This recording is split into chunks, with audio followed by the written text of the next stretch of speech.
keep it super thorough my way on this side.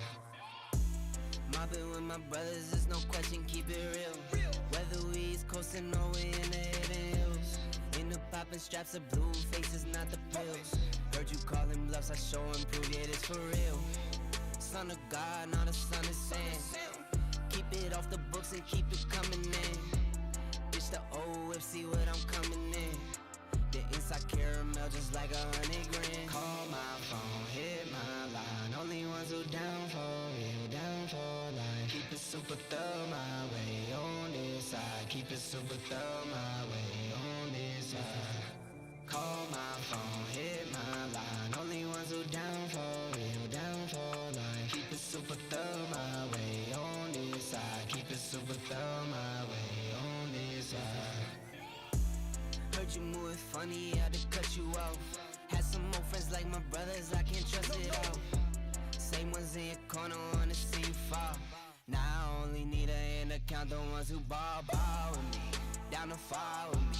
Down to put it on the line when lose or draw with me. Those my brothers, different mothers, part of par with me. Got the Bonnie to my class, she break the law with me. Call my phone, hit my line. Only ones who down for real, down for life. Keep it super thorough my way on this side. Keep it super thorough my way on this side. Call my phone, hit my line. Only ones who down for real, down for life. Keep it super thorough my way on this side. Keep it super thorough my way on this side.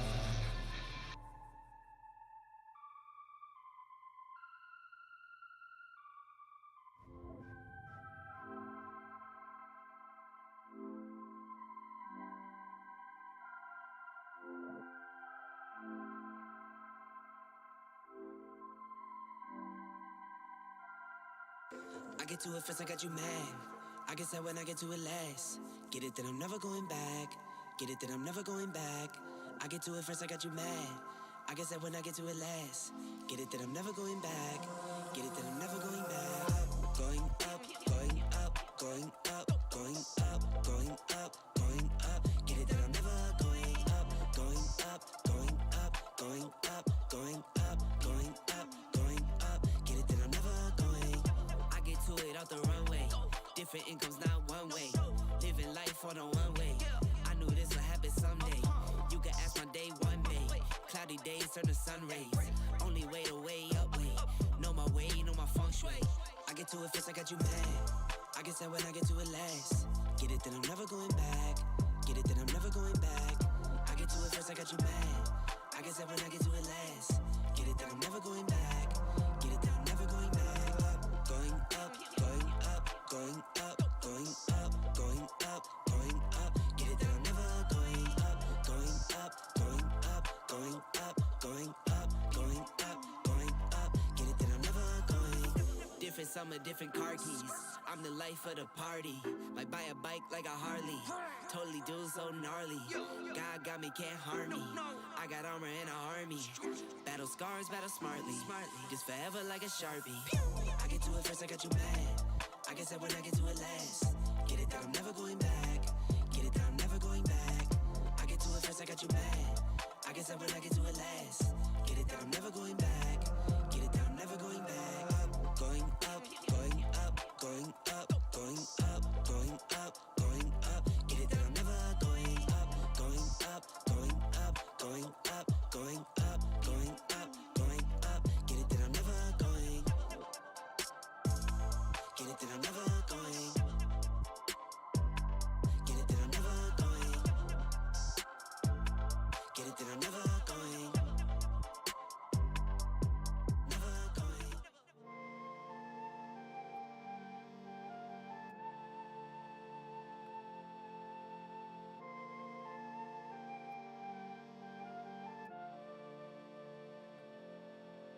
If I were you, I would have gone too.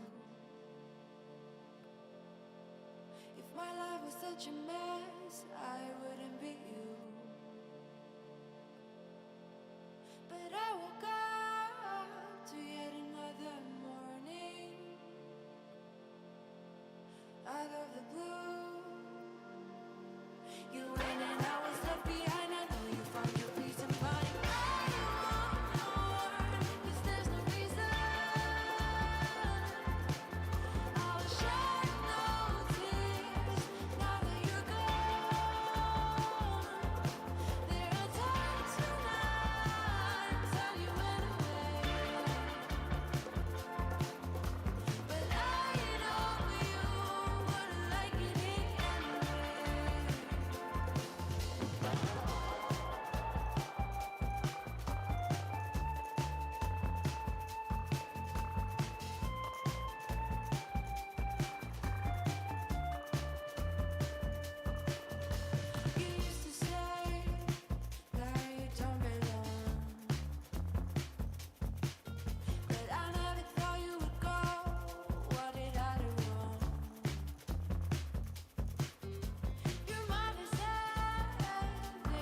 everybody, and welcome to the inaugural Commonwealth Esports Championship. It is an absolute pleasure to be here right on this very beautiful stage. It is my absolute pleasure.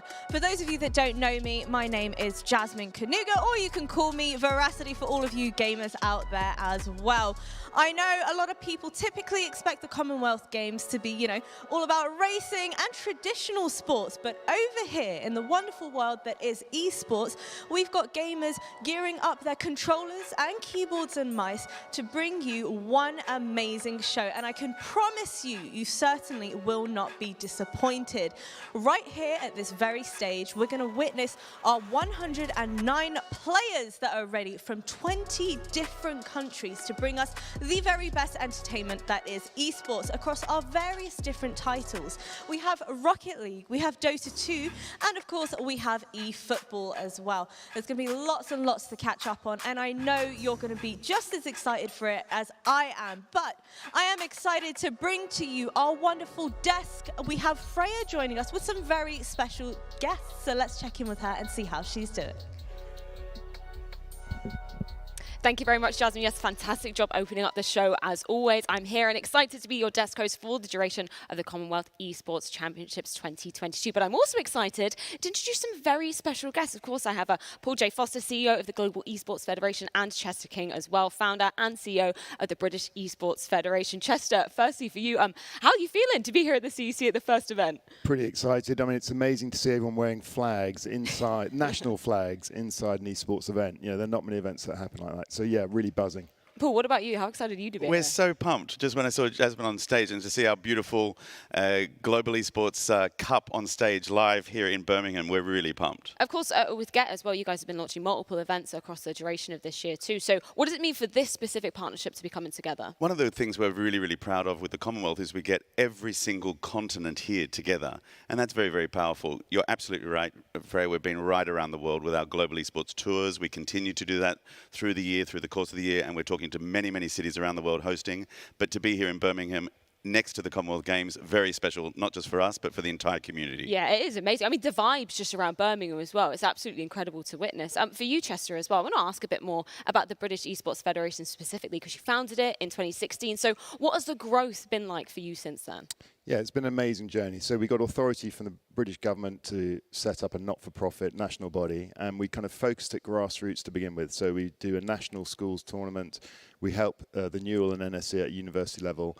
And then with the foundation of the Global Esports Federation in 2019, it was an amazing opportunity for us to kind of showcase British talent around the world. And the reason why, to be honest, I set it up is I was a bit fed up of going to these incredible tournaments around the world, and there wasn't enough British champions. So I'm a big fan of what British sport does, and I think I just wanted to achieve that in esports. And we knew it would take a bit of time. And then here we are, the home nations are flying their flags high today. I was going to say, the fact that we have so many home nations, as you said, represented across literally all of the disciplines here at the CEC. Is that a proud moment for you to see, how they've grown? Yeah, and I'm really proud on the fact that we've got the diversity going well as well. We're really encouraging, we've got a Women in Esports initiative, and we're really encouraging full participation. And what I love about esports is how inclusive it is for everyone. And so, this is a historic moment for me. I'm really generally proud. Yeah, it is absolutely amazing. I love that you pick up on the diversity aspect as well, because I was conducting a few of the interviews yesterday for our media day, speaking to a lot of the women that have shown up as well. It's so important, isn't it, to have that diversity, the inclusion of all walks of life coming into gaming. Absolutely. I think it's also a place where we can all belong. We can find a place, we can find a game we like, we can find our community, we can feel comfortable, and that's a really cool thing. Yeah, it's a huge feeling of community. Well, Paul, finally, I know that esports is only growing as an industry. So what are you feeling for the future of esports? I mean, the future is now. We're right here. This is absolutely our time, and it's a very important moment here in Birmingham, and I think it's a turning point for everyone. There's many, many people from around the world that have turned up to check it out, to come and see what it's all about, and that's part of the journey too.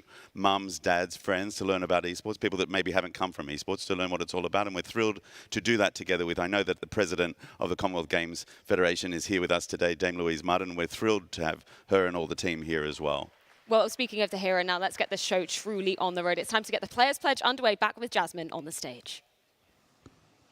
Thank you very much. I love getting a little bit of esports insights from the professionals, basically, all the people that are here supporting this very event, including the people at home watching and folks in the crowd as well. So I would like everybody to please give me a very big round of applause as I invite on stage. We have Team England. We have both Alia and also Kryzen, the Dota 2 and eFootball England representative players. Give them a round of applause. Come on, you can do better than that. There we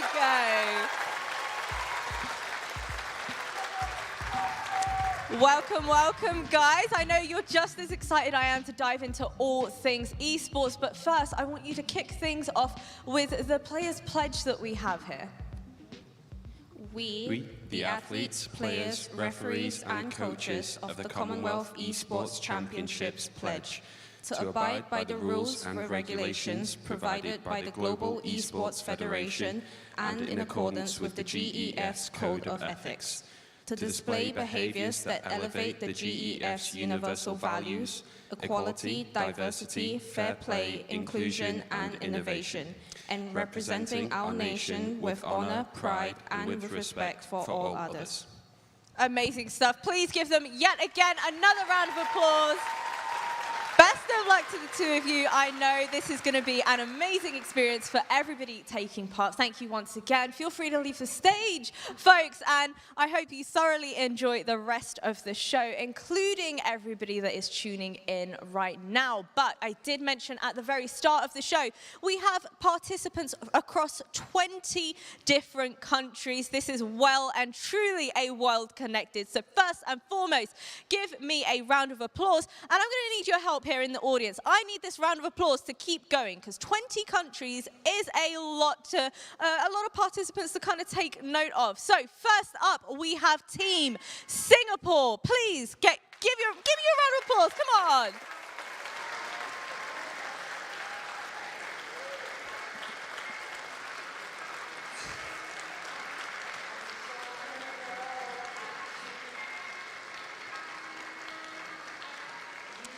Next up, we have Team Australia.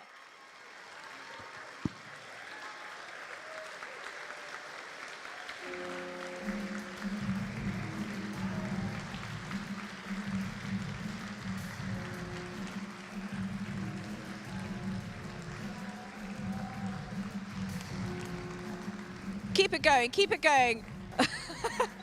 Team Bangladesh.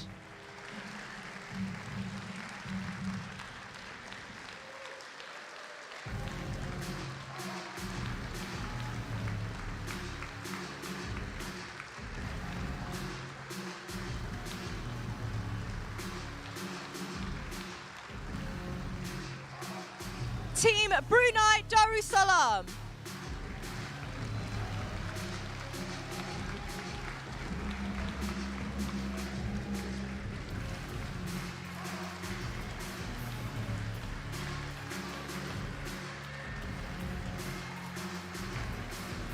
Team Canada.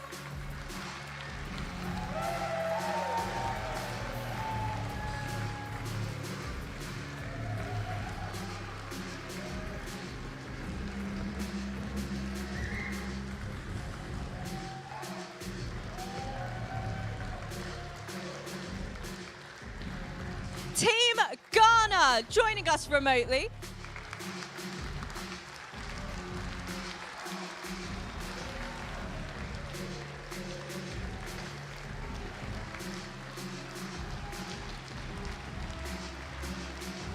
Team Gibraltar.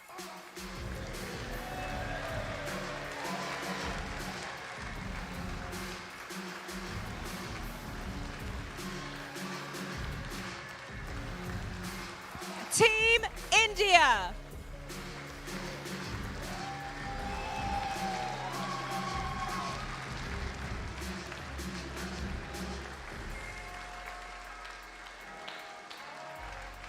Team Jamaica.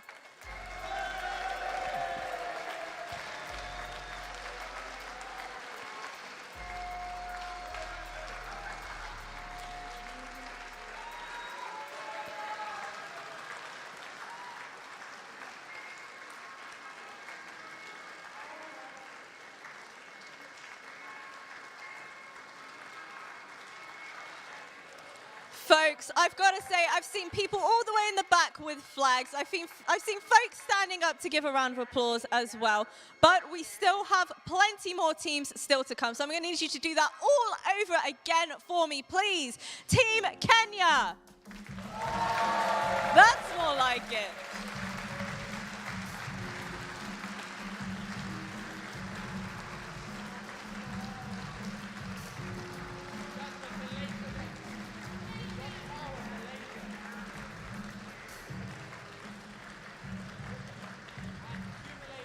Team Malaysia.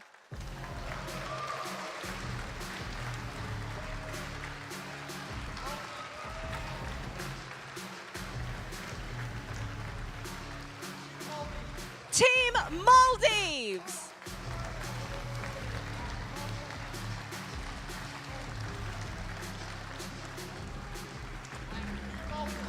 Team Malta.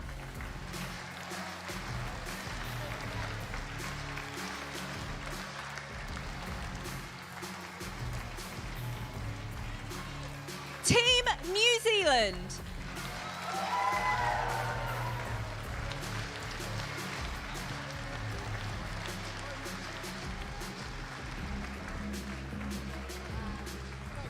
Team Nigeria joining us remotely.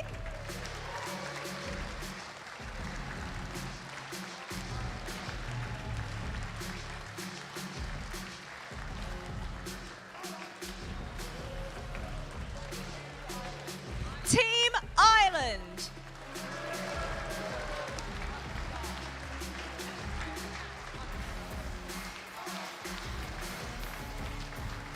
Team Pakistan.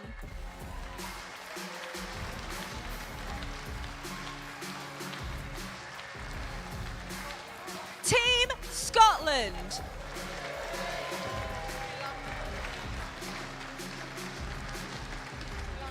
Team Sri Lanka.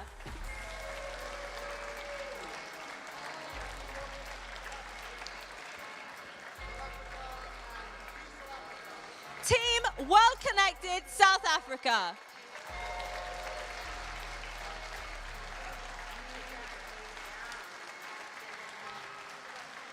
Team Trinidad and Tobago.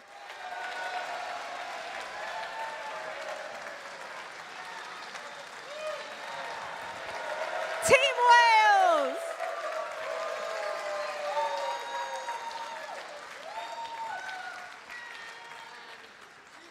And also our host nation, Team England.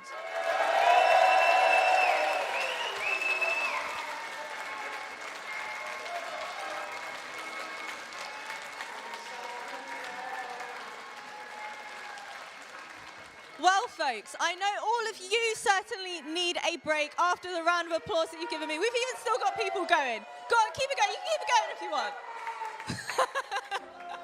I know everybody's hands are definitely sore right now from clapping away. I gotta say, I'm loving the energy that is right here with me. I hope you folks at home are as well. But we will be back very, very shortly after a very quick break. Do not go anywhere. You don't want to miss this.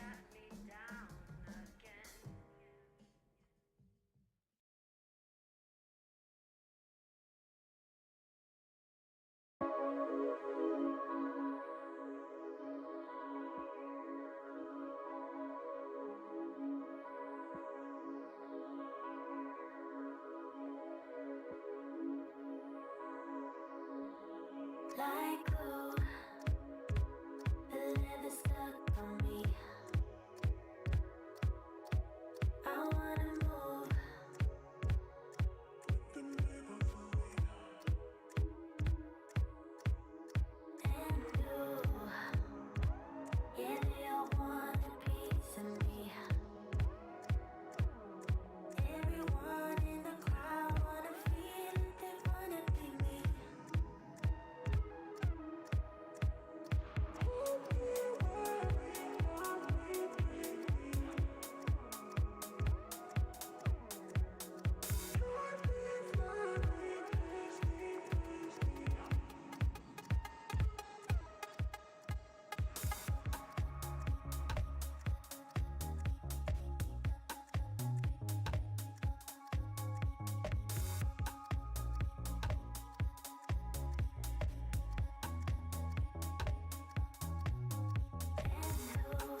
Trying to get to you when it's on the line. Had enough, had enough, had enough. Trying to tell you that it's time to give it up. Trying to tell you that you're never gonna shine. It's enough, it's enough, it's enough. But when you're going down, falling to your knees, it's time to believe. Rise up, rise up, rise up, rise up. No matter how it hurts, you're gonna let it bleed. No matter how you feel. Rise up, rise up, rise up. When you've had enough, when the crowd gets rough, gotta stand up straight. Gonna rise like a champion. When your cloud goes dark, when you lose your heart, gotta stand up straight. Gonna rise like a champion.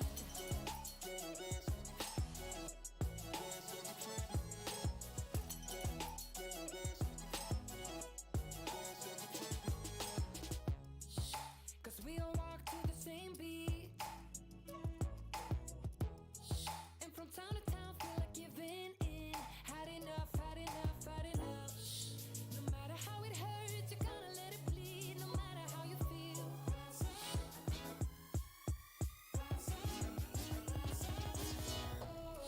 When you've had enough, when the crowd gets rough, gotta stand up straight. Gonna rise like a champion.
Ladies and gentlemen, we are currently experiencing technical difficulties and we will update you shortly. Thank you.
Job, you can't ignore it. I'm transforming now these cars and planes, I'm always boarding. Just out touring down in Charlotte like I play for Hornets. When I'm performing, never boring, now you can't afford it. Champagne Perrier, finished friends on my face. Looking like I'm from the deep. These no Cartiers. Pockets deep, deep, deep, bro. I can make it in my seat, bro. Do you, I'm doing me, bro. Making noise, use a peep, bro. Whoa, whoa. I press the button and the doors go off like, whoa. That money clip us now, the new now looks like, whoa. Upgrade her diamonds, now her girlfriends are like, whoa, whoa, whoa, whoa, whoa. Neighborhood on the scene, neighborhood on the strip, neighborhood be the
Welcome back once again, everybody. I hope you all enjoyed that break. Made sure you went and gone ahead and got yourself some snacks as well, right here for the Commonwealth Esports Championships. I'm certainly excited to get the show on the road, but I just want to give a big shout out to the people of Birmingham for hosting us and also joining us here today as well.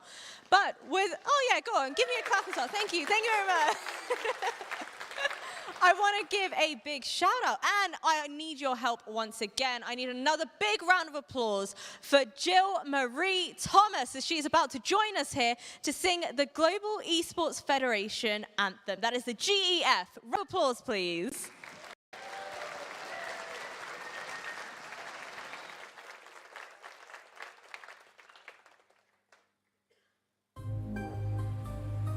Listen.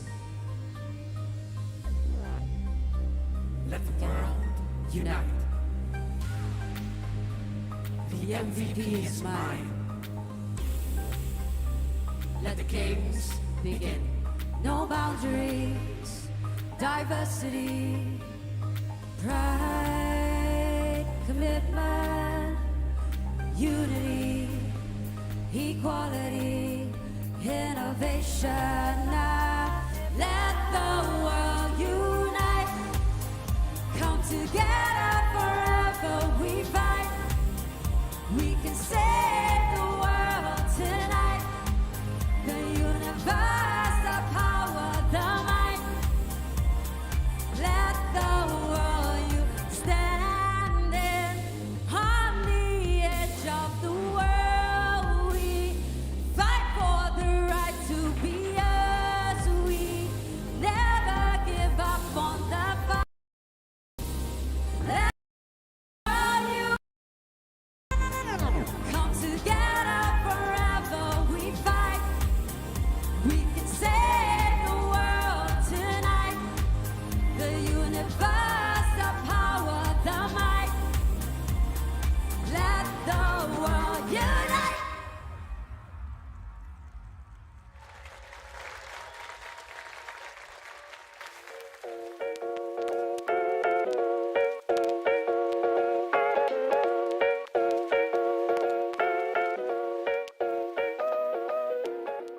Canadian James Naismith, the inventor of basketball, coined 13 rules of the beautiful game. We begin with his 13th and final rule verbatim. The side making the most goals in that time shall be declared the winner. Table tennis became popular in British living and dining rooms in the 1880s.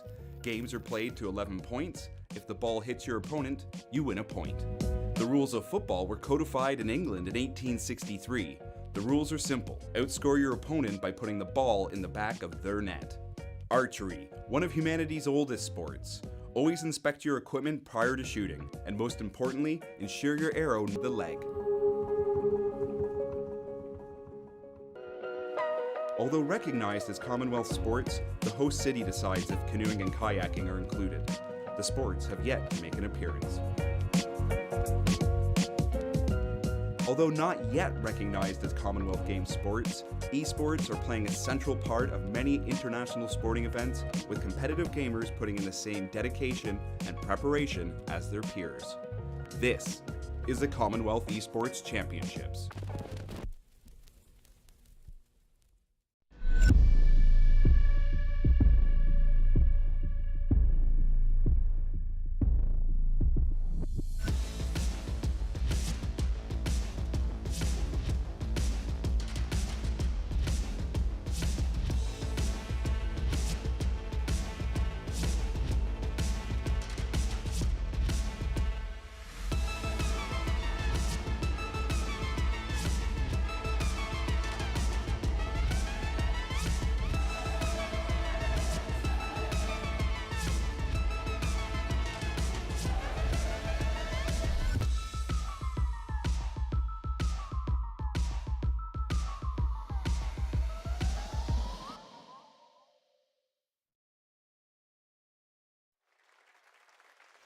The bustling city of Birmingham brimming with life, home to many balls, a stage to rock legends, and now housing a brand new scene of battle in the inaugural Commonwealth Esports Championships. This weekend will determine who brings home the bronze, silver and gold medals to earn their country's pride and put them on a truly map of a global esports event. My name is Fred Spitz, your desk host for the duration of the weekend. Joining me up here to get into the first competition, that is the Rocket League Open, we've got Alex and Connor. Gentlemen, how excited are you to be here today? Pretty good. Looking forward to it. We've seen some incredible games happen already over the course of the week. The gold medals are still on the line. The inaugural Commonwealth Esports Championship, and it's all up for grabs still. Yeah, I'm so excited. It's such a huge step as well for esports to come here, make it on a big stage like Commonwealth, and to try and show up, and especially for the women as well, who get to compete out here, and a huge growth for that sector as well. So it's a great event. Yeah, incredible amount of diversity as well. I love that you bring up the fact that, you know, we're used to traditional sport when we're thinking about the Commonwealth. Now that we're moving into the esports sort of territory, I love the selection of games you've got as well. A really diverse field of play. Yeah, absolutely. We have the 3 games, Rocket League, eFootball and Dota, and all of them are going to be showcasing very different skills. There's very different competitors in all of them. That's, again, one of the strengths of esports in general. You have room for a huge amount of people to shine. Yeah, any thoughts from you?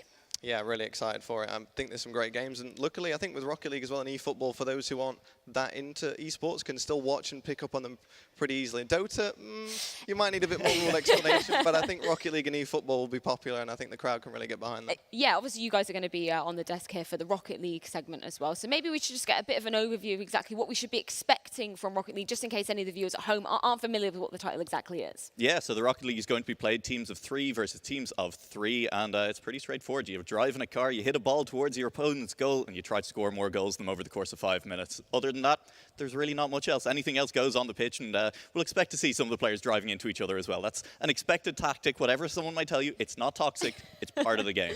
That's what I love, like the explosivity factor of Rocket League. I remember when I first started playing it, people were explaining it, you know, it's like football with cars and they can fly. But the boost as well, really important part of Rocket League. Yeah, the boost is a huge part of Rocket League. Obviously, they can't fly without the boost unless they come off the walls or the ceiling, but you can't maintain that height without the boost unless they've got a few tricks up their sleeve. There's little intricate details of different abilities that perhaps we'll learn throughout the event, but boost is very, very important, and the management of it as well, and how you look after that, how you steal it from the other team is very, very important as well. Yeah, no, incredibly important. Of course, if you guys aren't familiar with the Commonwealth Esports Champions, we have a quick recap of exactly what is going to be going down this weekend.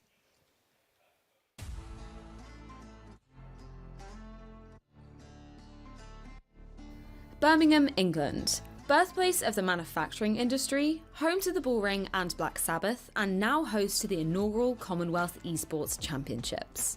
Marking the first partnership between the Commonwealth Games Federation and the Global Esports Federation, 109 competitors from 20 countries fought furiously through the groups to make it onto Birmingham's big stage. This weekend marks the culmination of battle, with 71 remaining players at the International Convention Centre. And just like the Commonwealth Games, the CEC features multiple disciplines playing out across the week. 5v5 MOBA Dota 2, 3v3 Rocket League, and 1v1 sports-inspired classic eFootball. Competitors will represent their regions across both open and women's divisions. Today, we begin the action by crowning the champions of both Rocket League and eFootball Open, before rounding out the day with Dota 2 women's competition. And of course, as we just stated, there's an open division and there's a women's division for all 3 disciplines that we're going to be seeing playing across the weekend at the CEC, which is really interesting. Obviously, with the open, an important point to note, women can compete in that as well. We will be seeing that actually in Dota later on. Yeah, so we got one Dota player that is a female player playing in that open, which is really interesting. It would have been interesting to see a few more sneak in there, but unfortunately it's not happened. But regardless, they get to compete in their own bracket anyway. And then, of course, you can see that we've got the Rocket League stats up here for the first bracket. Yeah, exactly. I mean, any surprises from what we've seen in the Rocket League Open? That's obviously the first game we're going to be diving into today. Any surprises from you guys? I don't think there were. We were looking at the teams in this Open before we started the event, and we said, right, these top 4, it's probably England and Wales looking near the top. Australia and South Africa, they're the 2 teams we expect to see rounding out the top 4. India and Canada were maybe our wild cards for most of us here on the desk for the casters as well, but unfortunately not able to make the upsets happen in groups, not able to make it through into it, and so we will be seeing that top 4 4 of England and Wales fighting for the gold medal, and it's going to be South Africa taking on Australia for the bronze medal, and that's going to be an exciting match as well. Yeah, and that is a really key thing to note. It's kind of already decided who will be potentially taking that bronze medal. Of course, it's not a bracket per se. It's the teams that have earned those spots throughout the group stage, which is going down in Nottingham earlier on this week. Of course, there is a women's division for the Rocket League competition as well. We can take a look at exactly how that has been shaping up. That is going to be going down tomorrow morning on Sunday, the final day of competition here at the CEC. I mean, any upsets or exactly kind of how you imagine this one to be going down? Yeah, this one's gone pretty much as we expected as well. England, the most dominant team by far, and you can see there 3-0 victory over Australia, cruising straight through to the final. Scotland, a solid team as well. Interesting, one of the pro players on Scotland is actually teammates with a pro player in England, so that's a little bit of a grudge match there. But in terms of the bronze decider, that's going to be a really competitive matchup. Australia and Canada already played each other in the group, finished out 3-2 to Canada, but so many goals in that game.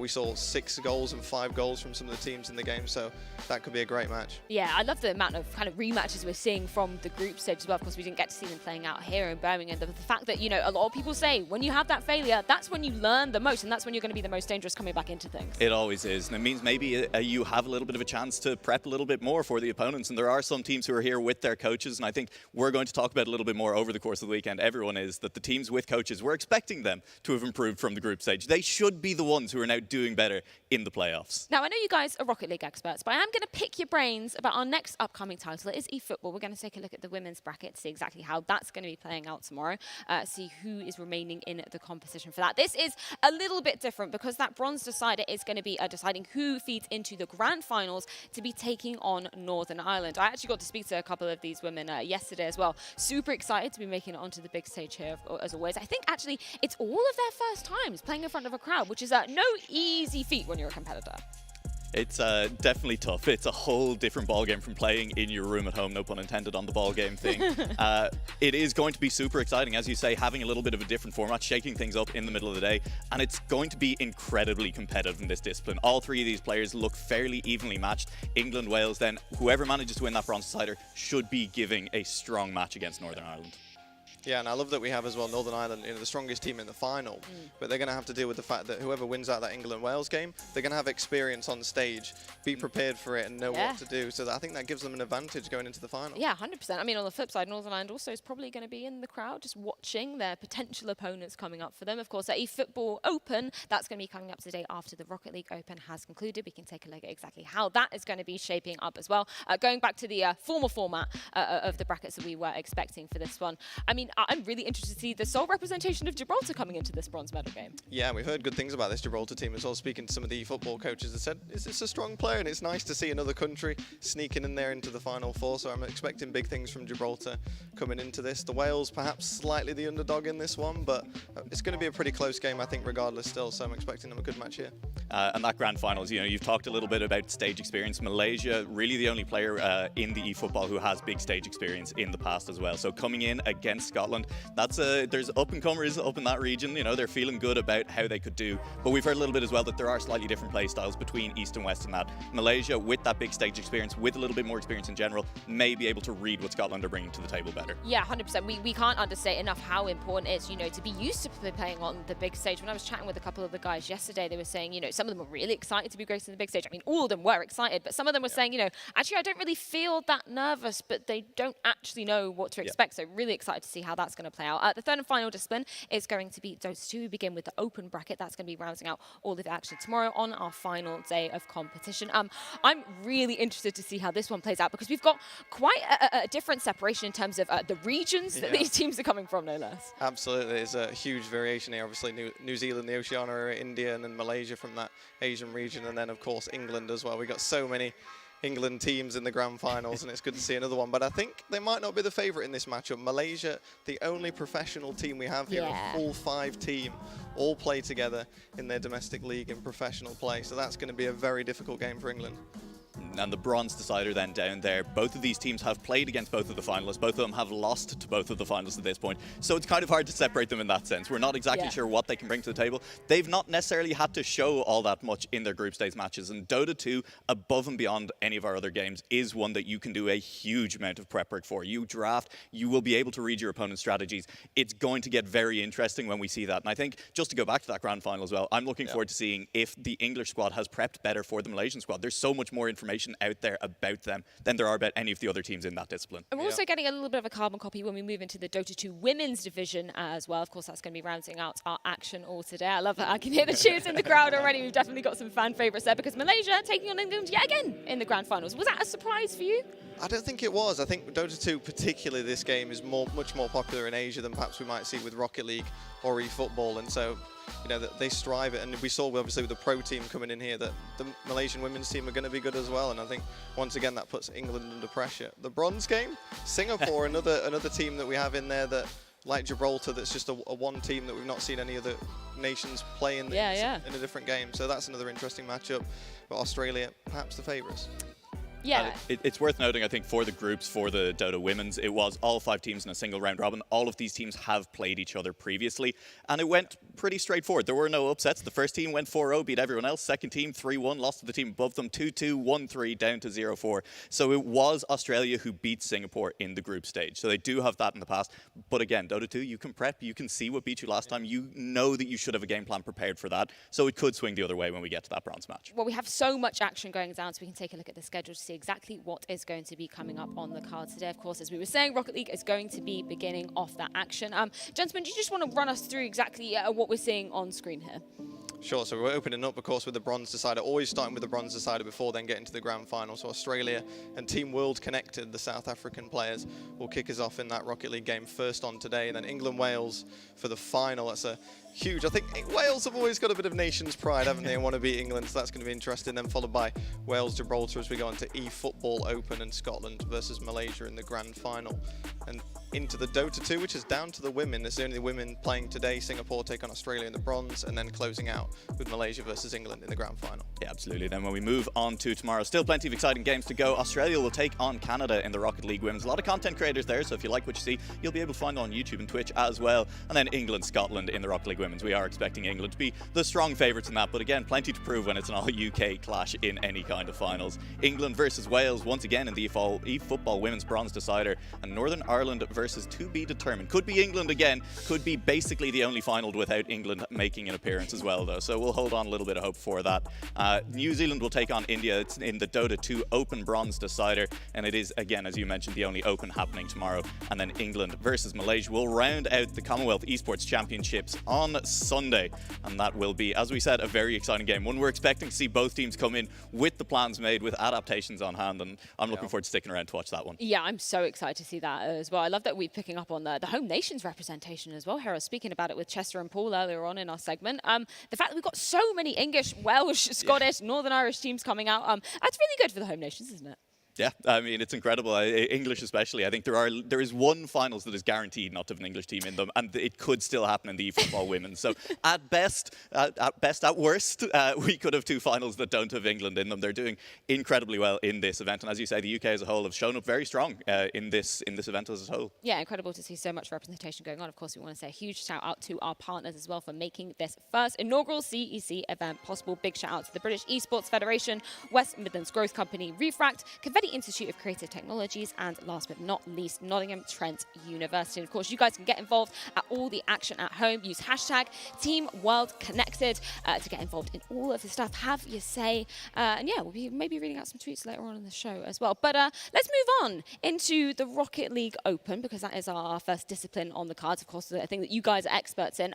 We kind of gave a little bit of a TLDR of exactly what we should be expecting if you're not familiar with Rocket League. But are there any other key things that you think new viewers should be focusing on for this title? Yeah, so we're going to be starting off with the Bronze Decider, and I think Rocket League is almost more than any other esport very, very global at the moment. You know, there are regions all over the world. We have, we have our North Americas, our EUs. We have 2 Asian regions, South America, Australia, and South Africa.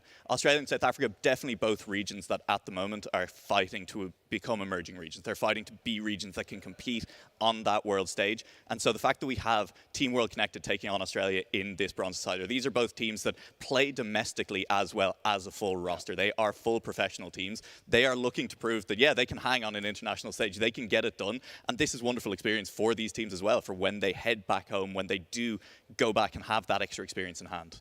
I think that's a really interesting thing as well when we're talking about, you know, regionality, just the diversity for one that we're getting here in terms of the countries and regions we're seeing. But I kind of wanted to put that question to you. What, in terms of the classic regions, you were sort of saying about Dota 2, we typically see more Asian teams are finding success there. What is the case for Rocket League? So Rocket League is definitely dominated, I would say, by North American and European teams primarily. We have seen sort of an advance of South American teams creeping out, and they sort of the third best region at the moment. And we do have some surprisingly good Middle Eastern teams as well from Saudi Arabia, which I think is perhaps not necessarily the case in a lot of other esports, but it's definitely taking a bit longer for Oceania and particularly the South African region to catch up. I think Australia at the minute is definitely the more sort of ahead region than South Africa, if that gives us a clue to maybe who the favourite might be. But both of these two regions definitely advancing, definitely moving in the right direction, and I think the South African teams now competing on the global stage will only make things better for them. Well, I'm very excited to be getting into the action. But before we do that, we're going to throw things to a quick break. When we are back, we're going to be welcoming the teams onto the stage for our first match here at the Commonwealth Esports Championships.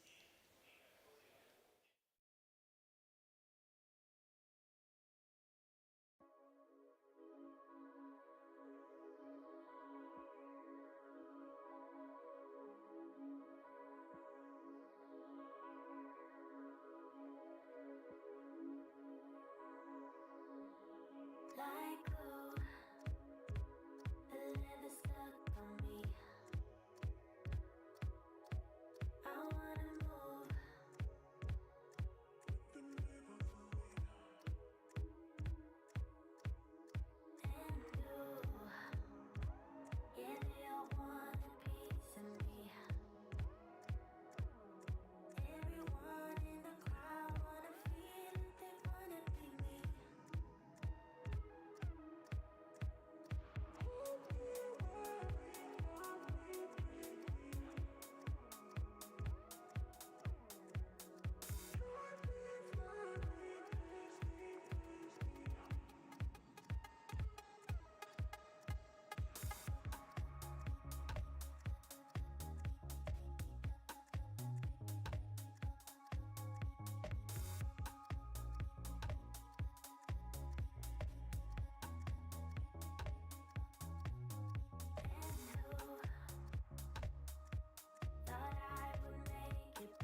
Welcome back once again, everybody, right here, live from Birmingham at the Commonwealth Esports Championship. I know we've dove into kind of what exactly is esports for a lot of the folks that might not be completely aware, but I think it is about time we get stuck into our Rocket League Open matchups. This is going to be for our bronze decider game. So please join me and give me a round of applause for Team Australia.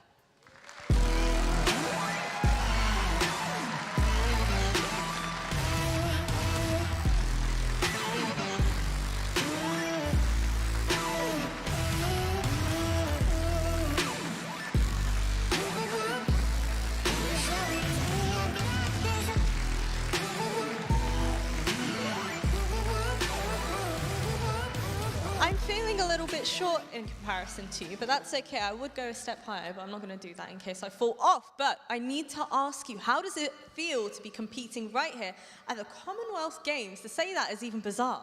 I mean, it feels pretty good. The venue's really nice, so I guess that's an upside, yeah. Beautiful stage. Are you feeling like you're ready to take on your opponents today? Yeah, I think we're pretty confident. All right, well, I'm not going to hold you any longer. I'm going to let you folks take to your seats, but I will need to borrow you in just a moment, sir, so make sure you stay there. Our next team, however, is going to be none other than TWC South Africa. Please give them yet another a round of applause.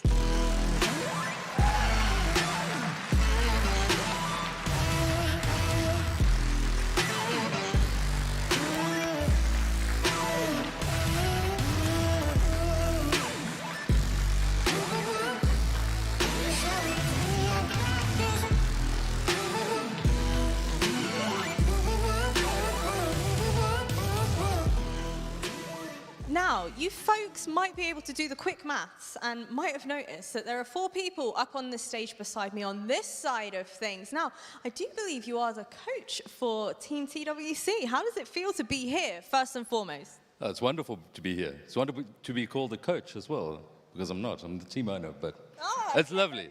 I'll take coach. You'll take coach. That's great to hear. Are you going to be hyping up the boys throughout the duration of the game? Have you had your team talk with them? I've had multiple team talks. So lots of hyping, lots of slapping. We'll see if it works. What about some words of wisdom that you might have for them, or maybe even any aspiring players that we might have out in the crowd as well? This is a historic moment, so I would say take it in. We don't get these kind of opportunities all the time and every day, and we hope to make the very best of it. Well, I sure hope so. I know this is going to be an amazing matchup. Can I get both of you here in the center? Good sportsmanship and all things esports. Come on, come and join me in the center. The center of the stage, please, all of you, please give each other a lovely handshake. And basically, in the wonderful world that is esports, keep going, keep going. In the wonderful words of, you know, all gamers around the world, I hope you have good luck, have fun, basically. And this is going to be a wonderful game, to say the very least. I'm so excited to get things started. Give us another round of applause, please. I'm going to be doing that throughout the duration of the entire day, by the way, folks. So rest up your hands, because you're going to be doing a lot of clapping. There are many, many games on offer throughout the duration of today. And I know all of these teams are certainly excited to get things started. I also know our amazing casters are ready to get things started, as well as our fabulous desk. But before I throw over to our casters, I know our desk are going to take us through all the action and give us a little bit more insight about these two teams. Thank you very much, Jasmine. Yes, history certainly about to be made here in the inaugural event here at the Commonwealth Esports Championships. Team Australia taking on Team Well Connected. We kind of preface these teams a little bit coming into things. Love that we got to hear straight from the mouth of some of the players and the team manager there as well. We're going to start off by talking about Team Australia. So what should the people at home know about the players that we saw up on stage? This Australian team are a fantastic team. Domestically, they're a top 4 team competing against 3 really big orgs. They all play as a team. They've been playing as a team since April, but before that, Finn and Kakat were playing together anyway, and Shaw's has kind of stepped in to join this new team, and they really play well together. They have their roles set out. Shaw's as that third man sits back, secures the defense, and Finn just goes forward does what he does best, gets the crowd hyped up and gets the goals in as well. I wanted to ask a little bit more specifically about roles because, you know, coming from a Counter-Strike background, roles are quite heavily cemented in that game. Is that the same with Rocket League? It's not quite as cemented just because, you know, everyone is driving the cars. All the physics are the same for everyone on the pitch, but you do still tend to see some of the players will fill a more attacking role. Some players are the glue that holds it all together. You know, they're there to fill in the cracks when their teammates get a little bit overextended, when they get too far forward. You'll hear the casters talking about that a little bit during the games probably. They'll be saying he's playing a great third-man role. This guy's doing really well on offense. He's playing very aggressive and in their opponent's faces. So that is kind of a little bit of terminology to look out for. But generally speaking, the roles are very loosely defined compared to a lot of other sports and esports. Is there anybody that you're specifically looking at from Team Australia to be really making the difference up here on the stage today? I think Shaw's in particular, he's the defensive candidate that I pointed out, and it's really important. You know, it starts from the defense. Goals are fantastic, but if you're letting in goals at the back, left, right, and centre, the team can't build up. You can't get confidence from that, and I think it's really important to build the defense up and work out from the back. And I think he is domestically a player that gets demolitions a lot. He takes a lot of demolitions, so that's obviously if you're new to Rocket League, you can get removed from the pitch. You do respawn after a few seconds. It's down to the boost. You can bump into another car and effectively destroy their car. So he needs to watch out, keep moving on the back line and make sure he doesn't get taken out, because that could leave the team wide open. Are you keeping your eye on the exact same player? I think so as well. I do think particularly this Australian squad, they really are a triple threat. They will all be players that can make it happen when they need to. We're expecting to see all of them kind of fill the roles across the pitch. There's no clear standout player like there will be in some of the other teams we're talking about later. And in terms of Team Well Connected, their opponents are facing them on the other side of the stage. An interesting point that you guys are bringing up, the fact that both of these teams actually play together outside of this event as well. Yeah, they have been playing in the Sub-Saharan African region for the last season or so. They've done quite well there. They have kind of cemented themselves in a similar place to their opponents, where they're kind of third, fourth in their region. Sub-Saharan Africa is still a region that is more looking to emerge. Australia a little bit more out of its cocoon already, you know, has made its mark on the international stage a little bit better. But it does mean that there's a lot more room for teams to explode onto the scene. And these guys, they've been doing a good job of that. If we're looking particularly at how this team plays, they are a little bit more distinct in their play styles. We are looking at Archeon to be a goal scorer. We're looking at Wordy to be the guy to set that up. Whereas Australia, as I say, I think we're looking back that way. All of them can do it all. And when you're talking about kind of distinctive play styles, how would you typically kind of characterize that for this specific team? For this team, it's teamwork. You know, it comes with synergy, and that usually comes depending on how long a team has been together. And with a team like this that's been playing together for about a year now, I think perhaps longer than that, you know, it more comes down to, rather than doing those individual flashy plays, trying to work together as a team to pick the opponent apart. If you've got a star player, it's fantastic, but it can also be a detriment when they find out that star player is your key to winning the game. So working as a team, passing the ball, working it slowly up the field, you might find more gaps in the defense that way. I mean, speaking of winning the game, we've already seen these two teams facing off in the group stage as well. Australia taking it in a pretty convincing 3-0. Unfortunately, Team Well Connected only actually managing to score 2 goals over the course of that series. So hopefully they'll have had some new things coming into this game. Yeah, fingers crossed they do have a plan coming into it. And I think that plan has to probably be attack Australia at the back. Try and get those demos. As we've said, Shores is a little bit susceptible to them domestically. He can get found out on the back line. So he needs to be on his toes, because I would expect Team Well Connected to maybe be looking to target him, maybe take him off the pitch and leave a little bit more space for them to find the angles on net. Well, we're also going to be checking in with our casters as well to see exactly what they are thinking of this first matchup going down here at the CEC. Elliot and Luke, take it away. Well, thank you so much, Freya. What a pleasure it is to be here at the first ever Commonwealth Esports Championship. My name's Elliot Barham, and I'm joined today in the casters booth by none other than Luke George. That is me, Elliot. My name is Luke, and I am in the casters booth. You can see the stage behind us where the players are currently getting ready, currently facing off. We saw the handshakes earlier, but all the friendliness has gone away. Now it's here for the bronze medal decider match. Best team wins. Best team wins, and unfortunately, because this is the bronze decider match, there are no medals for second place. They're going out in fourth, going home empty-handed with nothing but the thrill of being in the stadium, being here in Birmingham, and my goodness, what a stage, what a venue, what an event this has been so far. Yeah, I mean, the team owner of Team Well Connected mentioned it's a historic moment, and it really is. Seeing esports on this kind of stage here alongside the Commonwealth Games, it's so amazing to see, and it truly is a step for esports. All esports, not just the Rocket League, not just the eFootball, and not just the Dota, but every esport on the planet. This is just a massive step for all of them. Absolutely superb, and it's brilliant to see just how many people are coming out to support that maybe aren't watching esports in their regular everyday lives. And as you say, a historic moment. I can't wait to get into it. Our first matchup of the day, of the weekend here. What a huge one to get into, ladies and gentlemen, for the first ever Commonwealth Esports Championship. It is our bronze decider match in the Rocket League Open category, and it's Australia versus Team World Connected from South Africa. Oh, the excitement, Elliot. Right now, for me, it's building. You guys can't see it just yet. These players loading into the lobby, and I feel my heart rate racing. They are going to be feeling the pressure early on here. The opening scene, the kickoff is happening, and these players will be feeling the pressure. Here we are, ladies and gentlemen. Australia, the team in blue. Team World Connected, the team in orange. And it's going to be Team WC on the back foot first of all. And Sculpt G unable to get down to make the save. And the desk highlighted bumps and demos on the back line, but they were saying that it might be Team World Connected's path into this game. Instead, Australia utilizing the physical play early on and opening the scoring within the first 15 seconds. Yeah, huge early goal there for Australia.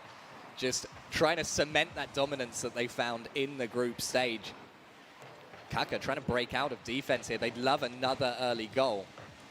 Doubling that lead early on in game one. Very, very important for settling your nerves here, particularly as this is a best-of-5 grand final here, or bronze decider match, I should say. Yeah, no room for error in a best-of-5. You'll see that clock at the top of the screen counting down. Kaka always also with the downward shot, gets up quickly, finds the second goal. The 2-goal buffer is so important when time is of the essence. Well, that is sublime, isn't it? Shores with the first goal, assisted by Kaka, and they've swapped roles this time. Shores getting that pass in. Kaka down and under the crossbar for the second goal in the opening 40 seconds of gameplay here. Allworthy colliding with the crossbar, maybe some nerves, being up on stage. I mean, I'd be shaking. I think it's an incredibly valid point for these players. A lot of them, they've come a long way. It's been a long road through various qualification processes, and they're up here now, and this is the big moment. And nerves will come into it. We'll see misses that you wouldn't usually see these players make, and mistakes that come in, misjudgments in the moment. Once we get this first game out of the way, once a few goals have gone in for both teams, I think we'll see the nerves settle and we'll see some really stellar gameplay. Like we're seeing already from Australia. Shores finishing off a great team play on offense. Yeah, superb work here. Shores just in the right place at the right time, gets a great shot off. No one back and in position for TWC this time, and a 3-0 lead is certainly going to see Australia continue with some confidence. I think confidence is the key word already. We've seen a misread from Wordy on his own line.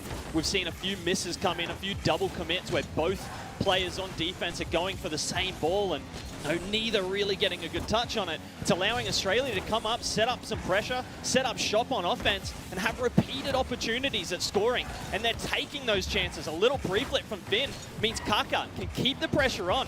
He's going to look to pass it down. Shores there to finish yet again, but pushes it wide. Oh, beautiful work from Team Australia here. Team World Connected on the back foot, seeming a little bit flustered right now, but they do still have plenty of time to turn this around. That's a lovely pass up to the backboard. Sculpt G can't find angle on the first touch, nearly manages it on the second.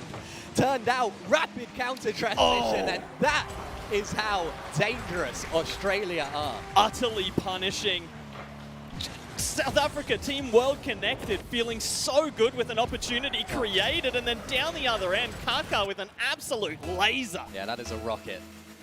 Goodness. So 4 goals to the good now are Australia as we approach half-time, Elliot, in game number 1. Again, this is a best of 5. So Australia looking to take the lead in the series early.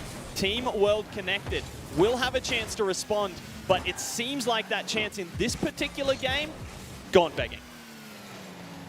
We are crossing over the halfway point here in game number 1 of this best-of-5 bronze decider match. Australia with a dominant 4-0 lead, forced to defend, and they don't have to defend for very long. That is straight into the opposition's half, pushing TWC onto the back foot. Defending the front post there is Worthy. He does manage to buy a little bit of space. Bit of breathing room and maybe a chance to come forward here, just pressuring that blue corner, but Shores so comfortable, sure of himself, if you will, Luke. Nice one.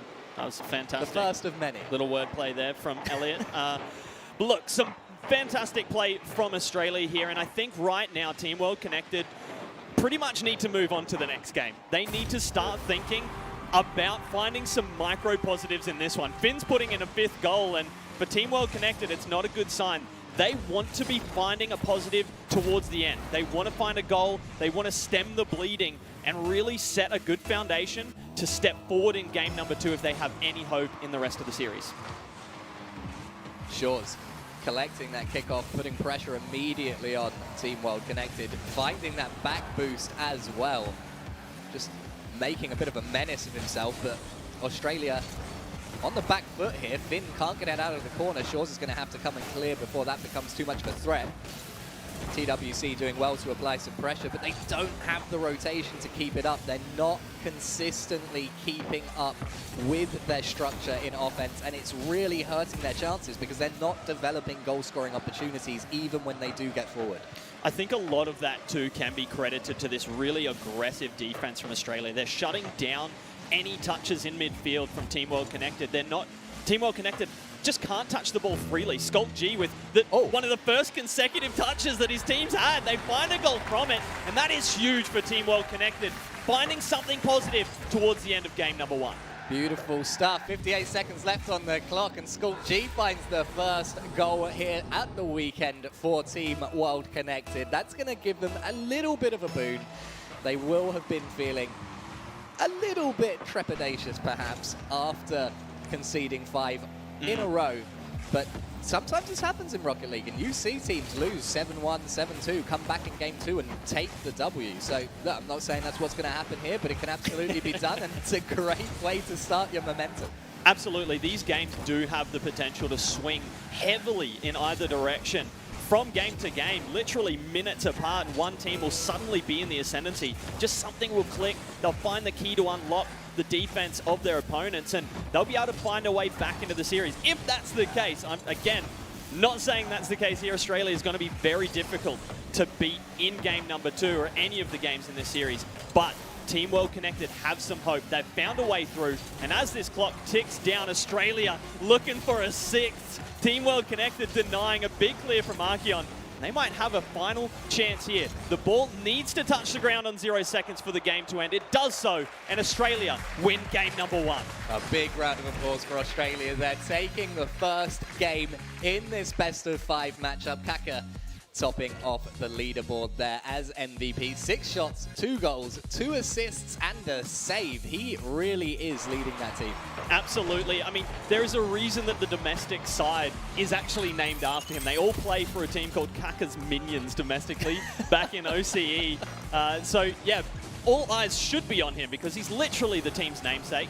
And take from that what you will. Leading the leaderboard and taking the lead in the series as well, Elliot. Fantastic opener there from Australia, doing exactly what needed to be done. Coming out with almost no nerves, seemingly, like they've done this 100 times before. Cool, calm, and collected. Fantastic work from them, and we'd expect to see more of that as the series continues. The only question for me is, are Team World Connected going to be able to settle down and really start to push Australia? Yeah, it's going to be really difficult. I was alluding to that midfield battle with Australia being incredibly aggressive in the midfield, challenging early, not allowing any free touches from Team World Connected as they tried to break out of their own half. And Team World Connected need to find a way around that first and even the second aggressive midfield challenge from Australia. If they can manage to do that, if they can get consecutive touches, it sounds almost ridiculous to say, right? Touch the ball more than once in a row, and that's the key to the game. But right now, that is the struggle for Team World Connected because Australia are just so aggressive. And immediately off the bat here, Australia are being aggressive again. Already gotten a shot away. 15 seconds in. Kaka trying to pressure that backboard. No one on the follow-up here, but a double commit defensively from Team World Connected is going to leave them vulnerable here for Shores to come under the crossbar and above the keeper. That is a sensational goal. Goodness, as soon as Shores got the pop over the first defender, it was game over basically for the defender at the last post. And he just found that top corner, nestles it in there, and opens the scoring in game number 2. Not an ideal start for TWC here at the second game. Oh, but at least they'll have to fight back now. So let's see if they can manage that. Werty off of the backboard will get a solid challenge in on Finn. But they've given possession straight back to Shores, and we know how dangerous he is. Look at that for a shot off of the crossbar. No one in blue there to follow it up quickly enough. But Australia just reminding us that they are an ever-present threat in this bronze decider match. Archeon with a very timely interception there. Makes it awkward for Kaka heading back towards his own net. Going to try to take control of it above that net. The aggressive challenge coming in this time from TWC, but it all breaks down. Kaka with a shooting opportunity. It is shut down by the defense. Right now, Kaka again with the double tap. He's looking for the angle. A pass down off the backboard. Finn there to finish. And it's 2 goals again to the good for Australia. Fantastic work here. Kaka just getting that double tap read off of the corner. Sends it in for Finn, who sends it in to the goal. Absolutely magnificent work from Australia as they double their lead. Feeling very, very good about themselves indeed. And TWC really struggling to get going. Skulk G, though, he's got a moment here that could come to fruition for the offense of TWC, but the defense of Australia getting a massive clear, and suddenly the pressure on. A bit of a misread on the back wall from Archeon means it's going to be difficult for them to clear it out immediately, but Werty doing well. No pass down, no follow-up to be had. Kaka doing fantastic work in his own corner to get that clear. A bump comes in, which opens up some space. A scramble happening. Needs to be. Touches made. A shot towards net. Kaka clears it away. Yeah, beautiful maneuvering there in front of net, but the defense just too good in front of the Australian net. And they're back on offense just as quickly as well. TWC forced to defend their net now. Kaka trying to take this into the midfield. Those infield passes have been absolutely devastating so far for this Orange defense. But Werty able to break out, get a touch in front of net. Skulk following up. Kaka's just too strong. He's too big. A brick wall in front of this blue goal. Not going to be penetrated this time. Halfway through game 2 and potentially through the series if we continue like this, Luke. Absolutely. Look, I want to touch on, you mentioned the Australians with the infield passing. I just want to add a little layer to that. Usually that pass infield is being followed by some kind of physical play or even the threat of it. And that just makes it all the more difficult to cut the pass out or the shot that's coming in after, because you've got to dodge that bump. You've got to try not to get demoed and then get back to the ball. So it's opening up space. It's giving Australia the time they need to find an extra shot, or to find an extra pass rather, and then find a shot on the end of it. So difficult to deal with as a defender. But I got to say, in the second half of game 2, TWC doing extremely well handling it. Skulk G up to receive the pass. That's a gorgeous one infield off of the backboard. Archeon just a tiny bit too far forward to receive it comfortably. And just like that, Australia are forward once again. Just insatiable here. Beautiful pass in the corner. And the angle from Kaka. Give it up for him. That is sensational. He's up so quickly. This ball barely bouncing before Kaka's up with the read. Finds the angle over the top of 2 defenders and absolutely slams it into the top shelf. 3 goals now for Australia, putting themselves in prime position to put themselves on match point. Oh, and that's all 3 players now with a point apiece here. Everyone getting involved. We were looking for Kaka to come and lead up the team. Hang on a second, what's this? Archeon putting one on the score sheet for Team Well Connected. Team Well Connected refusing to go quietly right now. Completely open net. Bit of an overcommit from Australia, but it's punished immediately. And will this be the tiny step needed for TWC to find some momentum and put themselves back into the game and maybe the series, Elliot? Well, a minute 20 is plenty of time to score 2 goals if they can manage it. Let's see if that goal has given them a fresh burst of energy, or whether Australia are just going to double down and score goal number 4. They're certainly trying it. Skulk G off the backboard, not able to get it out convincingly. Kaka sends that up off the post. Finn's going to look for the back pass out to the right here. Beautiful work from Australia to maintain possession and touches. And we cross into the final 60 seconds, still with that 2-goal deficit intact. TWC need a goal. They need a possession, really. Australia really just taking every second off the clock that they can with every touch. Not overcommitting on offense, not going for clean beats, just staying behind the ball, refusing to let TWC have a touch forward. And here comes Shores yet again, forcing Team Well Connected to defend when they want to be attacking. But with 30 seconds remaining, there's a breakaway for TWC. A demo comes in. It's not in their favor, but Werty delaying the clear. Archeon can come in. Werty's going to look for a back pass up to Skull G. Doesn't get the touch he wants, and this attack's going to peter out, and perhaps the hopes of TWC in game number 2. 14 seconds left on the clock. Shores trying to get this out of defense, not going to be allowed. Werty really trying to put this in front of the blue net. An opportunity just about opening up for TWC. Too little, too late. They may not find a goal here, but even if they do, it's not going to matter. As soon as that ball touches the ground, that is the end of game number 2. And we will see Australia go on to match point. And indeed, the bronze medal point heading into game number 3. On the precipice of the podium, Elliot, it's so close, within touching distance. Perhaps 5 more minutes if Australia are to win the next game in the series. But the time is now for TWC, Team Well Connected, to come back. They need a win, and they need it immediately. No room for error. If they have a single loss from here on out, that's the end of their journey. It doesn't get much higher pressure than that, does it? You've got a reverse sweep, which means going match point down and then winning every single game out from there to close out the series in a victory. That is a very tough ask at the best of times, even in a low-pressure environment, in a scrim in your bedroom, but on stage at the inaugural Commonwealth Esports Championship. Goodness me, rather them than me. Absolutely. Look, I'm nervous being up here, let alone there with a controller in my hands competing. But look, Australia, I've got to say, they look the most comfortable of, I think, everyone here. Even the crowd look more uncomfortable than Australia right now. They are hard chilling. And look, having a laugh with each other. I'm not sure that was a tactical conversation whatsoever. It was a bit like, oh, what do you think of breakfast this morning, mate? Yeah, it was pretty good, eh? Good eggs. Good, great eggs. Fantastic. Bunch of good eggs here in the stadium. And look, this is it. Australia, 5 minutes away, potentially, from that bronze medal, from that podium. They've just got to close it out. They've just got to shut down Team Well Connected for one more time. Let's bring it back. One more game, one more W in the bag for Australia to send them home with bronze medals draped around their necks. TWC, well, they are at the base of this mountain, and it's time to begin the climb if they want to walk away with a medal here. Oh, the Commonwealth. Goodness Oh, what me. a say! Oh, no, come on, not like this. And that is heartbreaking for TWC there. Oh, Skulk G got so close. After the initial save, he almost gets back up, but the ball crossing the line at the last in Australia.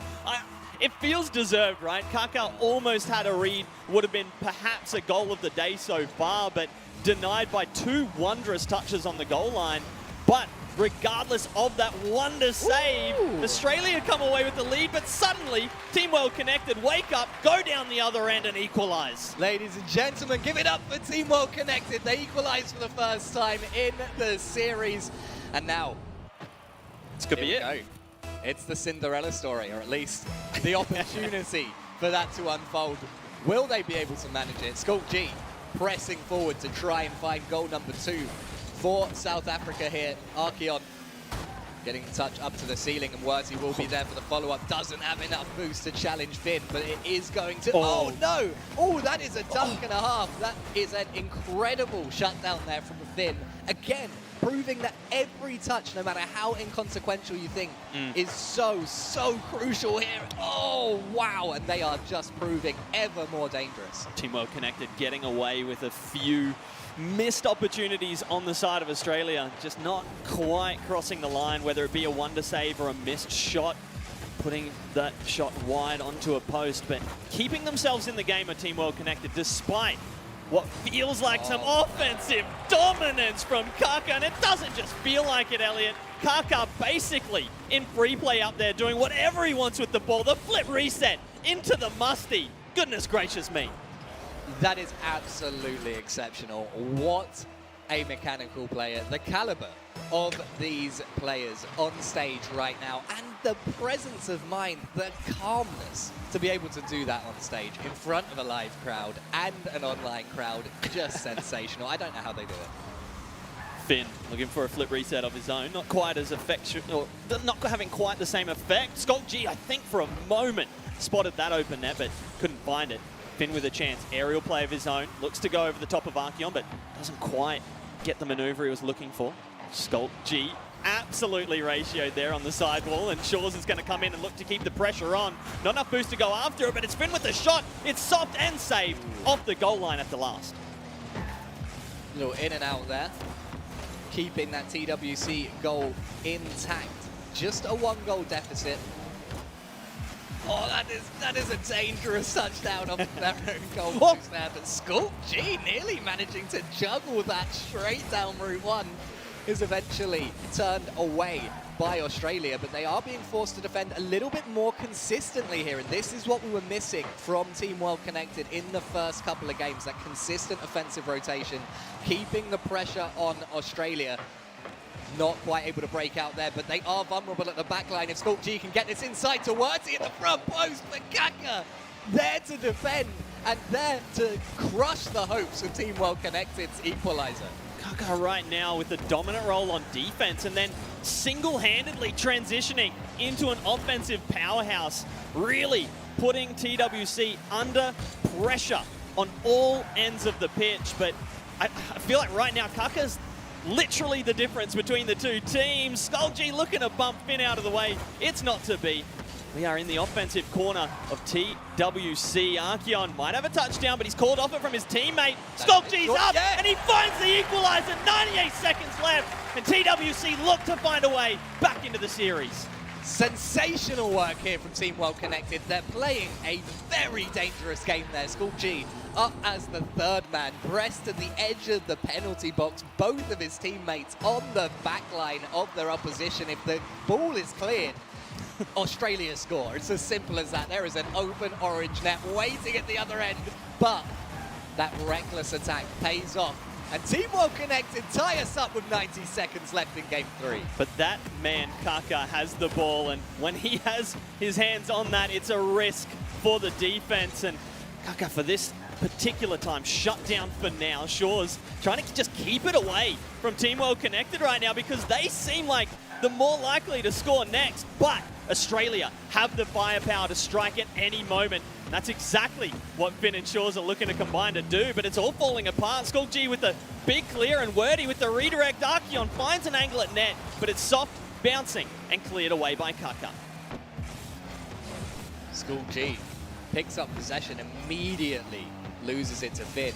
And a bit of a whiff there from Archeon is going to allow Australia to continue forward, not like this. Again, in through the front post, and a huge defensive error from Team Well Connected sees Australia take the lead in what could be the deciding game of this bronze decider match. Elliot, that one hurt me physically to watch. That was pain. That pinch across net, Archeon just can't react in time. Just the slightest touch from that last defender would have changed the outcome of that goal.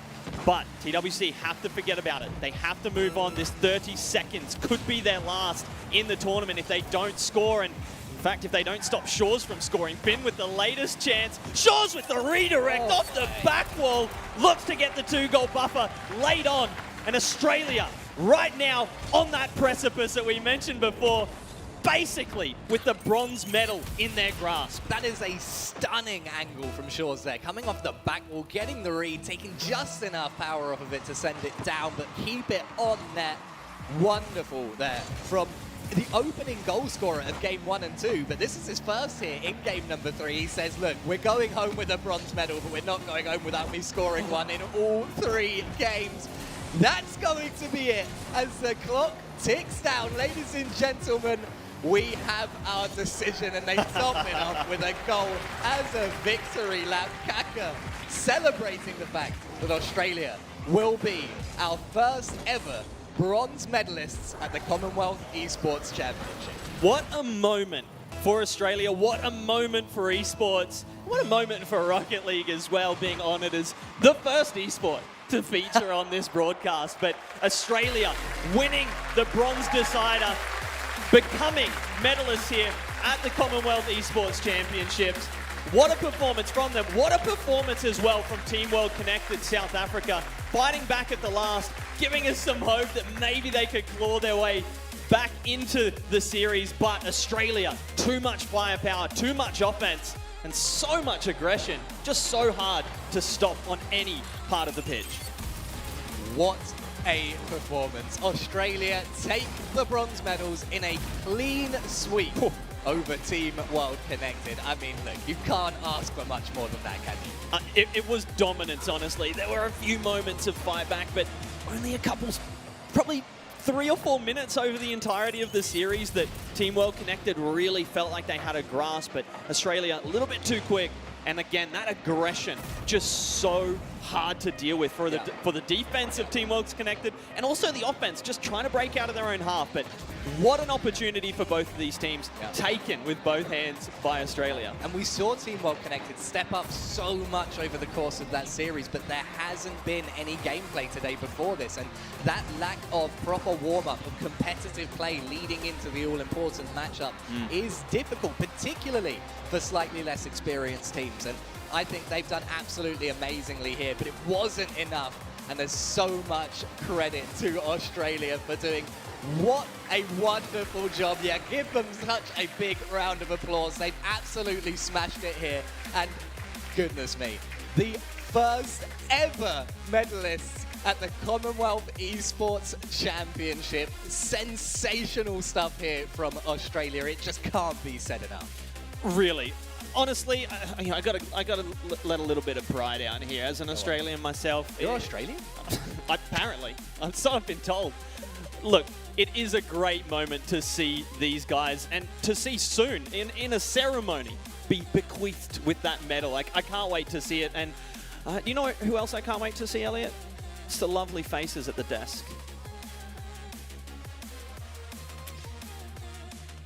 Thank you very much, gentlemen. Yes, we appreciate a little bit of national pride around here. So, Luke, I think he can get away with that one. But huge props to Team Australia managing to take home the first medal here at the Commonwealth Esports Championship. That will be a bronze medal awarded around their neck. We were saying, you know, they were the clear favourites coming into this this particular matchup. But what a fashion. They're doing it in dominance. That's a word that really stood out to me from that commentary. Absolutely. Great series, topped off by the reveal at the end that Luke is Australian. I mean, honestly, I did not see it coming at all. But you're right.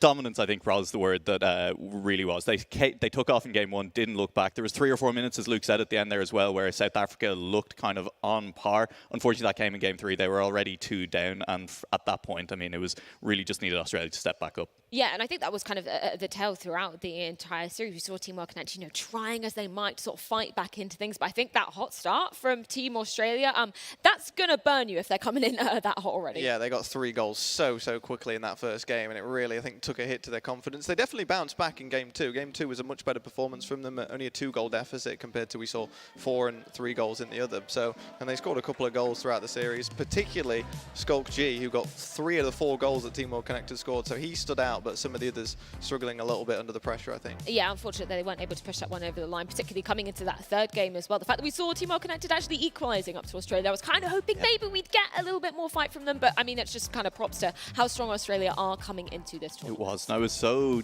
Game 2 was a little bit of a heartbreaker for me, because in game 2, they were kind of playing on par with Australia. It was silly mistakes that let those 3 Australian goals in. You know, it was goals that could have been defended. And if they were just a little bit more on, if they had hit the pace of play just a little bit quicker after game 1, we maybe see a series that goes a little bit more back and forth. If they can take game 2 or game 3 and all of a sudden they're feeling like they have a fighting chance on stage, it could have been different. But the Australians were better, and full credit to the Australians when the fight back was on. When Team World Connected were coming back into it a little bit in game 3, pulled off the equaliser, the class came out. I mean, there was some incredible goals out of Kaka. That goal at the end, the angle from Shores, was just filthy, just absolutely disgusting. And they've got their highlights on the big stage. Yeah, and the fact that they didn't even need to score that 5th and final goal in that third game as well. It was already 4-2. They were already guaranteed to be taking home the bronze medal. But no, you know, I love that they're coming in with that confidence. Yeah, they were just rubbing salt in the wound at that point. Weren't they? They were dominant throughout. I mean, they got 13 goals in 3 games. It's a crazy stat, particularly Kaka as well, as we know, is this kind of bit of a captain domestically. The team's called Kaka's Minions, so the team's named after him. He definitely seemed to be the star player today. A fantastic goal in game 3 as well, with some great mechanics. As we round out this first matchup of the CEC, any particular highlights for you coming into this tournament? It has to be that goal. I mean, that flip reset musty, it was incredible, coming off of the ceiling, pulling out the mechanics that I'm sure we might need to clarify a little bit more, but that was the best goal of the matchup by far, and well, once you get into game 3 and you're already 2-0 up, they were pretty confident. I think knew they could pull that out from there and get away with it. Yeah, it was absolutely spectacular to witness. Well, Team Australia, the first medal awarded here at the Commonwealth Esports Championship, taking home the bronze for Australia, their country representatives. But we're going to throw it to a quick break. When we are back, we're going to see who's going to be taking home the gold between Team England and Team Wales. Don't go anywhere.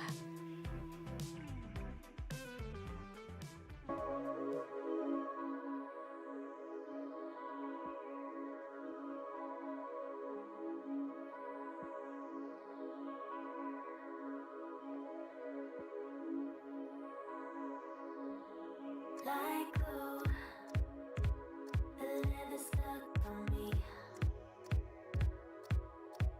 I wanna move.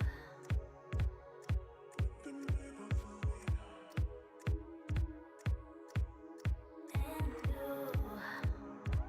yeah, they all want a piece of me. Everyone in the crowd wanna feel it, they wanna be me.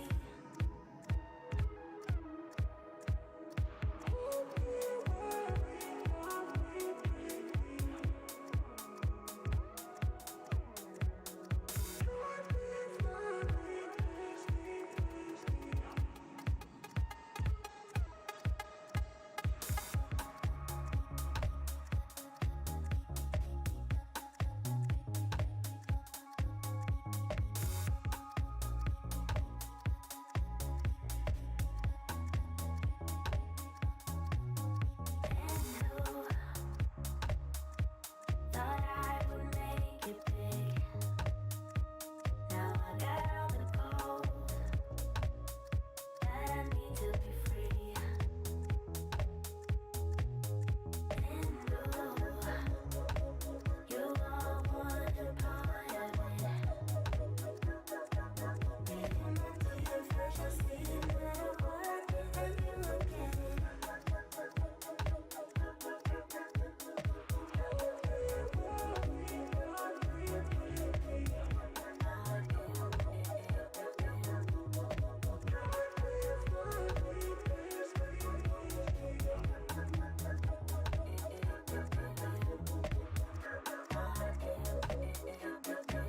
All the stars in the sky.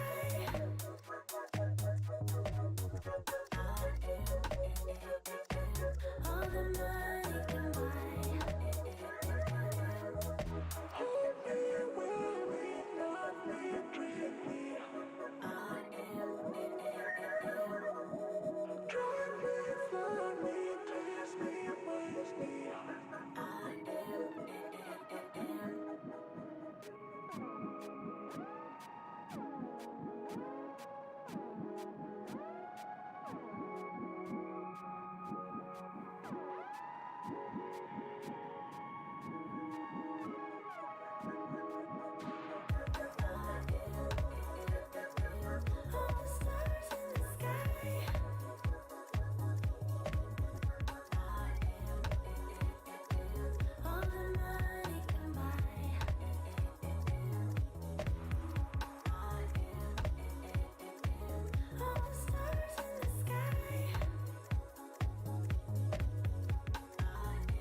Trying to get to you when you're on the low.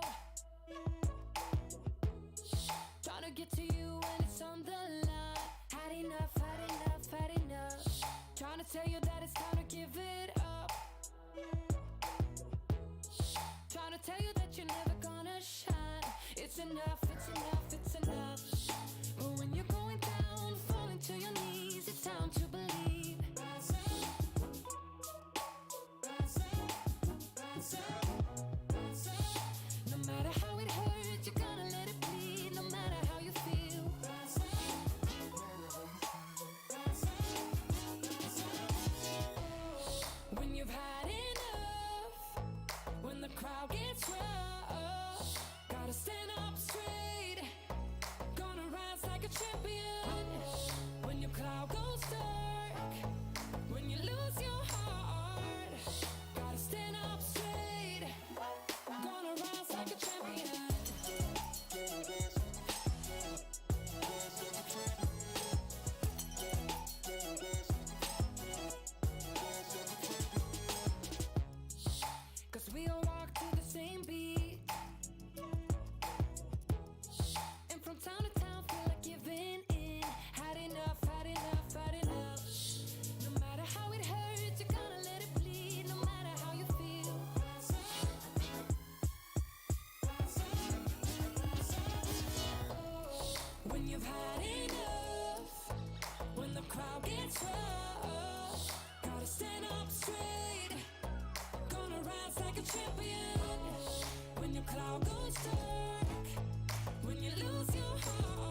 I think we're one of the favourites at the tournament because overall as a team we're very solid. I think we've had the best results outside of Commonwealth Games. We kind of play pretty quickly. We have like a good structure to ourselves. I think we've got a nice balance in terms of like mechanical ability and brains. Definitely one of the stronger teams in the competition.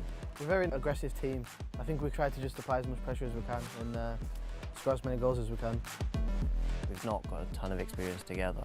I think that goes across the board with all the teams, so we tried to mostly just communicate really well with each other. I think that's probably why we've got the results we have so far. We should have lost to Wales the first time we played them, but when we did, I think it was like a reality check, because after that we just started farming and stomping everyone, so we're pretty confident for the final. The group stage game against England was pretty scrappy, so there's a lot of mistakes happening. I think it'd feel much more daunting to us if we hadn't beaten them in the groups. We're really confident as a team that we'll be taking the gold home. It has very much a feeling that either team can win it, and obviously that makes it exciting for both teams as well. Our first gold medal, medal awarded here in Birmingham, but now it's time to see who will be taking home the gold. We see two home nations clashing in England versus Wales. And guys, I love the confidence that we were hearing from both sides of the equation in that interview. Both teams sounding like they think they're the favourites coming into this game.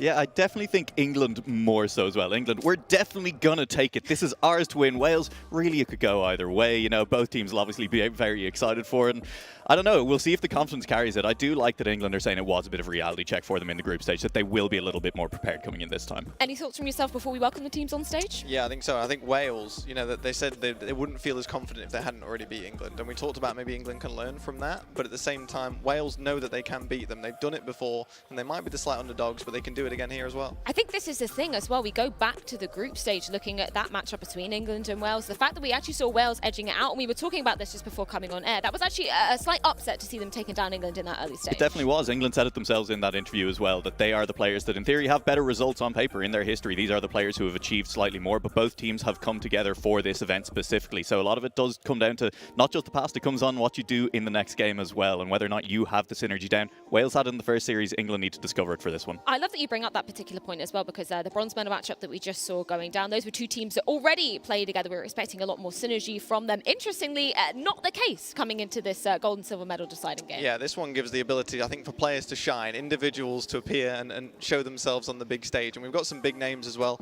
I think especially in this particular matchup, a lot of pro players. And perhaps Foxy sneaking in there is a little bit of an unknown quantity. But England know what to expect now. They've played against him already, so they'll see how they deal with that. But certainly they didn't deal with it particularly well in the group stage, particularly in Game 5 as well. Well, before we get into any more of the nitty-gritty, it's time to welcome our players onto the stage for this gold medal matchup. Jasmine, take it away.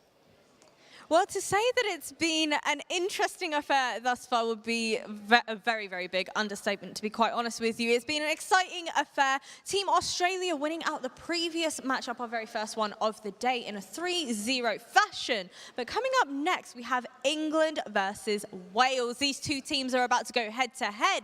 So, people, please make some noise for Team England. 3 current active professional players. Go on, you can clap while I'm talking.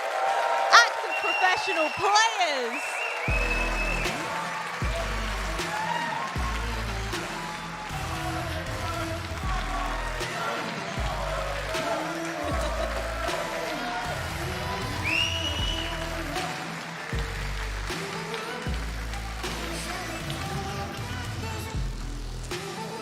Well, first and foremost, you heard the cheers of the crowd. How does it feel to be playing right here in front of them all?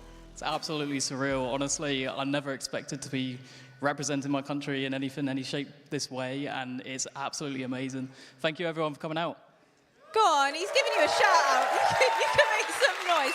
Thank you very much. I'm certainly looking excited I'm looking forward to see you guys kind of perform. There's certainly a lot of pressure on your shoulders though. 3 professional players amongst your ranks as well. But Team Wales now, they have 1 current professional player, 1 former professional player, and 1 up-and-coming player. So they certainly have a lot to kind of show us on display here. So give it up for Team Wales, please.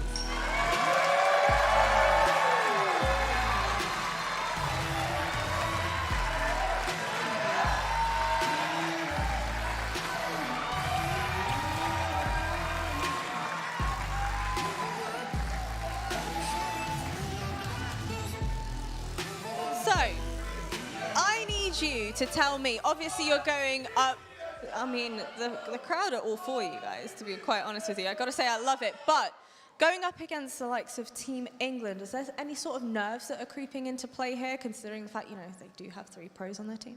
Not in the slightest. Oh boy, and what about the confident words of Team England saying that, you know, this should be relatively comfortable for them? They thought that the first time, and then we beat them the first time. So we'll do it again.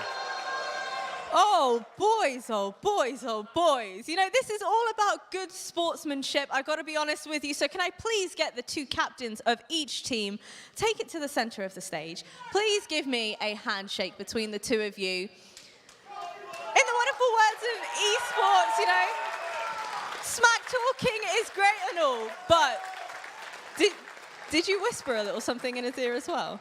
Did you whisper a little something in his ear as well? Just good luck. Just good luck. Exactly. Good luck, have fun, everybody. Go get set up to your stations, please. I'm so excited to get this one started.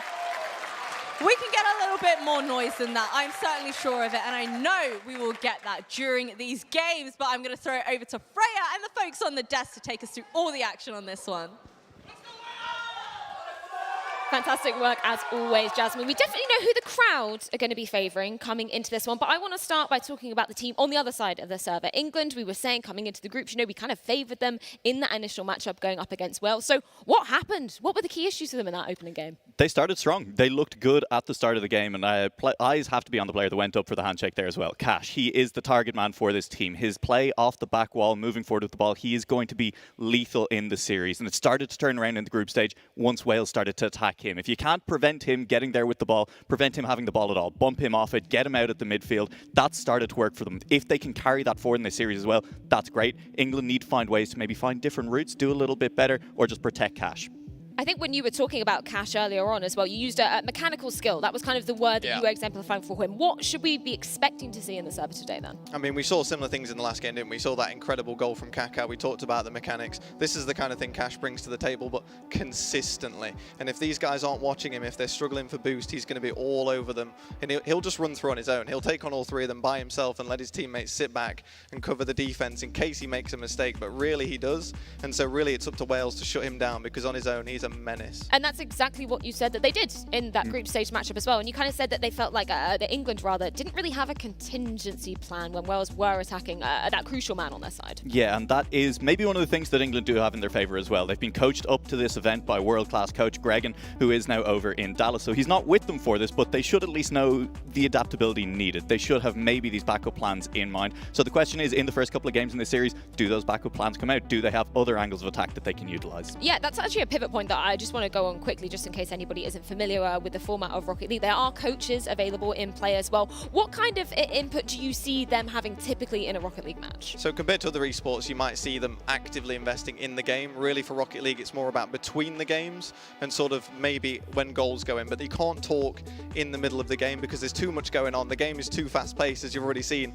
from the 3rd place match. And so all the coach can do from there is hype them up for the game, get them fired up, get them in the zone. Any kind of last-minute tactical changes aren't really going to make a big difference now. They know how to play as a team, and it's about sticking to that and getting that energy up to hype themselves up to be ready for it. And when we put Wales under the spotlight as their opponents, I mean, we talk about the teams outside of this particular event. There's 2 names from both sides of the equation that have actually played together. Yeah, so Hibbs particularly and Breezy, these 2 both played on a team together in the EURLCS, so they know each other pretty well. Breezy, perhaps the slightly stronger player, we're marking him out as the star player on that Wales roster in particular. He's sort of the one to watch it and go against Cash with the mechanics and scoring all the goals. But Hibbs will know how to deal with him, and so if that means he can sit back, maybe be a little bit more defensive for this England team and kind of watch out for his former offensive teammate and shut him down, then that could be a huge avenue for England to take the lead as well. I also just want to put Tadpole under the spotlight, as Jasmine was perfectly alluding to, the fact that now technically I guess he's a retired player. He's moving into the management for a professional Rocket League team. So this is kind of his last foray in front of a crowd. Must be a nice feeling. This is potentially his last competitive series ever. And it's for a gold medal, the first ever gold medal at the Commonwealth Esports Championships. And yeah, it's exciting. He is a player who should have a good head on his shoulders. He's moving to become management, and that could be very relevant in this team because they also have Foxy, up and coming, will not have the stage experience, and most of the other people on this stage at this point as well. if there is someone who might need a little bit of calming down, who might need a little bit of guidance, if the series starts to get away from them, it could be Foxy. And having Tadpole there alongside him in the stadium, that could work out very nicely for Wales. Yeah, we kind of can't understate this enough, the fact that the pressure you're feeling when you're coming out on stage, it's a completely different environment to what you're used to when you're competing at home. Obviously, a lot of these guys are coming through sort of online periods during the pandemic as well. It's an entirely new environment to be getting used to as a player. Yeah, I think particularly for someone like Foxy, as Alex was just pointing out, you know, him just being 18, his start of the Rocket League career was sort of been during that pandemic period, and so it might be his first time on stage. I'm not 100% on that, but he's got the perfect experience alongside him with these two veterans, particularly Tadpole moving into management, to sort of keep him in the game, keep him focused. And what a great team they have, managed to beat England, so can they do it again? When we're talking about this as in terms of just the narrative coming into this as a rematch per se, how do you kind of favour a side when, you know, Wales taking the W, maybe a little bit of an upset back in that group stage? Where do you kind of put England in the equation then coming into this? It's hard to bet against them still, because very much the story of that first match was England had the pressure. They have three very good players. They will play from midfield. They will suffocate you out of the game. What Wales have is a Breezy. And Breezy in broken play on the counter-attack will cut through teams by himself as well. If you give him a little bit of boost and a little bit of space, he will counter-attack and he will score by himself. Wales, that's a tough style to rely on because you're relying on your opponents giving you the ball in space. On the counter-attack, if England can just cut out Breezy a little bit from the play, maybe they can just clean it up. Maybe they don't even need to rely on Cash at that point. But it's a big ask. Yeah. I mean, you've heard the term Cash is king. He definitely is in this team. And he doesn't need to be using a bank card, that's for sure. I think he'll stick to his mechanics. And I do think with the extra pressure of being on a LAN environment and a huge stage, it's going to be harder to shut him down because they're going to be feeling much more pressure. And Cash has this kind of experience. He just played for professional team Misfits, now looking for a new team. But so much RLCS experience just means he's going to be used to this kind of stage and used to the pressure, and the audience will just thrive him and it'll just hype him up. I just want to reiterate just the scoreline for any of you guys that didn't catch up with the group stage game. Of course, as we were saying, this is a crucial rematch now for the gold medal coming into things. Did go to the full 5 games, and we were talking about the first bronze medal game that we saw playing out of the CEC. Wasn't a close affair at all, but when we're looking at the scorelines between these two teams previously, I think we're expecting a lot closer game today. It should be a lot closer. We should be seeing at least one game going to whoever does end up losing the series. I mean, whoever that does end up being, we're not expecting a sweep in this grand finals at all. We should see at least a few games going backwards and forwards. We should see pressure on both ends. And like I say, there are maybe two different playstyles coming in. There's the pressure from England, Wales maybe looking to play that counter-attacking style. Whether or not that does hold true when we actually get into game one remains to be seen, but that's kind of what we're expecting as it comes in. A lot of questions, and hopefully it's time to be getting some answers. We are going to check in with our beautiful casters, Luke and Elliot, up in the crowd in the heart of the action. Gentlemen, who are you favouring for this one? Who do you think is going to be taking it? Honestly, that's so difficult to pick a team right now. Between England, who before the tournament started were firm favourites, but Wales beating them in the group stages and convincingly as well, coming from behind, winning a couple games consecutively and seeming to really figure England out. For me, I might be backing Wales to do it again. Ooh, I think there's a gentleman that agrees with you up here on the desk as well. Yeah, I think I'd have to agree. I mean, I also think we have to just look at it with 3 flags to 1. Got to be 3 games to 1, right? It's controversial. I guess I'm going to have to be the first Englishman to speak in this one and say, come on, team. Small cheer. The small cheer. There we go. Yeah, that's what we want. Favourites. We had a little bit of a hiccup in the group stages. We thought it was going to be a bit easier than it was. Turns out Wales can play Rocket League as well. But look, we've got it under wraps now. Grand final for the host country, no doubt in my mind. Well, gentlemen, I think it is time to see exactly how this one is going to be panning out. Take it away for our gold medal match. Elliot, it's the Commonwealth Esports Championship gold medal match. These teams, they're not looking to get on the podium. They're already on it. They're looking to climb to the very tippy top. To the tippy top of the mountain, plant that flag, get your gold medal, and walk away as the first ever Commonwealth Esports champion. I mean, that is absolutely sensational, isn't it? How do you get over that? Ladies and gentlemen in the arena have been so good so far. You're making so much noise. Let's make a little bit more for these two teams. It's the grand final of the first ever Commonwealth Esports Championship.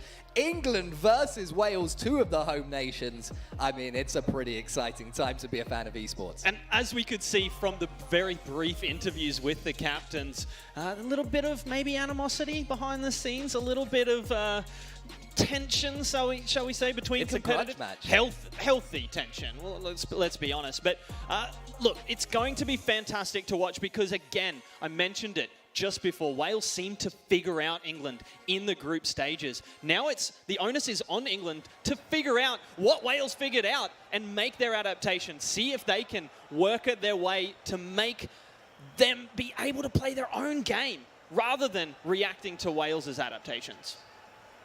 We spoke to England after that group stage loss to Wales, and we said, what happened? Did Wales play really well? And they said, no, we just didn't play well enough. So let's see if they can turn that around here and play to their own standards, to the standards that we would expect this team of veterans to be held to. Are we going to see that? Or are we going to see Wales come back with another upset at the last conceivable moment? Right now, it is Wales starting on defense, but a big clear up to Tadpole again. Potentially his last competitive series ever on the biggest of stages. Looking to redirect Foxy, looking to touch it down to a teammate, but Ixo there to pick up the pieces and looks to pick out a midfield pass to Hibbs, who can't touch it down. Cash, though, looking for those double taps that are so lethal from him, but denied by Wales. And just for anyone who might be confused, Hibbs changed his nickname in-game to Ib. We are still going to be referring to him as Hibbs, though. That is his usual name in Rocket League. And we've got Tadpole on the ball here, trying to finish off his competitive career with a Commonwealth gold medal. What a way to go out. Right now, Wales just a little bit of sneaky possession here. Some pressure to be had. No golden opportunity to score, but maybe that'll change with a possession here from Foxy. He gets underneath Cash, tries to get over the top of Hibbs, but Ixo there to cut it out, and he's there to look. The bump comes in from Hibbs. Ixo and his teammate combining well to open the scoring here in the grand final in the gold medal match. And Hibbs has to get so much credit here. Ixo just has to lazily drift down the center of the pitch, and Hibbs takes out the keeper, the only defender stood between England and their opening goal here in game number 1. 90 seconds into this grand final, we have a lead, and it is in favour of the host nation. But as we've seen, Wales able to perform from behind when the pressure is on. So look for them to come back. They refused to go away in any of the games in the group stage and in the series again, taking the win earlier in the tournament. This being the rematch, England out for revenge, and right now out for a goal. Cash pushing forward, finds the second touch. Ixo unable to turn it on target.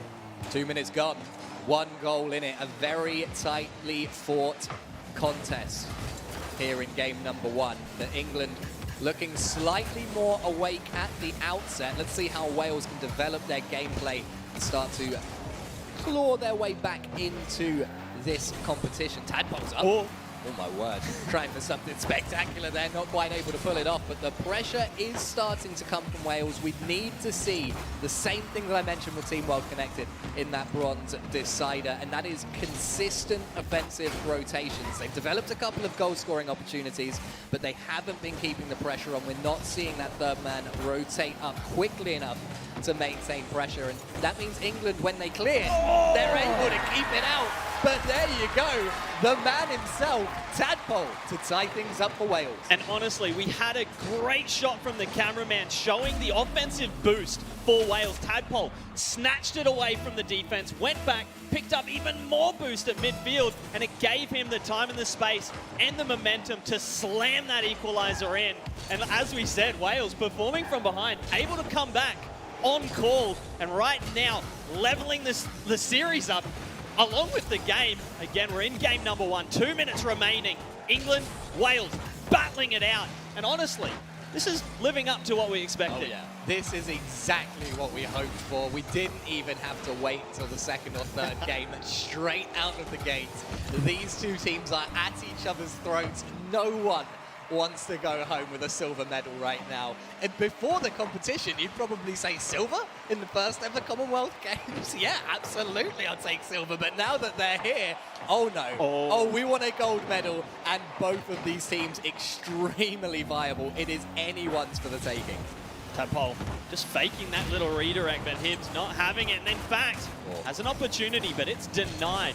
It's the last by Breezy in the top corner. Tadpole has a chance to slam this downfield. Doesn't really get the contact he wanted. Wants some elevation and velocity on it. Instead, just hands possession away. And now Ixo latching onto it. Foxy denying him an opportunity. And I gotta say, Wales not sitting back, but really challenging early.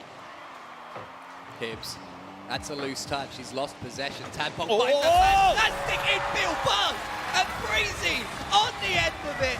They've cut out possession from England in midfield, and with a single touch, dispossesses the team in blue, gets that pass down into midfield, and Wales take the lead with 53 seconds left in game one. Elliot, yeah, it was an awkward soft touch from England, but Wales just snatched it. The perfect drop down into a goal scoring opportunity. And what a way to take it, to take the lead.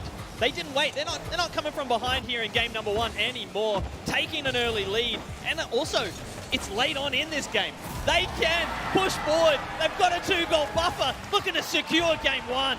All three Welsh players on the scoreboard, 3 goals to 1, 36 seconds left. And the oh-so-confident England, with an early lead here at the outset of the grand final, find themselves 2 goals down with just over 30 seconds left. England have to hit back now if they have any hope into getting back into this game number one. They do have some offensive pressure, but Tadpole, the experience showing, able to take it around, gets the 50-50, and here comes Breezy. Looking to touch it off the back wall. The defense latching on Hibbs, carrying it over the top. Ixo pushes forward. They need this offense to go into the back of the net. And right now, Wales will not let them, securing game one late on, taking that lead, snatching it away from England, and looking to keep what apparently is the new status quo. Ladies and gentlemen, will they find goal number 4 on 0 seconds? No, they won't. But they will take the W here in game number 1 of our grand final matchup. The Rocket League Open Division has kicked off its final match of the Commonwealth Esports Championship with a sublime performance from both sides, and Wales really stepping it up there. Elliot, this match is a bit of a banger. I gotta say it. Look, both these teams coming out fighting hard. England with the chip on their shoulder after the defeat in the group stages to this Welsh side. And let me remind you, it was an upset, a definitive upset. Oh yeah. Nothing incredibly shocking, but England definitely were the favourites on paper. But Wales, they seem to have figured it out. They're protecting their backboard. They're not letting Cash just have his way with the ball. Look, Cash at the bottom of the leaderboard. Barely 200 points, struggling. Not a single shot registered to the most mechanical player in this lobby. Wales, they've just denied England every opportunity to score more than that solitary goal. It's absolutely crazy as well, because what Wales have managed to do here is, in the group stage, it took them almost the whole series to start turning it around, right? They had to go through that process of figuring out what England were doing, adapting to it on the fly, in the moment, and then managing to really grind it forward, find the goals they needed, and take the win. And what took them the course of a 5-game series in the group stage, they've done it here in a single game and pushed England immediately on to the back foot. The favourites to win this entire competition have lost game 1, and now we need to see, can England do what Wales have done now? Can they tell what Wales are doing, adapt to gameplay, not just on the fly, but on stage here at the ICC in Birmingham? The pressure is on. It's the gold medal matchup. What do you reckon? Can they manage it? I reckon there's some fight left in England, Elliot. I predicted Wales at the beginning of the series, but I don't think England are going to go down this quietly. I think we've got more to see from all three players. I don't know if we'll see Cash at the bottom of the leaderboard again for a second game, let alone a second game in a row. He's got that chip on his shoulder. He's going to be looking to pop off. Watch that player, watch this space, and let's watch game 2. The grand final well underway now, and Cash is looking for Hibbs, but they're just reading it so cleanly. Wales know England's tricks now, and we're going to need to see new ideas coming forward for England. Oh my word, Wales cementing, doubling down on their early win in game 1 with an early lead in game 2. And who else but the veteran, just calming the nerves. Okay, we won game 1, but we need to back it up in game 2 and getting that early goal, and it is Tadpole with the calming presence, with that calming goal, and Wales back in the ascendancy. I mean, if this is his last ever competitive match, what a way to go out scoring in every game so far. Ooh, fantastic work. But 30 seconds into game 2, there is just a wealth of time left for England to come back to make something of it. 1 goal is not a lot in Rocket League. Let's see what they can do in the midfield. This has become quite a built-up area. A lot of traffic here as the ball falls loose. Breezy managing to connect the underside of his car with the ball, allowing him to flip again. What we call a flip reset. Just trying to keep possession now. Wales moving forward, but they've calmed down a little bit. Maybe that will benefit England, allowing them to just get a little bit more space, some more touches on the ball. And tell you what, it hasn't though. They're pushed straight back into defense. Yeah, right now Wales pushing forward, and they've got the boost to do it as well. England struggling, only Cash with any boost in the tank to defend that initial play. Breezy doesn't have the touch forward he wanted, but he's made it awkward. Hibbs though, playing it high. Tadpole trying to take possession and just slow things down a little. Flip reset to take it over the top of 1.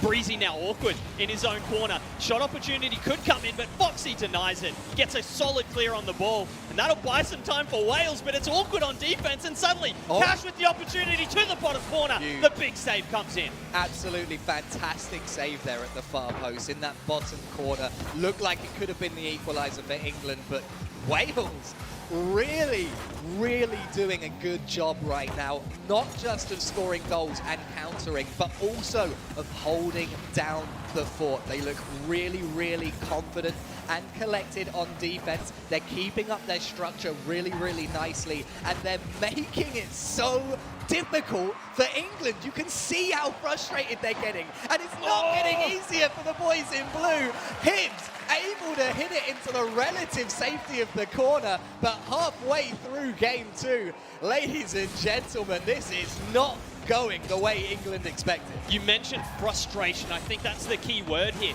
It's so frustrating when you are trying to come from behind and your opponents just latch onto that ball and eke out opportunities of their own. So suddenly you're worried about going down by 2, let alone equalizing. And right now, England really struggling to put anything together offensively. They're having to pull out every trick in the book, and they are still not finding shots. Tadpole, the latest to clear this away. Cash uses all of his boost just to maintain possession. He just cannot find an angle. He cannot find relevancy in this game, but maybe a way in. No! Tadpole again shutting things down. Wow. It has been very nearly 3 minutes of gameplay without a goal here in the grand final. Game number 2. Wales with the lead, certainly with the tempo right now, pressing the game forward, defending effectively. Their structure is good, but 1 goal is not a good lead. You want to have a little bit more of a cushion than that.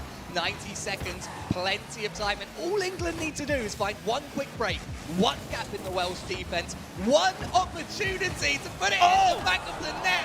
Oh my word, they can't do it this time, but you can see where the threat is, and that equaliser wipes out all of this previous 4 minutes of glorious work from Wales. And Wales will be starting to look at that clock, starting to look at the scoreboard, and starting to sweat just a little bit. You mentioned it. 1 goal is not a secure lead in Rocket League. And as we say that, Wales defending that lead at the last. Big save off the line, and they hold on with 50 seconds remaining. And they're coming up for a shot of their own here. 45 seconds left on the clock. Hibbs able to pick it up in midfield. Bumping plays from England. That physicality at the Welsh backline is brilliant. Exactly what they need to be doing as well. And you can see Breezy just hunting like a shark there, circling the defenders. But with 30 seconds left, we're going to need to see them step up the aggression even more. But Tadpole maybe looking to get that buffer. Ixo denying him. moments away, pixels in that, but Breezy, relentless, the double tap bouncing in front of the line. Cash to play it away. Elliot, there is 13 seconds left for England to get back into this series. If they drop this, Wales go to match point, go to medal point, go to championship point. But Cash, a final opportunity. The ball needs to touch the ground, and it doesn't. Foxy secures game number 2 for Wales. Absolutely smashing play here from Wales. A one goal lead takes the W here in game number 2 for Team Wales. Breezy, he didn't score, but 6 saves and an assist from that player. 6 saves to maintain a 1-goal lead to put yourself on championship point. I mean, what a performance. And remember, it was Breezy on the Welsh side that we picked out as perhaps being the offensive powerhouse, the offensive difference for the Welsh side. But here he is stepping up big all over the pitch, primarily in defense according to the scoreboard. But my goodness, Wales, what a performance everywhere. They just outplayed England. Once they had the lead, they shut everything down. I cannot remember an English opportunity that looked scoreable in that second half. I mean, they had a couple of opportunities that very nearly made it to the line, but last-second saves. And, I mean, everything was shut down. And there's a stat to back that up as well. England, 8 shots on net. That is 3 more shots on net than Wales had in that game. But Wales had 8 saves. Every single shot on goal that England put on that orange net, Wales saved. They turned it away, and they maintained their tenuous grip on the lead all the way to 0 seconds. Game number 3, I tell you what, grand finals, did not see this coming. Wales with championship point, looking to close it out right now in a clean sweep. It can't be a clean sweep, Elliot. It just cannot be. No chance. English fans in the crowd, this is the time to get loud. If you want England to fight their way back in, I think we got to get Cash popping. He's been quiet. Oh, nearly an opening goal for England from a little bit of rough play, but Breezy, again, as Wales have looked, comfortable on their own line, comfortable to make a save, take the ball away, and take possession. And a huge save from Hibbs there. Really, really important save. Crucial to keep England's confidence up. Oh no. Oh my goodness. Forget it. Tadpole steps up to the plate, and he doesn't need a second invitation. Wales take another early lead here in what could be the deciding game of this grand final. Tadpole blazing his way to the lead as his teammates eliminate the defense. All he needed to do was put that on target, and the opening goal went in the Wales team's favour. And they are looking for a second, not happy to sit back on their laurels and protect a singular goal lead as they did for what felt like the entirety of game number 2. They are looking to push forward, although they're going to have to defend against a Hibbs air dribble. It is wide, and Wales will look to play it away. But I tell you what, I've been hearing a lot on the news about how we're moving towards a cashless society, but this isn't what I thought they meant. We're in game 3, and we have not seen Cash once yet in this series. The man to watch. We haven't seen him step up. We need him to come and be the player that England need right now, the hero that they need, whether or not he is the hero they deserve. And 90 seconds into game 3, it's the Welsh team with a 1-goal lead, and they will be feeling very confident. And again, they look comfortable. We've not seen England go to that backboard, which has been so prominent in their play throughout the group stage, and which is so prominent in the play of these players as individuals on their own sides. They like to get that ball high above their opponent's net. They like to touch it off the backboard, cause chaos on the defensive end. But credit to Wales, they've eliminated that opportunity as they're eliminating this one right now. And right now there's shots coming in from England, but none of them look threatening.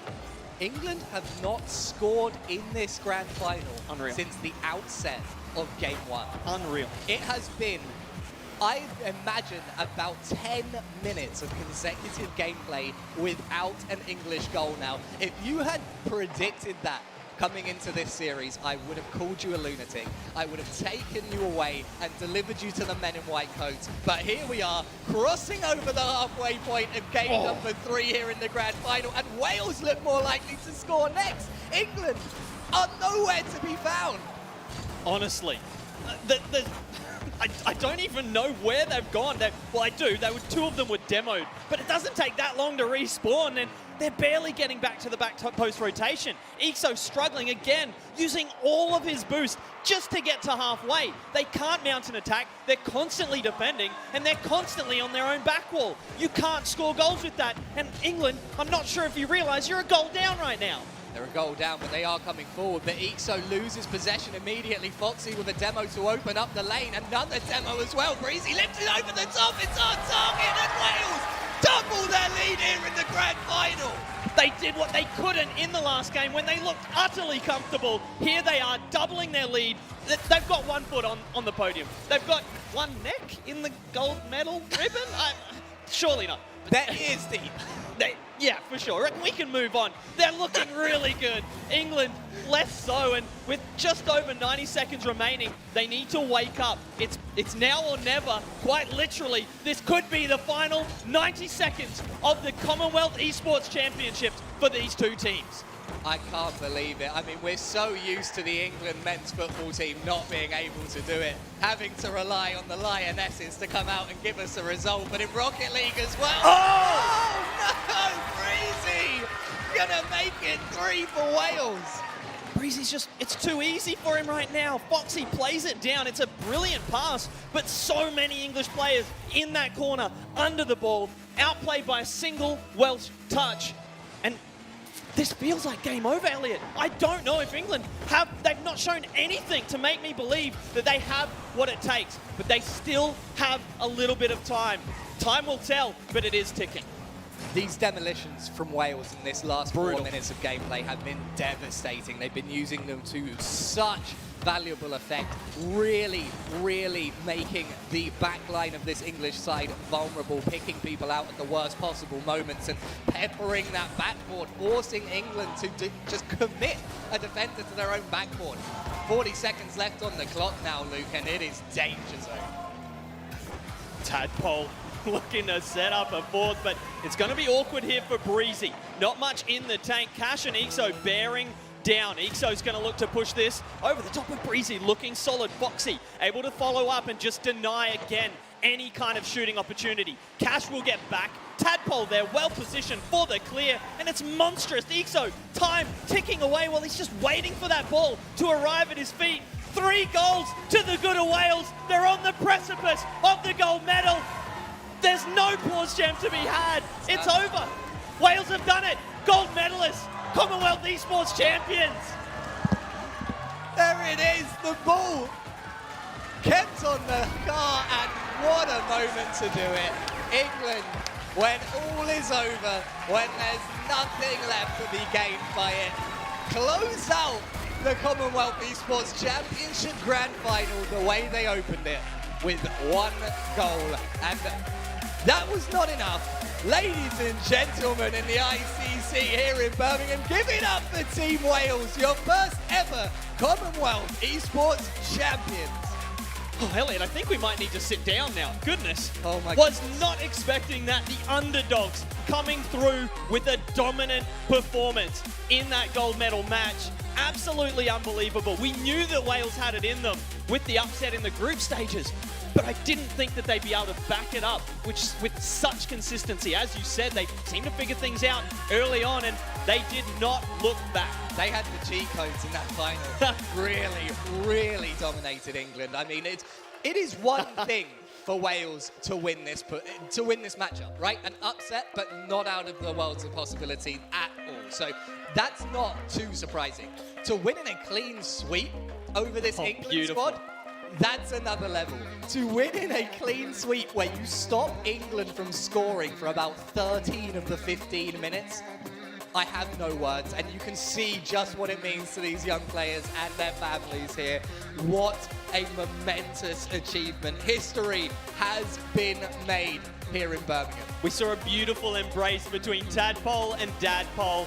Now I guess Manpole But what it means to this player, again, we talked about Tadpole. He's on the edge, the verge of retirement. It's announced he's moving into management. This could have been his last competitive series. What a way to go out, going out with a bang and some absolute banging goals from that man himself to really secure his team a grand final championship. Gold medal, goodness me, a gold medal, Elliot. We're giving out medals. At the Commonwealth Games as well, no less. Tadpole scoring first for Wales in every single game, opening up the scoring for games 2 and 3 himself, scoring after Ixo in game number 1. Absolutely magnificent there for Wales. Congratulations. And let's find out what Jasmine thought about that match. That was a banger matchup, to be quite honest with you. I don't know exactly how to put it, but banger matchup, I think, is the best possible way of describing how that one panned out. Congratulations once again over to Team Wales. I'm curious to see what our desk has to think about that, so let's go ahead and check in with them.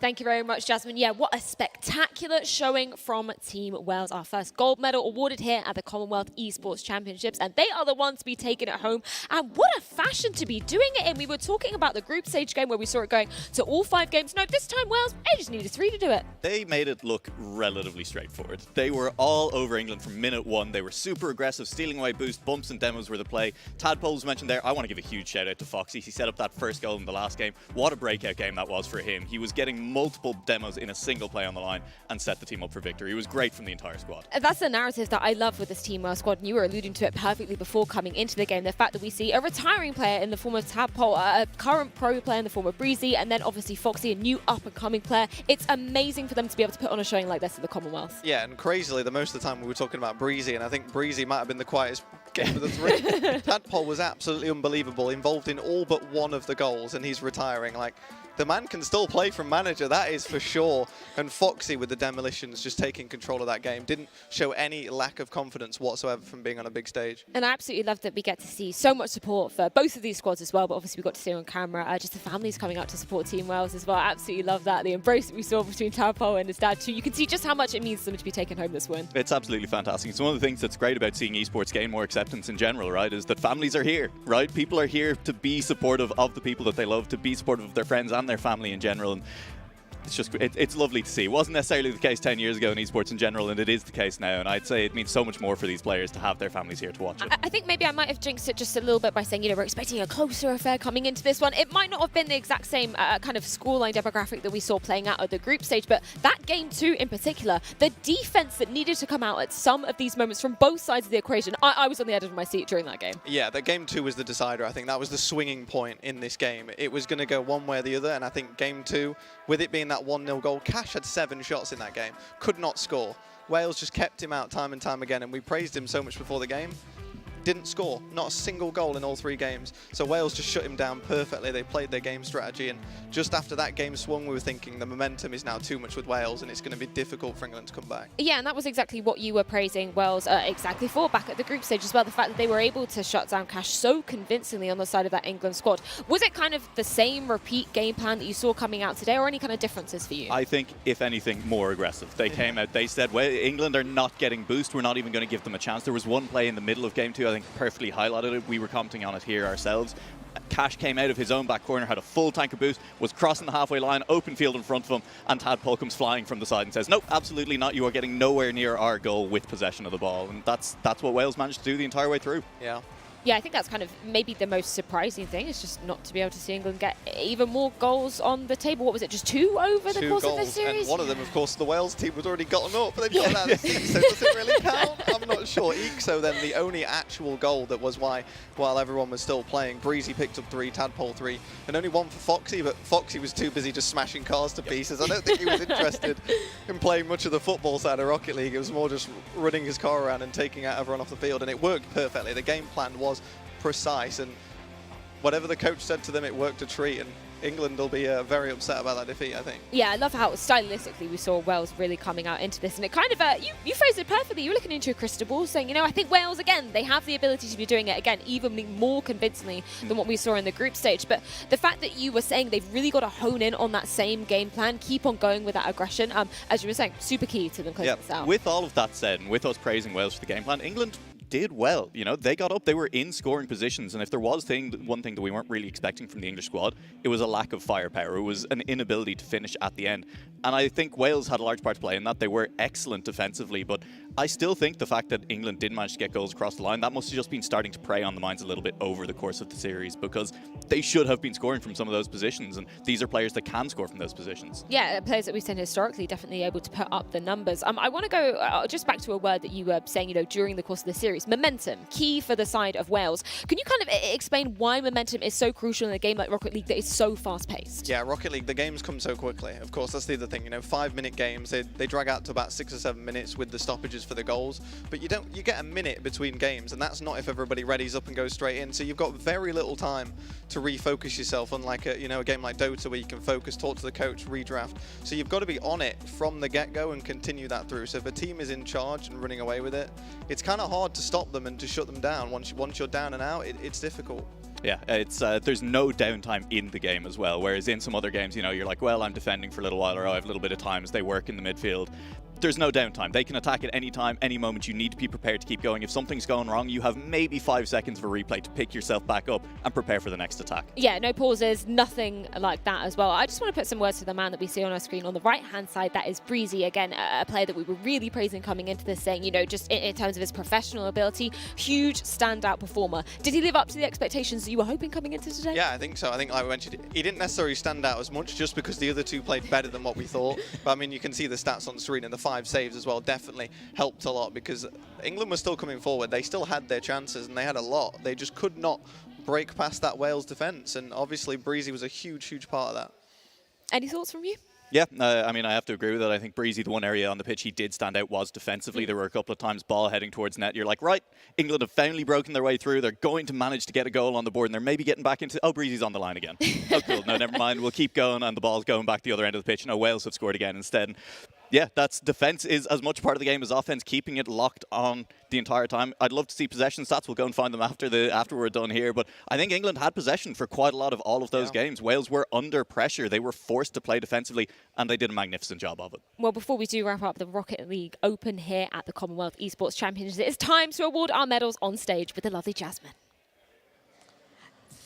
Thank you very much, Freya. Honestly, to say that I haven't necessarily expected this much excitement of Rocket League right here for the Commonwealth Games, like it honestly blows my mind every single time. And I hope that everybody at home and everybody here has been thoroughly enjoying the show. But just like everybody is kind of hoping for and expecting, I'm going to invite for everybody here the following members on stage to present all of our player medals. So please put your hands together. Presenting the gold medals, we have Chris Chan, otherwise known as the Global Esports Federation President. Please put your hands together.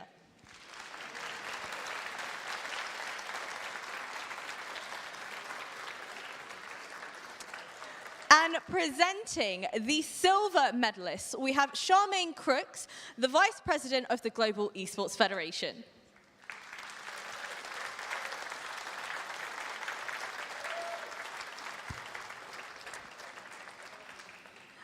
And presenting the bronze medals, we have Chester King, Global Esports Federation's Vice President.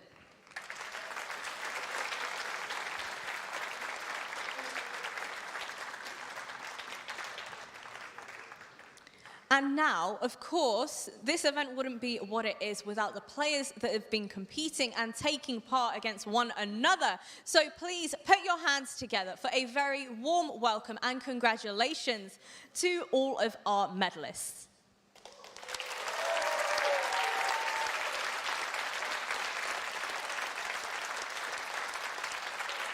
Keep it going, keep it going. I know you can do this. We've practiced this.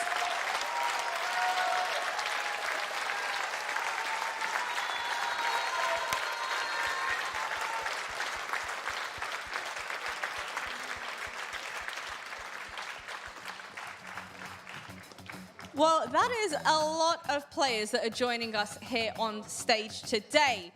But I need another round of applause. I need you to put your hands together. I need you to make some noise for our bronze medalists, which are Australia. Team Australia. Put your hands together.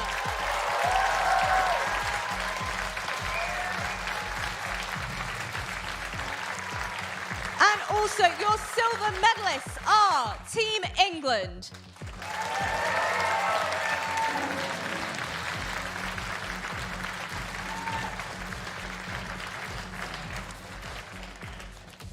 But there is another team as well. Your gold medalists are your Commonwealth Esports Champions, Wales. Team Wales.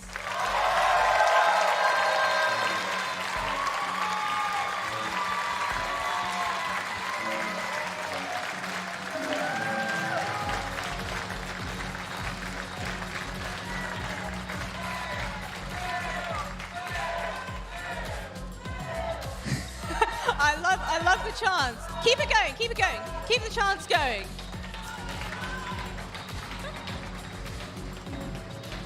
And now we have Chester King to present the bronze medalists for Team Australia.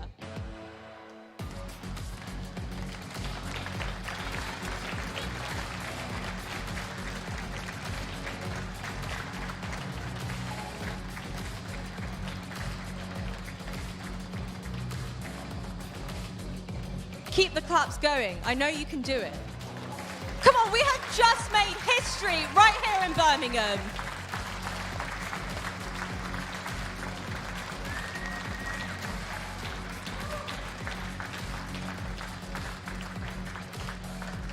And now for the silver medalist, Charmaine Crooks.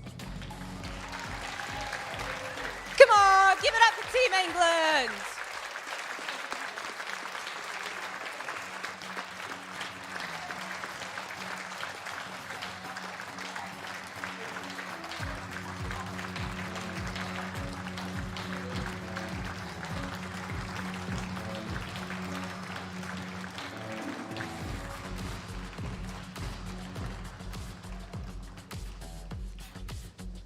Presenting our gold medals for your Commonwealth Esports Champions, Chris Chan for Team Wales.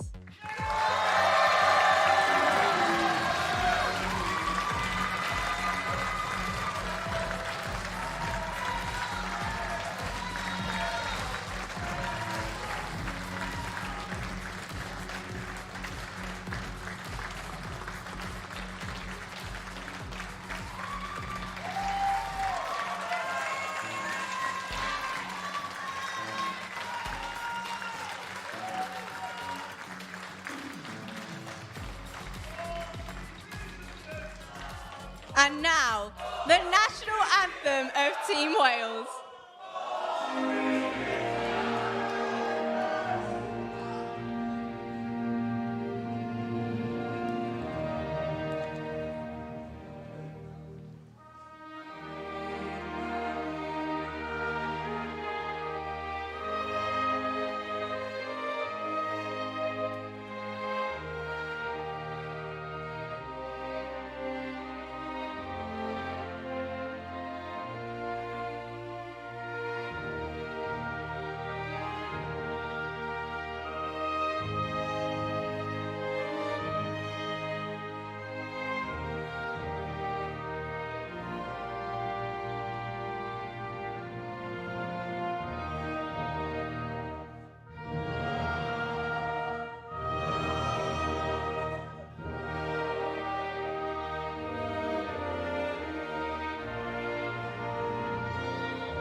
I'd like to give a very, very big congratulations once again to all of our teams that have competed here today, and an extra special congratulations here to Team Wales as well. Unfortunately, that wraps up the end of our Rocket League Open today, but don't worry, if you're a Rocket League fan, we still have the Rocket League Women's Tournament going on tomorrow as well. So make sure you guys do not miss that one, because it's going to be some more banger matchups. But don't go anywhere, because after this break, we will be back with eFootball.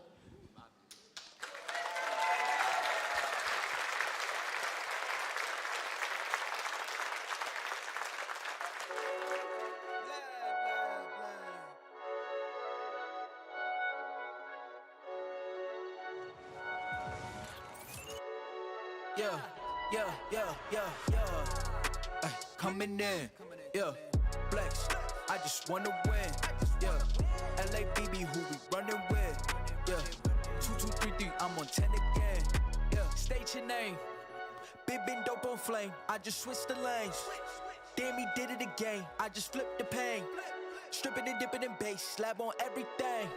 Swimming, you sinking away, cause I got big racks coming. I put my low racks on it. I ain't skip past losses, I had to get back off it. See the fit lab on it until they whip my coffin. Money clip, I tossed it, I heard it's big bags on big bags on big bags coming, coming in. Yeah, flex, I just wanna win. Yeah, LABB who we running with. Yeah, 2, 2, 3, 3, I'm on 10 again. Pump up the action. I'm active. If he never heard of Ben Dope, he just napping. Jackson's off the rapping. Keep it on my body, bitch, I'm broke if you asking. Don't gotta sell it, most of y'all is flawless. Broken whips as long as it is foreign. Heard you want it cause the yam's enormous. What's in since she isn't gorgeous? Live my life, last name of Morgan Freeman. Trying to touch a forest, do not know when knocking on the door is. Came in, did it like the Porsches. Coming in, yeah, flex, I just wanna win, yeah. LABB who we running with, yeah. 2, 2, 3, 3, I'm on 10 again. Okay, alright. Coming in, yeah. Flex, I just wanna win, yeah. LABB who we running with, yeah. 2, 2, 3, 3, I'm on 10, yeah. I press the button and the doors go up. Whoa, that money clip us now, the new now looks like. Whoa, upgrade her diamonds, now her girlfriends are like. I hit record a drop, you can't ignore it. I'm transforming now these cars and planes, I'm always boarding. Just out touring down in Charlotte like I play for Hornets. When I'm performing, never boring, now you can't afford it.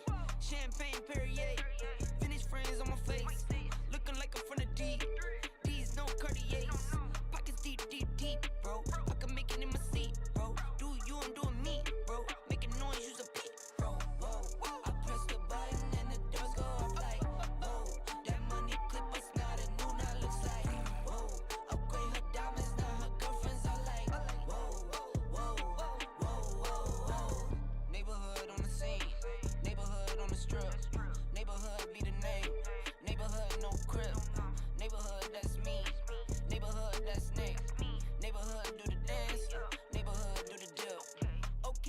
Thought I'd never make it like no way. I'm the real deal, no role play. My days off, that's no days. No, I hustle hard, young rose. E be the shooter, that's cold case. Those on the deals, that's brose. Got no pay, on no say. Okay, this the news, tell them read it. Been the one since the fetus. Don't sleep on me, Tempur-Pedic. That's a no, no, no. Spending dope for no reason. Got a ball head, Mr. Cleaner. Heard the big bags overseas, then we gon' go, go, go. Whoa, I press the button and the doors go up like.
my brothers, there's no question, keep it real. Whether we East coastin' or we in the hidden hills. In the poppin' straps of blue faces, not the pills. Heard you callin' bluffs, I show and prove, yeah, it's for real. Son of God, not a son of sand. Keep it off the books and keep it coming in. Bitch, the old whip, see what I'm coming in. The inside caramel just like 100 grand. Call my phone, hit my line. Only ones who down for real, down for life. Keep it super thug my way on this side. Keep it super thug my way on this side. Call my phone, hit my line. Only ones who down for real, down for life. Keep it super thug my way on this side. Keep it super thug my way on this side. Heard you moving funny, had to cut you off. Had some more friends like my brothers, I can't trust it all. Same ones in your corner, wanna see you fall. Now I only need a hand to count the ones who ball with me. Down to fall with me. Down to put it on the line when lose or draw with me. Those my brothers, different mothers, part of par with me. Got the Bonnie to my class, she break the law with me. Call my phone, hit my line. Only ones who down for real, down for life. Keep it super thug my way on this side. Keep it super thug my way on this side. Call my phone, hit my line. Only ones who down for real, down for life. Keep it super thug my way on this side. Keep it super thug my way on this side.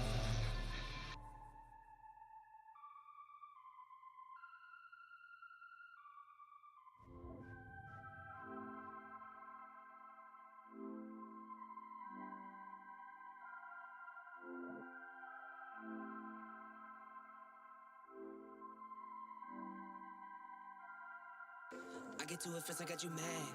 I guess that when I get to it last. Get it that I'm never going back. Get it that I'm never going back. I get to it first, I got you mad. I guess that when I get to it last. Get it that I'm never going back. Get it that I'm never going back. Going up, going up, going up, going up, going up, going up. Get it that I'm never going up, going up, going up, going up, going up, going up, going up. Get it that I'm never going. I get to it out the runway. Different incomes, not one way. Living life on a one way. I knew this would happen someday. You can ask my day one day. Cloudy days turn to sun rays. Only way to way up way. Know my way, know my feng shui. I get to it first, I got you mad. I guess that when I get to it last. Get it that I'm never going back. Get it that I'm never going back. I get to it first, I got you mad. I guess that when I get to it last. Get it that I'm never going back. Get it that I'm never going back.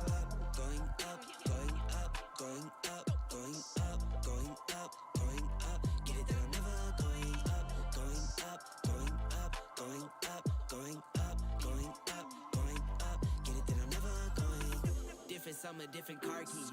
I'm the life of the party. Might buy a bike like a Harley. Totally do so gnarly. God got me, can't harm me. I got armor and an army. Battle scars, battle smartly. Just forever like a Sharpie. I get to it first, I got you mad. I guess that when I get to it last. Get it that I'm never going back. Get it that I'm never going back. I get to it first, I got you mad. I guess that when I get to it last. Get it that I'm never going back. Get it that I'm never going back. Going up, going up, going up, going up, going up, going up. Get it that I'm never going up, going up, going up, going up, going up, going up, going up. Get it that I'm never going. Get it that I'm never going. Get it that I'm never going. Get it that I'm never going. Never going.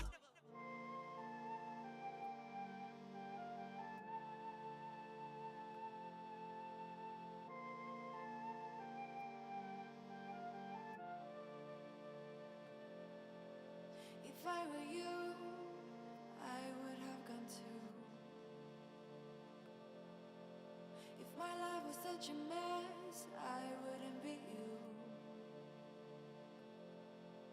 But I woke up to yet another morning out of the blue. You went and I was left behind. I know you found your peace and find all you want more. 'Cause there's no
slippery slope. It's not enough to please you. Pretty Caroline, oh, oh, oh, oh, stone cold stunner.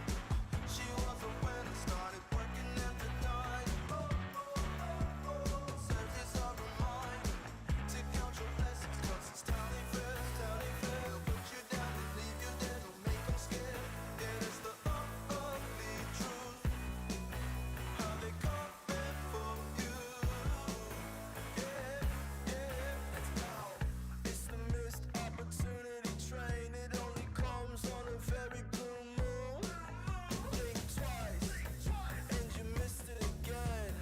Waiting in line for the party to end. Guess you didn't get what they asked for. Not a genie in sight, that reality gets so. There's no point to being careful.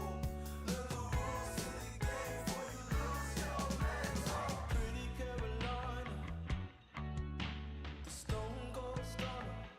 She was a winner, started working at the diner. It serves as a reminder to count your blessings, 'cause this town ain't fair. They'll put you down and leave you there, don't make them scared. Yeah, that's the ugly truth. How they coming for you. Yeah, yeah,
More Commonwealth Esports action on the cards, as now it is time to enter the eFootball Open. More medals to be awarded and country pride on the line. And joining myself, Freya Spears, to dissect it all, we've got Wes and Wonderboy down here on the desk. Gentlemen, first appearance here at the CC. How are you feeling? Yeah, feeling really good actually. First time in Birmingham as well, so got to see some of the sights thanks to Wes, who is a local as well. So he's been showing me around town, and it's been what would good. you recommend then, Wes, for anybody here in attendance at Birmingham? What is a must-see here, other than obviously the esports? No, it's the boring. It's always the boring. It's the giant ball that's outside the shopping centre. There's a lot of good things to do around this city, and yeah, pleasure to be here and be commentating in front of hometown. Yeah, Great. no, it's amazing. Did you hear that the bull as well that we just saw on the B-roll, that's staying permanently? Permanent addition to Birmingham. I'm not sure about the man inside it. Yeah. Don't That know might whether be he's slightly gonna stay. I will say it was difficult to get into the convention centre because of the amount of people looking at the bull itself. But He's a popular bull. a very popular bull. I do wonder what his name is as well. But of course, we move into the eFootball Open. Of course, we started off the day with Rocket League, which you guys were up in the green room watching it. That was pretty impressive. Wales taking home the gold. Yeah, gold for the Open. I mean, incredible stuff from Wales. Didn't really see that coming based on some of the confidence coming out from the English side in that gold medal match. But we did see the gold go the other way. Yeah, you saw plenty of skill on offer for that game, and to see it at that level, you know, it was great to see from both sides. But Wales just were at a different level. Yeah, absolutely incredible indeed. Of course, Wales had the opportunity now here to be taking home a bronze medal, no less, as they take on Gibraltar in the first matchup here of the eFootball Open. Then we'll be moving on to Scotland versus Malaysia. And then tomorrow is going to be moving into the women's eFootball action. We're going to be seeing, again, Wales making another appearance, England as well. Northern Ireland, though, in a bit of a different format going into tomorrow because the winner of that first matchup, they will be then going on to face Northern Ireland. I'm pretty excited for that. Yeah, it's somewhat more of a traditional esports type of setup because we're used to lower bracket runs, higher going into the higher bracket. But I'm looking forward to all the action. If Rocket League's anything to go by, I'm looking forward to seeing the crowd really get hyped, get behind their nations. The home nations especially seem to have a lot of support here. Yeah, no, I'm really excited indeed. And of course, a huge shout out to all of our partners for making this first inaugural Commonwealth Esports Championship possible. None of it would be possible without all you guys at home watching as well. Huge shout out to British Esports, West Midlands Growth Company, Refract, Confetti, and of course, Nottingham Trent University, where all the group stage action was actually going down earlier on this week. But moving into eFootball, I guess a bit more akin with a traditional Commonwealth sport when we're looking at it, because this is literally just a sport translated into a video game. Exactly. If you're familiar with football, you are familiar with eFootball because it's the same thing. It's just people controlling the players virtually. Similar thing to the real world. You get different tactics, different information to provide to the virtual players to play differently. But it's the same thing. We'll go to extra time and penalties if they're level at 90, but it's football. Yeah, and to go along with that side, it's more the intangibles that you look at from, in akin to real football to where you see virtual football.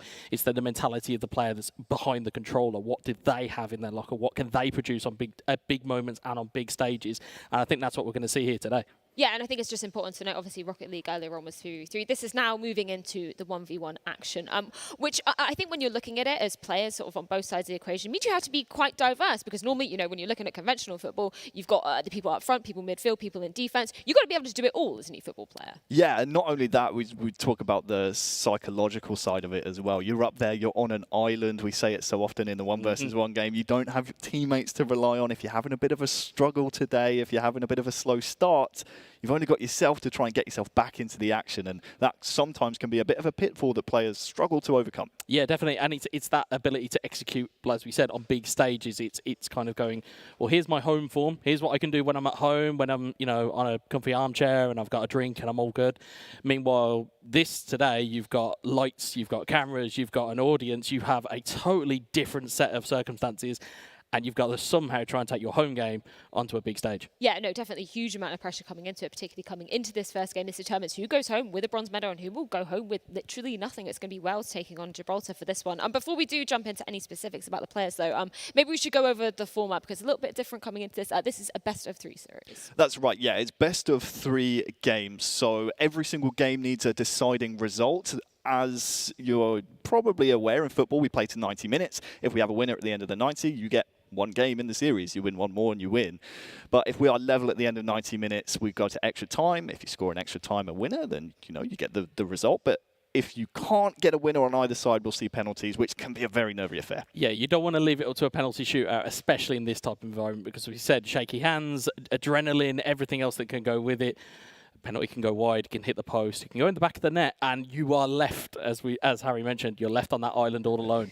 I do love me some penalties, so I do like the yeah. pressure coming into that. Not playing them necessarily, but and then just to recap as well, obviously for this tournament format specifically, there's only 2 teams available to play, and both teams can pick, both sides rather, can pick the same team coming into it. Yeah, that's right. We have Manchester United and Bayern München being the 2 teams available for selection. They both have differing styles. You could argue maybe that Bayern have the more physical and fast defence. So we'll see whether or not teams prefer Manchester United and maybe some of their more skilled players, or if they go for that Bayern side. Yeah, and that's the key matchup here. Is going to be a case of what do players pick? Do they pick Manchester United versus Manchester United? Do they pick Bayern München versus Bayern München? They both have weapons for days, to put it lightly. They have weapons around the pitch that they can utilise. It's who can put those weapons to best use. Well, we're going to see exactly how it does play out. It is time to welcome our players onto the stage for this bronze medal matchup here at the Commonwealth Esports Championships. Well, it is almost time to dive straight into our bronze decider matchup. I'm so excited for this one. It is eFootball. So put your hands together, please. Representing Team Wales, we have Dennis joining on the stage.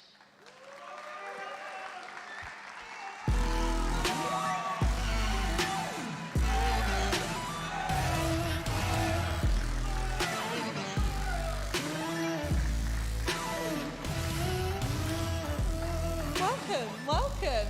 How's it feel here to be up on the stage here at the Commonwealth? It's a nerve-wracking experience, but the crowd is surreal, and hopefully I can thrive off the crowd. Yeah. I'm curious to know, have you got any family or friends kind of watching either from home or here in the crowd? Yeah, my both parents, mum and dad, are up there.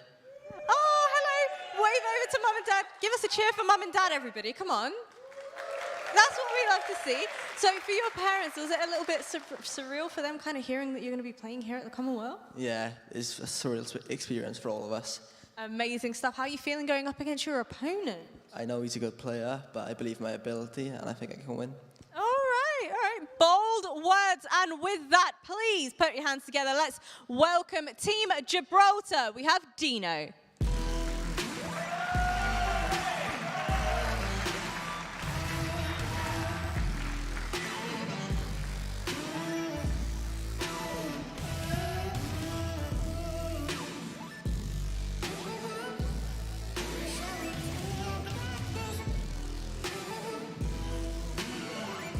Hey Dino. Hello, darling. How's it going? Not too bad, not too bad. Feeling excited? Any nerves creeping in at all? Not at all. We come from the smallest nation, and this is the underdog fairy tale story that's about to take place. Oh my word! They are bold words. Your confidence is exuding itself. I love to hear it and love to see it. But have you guys actually played against each other before? I don't really know much about Dennis. I know he's a good player. Anyone that gets to this stage in the tournament is definitely a good player. We knocked out the host nation, England. Definitely keep eyes on us. Oh, okay. Definitely want to be keeping eyes on them. Boys, please put your hands together. Give each other a good handshake. Best of luck to the two of you. I cannot wait for this. I'm so incredibly excited for this one. I'm going to throw it back over to Freya and our experts to take us through some eFootball. Thank you very much, Jasmine. Yeah, I love the bold words coming out of Gibraltar there. Yeah, I mean, he is a sole representative over the entirety of the Commonwealth Esports Championships. But speaking of the side of Wales, I'm really excited to see what Dennis is going to be bringing, considering he's one of the youngest competitors in the competition, only 18 years old. Yeah, has small tournament experience. This, as you heard him say, is probably one of the most nerve-wracking experiences he will face in his esports career, because this is such a huge stage. It's so, as you said, different from playing at home. Wonder whether or not some of the nerves might just get to him. This is a best of 3, so there's quite a lot of eFootball to be played, but I'm just looking forward to seeing what he can bring to the table here, or rather, bring to the pitch. Yeah, I mean, you talk about Gibraltar and we talk about Wales. You know, you talk about Gibraltar and Dino used to representing his country at esports level for, nationally and internationally, used to it. Whereas, as we mentioned, Wales may not necessarily have that big game experience. Will that cost them? Who knows? It could be the coming-of-age story that it needs to be, or as was pointed out in the pre-match comments, it could be the underdog story that we've all not expected. So Yeah. it could literally go either way here. Yeah, that's what makes it so exciting coming into things. I love the fact that we've seen so much wholesome energy from families as well attending to support their young ones. Love that. Lots of parents in the crowd. Yeah, it really is. But I'm particularly looking at Dennis here because from what we can ascertain and what we understand, he started playing in May. Started playing eFootball in May. So that's Okay, so just a couple of months. only really, a couple of months experience. So you go thrown straight into the deep end here at the Commonwealth, and you find yourself in a bronze match, a chance to bring home a second medal for your country. It's going to be a lot of pressure on that young man's shoulders. Yeah, but when you think about it, has only been playing since May. To get to this level shows there is a level of competence within this game. So that's something that Gibraltar have got to watch out for. Meanwhile, of course, Gibraltar, as we said, are used to being at these types of levels, being at this stage, representing at this type of level. It might be a case that that's the experience that wins out the day. Or you might see the youthful exuberance of Wales, as we've heard from a very boisterous crowd, that Wales are the popular guys in the house. So. Yeah, definitely the fan favourites in this one. You were also pointing out a couple of words about Gibraltar as well coming into this, the fact that he has a coach here as well who's also very experienced on these eFootball stages. So that could be a huge difference maker. Yeah, and that's the thing. It's such a small island. The kind of almost the Venn diagram of players that come and play eFootball from Gibraltar is probably quite small. So to have that kind of close-knitness, the only thing that does go against him is his local practice. You don't really have that many people to go for, and therefore it could cause an issue if you're not quite used to playing other people. Freya, we believe he's the only player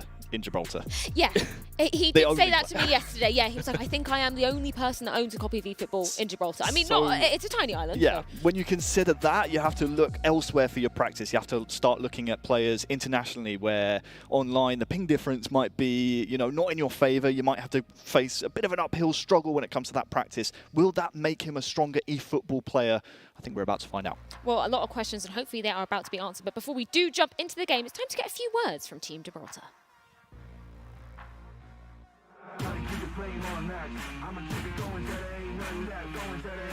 Initially when we got drawn the groups and we saw that we were in a very difficult group drawing host nation England, it was pretty much the underdog story. This is the first thing that came to mind. Played England, got that game out of the way, which was the first one, and with a comprehensive 2-0 win, really settled the nerves. And from there we just went building on, but the group stage has been fantastic. The esports scene in Gibraltar is only something that's picked up very, very recently. It's very, very small. I am the only eFootball player within the country, so the national selection wasn't very complicated, to say the least. But it's something we look at growing. I'm looking to see if we can find some sort of younger talent and bring them through the ranks. I like to take everything in my stride, and however it goes is how it's going to be. But I go into the match with full respect, like I do for all my opponents, and we work from there. Whatever happens, happens, and we'll see how it goes. I mean, Dino was alluding to it in that interview as well, the fact that he views himself as an underdog. Would you say it was an upset for him to be getting through to the groups and into this bronze place decider match? I think so. When we looked at some of the home nation representatives, I mean, number one Pirate, we saw him slightly in the VT there. He was one of the players we were looking at as the stronger contenders here at the Commonwealth Esports Championships in terms of the eFootball Open side. He beat him 2-0. 2-0 in a best of three. There was not a single reply from England. So that, for me, is a marker set down by Gibraltar, a marker set down by Dino to say, hey, I am here to play.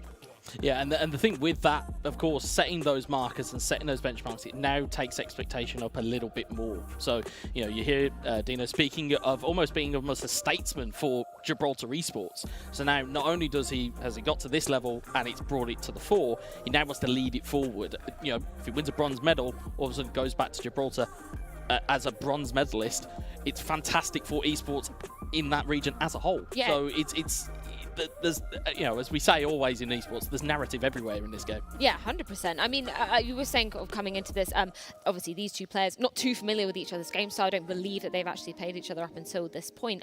What are you guys expecting? Do you have any tidbits of exactly kind of gameplay that we should be expecting from either of these sides? So from what we understand, Dino likes to choose his team in terms of Manchester United or Bayern München based on his opponent. And that's kind of a bit of a vague statement, but also it's one that maybe we can start to read into as we see the gameplay happen in front of our eyes, because some players sense weaknesses in some of the clubs. So for me, I think Dino will probably wait to see what the Wales representative Dennis chooses first. So for Dennis, I mean, apparently he uses a counter and flare play style, so likes to maybe soak up a bit of pressure, attack on the break, use some of those skill moves that we've seen in other titles be so useful on the break. So whether or not Dino is going to be aware of that for Gibraltar here, I think it's going to be very important in the grand scheme of this bronze match. Yeah, I think it's almost like you're almost playing it like you're the Venus flytrap. You're sitting there very innocently, soaking up enough pressure, and then you just hit on the break. And to have where you've got Dino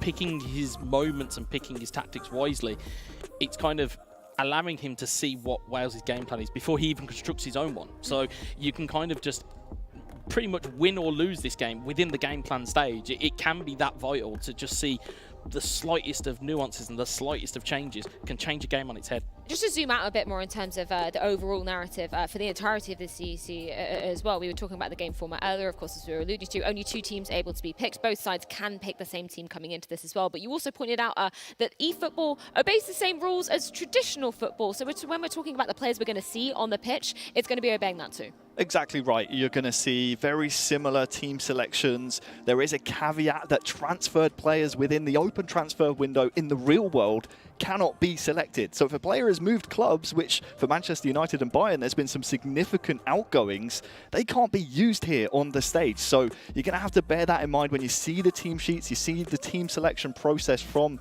these international players on the stage here in the bronze match for the men's. It's going to be interesting to see how they fill some of those gaps here, Wes. Yeah, but crucially, the players that are still involved in these teams, you're looking at the front threes of both teams. If it's a Manchester United lineup, you're looking at Marcus Rashford, you're looking at Cristiano Ronaldo, you're looking at Jadon Sancho. If it's Bayern Munich, you're looking at Leroy Sané, you're looking at Kingsley Coman, you're looking at an almost evergreen Thomas Muller. You still have players to work with, so it's again finding that balance and finding the way that works for you, so that you can then impress your game plan on the other player. I'm going to out myself a little bit here. I'm not the biggest football nerd, if you will. Okay. I do watch it a couple of times, but don't really know the full lineups of these teams. So as you were saying, Wes, is there anybody else that you're going to be putting under the spotlight, just in terms of the players that we're going to be hopefully seeing on the serve today and who are going to be making that big impact? Yeah, I think if you're looking from a Bayern perspective, outside of those 3 that I mentioned, you'd probably look at Joshua Kimmich. Marshall's in midfield, can play multiple positions. So again, if you're in a bit of a rough patch, you're able to move those players about. Of course, if you're Manchester United, you're probably looking at the talisman, who is Bruno Fernandes, will run everything through midfield. And this could be a midfield battle that is where it is won and lost. So that's going to be those 2 key players. They'll be constantly going up against each other, and it'll be to see who wins out. Yeah, that's absolutely right. I'm even going to zoom out a little bit more and just, we're looking at the players. I'm looking at the teams. Who are they going to select? Because at this point, it's still a mystery to even us. And Dino for Gibraltar has said that he likes to play a surprising play style. Again, very ambiguous, a bit of a vague term, but I'm looking forward to seeing what that surprising play style is. If he sees maybe Dennis go for Manchester United, does he say, hey, he's going to expect me to use Manchester United here, maybe I go Bayern München and maybe just flip the script there. Dino does have experience in other esports, in FPS titles and sports titles as well, so that may help him in terms of experience. We know the experience is very much on the blue side of the stage that you see on your screen. But I'm just questioning which way is this one going to go, because I don't even know which teams they're going to select at this point. The fact that you're saying, like to be surprising, when you've only got 2 teams to pick, I think it's probably more how you're utilising those teams, in terms of that surprising play style. I like that you bring out that point there about the FPS titles, was how kind of Dino started this sort of stuff off. And when I was speaking to him yesterday, he was talking about some of the real life experiences that he's had. Obviously, he was playing a lot on console, focusing on those FPS titles, and then he suffered a bout of homelessness, and he was talking about how difficult it was to be coming back from that. Esports obviously took a back seat, and he was saying how proud he was to be able to represent his country here after overcoming those hurdles. He said he was doing it for his little girl as well, which I absolutely love. Those are 2 absolutely incredible reasons to do your country proud here. I mean, that's just an incredible story in and of itself. Not only you speak about tournament experience, but real life experience as well. When you sit there on the stage, I hope this is a moment for Dino to look back, see where he's come from, and now just leave everything out there on the stage. Yeah, I think if you we were talking about the intangibles. If you're talking mental toughness, don't even need to question it from the Gibraltar side of things because it's there for all to see. And again, this is kind of almost as he said, it's almost like a redemption. It's almost like the comeback story. It's very Rocky Balboa-esque that we're going to see here today. And hopefully looking at how he's kind of prepared, he looks quite cool on stage. It looks like he's ready to go. He looks like he's pretty much in the zone. And from talking to him in the practice room earlier, very determined individual, wants to win. And certainly he's giving you that vibe from what you can see on your screens. You could definitely see that focus in his eyes as well. I just wanted to ask a quick question about, obviously you were saying about the coach being there as well. We were talking about the rules of coaching in Rocket League. What are the rules when it comes into eFootball of how much input a coach can give you during the game? So it's more so in the breaks of the game. So what you'll probably see is you'll see a pause be cued, and then you'll probably see potentially, they may not even necessarily be used. They can just be there for almost moral support, but you might see a bit of an input of, oh, okay, well, we need to change something tactically here, or they might spot something that, the player in, if you have got tunnel vision, from my own experience, an extra set of eyes behind you can do you the world of good. So it can really, really help you out there. From my experience of being a coach in a different esports title, it's all about being a cheerleader for your players out there. You've got to be gassing them up. Getting the crowd on your side in this type of environment is absolutely vital, especially when we look on the Wales side of things. Obviously, no coach on that side, but when you have a player with less experience, you need to make sure the crowd is on your side as that second man, that would-be coach, if you will. I mean, I think we can hear the crowd. I think we know probably who they're rooting for just from the amount of noise that they were making for Wales earlier on in Rocket League. But guys, I think it is time to be getting this game underway. A bronze medal decider placement here at the Commonwealth Esports Championships. Gentlemen, take it away. Thank you so much, Freya. Yeah, a bit of an extended break there as we just make sure everything on the stage is ready to go. But as you can hear, the home nation is in full voice here in the arena, whereas we have Wales taking on Gibraltar in our bronze decider match.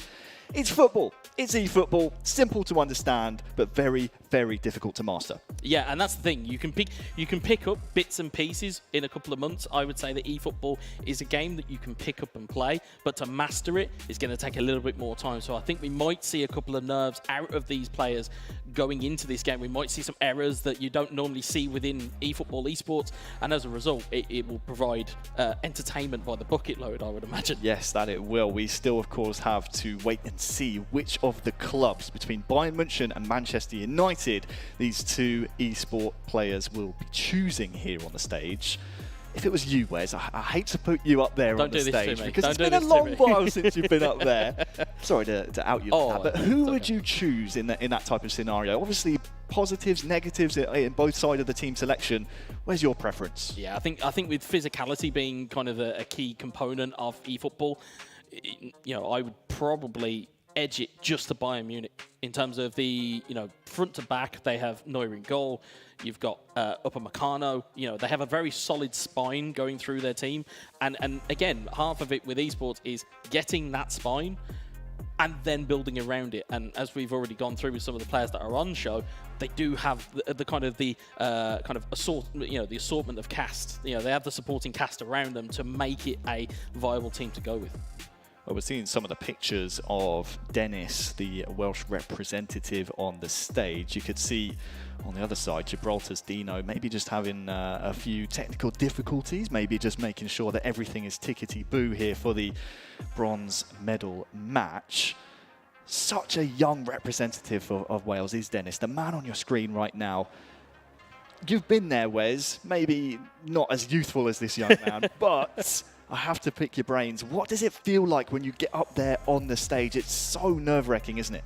The energy is different. It really does hit different. If you're on a main stage, if you are involved in a 1v1 competition, it's very almost gladiatorial in its kind of display. And youthfulness has its advantages. Reflexes, the ability to think quicker, those types of things are intangibles. Of course, having the crowd on your side, even better, because it acts as that secondary man. Although looking at how Dino has reacted to, in the pre-match, I don't think he cares if the crowd's on his side or not. He's just here to win. So I think, if the crowd are on his side, which we've heard already vocally from Wales, then, we might see a thunderous game of football here. Well, we are moments away from kick-off. We get to see here, Wes, some of the team selections. Perfect, yeah. So on your left of your screen, you can see Wales choosing Bayern Munchen, and you can see Dino going with Manchester United. So it is going to be a kind of a tale of two styles here with these two teams. That it is. We are just waiting for the players to confirm their team lineups. We will, of course, be talking you through all the things you expect to see throughout the bronze medal match here, Wes. Yeah, you'll see a lot of it here. You'll see, I would say for the first 5 or 10 minutes. Oh, as we get a pause there, I would imagine for the first 5 or 10 minutes, I'd imagine it's going to be quite cagey. I can't imagine it being too open because, again, if these two teams haven't played each other before in Wales and Gibraltar, you're going to have to feel your opponent out. So I think as an ability here, you're going to have to feel your opponent out. So we're finally underway then. It's going to be Wales taking on Gibraltar. Wales attacking from left to right and looking to start very quickly here. Wales controlling Bayern Munchen. We have Manchester United for Gibraltar. And it is Gibraltar in possession now. Jadon Sancho tries to feed Bruno Fernandes, but that one goes awry. Yeah, you can just see, just slowly trying to feel each other out here. You can see that there's chances already appearing, which is concerning for both teams, actually, because you can see a lot of goals here quite quickly. Yeah, Jadon Sancho's through. Stunning strike as well is just wide of the targets. First chance of the game goes Dino's way. Gibraltar starting very lively indeed. Yeah, for those watching who are not of the eFootball parish, a stunning shot will give you more power on your shots. They are slightly less accurate, though, so they may have more chance of beating the goalkeeper, but you've got to pick your moments of when you use them. So an early scare there for Wales, just under 10 in-game minutes into this bronze decider match. We are here in Birmingham for the Commonwealth Esports Championships. We have so much more esports to come over the weekend, but right now our focus is here on the eFootball bronze decider. Gibraltar coming from right to left now. Jadon Sancho seems to be a bit of a focal point in that Manchester United attack, and Bruno Fernandes cues up a stunning strike, I think that was. Wondered if that was a pass, but key things to note, Wes, when that power bar you see goes purple, it means they're queuing up something with a bit more power. Yeah, and as we said, you've got to pick your moments. You can't just use it all the time. It will take an additional bit of time to kind of wind up that shot, and as a result, you could give your opponent the opportunity. Yeah, Marcus Rashford through here for Gibraltar, and it's wide of the target. Just shanks his shot wide there, Wes. Yeah, you can see opportunity was there. It's an early warning sign. Early warning signs indeed. Two really good opportunities for Gibraltar to draw the first goal here in the bronze decider. And look at this. A potential as well for, well, maybe Wales to get their first real opportunity on the board. Defensively, though, Dino for Gibraltar has been incredibly solid indeed and looks to come forward with every opportunity. It's what we were hoping for here in the eFootball bronze decider. We still have the gold medal match to decide our esports champion as well. For now, though, looks like that's a bit of a rare mistake there from Dino. He looks solid in the midfield in the opening 25, but it will just gift opportunity over to Dennis here. And now, well, as I say that, the ball goes the other way. Yeah, and you can see it's just getting slightly cagey. It's going to slightly open up more as the stamina wears down on each of these teams. It's going to get more and more kind of cagey, and you'll see opportunities open up. Ball one back then around the halfway line. Marcus Rashford trying to play in Jadon Sancho, who has actually won the ball back, but the referee has adjudged that to be a foul. Bit of a close one, this. It's 50-50 in my eyes, but referee didn't like what he saw. Yeah, sometimes they will be given, sometimes they won't. It's just the way that it goes. Sometimes the referees will see it in a completely different way to a crowd will. Wales now coming forward. First real chance for them to do so! And Dennis opens the scoring. The home crowd love that one. As Wales open the scoring. Yeah, it's a great finish in truth. He just managed to work the space, got himself enough time, managed to put it in the back of the net.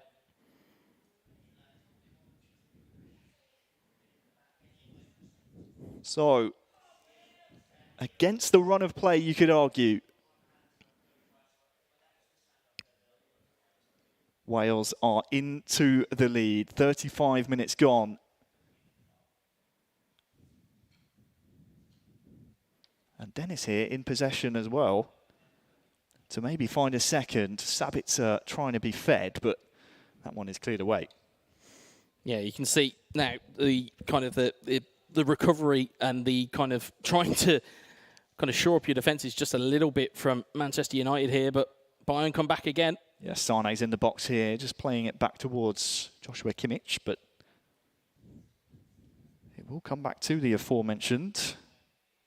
Just getting a little sloppy as we move towards half-time. And, well, if it stays the same, I wouldn't anticipate too many changes at the half, but you've got to say, Dino for Gibraltar has to be a bit more clinical when he gets these types of opportunities. Cristiano Ronaldo threatening the back line. Well defended by Dennis. Yeah, that's what we talked about in pre-game when we were talking about Bayern and we were talking about their physical attributes. It's that ability to dominate kind of games. Once they're on top, it's then very hard to kind of make your way through that defence and then cause yourself or cause your opponent more issues. We're into stoppage time then at the end of the first half. This surely will be the last opportunity to try and snatch a goal. It's rolled through to Serge Gnabry.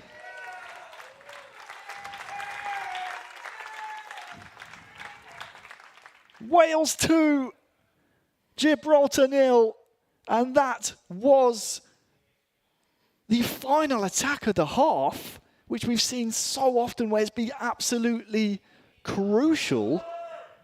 And Dennis, the youngest man in the competition, he's 2-0 up. Yeah, it's a big time to get a goal as well. Just before half-time, just as you're going in, 1-0 is a different type of team talk. 2-0 is a very different type of team talk, as we'll see it going here again.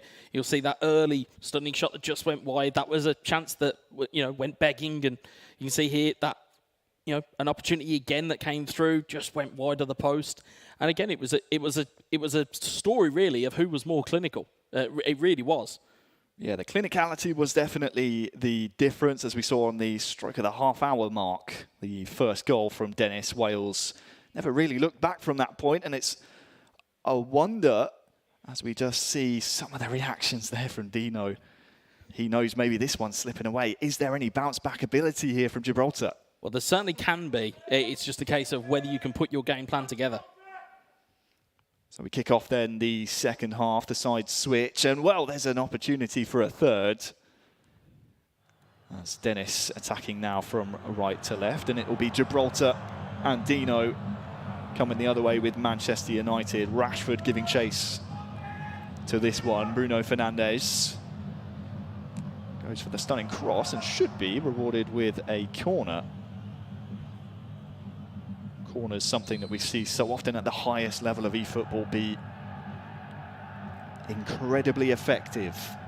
Bruno Fernandes to swing it in. Gibraltar potentially could get one back here. Fred on the edge, goes for the stunning strike. Is wrestled down, and the referee, well, what's he given here, Wes? I think it's a free just on the edge of the box.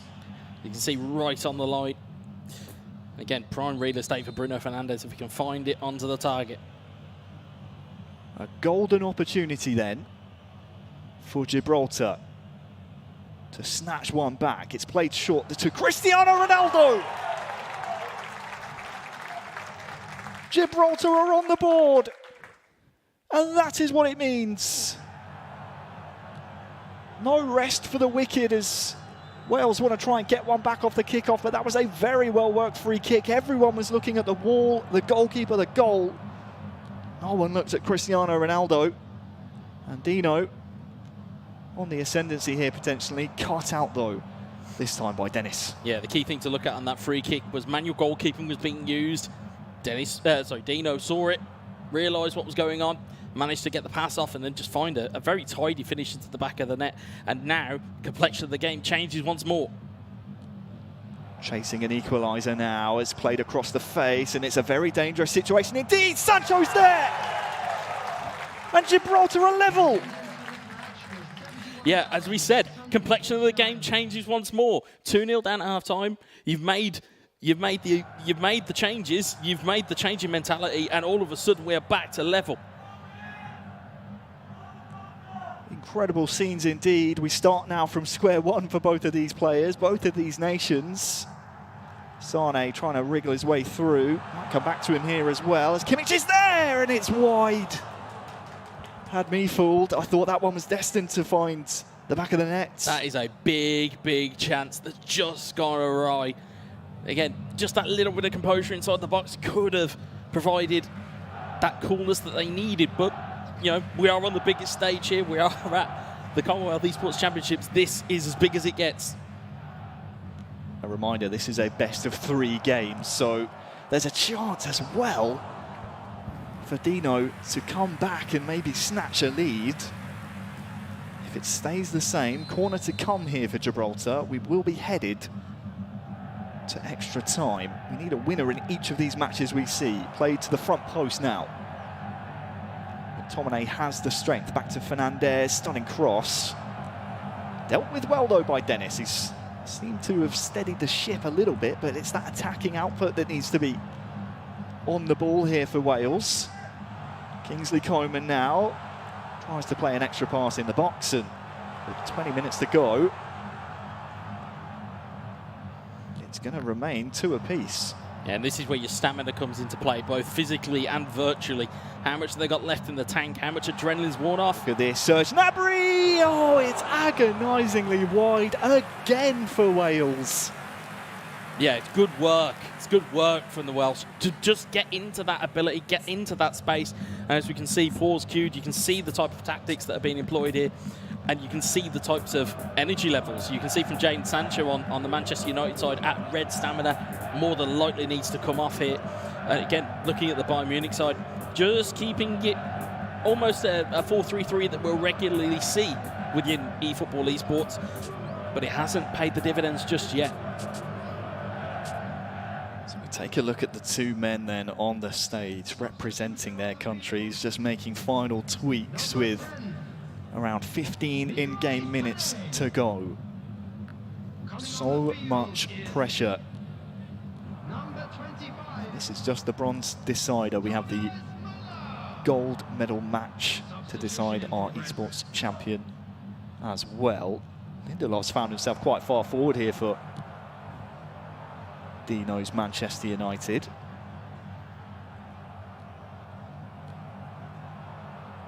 Yeah, you can see from the Bayern Munich side of play here, you can see bottom right of your screen, there's that light blue icon. It means that they've gone slightly more defensive, so does that mean they're looking to tuck up shop, take this to extra time and potentially take this game into deep waters? Well, 10 minutes to go to hold fast. On that far side is Bruno Fernandes meets the touchline, and unfortunately will be a goal kick, so Gibraltar have to start again. He's looked lively though since conceding those 2 early goals in the first half, Dino.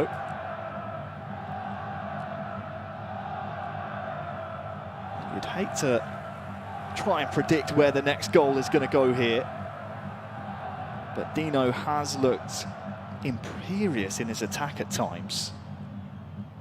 Here's Cristiano Ronaldo given time and space, and why not queue up one of those?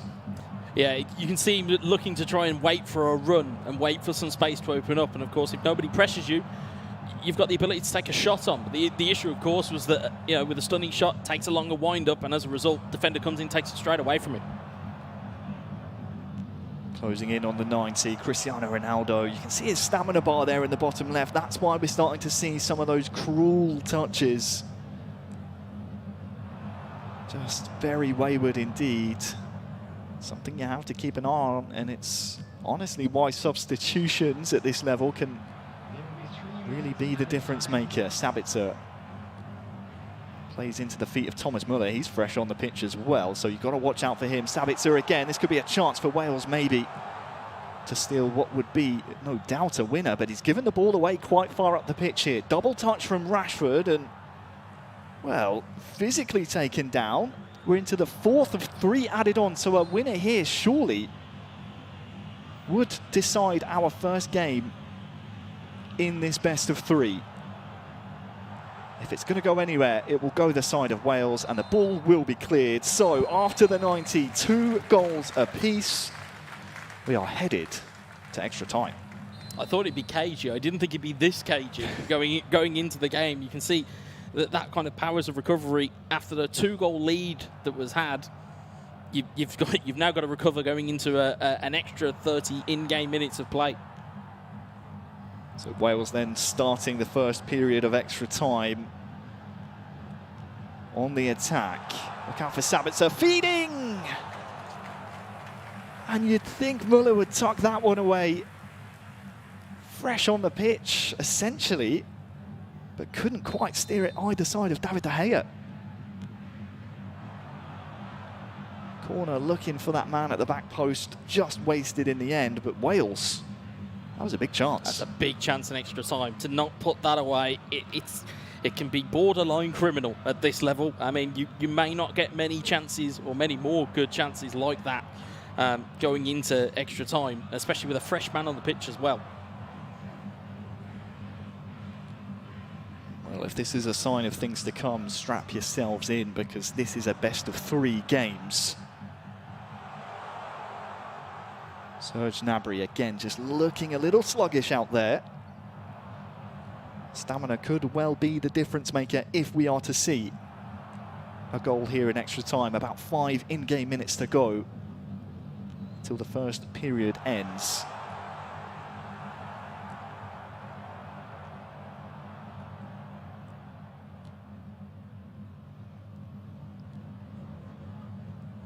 Incredibly tense here. You can hear it in the audience. You hear a pin drop.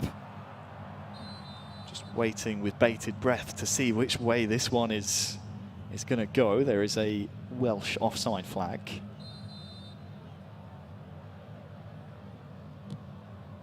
And you just wonder how crucial the next goal, if we are to see one in extra time, could be, as Cristiano Ronaldo is through for Gibraltar. Very expertly handled at the back there by Wales, because to get a winner as we head into the second period of extra time, you put yourself 1 game up in the best of 3. Yeah, and that's how crucial this last 15 minutes is, because as we said in the pre-game, if you leave it up to a penalty shootout, I know it's a cliche, I know it's a footballing cliche, but it is an absolute lottery as to whether you can come through that unscathed. It's the same in eFootball as it is in the real world. Luke Shaw then on the far side feeds Bruno Fernandes. Has absolutely no stamina left in the tank. And as a result is caught up. It will come to Lindelof though. Shaw stayed up on that far side. If there is going to be a winner, whereas in extra time, it has to come in the next 10 in-game minutes. And all of a sudden we're starting to see some of the mistakes creep in from both sides. Yeah, you can see bottom of your screen there, Bayern Munich now on full defensive duties, now not just looking to get it to penalties as a foul is given away. Crucially, you can see from the Manchester United side of things, you can see that the game plan is get the ball wide. Get the ball wide, get it to your fullbacks, and try and create some type of havoc in the box through crossing, through passing, through anything that you can get your hands on. 5 in-game minutes to go. As you said, because of that full defensive nature, there's going to be somewhat of a low block put in place here. Bit of a mistake, though, as Cristiano Ronaldo here for Gibraltar tries to feed the ball in. It is cleared away. And once again, we're entering the realms of a goal here would surely win the first game. Sabitzer just lets it run far too far ahead of him. Oh, that's a risky one indeed. Luckily, though, for Gibraltar, it will spell the end of extra time. We are headed to a penalty shootout in our bronze decider. It will be Wales up first. Straight down the middle. Very well taken penalty indeed.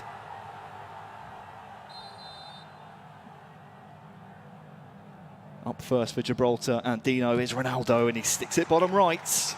We're all square. Yeah, 2 solid penalties, especially under pressure.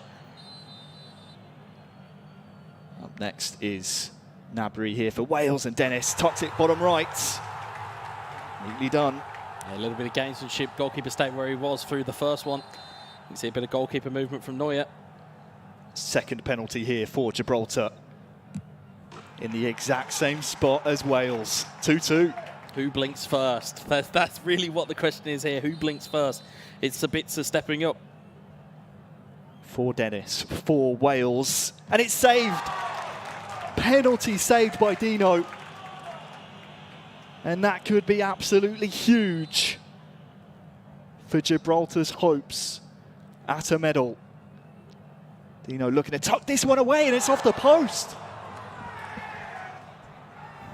Perhaps the nerves starting to creep in. We're still all square. Wales next. Saved again.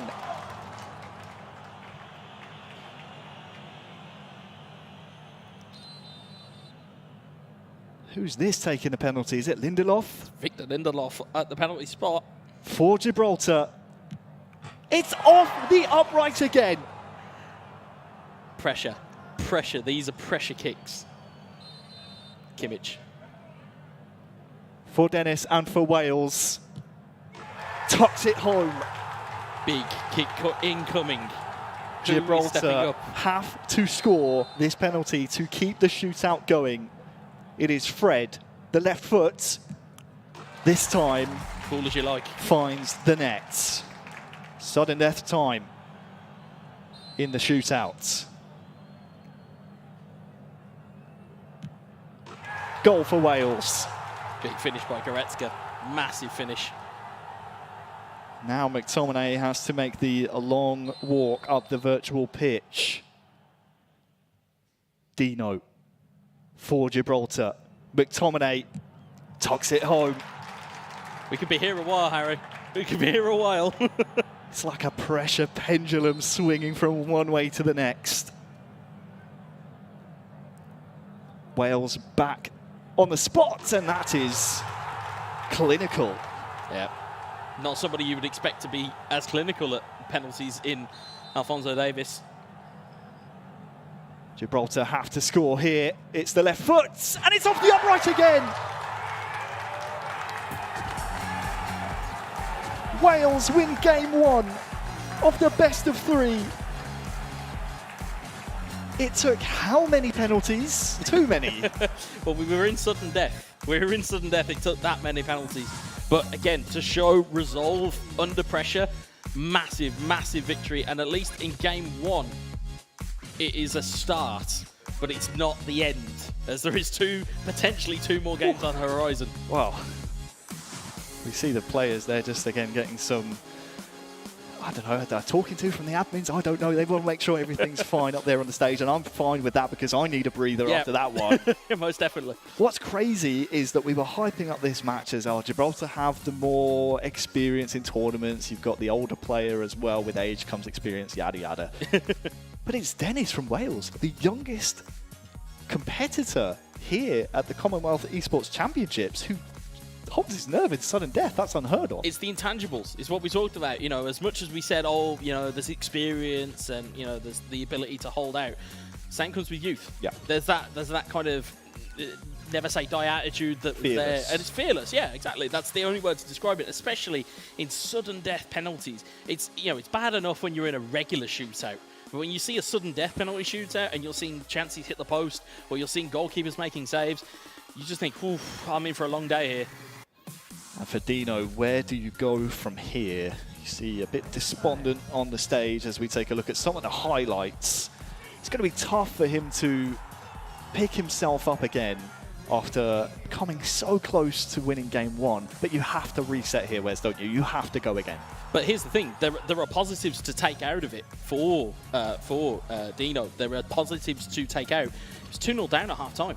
Managed to get it back to 2-2, and then all of a sudden you saw the almost kind of brick wall that started to emerge from Bayern to just kind of close it out and get it into the deeper waters. There's still positives to take out of it. It's now just a case of maybe trying to reverse that gameplay. So first half, you want to be 2-0 up when you get there, rather than being 2-0 down when you're there. But again, as we talk about it, fantastic performance from Wales. Just watching again some of the highlights, we had 4 missed penalties back to back in a shootout.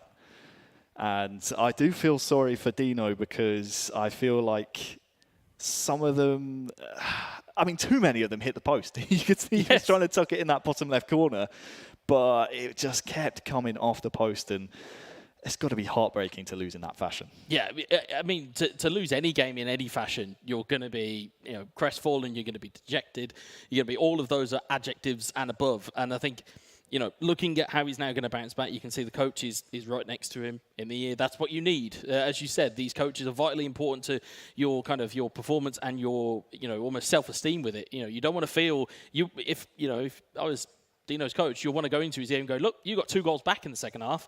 You actually played really well. There were more chances that actually he had, in terms of some of the shots that went wide. So ultimately, there's a lot more positives to take away from it than probably him thinking, well, 1-0 down to the best of 3. You always hear in esports where you talk about the coach's impact, but this is probably where you're going to see it be made the most. When you look on the side of Wales, no coach. It's just Dennis up there. Just Dennis by himself, youngest player in the tournament. Now Dino can start to, again, regroup. You've got that voice in the back to give you a second opinion. Let's not forget, this is a Gibraltar representative who took down England, who we were sort of pegging for a nation to get far here in the Commonwealth Esports Championships. 2-0. So Dino is certainly not going to just lay down and take this here in the bronze decider match. So if I'm Dennis, I've got to make sure that I am absolutely on top of my game here in game 2. Yeah, and absolutely. You're thinking of what we said pre-game in terms of Dino's ability and Dino's way of conducting himself.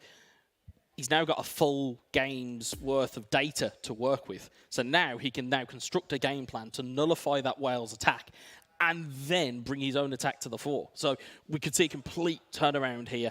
It's just a case of, can Dennis keep that momentum up? Now that he's come away with a tight game victory, can he keep it up? Well, we kick off then game 2 of our bronze decider match. It is same teams, same strips. It is Wales and Dennis controlling Bayern München. You have Dino of Gibraltar using Manchester United. Wales coming at Gibraltar from left to right, looking to try and string an attack together here early on. Nabry into the feet of Sabitzer. That's a good turn, and wow, that's an early chance for Sane that maybe he should be tucking away. It's just a snatch. Takes a one touch and takes it inside. You'll get a lot more of a benefit of that shot. Instead, it's first time, and you're kind of almost banking on, a spectacular finish. Take it under control. As we've said, youthful exuberance, don't get me wrong, it's a very, potent, leveler, but you've got to control it in the right manner. Good interception there. Caught Dino sleeping, did Dennis, but nothing comes off it. And, well, this one might roll all the way through for a bit of a cheap corner, in truth. If you're a Gibraltar fan, if you're a Dino fan, you're hoping this first half goes a lot better than game 1 did, because he found himself 2-0 down at half-time, don't forget, and had to pull a result back. Look, he's through here with Cristiano Ronaldo. Flag stays down, but the defence of Bayern coming through once more. And this is what we were talking about in terms of strength and ability. Ronaldo not as quick as he once was, and as a result, will tend to probably get outpaced by Upamecano and co at the back. So again, for United here, you've got to find a leveller to get through. Sane given time to turn, and Sabitzer tries to repay the favour. Always looks good in the early game, does Dennis. That's something I think maybe Dino's coach was telling him up there on the stage. Just be aware of the early threats as Bayern and Wales come forward again.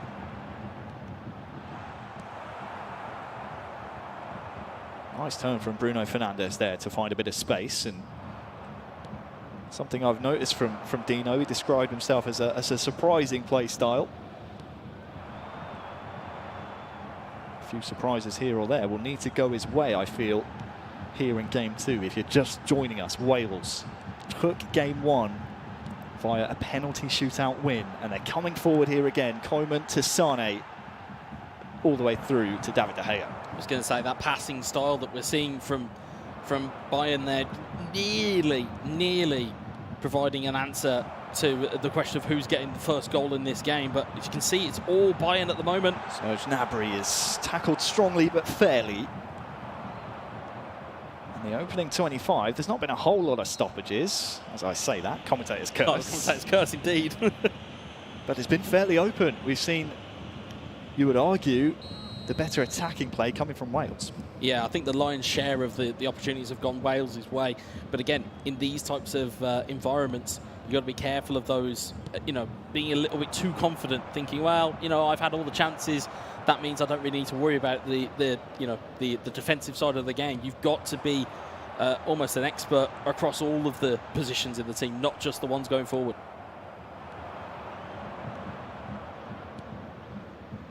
We'll see what Gibraltar can do with this attack. It's Marcus Rashford on that far side, but just seemed to run out of ideas at the crucial moment on that far side.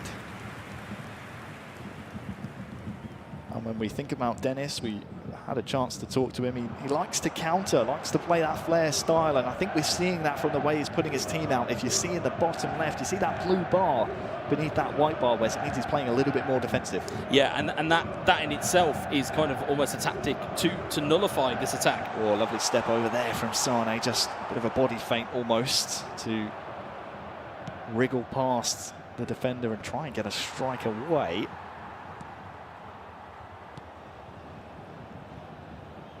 Marcel Sabitzer into the feet of Sane.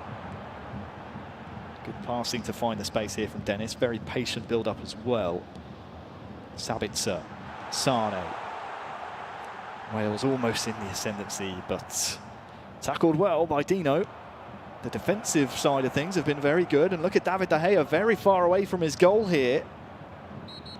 That Bayern defence once more proving very strong, but perhaps too strong for the referee's liking. Yeah, I'm not too sure what the goalkeeper was doing there, whether it was just an accidental input, but again, could have latched onto that very quickly. Gibraltar with a rare foray into the final third. It's going to be a difficult one for De Gea to get his hands on. Sane on the counter. This is exactly what Dennis likes to try and pounce upon, but once more, the defensive side of things from Gibraltar has been very strong. Yeah, and I've also just realised what we were looking at there. We were looking at Manuel Neuer, who has the offensive goalkeeper trait. As a result, will always be coming out to try and collect the ball as a sweeper keeper. But of course, you don't always want him coming out of goal.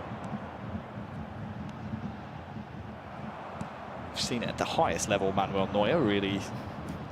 For the professional Bayern München players, be their demise, but that perhaps is a story for another time. As we enter half-time, it is Wales 0, Gibraltar 0. A much more cagey affair in that first half. We somewhat expected that, didn't we, Wes? As the two players on the stage download each other's tactics, they start to try and counter what each other are doing, and sometimes that can just cancel each other out. Yeah, and I think that's what we've run into here in terms of Dino's, kind of self-confessed play style of, I want to see what the opponent's doing before I put my game plan to use. That looks like how it's kind of gone here. It's kind of a case of, well, I've seen what Wales have got. I've seen how they're going to come at us and how they're going to come at me. Let me try and figure this out and try and nullify as wherever I can. But the issue, of course, is that if you try too hard to nullify, you can sometimes forget your own game plan and forget to attack. Second half underway, Gibraltar attacking from left to right.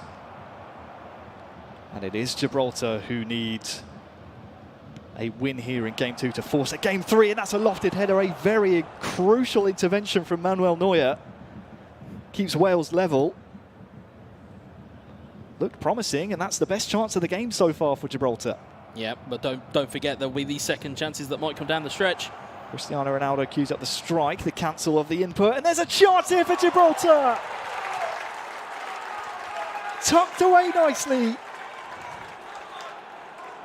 Marcus Rashford ends a well-worked move to put Gibraltar into the lead. Yeah, he put the rubber to the road there, finally found an opportunity, saw that The ball had gone too wide for Ronaldo and found the ball back to Rashford. It's a brilliant finish, in truth. He's trying to get in behind here again. But an interesting side note is that now we see that bar in the bottom right-hand side now for Bayern München has gone from blue into the red. And, well, you don't need to be a genius to figure out what that means. It's going a bit more attacking now, the Welsh representative. Yeah, I was going to say, if blue is defensive, red is attacking, and as we see Bayern pouring forward here. Oh, there is a chance indeed here for Wales. Goes asking, but I tell you what, much better. We need to see more of that, of course, from Dennis. Corner to come here, Wes. Yeah, easy kind of food and drink there for David De Gea.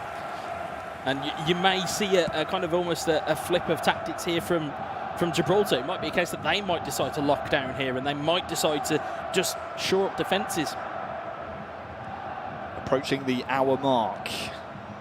Wales coming forward. Gnabry, Sane with a nice 1-2, and it's wide. Agonisingly so. It was a mesmeric move in truth.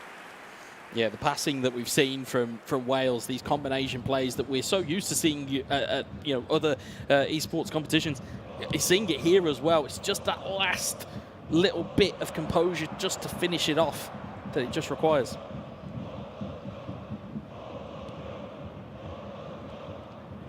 Gibraltar can take their time in this type of attack, and Cristiano Ronaldo just lets it run a bit too far, but we've got to put ourselves now in Dennis's head, because you have no coach behind you, you have the home fans, you've got nowhere to hide on the stage.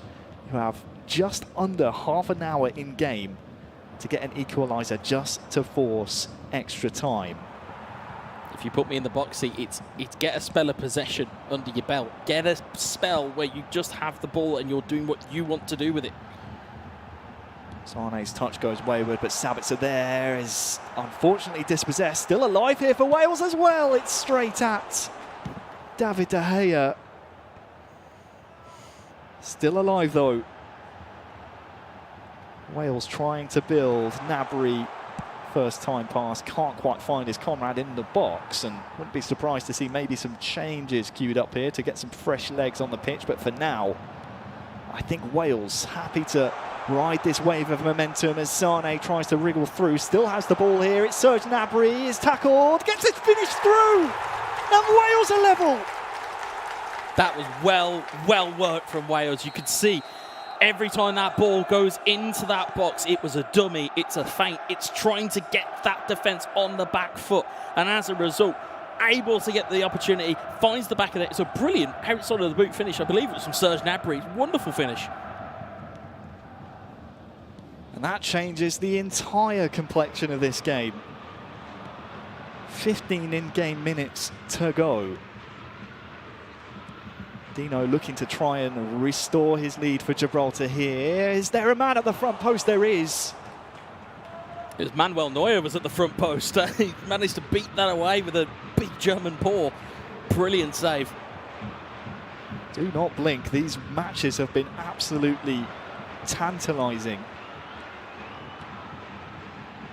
And it's Wales who are actually going in search of a winner. This one will be called back for an infringement, I believe, on Sane. Yeah, you can see 10 minutes left. The pause has now come in. If you're looking at stamina levels while you're at home, you can see again Sancho pretty much run his race for Manchester United. You can see the concentration level on both players. You can see on your cameras and on your screens at home. That's game of posture right there. Yeah, that is. Yeah, that's the. I've sat forward. I am ready for this. But yeah, you can see the changes that are coming in and coming thick and fast as well. We've Hannibal's coming on for Manchester United. That'll be an interesting little kind of toss in the midfield whether he can provide a cutting edge. So 10 in-game minutes to go. We're in next goal wins territory at this point. Thomas Muller. Time and space in the box perhaps does too much here for Wales. At Gibraltar, they survive a bit of a scare. Here are some of the substitutes fresh on the pitch, and look out for Cristiano Ronaldo. He's been on the pitch for a while, but he will always be a focal point of that attack. Yeah, and he's always the one you've got to watch. You know, it's okay having Rashford and Sancho and Hannibal and players like that to float around, but the focal point will always be Ronaldo. So you've just got to make sure that you can do the best of your situation here. Bruno Fernandes trying to capitalise. He's brought down in the box, but referee says no dice on that one. Serge Gnabry now. Again, that bar in the bottom right-hand side of your screen is red, which may leave Wales a bit exposed at the back. Gibraltar coming forward. Bruno Fernandes just runs in a straight line, gets his strike away, and it's in! Gibraltar are back in the lead!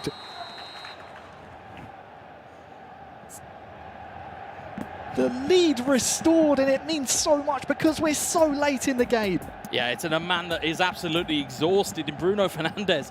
Again, we talked about, we haven't really actually talked about this, doing something your opponent doesn't expect. So for these near enough 2 full games that we've seen, it's normally been, oh, it's a turn inside or it's a dummy inside. Instead, Bruno's just gone straight on, and Wales have tried to defend it where they think it's going to be, and instead, it's allowed an opportunity for Bruno, and it's a fantastic finish into the other corner. Well, he noted his surprising play style. He's caught Wales completely asleep there. Yeah, you can see the tactical changes that are coming in here as well. It's all hands to the pump for Gibraltar at the back. You can see that they have got counter targets set on their players. They've got defensive set on their players. Both tactics have their key points. Counter target will keep your players up the field and not stamp their stamina as much. And defensive will keep them back and also not stem their stamina as much. So you can see what the Man United players are trying to do, but it's whether they're going to have enough time. Oh, and I think that might just be the end of our game 2 as the ball is lumped anywhere. We're into past now, 2 minutes added on. This ball's going to be kicked up the pitch, and this one is going to a game 3, Gibraltar. They are on the board here in the bronze decider match. You see Dino just standing up. The occasion perhaps just getting to him, but we are going to a game 3. Perfect. It's exactly what we wanted. if we'd have kind of asked for this at the start of the day, we would have asked for a game 3, especially in this game, given the almost the unknown quantities that we were dealing with. And you can see how much it means to both of these players. Every time there's a goal or there's a chance, you can see grimaces, you can see fist pumps, and you can see people getting loud. So we're level, and we're back to, essentially, it's a 1-game shootout.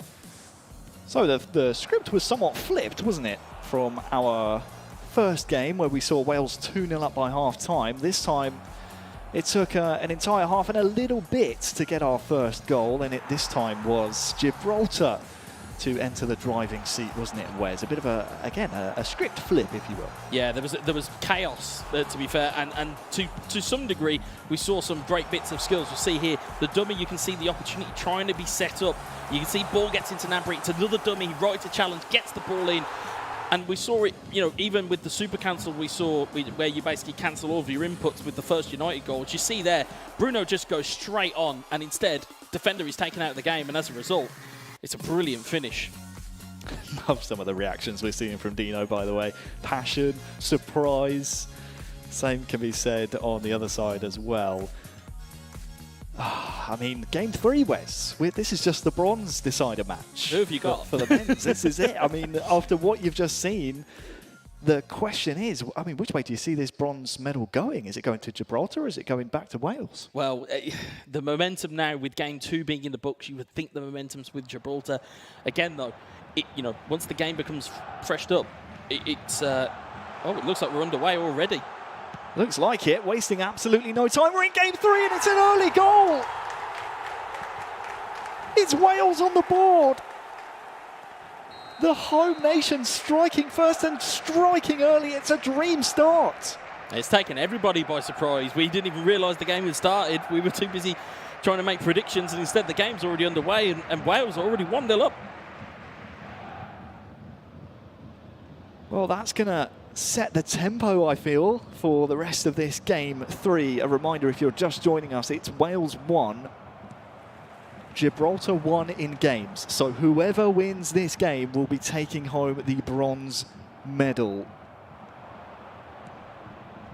It could not be simpler. Right now, it's Wales with the advantage. Can he get there first? The stunning strikers just dribbled all the way through. It did not actually take a deflection. I thought maybe it did to take the sting off it, Wes, but just a goal kick. Looks like it took a clip off of a Manchester United boot. And I think, looking, as you said, quite rightly, early goal sets the tempo. United and Gibraltar have got to get back into this early. Meanwhile, Wales, it's party time. If you can keep the goal, you know, if you keep it as it is now, you are bronze medalist. That's it. That's all you need to do. So it's going to be very tight. Well, something tells me that Dennis feels he may need more than one goal before he can start to sit and play his counter style that he said he likes to put into use as best he can. For now, though, Gibraltar in search of an equaliser. It's read well by Dennis, and concentration levels are going to be absolutely paramount here. So important. You cannot lose concentration for a moment, or it may be very costly indeed.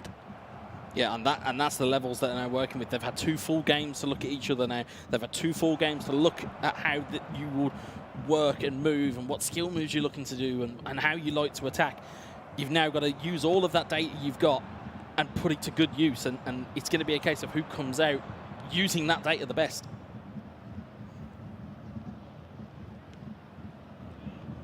"20 minutes gone. It is Wales 1, Gibraltar 0.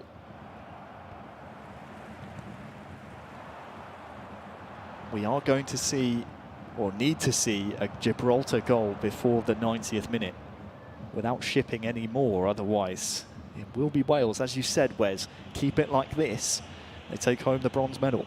Yeah, it's like it's a psychological blow getting a goal that early. It really is. It's now going to be a case of how do you recover. Can you put your game plan? Can you mentally reset? That's going to be the clincher here, whether Gibraltar can get back into this game.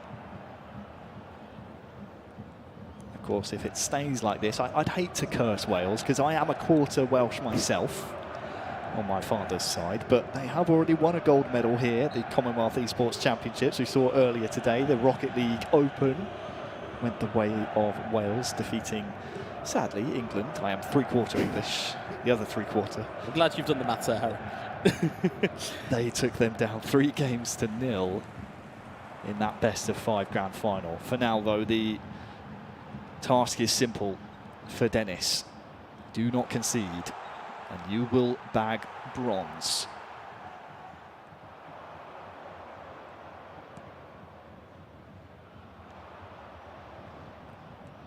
For Gibraltar, though, they need goals. In possession here on that far side is Marcus Rashford. Well recycled, in all truth, back to Aaron Wan-Bissaka, but that ball has stayed in on that far side. Might just be a chance for Wales to maybe sneak another. A second before half-time would be absolutely devastating for Gibraltar's chances. And well, the player's gone down. Didn't seem like too much contact with the ball there, Wes, but the referee maybe thought he was asking for it. Has he stayed onside here, Marcus Rashford? The linesman says yes. Is there anything that can be done? Nothing apart from a corner.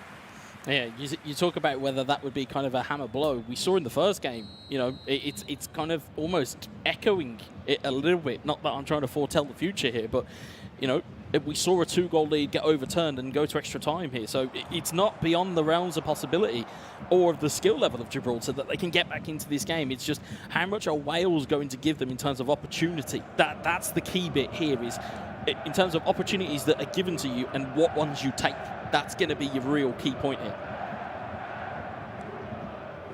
5 in-game minutes until half-time. There will be an opportunity, of course, to bring on any substitutes, change up the tactics, but something tells me that Dino is a player that likes to play off field. There's a chance, though, off the frame for Wales.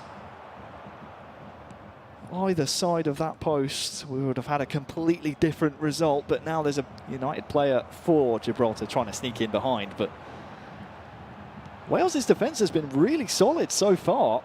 Something tells me Dino's going to have to bring something to the table that again, is going to have to surprise Wales. Jadon Sancho trying to switch up the play. 1 minute added on, and that one again defended well by Dennis. The issue you have within eFootball, especially if you are losing going into half-time or potentially losing just at any point in the game, is that decision of when you push. He's going to have to push at some point, because at the moment it's not quite, you know, a counter-attacking style is great if you're at 0-0. When you're at 1-0 down, you need to push the pace and you'll need to do something, and hopefully we will see that out of Gibraltar here. The sides switch then. It is Gibraltar attacking from the left-hand side of your screen at Wales, who will come the other way. And less than 45 in-game minutes stand between Wales and another medal.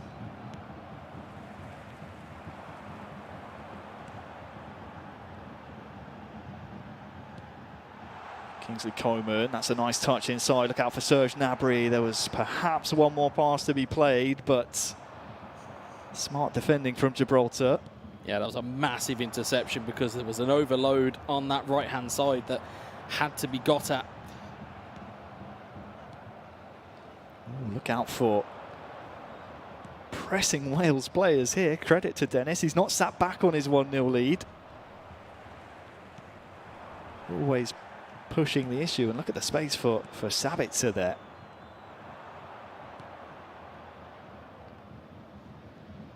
See the numbers forward for United at the right-hand side of your screen. You can see them all just pushing into that kind of central place. You can see Sancho breaking away with the ball here, but you can see numbers flying forward. So again, it's all well and good having the numbers forward, but you need to find those numbers. As we approach the hour mark, it is Gibraltar who need a goal. And the longer that timer in the top left ticks towards 90, the more pressure is going to be on both of these players. For now, though, Wales with Kingsley Coman trying to make something happen. The attendance for this match was 71,898. And now Dino to the feet of Rashford. That's a real chance. Great manual goalkeeping. Corner to come. Yeah, it's a big save that was needed there as well. You maybe look at trying to just hit it rather than trying to maybe, you know, controlled shot that into a corner. You maybe try and just put your foot through it and see what happens. But you can see the pause there now. You can see the slight changes of the teams here. You can see Bayern Munich just going a bit more narrow with their setup now, trying to maybe, you know, kind of almost condense that central part of the field. We talked about, you know, midfield matchups in the lead up to this tie. This could be where it is won and lost at this point in time. These moments where they're making changes, they're absolutely critical. Make no bones about it. If you're in the audience, you're watching at home, every change that is here is absolutely crucial, and you've got to make the right ones at the right time. Speaking of looking at the Welsh representative, Dennis, what he's done, he's started to play a deeper back line now. He's going to start to look for some of those counters. The likes of Thomas Müller, who he's introducing, is going to be a key part of whether or not he's going to be able to sneak in a second goal. Gibraltar, though, corner to come for them following their best chance so far. Headed on at the front post. Number 25, Now it's Wales. substitution. Who can potentially play on that far side towards Serge Gnabry. Defended well, though.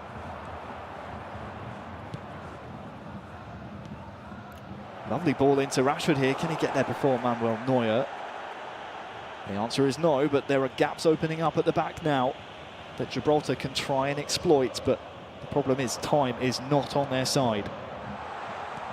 Wales finding Marcel Sabitzer. This to make it 2! Straight at the keeper. Showed him the near post, but gambled correctly with the manual goalkeeping. Look out for the counter now for Gibraltar. Chasing an equaliser. Here is Hannibal, has time and space. Stunning strike is blocked.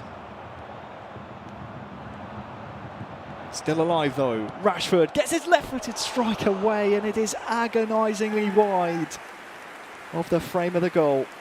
how many more big chances are you going to have before you can put one in the back of the net? It was so close, and it was well worked as well. Just couldn't fight that corner at the back of the net. But as you can see, Bayern not happy with just sitting back on 1-0. Wales chasing their second, and that one dragged wide. Strangely enough, the game opening up as we enter the final 15 in-game minutes.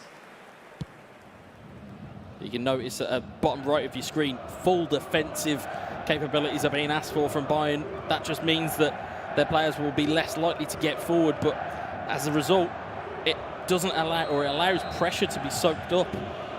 It's a booking now, it looks like, for Bruno Fernandes. It is just when it looked like the play was going to open up for Gibraltar. Just overextending at the final time of asking. Final 15, and I tell you what, Wales are giving the ball away far up the pitch. That's a rash tackle. Luckily for them, only a yellow card. I've seen them given. Well, one man's rash is another man's cynical. That's very cynical to me. Although you would not really want to give away a free kick in this type of area, especially with what happened in game one. We see a similar thing. Looks like going straight for goal here. It's high, wide, and not so handsome as we approach the final 10 in game. Yeah, just not quite getting the purchase on it that you want. And again, as a result, you can see Bayern just slowly creeping into this little bit of gamesmanship, taking their time with free kicks and goal kicks, and just trying to take the sting out of the last minutes of it. Gibraltar trying to get themselves back on the front foot. But again, all of the pressure and all of the kind of will to get forward is on Gibraltar's side. Wales here have got their goal. They don't need to do any more. A reminder, we are tied 1 apiece in this best of 3. If it stays as is, we will see Wales take home the bronze. Kingsley Coman almost in behind, but time is ticking down now for Gibraltar. If they were able to sneak a goal in before the 90th minute, we would be headed to extra time and potentially penalties, as we saw in game 1 all that time ago. It feels like a lifetime for us, let alone these players. 5 to go. You can see just trying to just eke out the time, trying to just take the sting out of it, and as a result you can see players starting to come forward from Man United, but you can see Wales are through again here, but are they going to be the smart option and kill the clock and kill the game, or are they going to try and go for a second? I think I know which one I'd be doing, and I think that might be what Wales are doing here too. Yeah, we see this so often at the highest level, just maintaining possession. That's a potential misstep though, because you still have time on the clock here. And possession turned over now to Gibraltar. 2 added minutes for Wales to hold on.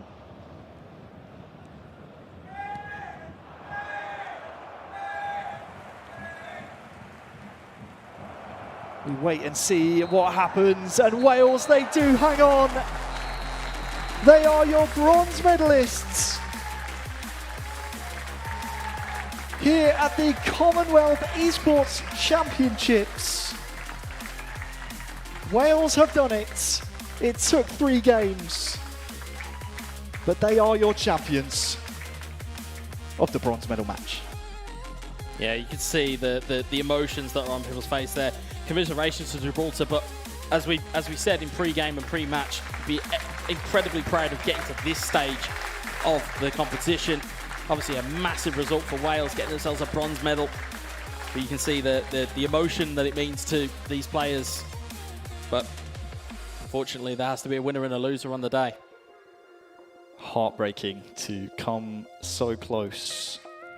You see what it means to the players there on the stage. I think I speak for everyone when I say, Dino, you can be incredibly proud of yourself, what you've done for your nation, how far you have come. The medal goes back to Wales, but the respect goes back to both nations.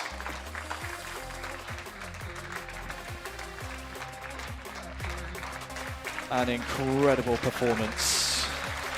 But it is Wales who take the bronze medal. huge stuff from Wales, taking home that bronze medal here at the Commonwealth Esports Championships. I'm loving the sportsmanship from both sides of the equation too, but man, what a marathon of a match. We weren't totally sure what to expect from Wales, particularly coming into this, considering, you said he's only been playing eFootball for a few months, a handful of months at that. Huge stuff from him, having that stamina to outlast this game. Yeah, more stamina than us, because we were gassing out here on the desk just watching. Don't give away the secrets. Wow. An incredible performance from the youngest player. I mean, this is his largest tournament so far that he's been a part of. It's so difficult to perform on this type of stage with the home crowd behind you, with so little experience to fall back on. We can't understate how big of a performance that is from Dennis. A great bronze medal for Wales. Yeah, maybe let's just recap exactly what went down during this, because obviously, as you were saying, and as we just saw, it was a best-of-3 series. Did go to the full 3 games as well. So let's throw it back to game number 1, because that's where we saw Wales. Yeah, no, it really was. It was like literally half an hour ago, and it was really epic to witness, because we saw Wales coming out really hot to start this one off. I loved the form that we saw coming out of Wales in this. Yeah, I think it set the tone for the entire best-of-3, because as Freya just said, Wales starting so strongly, but Dino of Gibraltar just showing that never say die attitude, never giving up, told me that we were going to go the entire series, the entire length of this best-of-3. I'm surprised he didn't find an equaliser in that final game 3, but to come back from 2-0 down at half-time, get 2 back, it cannot be understated again how resilient you have to be to get that kind of result. Yeah, and of course, as we're seeing on your screen here, the lottery of the penalty kicks. I mean, we saw, I think the post is going to need another lick of paint after what we've just seen, because so many post hits, as you just see again from Luke Shaw. And that was the decider for Wales. But second game, Gibraltar, as we said on commentary, seemed to just download that data of what they come up against Wales, and were able to kind of put it back onto Wales to say, what have you got? And as you saw, you saw chances come by the wayside, but this was a little bit of skill, rides the challenge, gets the ball into the back of the net. And then it was, you could see here from Gibraltar just trying to work that space and just went straight on. It's almost like you've took the wrong corner going on your GPS. Instead, he goes straight on, takes it away from him, and finds the back of the net. And at that type of time in the game, it's critical, because there's no time to recover. And as a result, we go into game 3. You see what it means to these guys both, as we see the reaction shots. As you said, it was quite funny to see some of the reactions that we saw from them. So much emotion coming out of both of these sides, and of course it is to be claiming that bronze medal, which will be going to the side of Team Wales. I'm interested to just hear your perspective on kind of the characteristics of the play style, maybe from both sides of the equation, but focusing on Wales first of all, because as we were saying, only a few months under his belt in this particular game. What were you particularly impressed with by the side of Wales? I think it was particularly impressive how he was happy to sit on the defensive tactics. If we kept pointing out in the bottom right-hand corner or bottom left, whichever side it was, when that bar goes to blue, it means your players, they're not going to join the attack. They're going to be sitting back a little bit more. The way he was able to formulate counter-attacks, as he said when we spoke to him before, he likes to hit on the counter. To do that without that bar being red and in fact being blue is quite impressive. Yeah, it's sending your players on runs at the right time and knowing where to use their stamina, because as we've seen, it is a bit of a premium when you play football, of that stamina gauge, and it's different for each individual player. So knowing and being able, especially in the few months that he's had, to be able to learn that skill and to kind of hone it and kind of use it at the right times and the right methods, it's fantastic to see. Yeah, incredibly impressive. Of course, that does net him the bronze medal here at the CEC. But we're going to be throwing it to a quick break. When we are back, we're going to see who is taking home the gold in Malaysia versus Scotland. Don't go anywhere.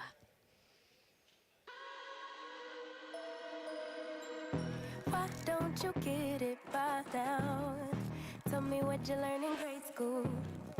Give it to me like you want it. Did you forget that code? Why is our love it one-sided? It should really be give and take. Fill you up and leave me empty. Baby, was that my mistake?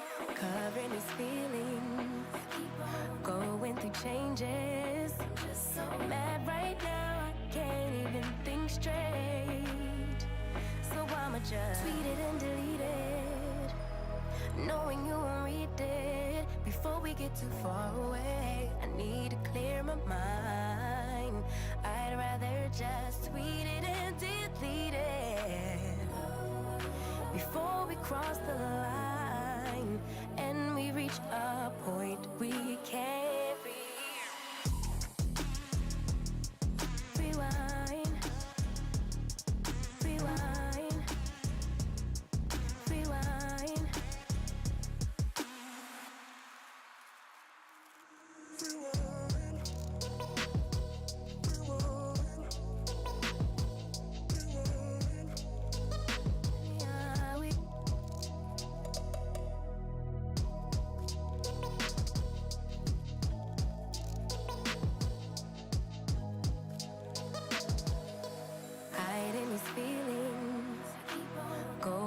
changes. I'm just so mad, but now it's at my own expense. So I'ma just tweet it and delete it, knowing you won't read it before we get too far away. I need to clear my mind. I'd rather just tweet it and delete it before we cross the line and we reach a point we can't reach.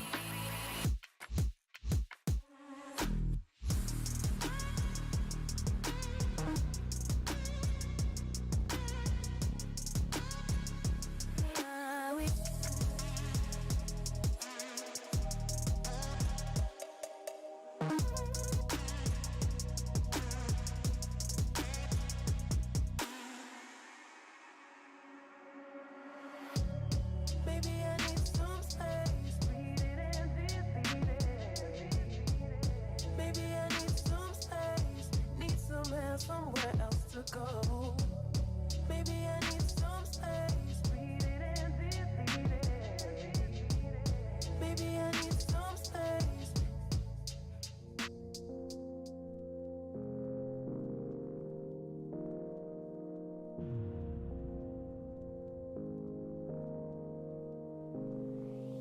Walk through the fire, the sound of a lion. I found my way back in the end. Baby, I've fallen for you and the way you make me feel. Don't need to pretend. You got me falling. You got me falling.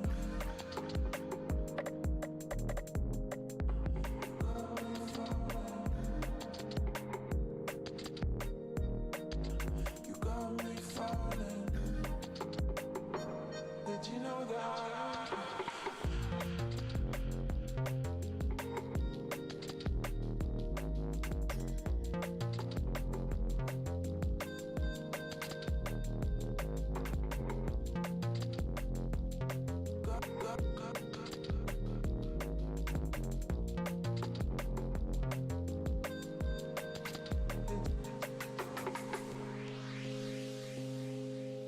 I just assumed we were more than just friends, 'cause I felt the tension in the room.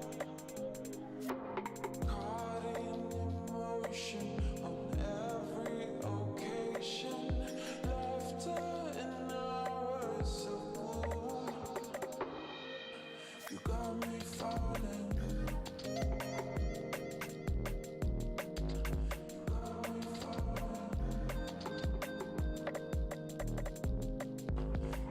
me falling.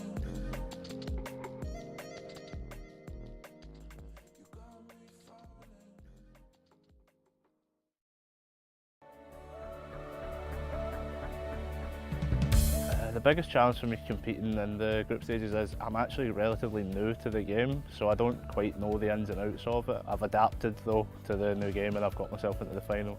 This is the first time I go into final with the big tournament like that. I've heard some stories about the Malaysian player. I think he's well known in the game and I think he knows what he's doing, so it'll be a tough matchup, but I've beat some of the best players in the world at it, so I'm backing myself. I try my best for my country. This is the first time I see Scotland in online, or I not see Scotland, but I try my best. For now, I'm very confident because I go to my target on the podium. A gold up for grabs here at the Commonwealth Esports Championships. As this time, it's e-football open action on the cards with Malaysia versus Scotland. Now, gentlemen, that first game deciding the bronze medal placement, that was an absolute marathon, but I am so excited for this one to go down. Yeah, let me tell you, e-football matches usually don't go on that long. Yeah. A best of three going all the way to penalties in one of the games, going to game 3. It's quite a mammoth affair. I would love to see it again here because drama, I love storylines, but it's going to be a tough ask, I feel, because we've got 2 really strong players up on the stage. Well, before we do dive into any drama, we do need to throw it back onto the stage as we're ready to welcome the players out in front of the crowd. Well, you certainly said it best. Over in the previous game, we basically saw it all happen. We went the full distance in our best-of-3 series. We saw penalties taking place as well. But ultimately, Team Wales were able to close that one out. Emotions were definitely running high on this stage. But now it is almost time for us to dive into our gold and silver matchup between these two teams. Please give an incredibly warm welcome to Team Malaysia, being represented by Haikal.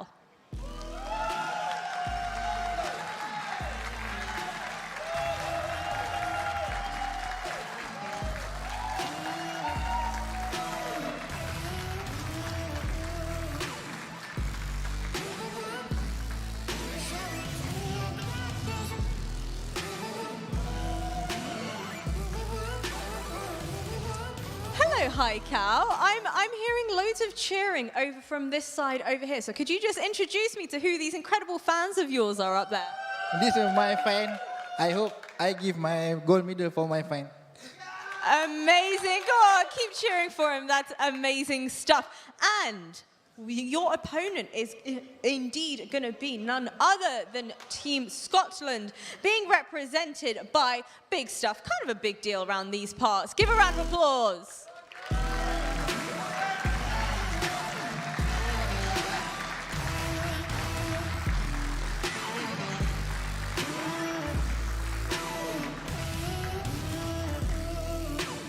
Hello, hello, sir. I've heard from that previous video over there that you've heard some things about this player over here. Care to give us a little bit of insight about what you're expecting?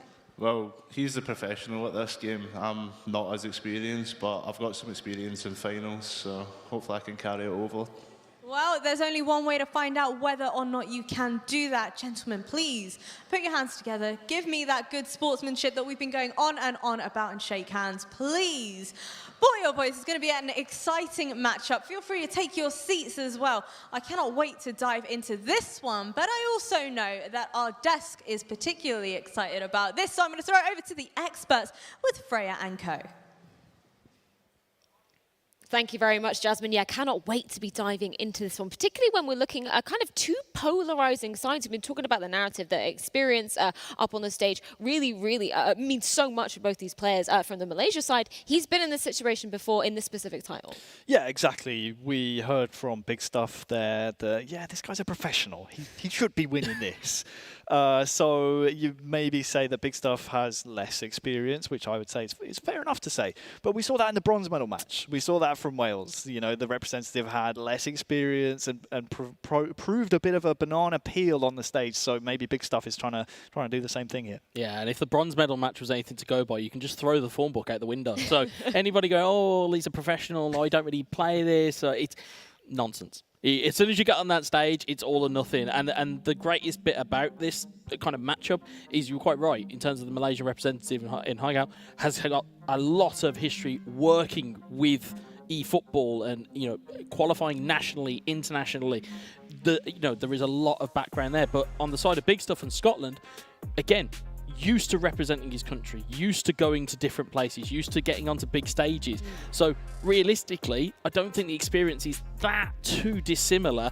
And as a result, I think it's now just be a case of who can pull it off. Yeah, let's continue to put Malaysia under the microscope just for a little bit, because we're talking about, the experience on stage really pays off in dividends when you're coming into high pressure situations like these. But I think we need to talk about kind of the differences in regions. That is just kind of region locked for him now. It's his first time over in Europe competing against maybe a different style of competition. I don't really know about you guys, but I don't know how different the styles are kind of per region, as per se. Yeah, I mean, I feel like within the Asian region, we've seen Haikal in the Asian Games, the Asian ESF Masters, so he's had lots of experience over there. But as Freya just said, first time over in Europe, so you maybe feel like, I hate to say it, but maybe a bit more of a physical style of game in Europe, and maybe that's a barrier that Haikal will have to try and play around, because, the Scots, they love a two-footed tackle, don't they? They love getting stuck in, they love the physical side of the game. They certainly do, but again, that can disrupt flow. So, if you're used to having everything your own way, if you're used to just having a lot of the ball,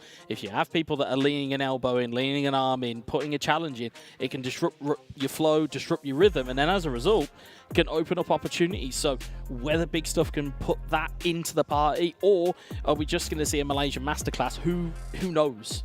I mean, in terms of Team Malaysia as well, are there any particular expectations that you have coming into this from him? Anything that you're sort of expecting him to be pulling out in this game? I expect him to win because he's my favourite for this gold-silver match, just purely based on that professional experience. With eFootball, in my opinion, there is such a large skill gap between the professionals and maybe some of the semi-pros, some of the amateur players. It's such a steep skill curve in this game, and I expect him to put Scotland to the sword. I'm sorry to be a home nation doubter, but I've got to say that, Harry, for me, Malaysia are the favourite. And I like this because I believe we have a little bit of a split desk, because you were saying Big Stuff might potentially be the one you think will be taking it home. I think so. Just from more from a stance of big game exposure. Again, in the UK, hasn't had to travel that far, hasn't had to get accustomed to climate. I know we talk about these very boring things in esports, but they are actually very important in terms of the personnel side of things. Good night's rest, the ability to come into a building and know exactly where you are, knowing the types of people that you're interacting with. It's the small creature comforts that could potentially be a clincher. And of course, as we know, with Scotland being a home nation, potentially might have the audience on its side. Of course, though, that Malaysian contingent may have something to say about that. Yeah, no, it is a really good point. Stylistically, what are you guys expecting to see from Big Stuff? Anything in particular that we should be seeing playing out on the server today? From what we understand, he prefers Manchester United, which I think we'll probably see that from Malaysia as well. We saw in our bronze medal match on display that maybe some of the defensive side of Manchester United has some gaps. So that will be opportunities for both Malaysia and Scotland to try and exploit. But I'm just looking for Big Stuff to put on a show personally. We saw it in his semi-final match against Gibraltar. We see some of the video from it there. Super happy to be involved, and for me, I mean, I would love to see an upset. I think it's incredibly unlikely though. Well, I think looking at Scotland, I think from my interactions with Big Stuff over the last couple of days, and so in terms of play styles, if you're looking for differences, he wants to come out of the gate quickly, and then if things don't go his way, he's more than happy to slow it down, more than happy to go possession, and then try and feel his way back into the game that way. So if he does go quick and Malaysia catch him cold, then he's going to have to slow it down. And then that, again, becomes its own little kind of chess match within a chess match. So do you think it's a question of kind of pacing for both of these sides then that will kind of determine who's going to be coming out on top? Yeah, it could well be. I mean, we saw in the bronze medal match, don't forget, in the first game of that best of three, we saw Wales go 2-0 up, and then all of a sudden it did become a bit of a pacing issue for Dennis, because he let 2 goals slip and then couldn't quite find his attacking rhythm back again, had to go all the way to penalties. So yeah, I think tempo, rhythm, all of these things are going to be such a key factor, more for Haikal, I would argue, because he is, in my opinion, the favourite in this matchup. Yeah, and I think that's it. It's a case of who can get the ball, who can set the pace of the game. That's going to be where it's won and lost. We talk about midfield battles, we talk about defensive battles, and every other battle in between. It then becomes a case of who can get control of the ball and who can do what they want to do with it. It's all about putting your game plan down. We saw it in the Wales-Gibraltar match.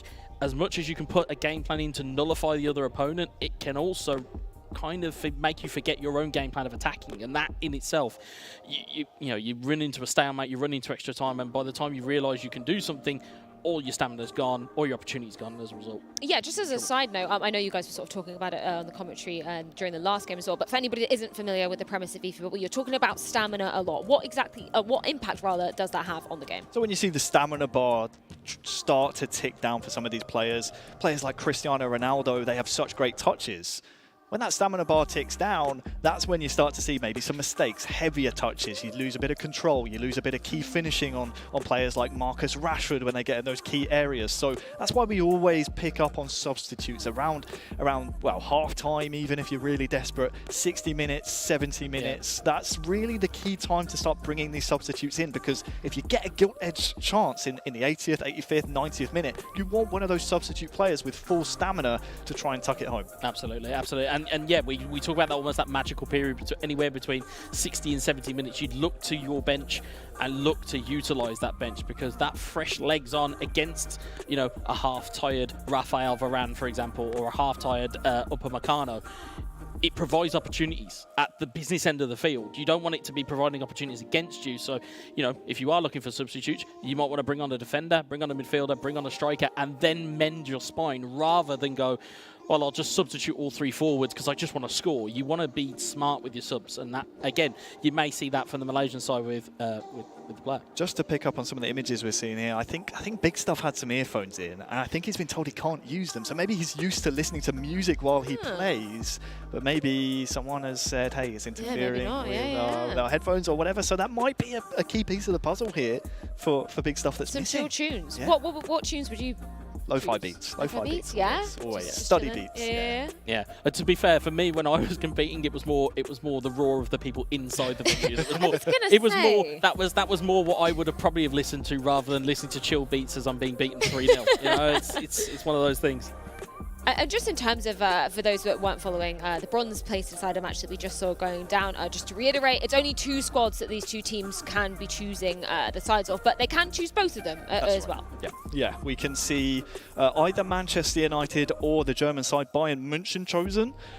But it can be both. So you could see United versus United, you could see Bayern versus Bayern. That is likely what we're going to see here is Manchester United versus Manchester United. So we could see a like-for-like matchup, which may get a little bit confusing if you're watching duplicates of players on the pitch. We will try and keep you informed. But another caveat is that the real-world transfer window is open. So players that have been transferred out of those real-world clubs are ineligible for selection. You can't use the likes of players that have been such key assets to these clubs in this competition. Yeah, and again, that in itself is its own little wrinkle. It's its own little thing that they've now had to combat. And again, talking further on if both teams or both players pick the same teams, it then becomes a chess match of, well, who utilises that squad the best, and even then, that's, you know, it's its own kind of almost sub-story of the game, is to go, well, who's the better Man United player, or who is the better Bayern München player? You know, it's its own set of,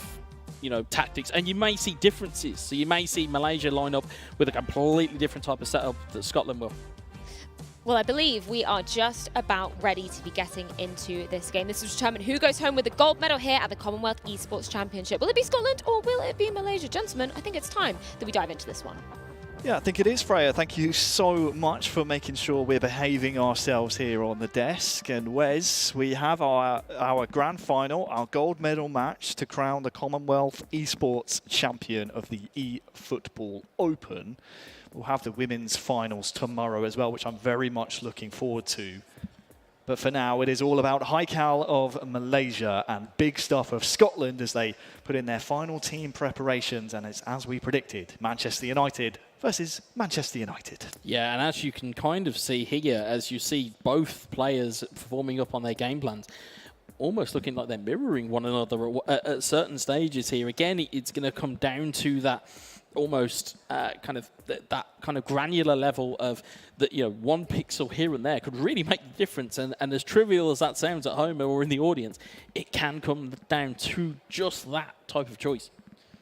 Yeah, it's worth noting as well, you can, I believe both players can see what each other are changing as well, because we're in head-to-head mode. So usually in esports competitions, these players would be playing maybe in different locations against each other. You don't get to see the opposition's team sheet until they've finished making changes, but now you see them in real time. As you said, you can maybe start to mirror some of the changes you see your opponent do and think, oh yeah, I like that. Yeah, I think I'll try that. I'll cherry pick that idea. Yeah, I'll take that one. I'll make it my own. Yeah, and that's the kind of the key here, is that when you're looking at the substitutes, you know, as we can see players being subbed in and out here, you know, in terms of it's more the youngsters on the bench from Manchester United that you'll probably see come off the bench, the likes of Alanga, the likes of Hannibal, as we saw earlier on.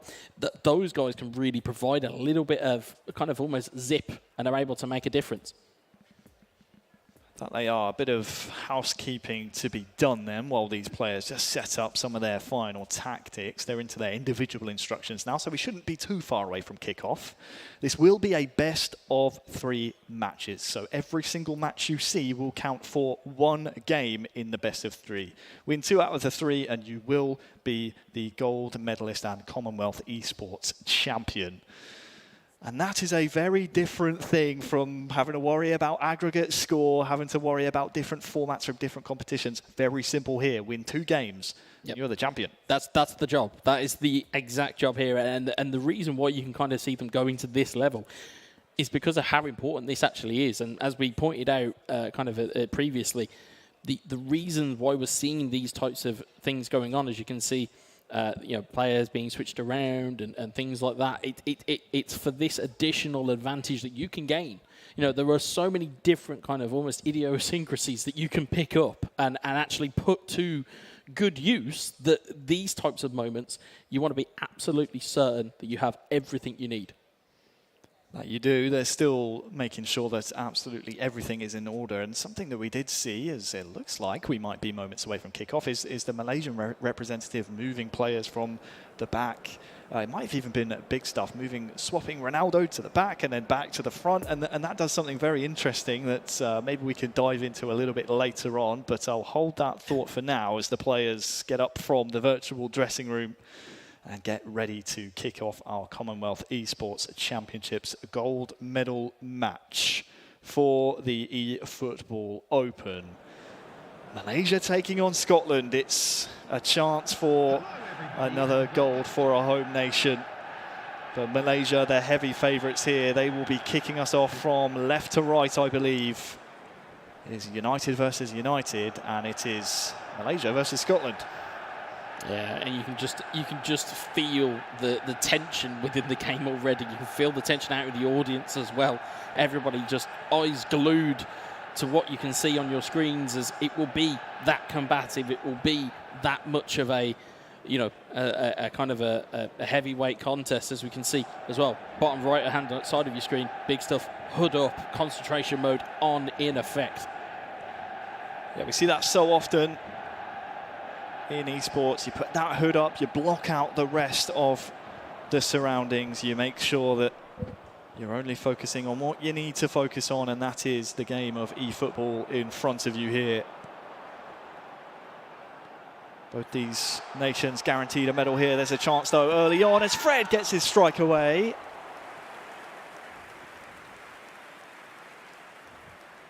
Good save, and it will be a corner to come. Yeah, it's a big save early on in the game. We've seen how important those types of saves can be in the grand scheme of the games. And bear in mind, this is only game one of a best of three, so already chances coming by the wayside. Corner then to be swung in, looking for that far post. We see that corner utilised so very often at the highest level, and this is one of the highest levels. Bruno Fernandes now into the feet of Ronaldo, will turn inside. Fernandes still carrying on. Sancho's there as well, but he's wrestled to the floor.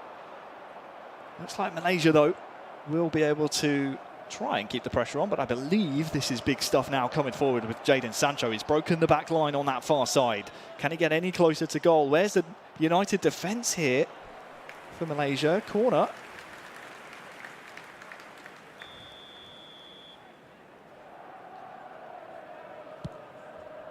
Swung in, De Gea is called into action. It'll be another corner. Yeah, that's that kind of almost trademark corner that we've seen so much. Another one to follow it, this time towards Harry Maguire, and well, it's a third corner in a row in the opening 15. Yeah, it's blocked off the line that time as well. You can see manual goalkeeping looking to be enacted here just to try and track the keeper out. Oh, Ronaldo is there. And it is Malaysia who opened the scoring. An incredible goal from the corner, third time's the charm. It's Malaysia 1, Scotland 0. Yeah, you can see how potent Harry Maguire is from set pieces. Again, aerially proficient, and none more so than what we've just seen there. Really good start here for Malaysia. Scotland now starting to bring the ball forward. Big stuff. Trying to do his best to get an immediate reply. 20 in-game minutes gone, and well, it's the start that many people would have predicted. The Malaysian contingent here very happy with what they have seen so far. And it is Haikal now with the ball, with Jadon Sancho. Big Stuff's made it difficult though in that midfield, very compact, and he's turning that compactness into width here as Cristiano Ronaldo here for Scotland is trying to wriggle through. 25 gone, and it's 1-0 to Malaysia. Well, looking at the way that Highcal's playing here, he looks like he's very happy taking the Scottish pressure that is coming his way. But as a result, you've got to be careful of that counter-attack. Here is Highcal, Marcus Rashford. He's going for a goal from quite far away. I think that was the right option. Not really too many clear-cut and open teammates in front of him, but perhaps would like a bit more purchase on the strike next time around. Yeah, I think it was the right opportunity. Again, managed to go and pass his way into a good position here. You can see how high the Malaysian line here is upfield, but again, you don't want to be giving opportunities to run in behind to Marcus Rashford, Jadon Sancho and Ronaldo. You don't want to be giving them too much to kind of work with, especially with that type of real estate. Scotland then in the home United strip. In case it gets confusing for anyone, we do have United versus United here. Manchester United fans no doubt happy to see two of their team on the pitch at the same time, but it is Scotland in the home kits, attacking from left to right here, chasing an equaliser. Here is Fred, and well, it's been brought back for a free kick in a very promising position indeed. Referee wants to see no more of those. Oh, we've seen how good people have been from free kicks already during the Wales-Gibraltar game. See what big stuff has got in the locker here. This would be a great opportunity to strike over the wall for the equaliser. He's going for it and just over the bar. Yeah, I think keeper gets to that if it does go, but it was very close indeed to looking like it was going to cause a problem for David De Gea.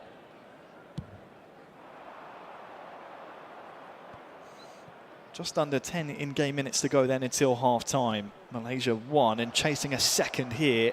Rashford trying to stand it up for Sancho in there.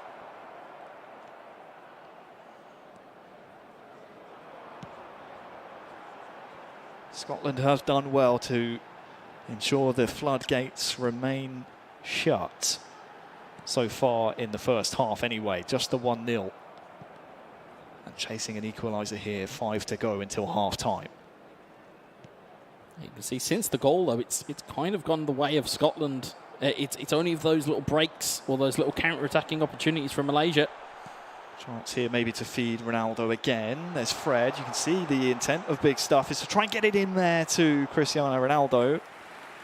In the end, though, Fred is the man who takes the strike, and it's not the person you want on those types of opportunities. No, it's not. If you've got a choice between Fred and Ronaldo inside 18 yards, I think I know who I'd want on the ball. It's just couldn't quite get it there. But again, promising signs for big stuff, because again, if you weren't making opportunities when you have these types of bouts of pressure, you know, you'd be slightly worried, but you've got to be careful of these counter-attacks. The last attack of the half, he's done well to dummy his way past 1, past 2, past 3, and it's off the bar, off the post, I should say. And the last attack of the half will not yield another goal for Malaysia. The first half ends, Malaysia 1, Scotland 0. Yeah, since the goal, it's kind of been more Scotland. But, and there is always a big but when it comes to esports, is that you have to be careful of those counter-attacks. We've seen from Malaysia in terms of the dummies and the abilities to find the ways through big stuff and Scotland's defence. You can see here, you can see both coaches both having conversations here. I'm sure the team talks are probably quite more animated than what we can hear or see here. I feel for Dennis, because he's had to watch his opponent for Gibraltar have coaches. Both of these nations on the stage have coaches. He's probably thinking, oh, can someone coach me, please? It's quite lonely up there, actually. But well, I'm sure he'll be more than happy, because he's now a bronze medalist, and he can go, well, I didn't need a coach. So he can kind of take that as a kind of almost a win in and of itself. Of course, second medal of the day here at the Commonwealth Esports Championships for Wales. After that bronze from Dennis here in the eFootball Open. And you see fist bumps are in, which means the second half is shortly going to resume. It is Malaysia 1, Scotland 0, as we swap halves, swap sides here. Will be Scotland attacking from right to left in the home strip. That has not changed. It will be Malaysia in the away strip White shirt, black shorts, attacking from left to right. There's big stuff here for Scotland, who has a chance maybe to poke one through. Yeah, if you notice, as on the bottoms of your screen, you can see that the defensive bars are being fully to blue, and then on breaks, you'll see it's going attacking. You can see that there's loads of different changes that are going in terms of inputs, strategic ones, if that. It's almost fun to just watch those bars go from red to blue to red again, just to see exactly the mentality of these players. Scotland, though, coming forward. Jadon Sancho on the turn. Couldn't quite feed his teammate there, but this is quick, incisive passing from Scotland as Jadon Sancho again on that far side has gone past his man. Who can he pick out now, though? I think that was maybe an attempt at getting it across the box there instead. It will come Malaysia's way. Sancho now on this near side. Has all the time in the world here. Bruno Fernandes. Fred is tackled well by Luke Shaw on the other side. Now Scotland could come the other way. Yeah, big challenge that went in there again. It looked as though Malaysia were finding a way through, and instead Scotland shut the door, and now they launch their own counter-attack. It's Ronaldo. Scotland in possession, chasing an equaliser as well. As we pass the hour mark now, this is the type of area of the match where you'll see substitutes come into play. We were speaking about it with Freya on the desk moments ago. They can make the difference here, and Scotland have won themselves a free kick, which means the ball is now technically out of play. You can get a pause in here if you want. Yeah, whether they choose to take it or not, it remains to be seen. It looks as though instead we're lining up for potentially a short free kick here. Cristiano Ronaldo has stayed on side, and Sancho has just touched behind him. That's so unfortunate. Maybe lacking a little bit of quality that substitutes might bring into the game at a later date. But for now, though, keep your eyes on Malaysia. They're coming forward. Stunning cross. Just evades Rashford. A very, very open game one of our gold-silver match here. Yeah, you can see chances at both ends of the field there. I don't quite think Big Stuff realised how much room he was in once he got that turn off with Sancho. Down the other end, stunning cross. It's a toe's width away from being 2-0. Just got to see how this game plays out. 20 in-game minutes left here. Scotland in the ascendancy here. Sancho was looking for CR7. 20 in-game minutes to go now in our game one. Sancho again looking for that link-up play with Ronaldo. It's marked and intercepted nearly every single time by Haikal of Malaysia. It's been very impressive, and here come those subs. Yeah, and this is where, again, like we say, every chance and every kind of change really can change the dynamics of this game. You can see there Alanga looking to be the kind of the first choice of reinforcement. Again, gives you a bit more of a dribbler and a bit more speed down that left-hand side. It's an able-bodied replacement, certainly for Marcus Rashford. But again, on the flip side of it, you can see the small little changes that are going in. As you can see, Alex Tellez looks like he's coming on for Luke Shaw, as we said, talking about defensively kind of refreshing your stamina that's able to be there. So, very interesting indeed. We'll see these substitutes come on. We'll see what ramifications they have.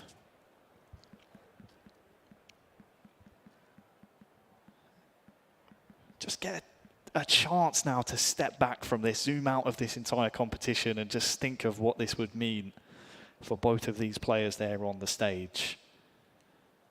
We're still in game one, of course. We're still a long ways to go in this best of three. But Haikal, do you think he's feeling the pressure? He's got his Malaysian contingent here in the crowd. Do you think maybe that comes with the added pressure? Or do you think maybe the pressure's on the side of Big Stuff? Home nation, Scotland, they want a medal. Where's the pressure here? I think there's pressure. There's individual pressures for different reasons. You've got home nation pressure and you've got vocal contingent pressure. So again, you know, these two will have been at these types of events before. They will have known the types of pressures that come with it. Playing in front of an audience, playing in front of, you know, a crowd. It's not a strange environment to them. It's just a case now of finding that game finding that ability, as we see Ronaldo trying to come forward. It just keeps, as you keep mentioning, keeps getting snuffed out. We can see defensive is more of the play style for Haikal at the moment. It's just nullifying that attack that keeps coming through. He has been very impressive so far, Haikal. He's on the attack here on that far side. Bruno Fernandes just lets it run. Well, Scotland, they've got 10 in-game minutes and a little bit of change to get their equaliser in game one. We will go to extra time and penalties if they are needed. Right now, they are at the back of both of these players' minds. Rafael Varane has joined the attack here for Scotland. Quick passing in and around the box. Cristiano Ronaldo just lacking that bit of stamina there. Yeah, you can see bottom of your screen, full red to those at home. Basically means you're sending up an additional body from centre half. So that's the reason why you're seeing Rafael Varane so high up the field. But again, it leaves you short at the back. Yeah, Malaysia coming forward here. Cristiano Ronaldo cuts inside, not once, not twice. Is wrestled down. And the referee is given absolutely nothing. Much to the disdain of the Malaysian fans in the stadium. Elanga, Cristiano Ronaldo's there again, and he's still being an absolute hound at the back there of the Scottish defence. But we're into the 90th minute now, Wes. It's now or never. Very much now or never. Tackled at the back there very well by Haikal. And game one is in the books, and it goes to Haikal. It goes to Malaysia. Advantage to them in the best of three. They have 1 foot in the door, in the championship door, if you will. Yeah, that's a really, really tight game to come away with. Again, not that many chances, not that many opportunities, but it was the one that was tucked away by Malaysia, which was the difference maker. And as a result, they take a one game to nil kind of lead, as it were, into game two. So now it kind of puts them on the hill. Whether Scotland can get themselves into this game two remains to be seen. I think looking at how these two players have played against one another, it now gives Big Stuff a little bit more of, okay, well, this is what I'm playing against now. This is what I'm up against. As much as he was saying, well, he's a professional, he's been to different tournaments, represented his country, etc. with eFootball, it now becomes a, okay, well, I know what to expect. So can he now find a different game plan and find something different to be able to go with? And even so, when you really think about it, does he potentially change teams and lean towards Bayern Munich? Well, that is a possibility, and no doubt he and his coach, you can see they're deep in conversation and deep in thought, just trying to figure out what's missing here for the Scottish setup. You've got to wonder on the other side for Haikal now, you're on championship points. You win one more game of the next two, and you've brought home gold, and you're the Commonwealth Esports champion for Malaysia. We said he's represented Malaysia in the past, he's played at tournaments before, but this no doubt would be his biggest achievement on the international stage as we take a look back at some of the key moments of game one. Yeah, as you can see, big save that was there. Again, there were chances that were there, and as you say, in terms of achievements, this would be massive. You know, speaking to some of the Malaysian coaches and team that were with Haikal before we started today's proceedings, speaking about there's more national championships. There's not that many times that it's an international. And as he said in his VT, the first time that he's really come to something like this, and with this type of magnitude, it would be massive for Malaysia. They're an incredibly proud nation, not to mention on an esports level. They tend to, kind of pump out brilliant esport competitors at will across many different disciplines, across many different games. This would just be another one to their roster almost. That it would. There's a couple of things to note there. I would say the main one is that a professional gamer when they've got a towel on their lap for the sweat. The other thing to note is that we saw lots of chances in that highlights package there in the first half. Didn't see as many chances and as open an affair in that second half. And really, there were gilt-edged chances. And in fact, the first was to Scotland. They had a really good chance, did Big Stuff, to open the scoring. Do you think maybe the longer this final goes on and the longer Scotland go without a goal, maybe it almost becomes like a runner trying to break through the wall, if you will, for Scotland, trying to get just anything in this final? I think if you're Scotland, you need to score early, because we've seen already Malaysia score early and then they're happy to absorb pressure and they're happy to kind of sink further and further and further into their own box, happy to just protect the goal as much as they can. And again, when you go to, you know, a one-up on red mentality, when you go to a full red mentality, you're using more energy, you're using more stamina. So if you go too early, you sap yourself for the closing stage of the game. You go too late and you've not got enough stamina to really impact the game. So it's about almost the checks and balances. You've got to just time it right. And that's why we said substitutes, massively important. And in this type of environment, they're going to be key. All right, so we are into the dressing room, moments away from kick-off then. Scotland versus Malaysia. Game 2 of our grand final is moments away. And I believe the question we were asking ourselves, do you stick, do you twist if you're Scotland here? There's your confirmation, both Manchester United once again. So now the question is, if you're big stuff, can you put the ball in the back of the net? Yeah, the question is have you got a plan B? Have you in the small time that you've had with the game, have you been able to figure out that, oh, okay, well, I have a plan A and a plan B, or is it just plan A and bust? And again, you've got to be careful of allowing Malaysia an opportunity. We've seen already a big proponent of dummies, a big proponent of double touches. Well, there's a chance there early on in the opening 2 minutes for Malaysia, I believe it is, still in their away kit. And there was an early scare for Scotland. We are underway, though, in Game 2. If you are just joining us, this is a best of 3 games. Malaysia 1-0 up, and there's another chance there for them to get another goal. Or rather, their first here in Game 2. They did win Game 1, 1-0. And as a result, are also up 1-0 in games. Scotland will need to win, the next 2 to be crowned the champions and gold medalists here for the eFootball Open. So far, though, Malaysia starting off very strong. Fred on that far side gets the cross in. Where's the second ball going, though? It's only to a Scottish player. Big stuff on the break now. Cristiano Ronaldo will not get there ahead of Maguire. And Malaysia, they can now start to build an attack of their own.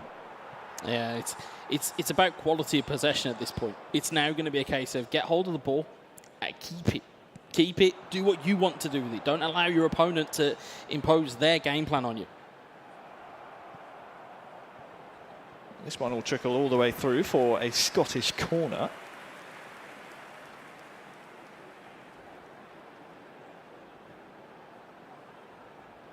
We've seen driven corners be so prevalent at all levels of the game. I have no doubt both Haikal and Big Stuff will try and put that into play here.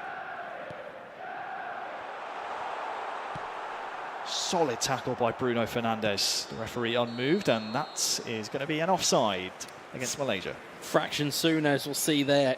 Ronaldo, if he'd have just held on into his own box, wouldn't have been offside, would have been clean through. Very, very tight margins here. Tight margins indeed. Sancho now looking to feed Ronaldo. Some good runs in behind so far we've seen. That's a bit of a difference than we saw in the first game. We saw lots of build-up play. Seems to be a bit more direct here in Game 2. Yeah, I think both players are starting to realise what their teams are capable of. And again, you know, you can get the ball to Ronaldo early, do some damage early, saves you having to worry about whether he gets very tired late on in games. Instead, you get the best of him there and then.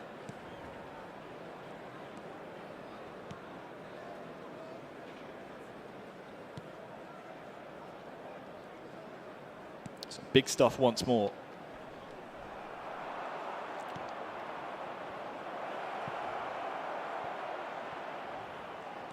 Possession is turned over, and now here is Cristiano Ronaldo.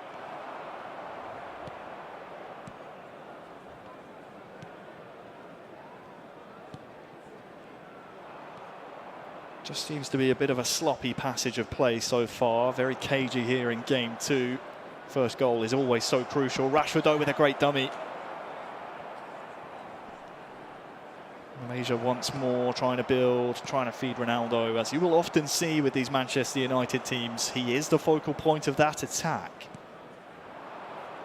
You'll always look for him wherever he is. Jadon Sancho trying to go for Ronaldo! And right on cue. It's a mirror image of the goal from the first game. The first was from a corner, this one from open play. Either way, Ronaldo with his head sticks it in the back of the onion bag. Yeah, and it's Air Ronaldo. It's what you would expect from him. It's what you expect from him. It's, like we said, not the quickest anymore. Granted, he's still an incredible player, but wonderfully leaps into the air. And again, it was working that ball from Rashford to Sancho. Sancho gets the delivery into the box. And again, Maguire is caught flat-footed, and as a result, Ronaldo pops into the back of the net. And again now, if you're Malaysia, you have 1 foot potentially in sealing this series. If you're Scotland, you need to find something extra. Well, Heikal and his coach need to work on the fist bumps a little bit. The accuracy's a bit off, but one thing they don't need to work on is that finishing. It's a carbon copy almost of the way they scored in the first game. Our attentions now turn over to the man on the other side of the stage. Big stuff for Scotland. They need something here. Yeah, they do. They need something big, and they need it early. Well, here is Ronaldo, and oh, it's so wide. Agonisingly so. Almost on command, that was a good a chance as you could want. I need to stop talking. It seems to manifest chances whenever we see it. But again, brilliant delivery into the box. Gets it into the player that you need it to be on. Just whistles past the post. And as a result, it's an opportunity. But it's cleared away there. Oh, a bit of a scary moment at the back. Maybe some signs of nerves, perhaps. Understandably so, of course.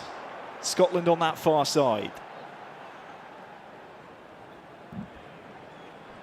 Hate to remind the Scottish fans, the home nation fans, Scotland 1-0 down in both this game and the series score.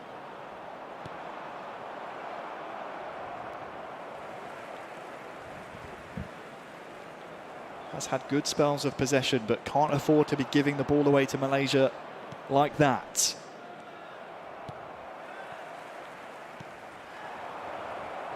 They win the ball back again. Look at Sancho on that far side. Can he get there before it rolls out of play? The answer is no. 5 to go until half-time. If you're Scotland, you've got to reset. You've got to just get back to neutral. Yes, you've conceded. Yes, you're under pressure. You've got to find that champion mentality that we know that Big Stuff has from history in esports, from representing this country. We know he's got that in him. He's got to kind of almost draw on all of that experience to get himself back into this game. We're into the final throes of the first half of game 2. With half-time approaching, you can't afford to give the ball away because sometimes the last attack of a half can be so brutal. You'll see pro players sometimes just hold the ball until you're into the added time in the half, just so you don't get stung on the counter. But there is the first half drawing to a close. It is Malaysia 1, Scotland 0. It's that same story that we've had already. Malaysia goal, Scotland attack being nullified at will. And like we keep saying, that we've seen, what, one shot, which was the shot that went wide. We've not seen a lot of other shots in anger. It's trying to almost look for the perfect opportunity that you're trying to kind of almost manifest here.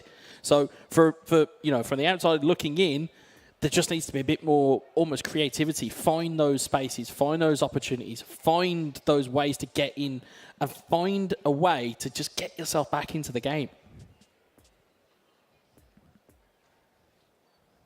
Sadly for Big Stuff, so far it just seems like there is no way into that Malaysian goal. And the longer that goes on, it was the question I was posing to you between game 1 and game 2. At what point do you just feel like you need to just take the barn doors off of the goal just to get one to go your way? But the second half now kicks off.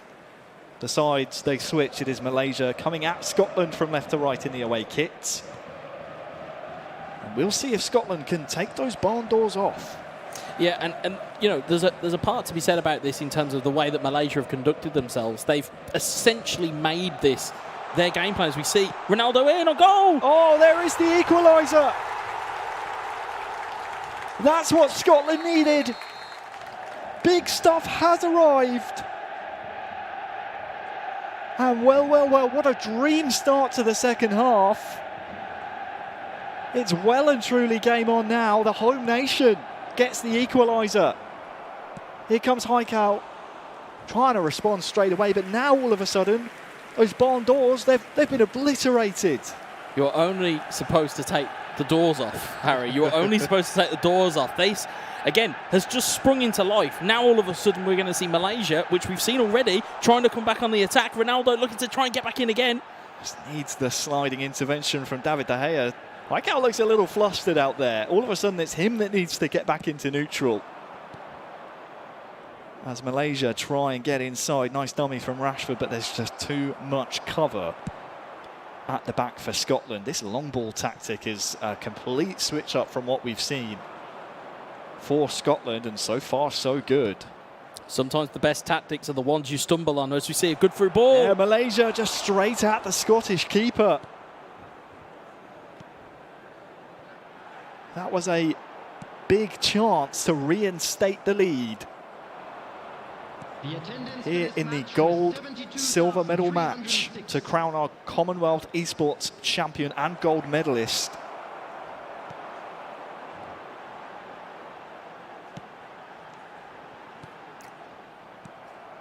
Scotland have started off this second half very well. There's a real change of pace, which is what we're seeing here. Ball into Ronaldo. It's that second ball, those knockdowns that Big Stuff's looking for Malaysia. Haikal is given a lot of room, but seemingly feeding off scraps. When it gets to this point, there seems to be a lot of defensive bodies back here for Scotland, and you can see just running out of ideas. Tries to conjure something up, but just runs into that red shirted wall at the back, and it's on the break for Scotland, where Big Stuff seems to be so comfortable. Long ball over the top, looking for, I believe that was Fred running in behind. This has turned into a classic game of eFootball. Rashford now dummies his way almost past the defender, but runs into trouble again. That's another defensive stand from Scotland, looking very comfortable now. Yeah, like you said, all of a sudden one goal goes in, changes the complete dynamic of the game. Pressure, as we've said, we haven't seen Malaysia in this. We haven't seen their pressure tactics and how well they get on underneath this type of pressure. Maybe not expecting the goal. I think that might have been first and foremost. Probably took a look at the first game, and Haikal may have been, well, Scotland haven't got a lot for me here because I've been able to nullify it. You managed to find a way. Wherever you are, you summon that ability to find a way. And as we're seeing here, it's getting a bit more cagey, a bit more lively. You wonder whether or not we'll see even substitutes here in this second half. It's long overdue. Into the 75th minute now, 15 in-game minutes. Well, less than that now until the full-time whistle. If it remains as is, we'll go to extra time. If we're still level, we'll go to penalties. For now, though, Malaysia with a real chance. It's Ronaldo!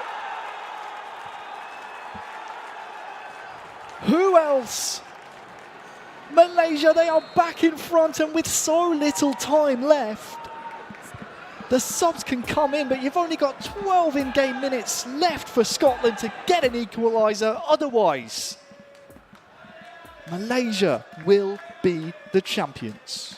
He may not have the pace anymore, but he's certainly got the firepower. Ronaldo, again, being so prevalent in these attacks. And again, finding that space and finding a left-footed finish for a change from Ronaldo. You normally expect a header or a driven right-foot finish. Instead, finds it on his weaker foot. If he even has a weaker foot, shall we say, and finds the back of the net. And like you said, now the complexion again changes. It's 12 minutes, once you've gone, as we've said before in previous esports games, once you've gone attacking, it's very hard to rein it back in. Much so if you go to a more defensive tactic, it's very hard to break out of that. So at the end, Big Stuff will know what he's got to do here because he's already done it once, but are Malaysia going to close almost that loophole that was in their defense? Are they now going to kind of, you know, for the lack of a better term, batten down the hatches and close that barn door that you were talking about? Is it now a case that they're just going to lock this down and take a 2-0 victory?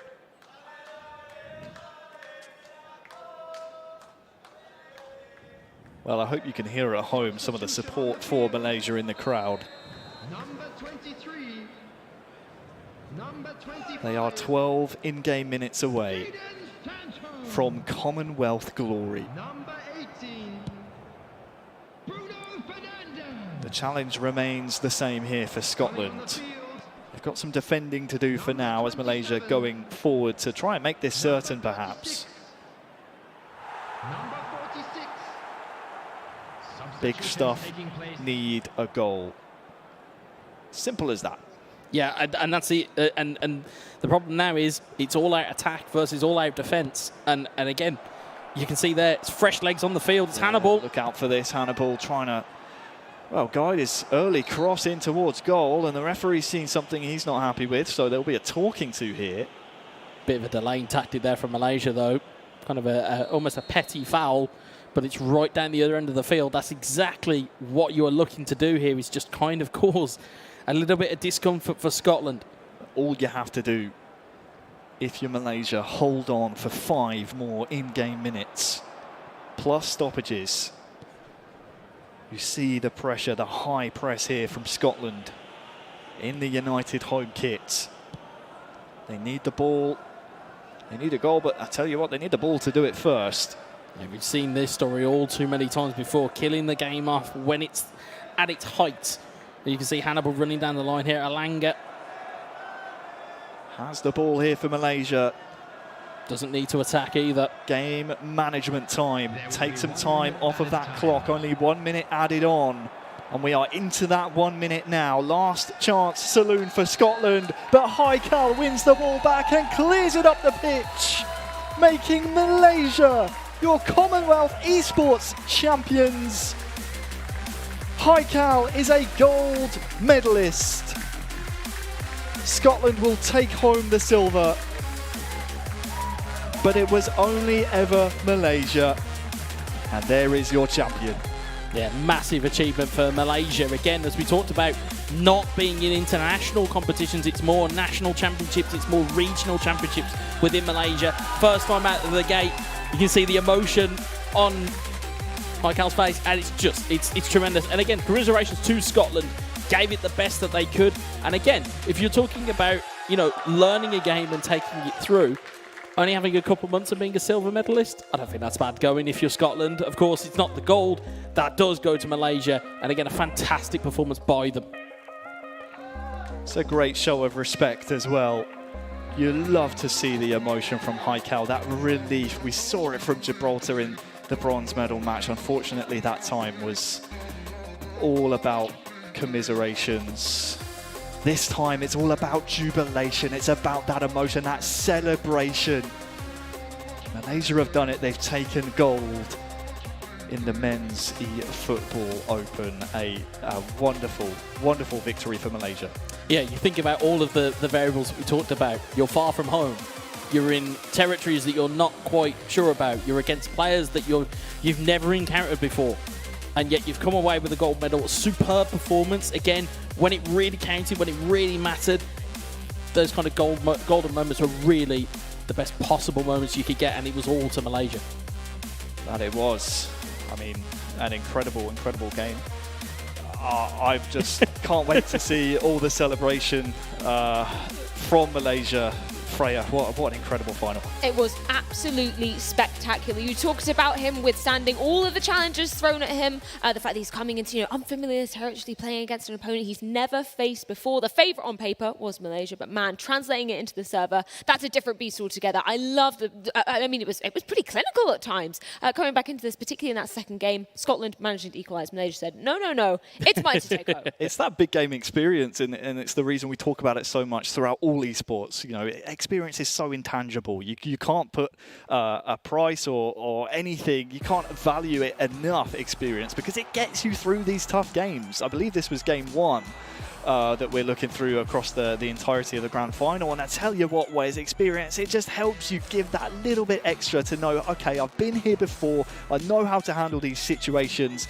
And Haikal, it's proved the absolute diamond in the rough for him here. Yeah, and that's it. It's having that additional kind of page to your playbook. It's knowing the game, knowing how to kind of close games out. It's one thing taking the lead, it's one thing having control of a game, but the ability to close in clutch situations, as we've seen across all esports, is an intangible that any esport player wants. And again, Malaysia showed it in buckets, because they managed to find a lot of space and a lot of time. We saw the goal in game 1, Freya, but this is almost a carbon copy. The first one from a corner, then this one, the front post header from Cristiano Ronaldo.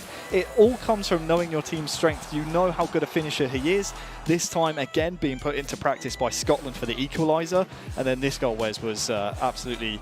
I mean, it's perfect. Yeah, we talk a lot in eFootball esports about finding the lane. Dummies and feints will get you an open lane.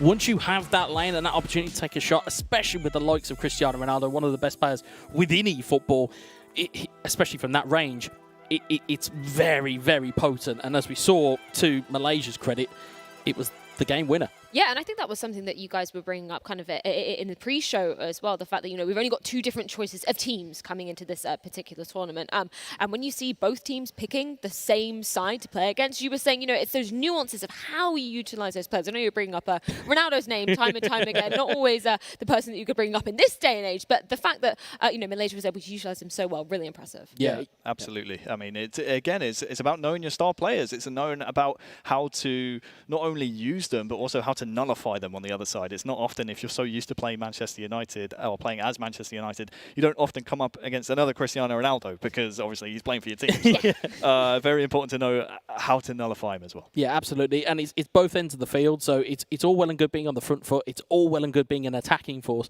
but you need to have the defensive side of the game, and you need to be able to kind of almost box those kind of situations out and really control the game, both ends. I know that pacing was a word that you were bringing up before diving into this one as well. How did that actually play out inside the server?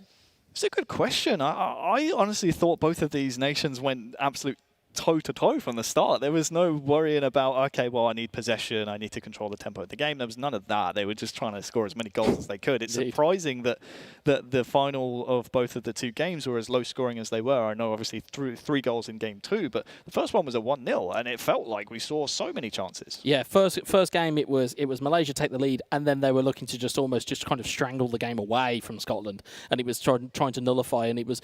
Every time Scotland go forward, Malaysia would just hit them with defence. And it would just be physical, and it would be challenges, it would be taking the game away.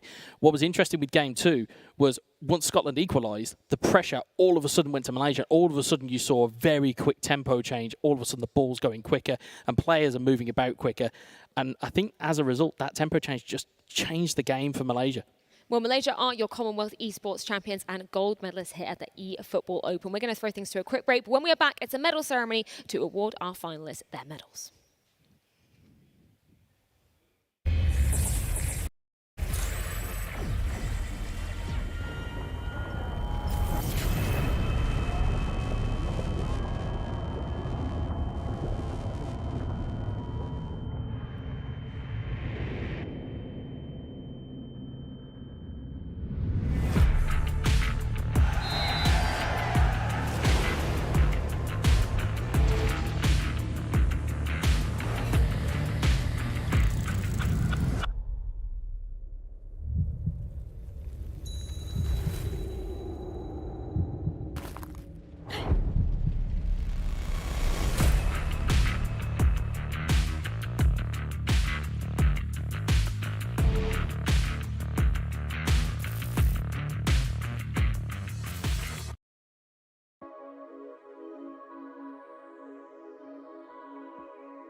Welcome back once again, everybody, right here at our eFootball Open. Unfortunately, it has just concluded, but that leads me to the very, very exciting part of awarding our finalists with their respective medals. So I want everybody to give it up, please. Presenting our finalist medals, we have for the gold medal, Tommy Sitole, Vice President of GEF.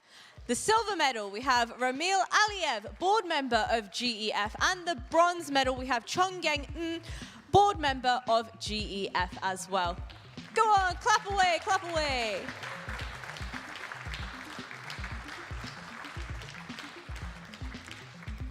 And of course, whilst it is wonderful that we have these folks with us awarding the medals, it is time to give it up for the players that have grinded their hearts out to make it to this very moment, to this very stage right here. Your bronze medal winners is Wales, and that is Dennis representing Wales.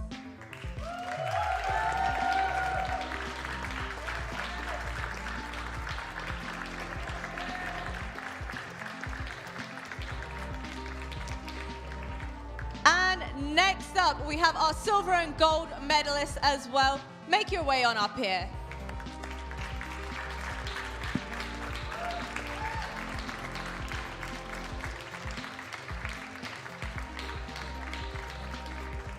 Well, this entire experience has been history in the making, and to be here, a part of it all, is nothing short of truly incredible. I want to give a huge, huge congratulations to all of these players to making it to this very moment right here, because to say that, you know, they have well and truly made history is selling it short, to be quite honest with you.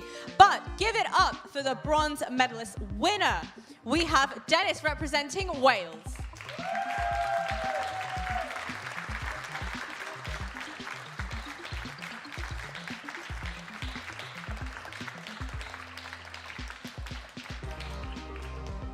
And your silver medalist winner is Scotland, represented by Big Stuff.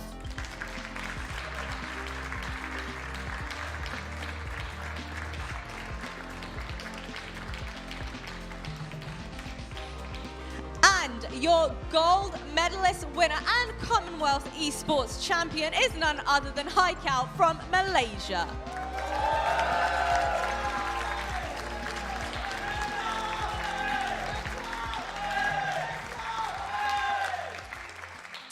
And now we have the national anthem of Malaysia.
A huge congratulations, Haikal. I know you're more than deserving of this, and I know you've grinded your way here. Your fans in the crowd, you certainly made them proud. Is there anything you wish to say to them?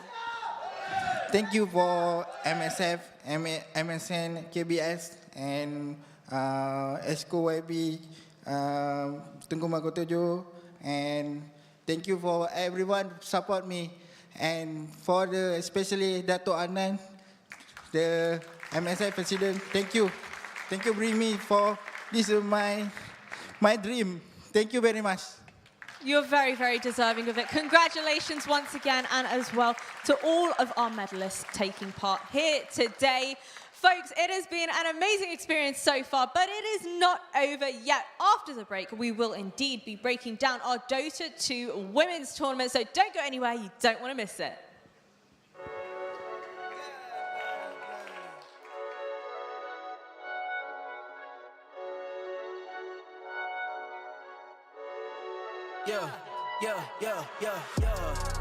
Ay, coming in, flex, I just wanna win, LABB who we running with, 2233, I'm on 10 again, state your name, big bin dope on flame, I just switched the lanes, damn he did it again, I just flipped the pain, stripping and dipping in bass, slab on everything.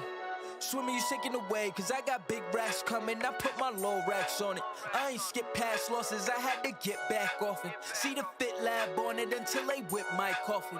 Money clip, I tossed it, I heard it's big bags on big bags on big bags coming, coming in, flex, I just wanna win, LABB who we running with, 2233, I'm on 10 again. Pump up the action.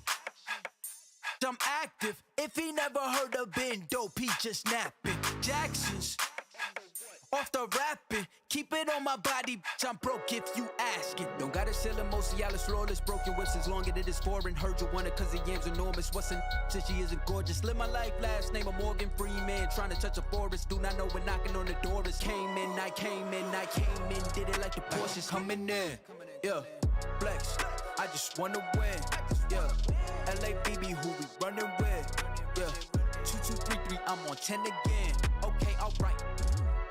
Coming in, flex, I just wanna win, LABB who we running with, 2233, I'm on 10,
The final discipline of day one at the Commonwealth Esports Championships and women's Dota 2 medal games are on the cards up next. All remaining competitors will be fighting tooth and nail to be clinching either that bronze, silver and gold medals. And joining myself up here on the desk to get into the nitty-gritty, I've got Nomad and T joining me for their debuts here at the CEC. Gentlemen, excited to be getting into this one?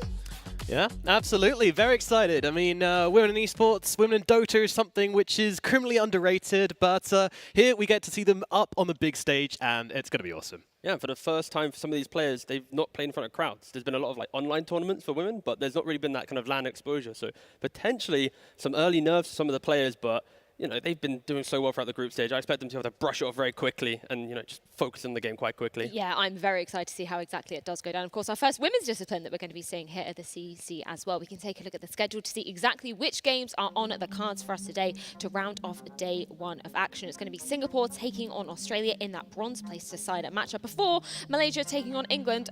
This isn't a typo. It's actually exactly the same as we move over into the Dota 2 Open on day two as well. Very excited to see how that one plays out. But just getting your general thoughts on the teams we do see remaining here. Any surprises for you guys?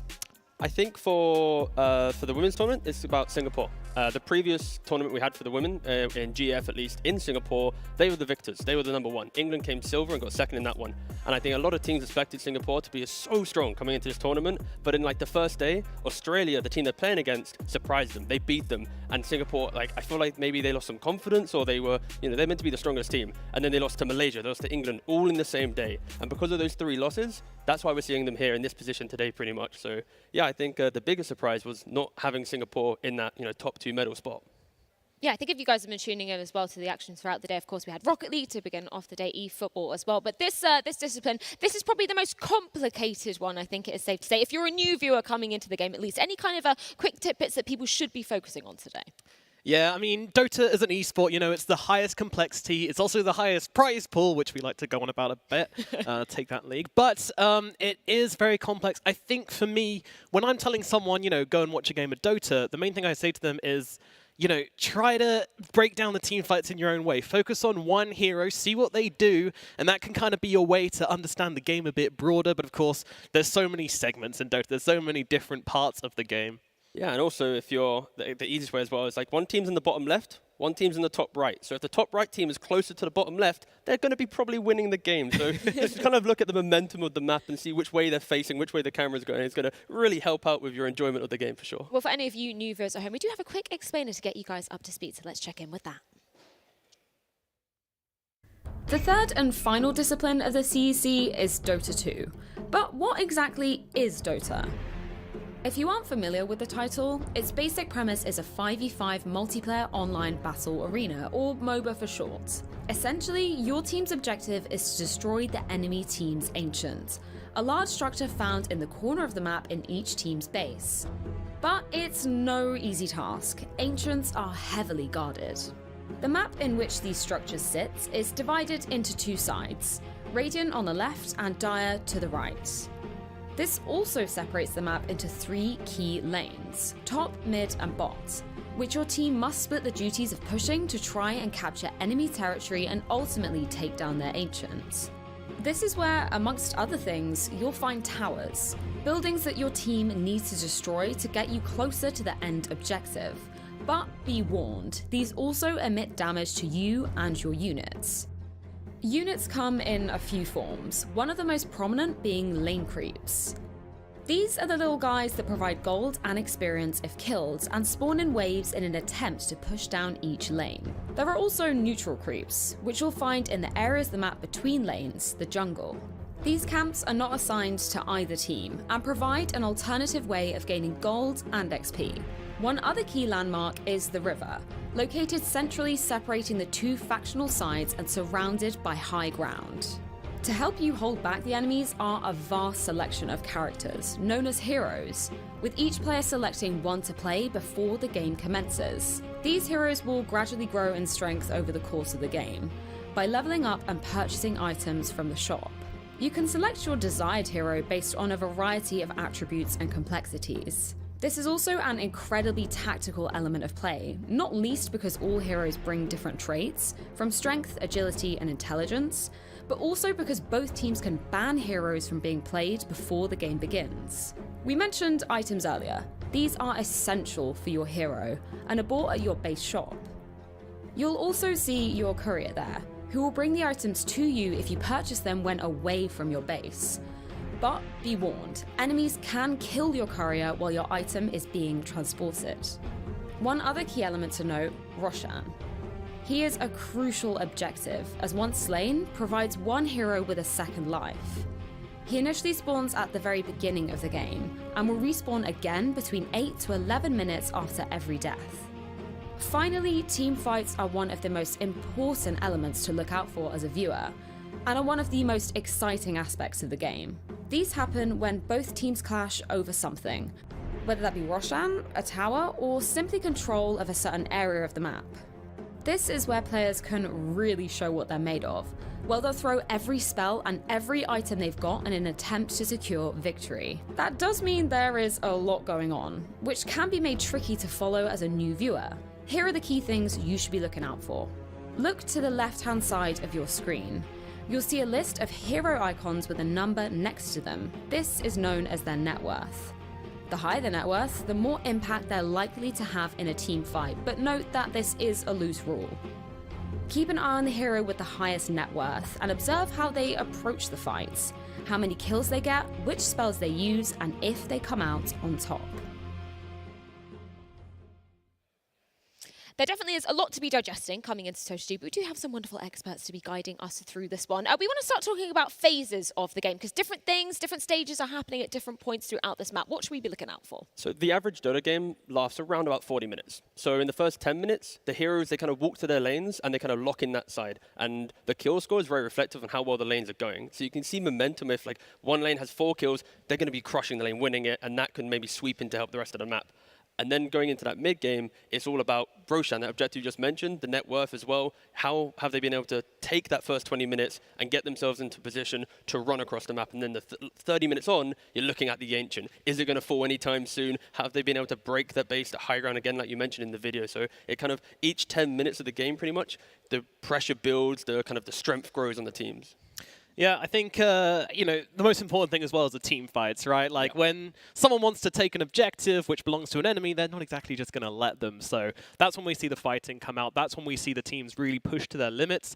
Everything they've been farming for in the early game, everything they're doing, it all culminates in these big team fights. And that's when you'll see the teams really kick off, and that's when the exciting stuff happens as well. Yeah, I mean, speaking of the team specifically, I do want to ask a little bit about roles as well. What do we sort of typically expect when you're looking at the 5 players across a Dota 2 team?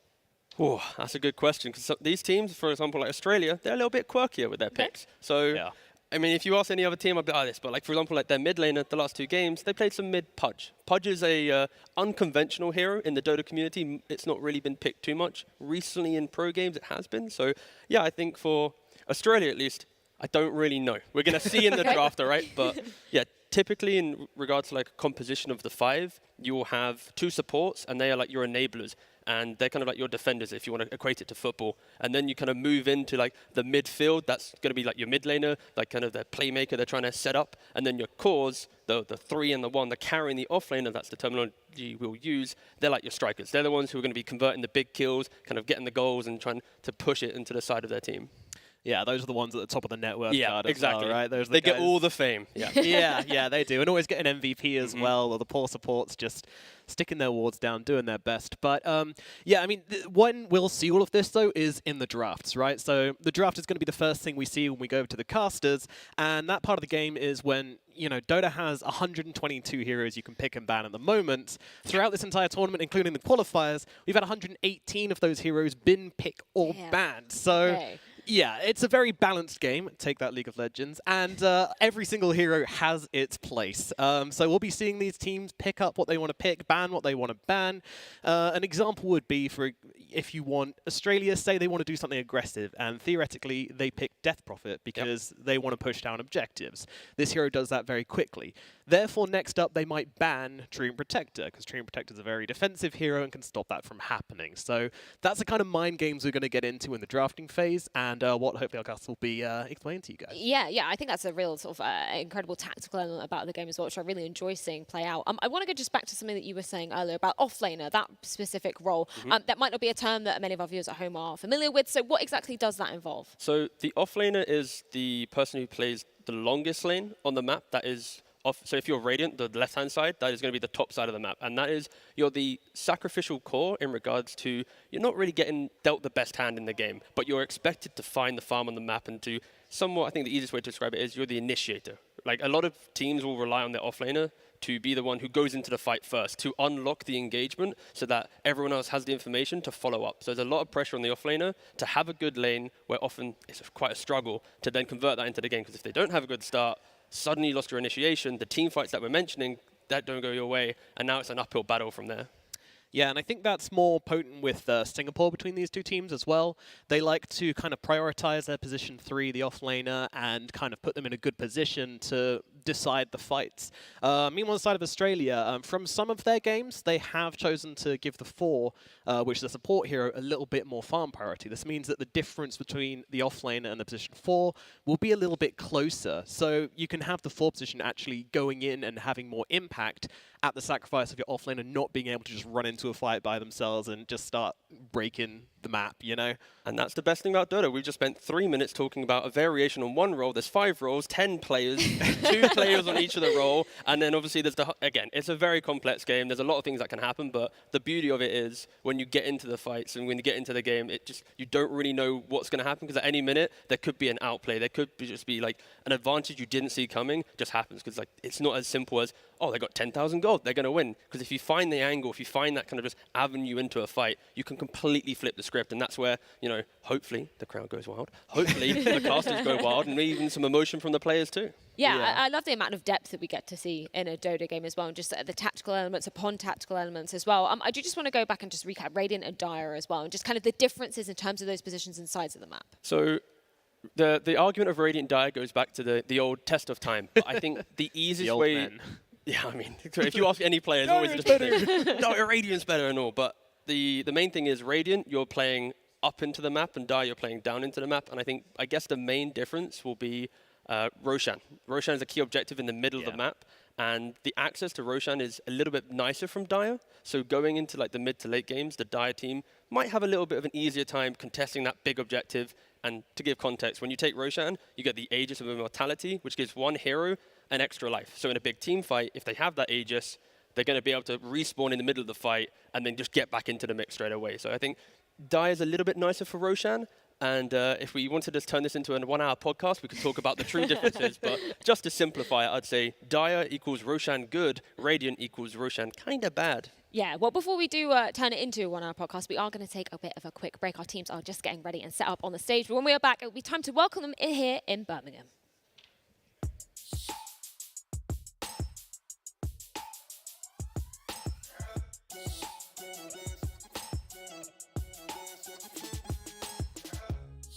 Trying to get to you when you're on the low. Trying to get to you when it's on the line. Had enough, had enough, had enough. Trying to tell you that it's time to give it up. Trying to tell you that you're never gonna shine. It's enough, it's enough, it's enough. But when you're going down, falling to your knees, it's time to believe.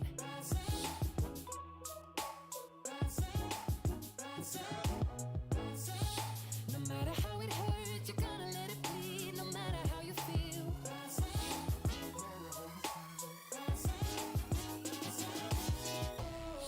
When you've had enough, when the crowd gets rough, gotta stand up straight. Gonna rise like a champion. When your cloud goes dark, when you lose your heart, gotta stand up straight. Gonna rise like a champion.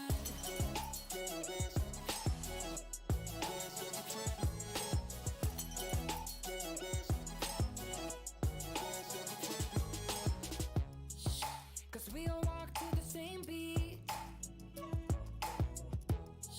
And from town to town feel like giving in. Had enough, had enough, had enough. No matter how it hurts, you're gonna let it bleed. No matter how you feel.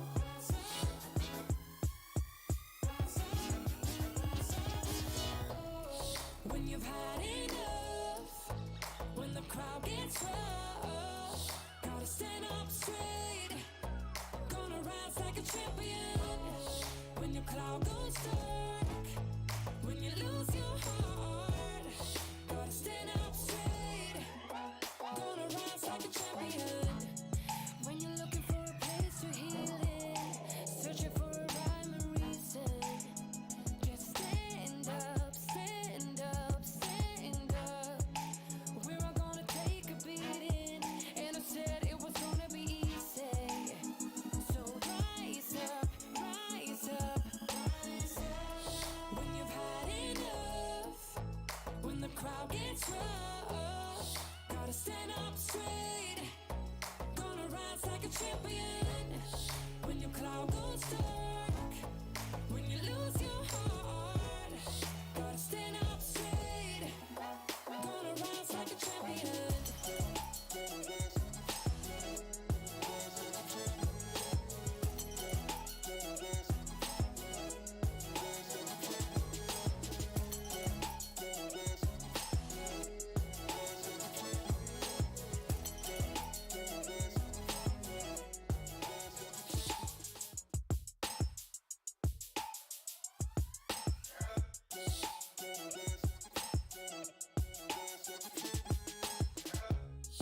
Trying to get to you when you're on the low.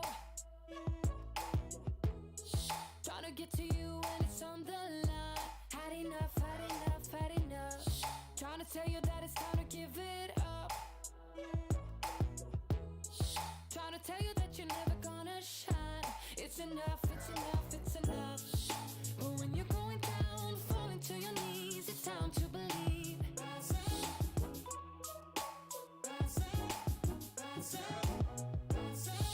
No matter how it hurts, you're gonna let it bleed. No matter how you feel.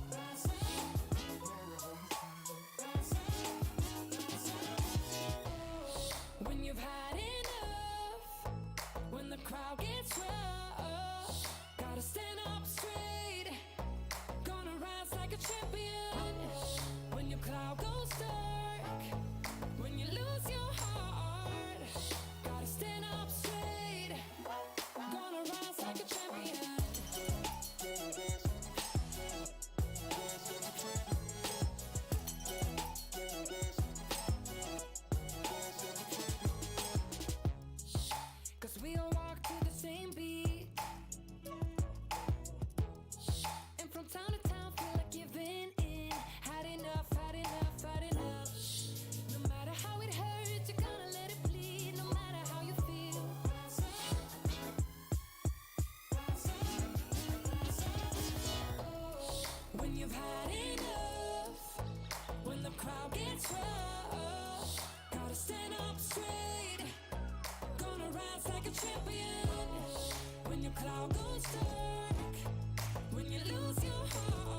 gets rough, gotta stand up straight. Gonna rise like a champion. When your cloud goes dark, when you lose your heart, gotta stand up straight. Gonna rise like a champion.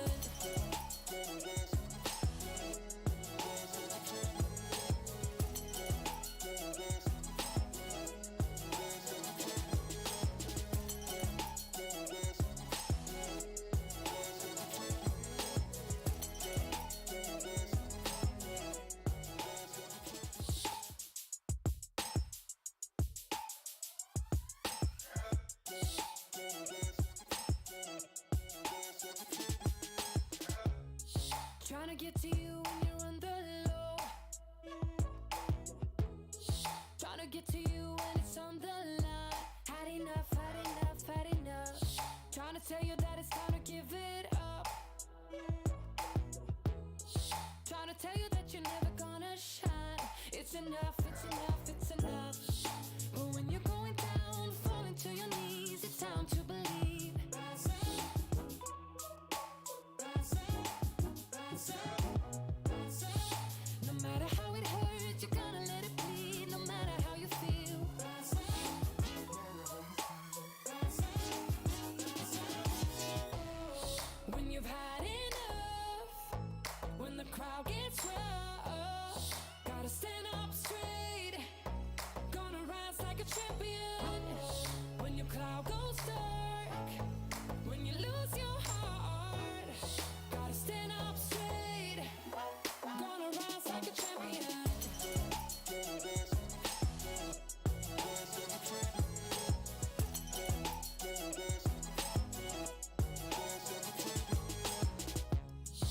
Cause we all walk to the same beat.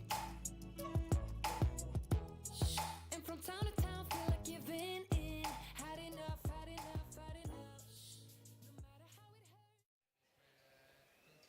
The first women's discipline to be taking to the stage here at the ICC Auditorium in Birmingham, England. And it is Dota 2 to be finding out who will be taking the medals home at the end of the day. But before we jump into the game, we do have to welcome our teams out onto the stage. So Jasmine, take it away. Thank you very much, Freya. As Freya did mention just a moment ago, this is our bronze decider matchup of Singapore versus Australia. I cannot wait to get stuck in to these Dota 2 games. I know a bunch of people in the crowd might be a little bit confused as to what on earth is going on. I hope that explainer might have helped you just a little bit. But round of applause, please, as we welcome Team Singapore.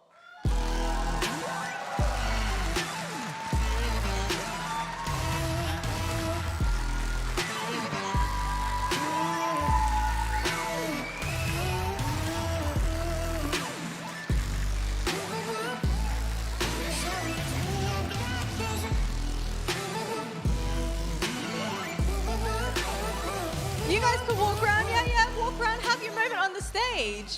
First question for you, sir. Quick fire question. How does it feel to be playing up on this stage? Obviously, you are coaching for the team of Singapore. How does it feel? Oh, it feels great. I'm really excited. My heart is pumping so fast. But yeah, such experience.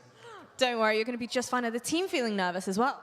I think they're definitely nervous and excited at the same time, but not to worry, they are ready. So yeah, looking forward to that. All right, amazing stuff. Now we do indeed have another team that is going up against Team Singapore, and that is indeed none other than Team Australia. Round of applause once again.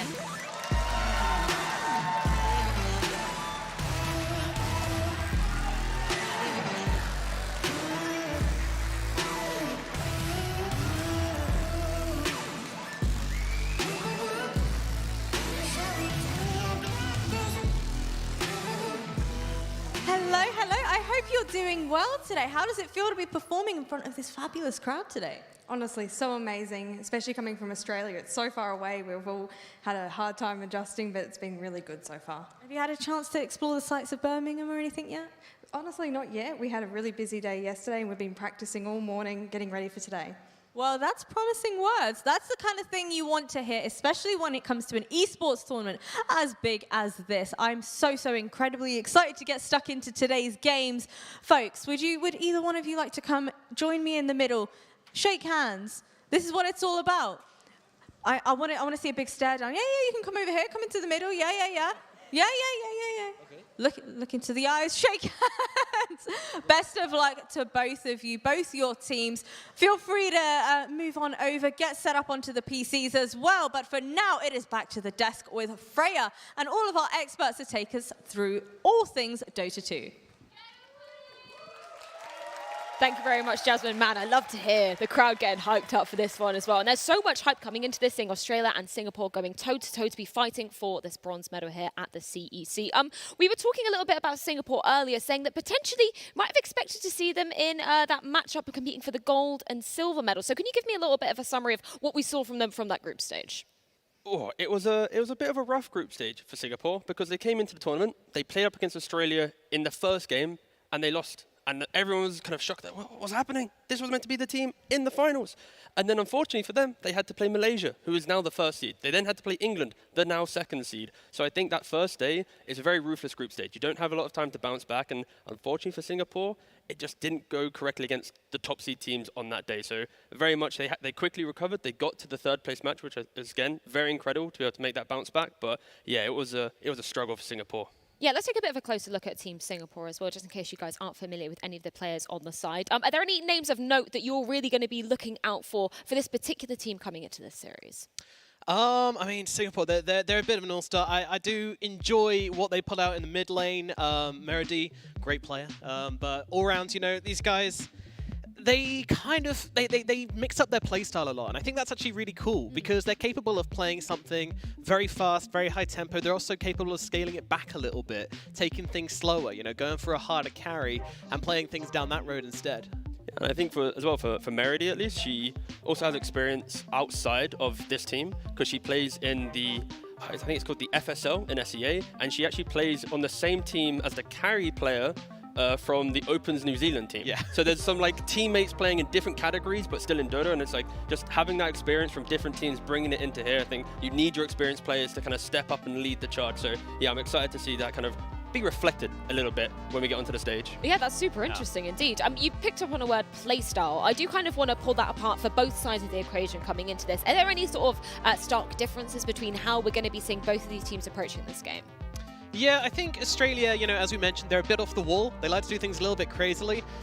Singapore, whilst they do switch up their playstyle, it's still very on meta, you know. We know that they're going to be picking the heroes which are generally considered good in Dota right now and kind of running it down the straight and narrow. Although the straight and narrow in Dota is still like a hero pool as wide as like 25, 30 heroes, so there's going to be variation, of course. But Australia, you just don't really know what they're going to pull out, and I love that. Yeah, and I think it's cool to see that both these teams have coaches, and yeah, this is the type of position where you've had a day break between the group stage and now. That is the perfect time to use all this information because coming into this tournament, there wasn't a lot of games in the qualifiers. It was quite condensed. We picked the best teams from the regions, now they're here. So now that you've played an entire group stage, it's the emphasis on the captains, the coaches, how do they approach the opponent? It's a best of 3 now. It's not these best of 1s in a group. You've got 4 games on each team data. Like that is going to be where they're going to really shine, and kind of the drafting complexities. Once that's mastered, then it's all questions in the game.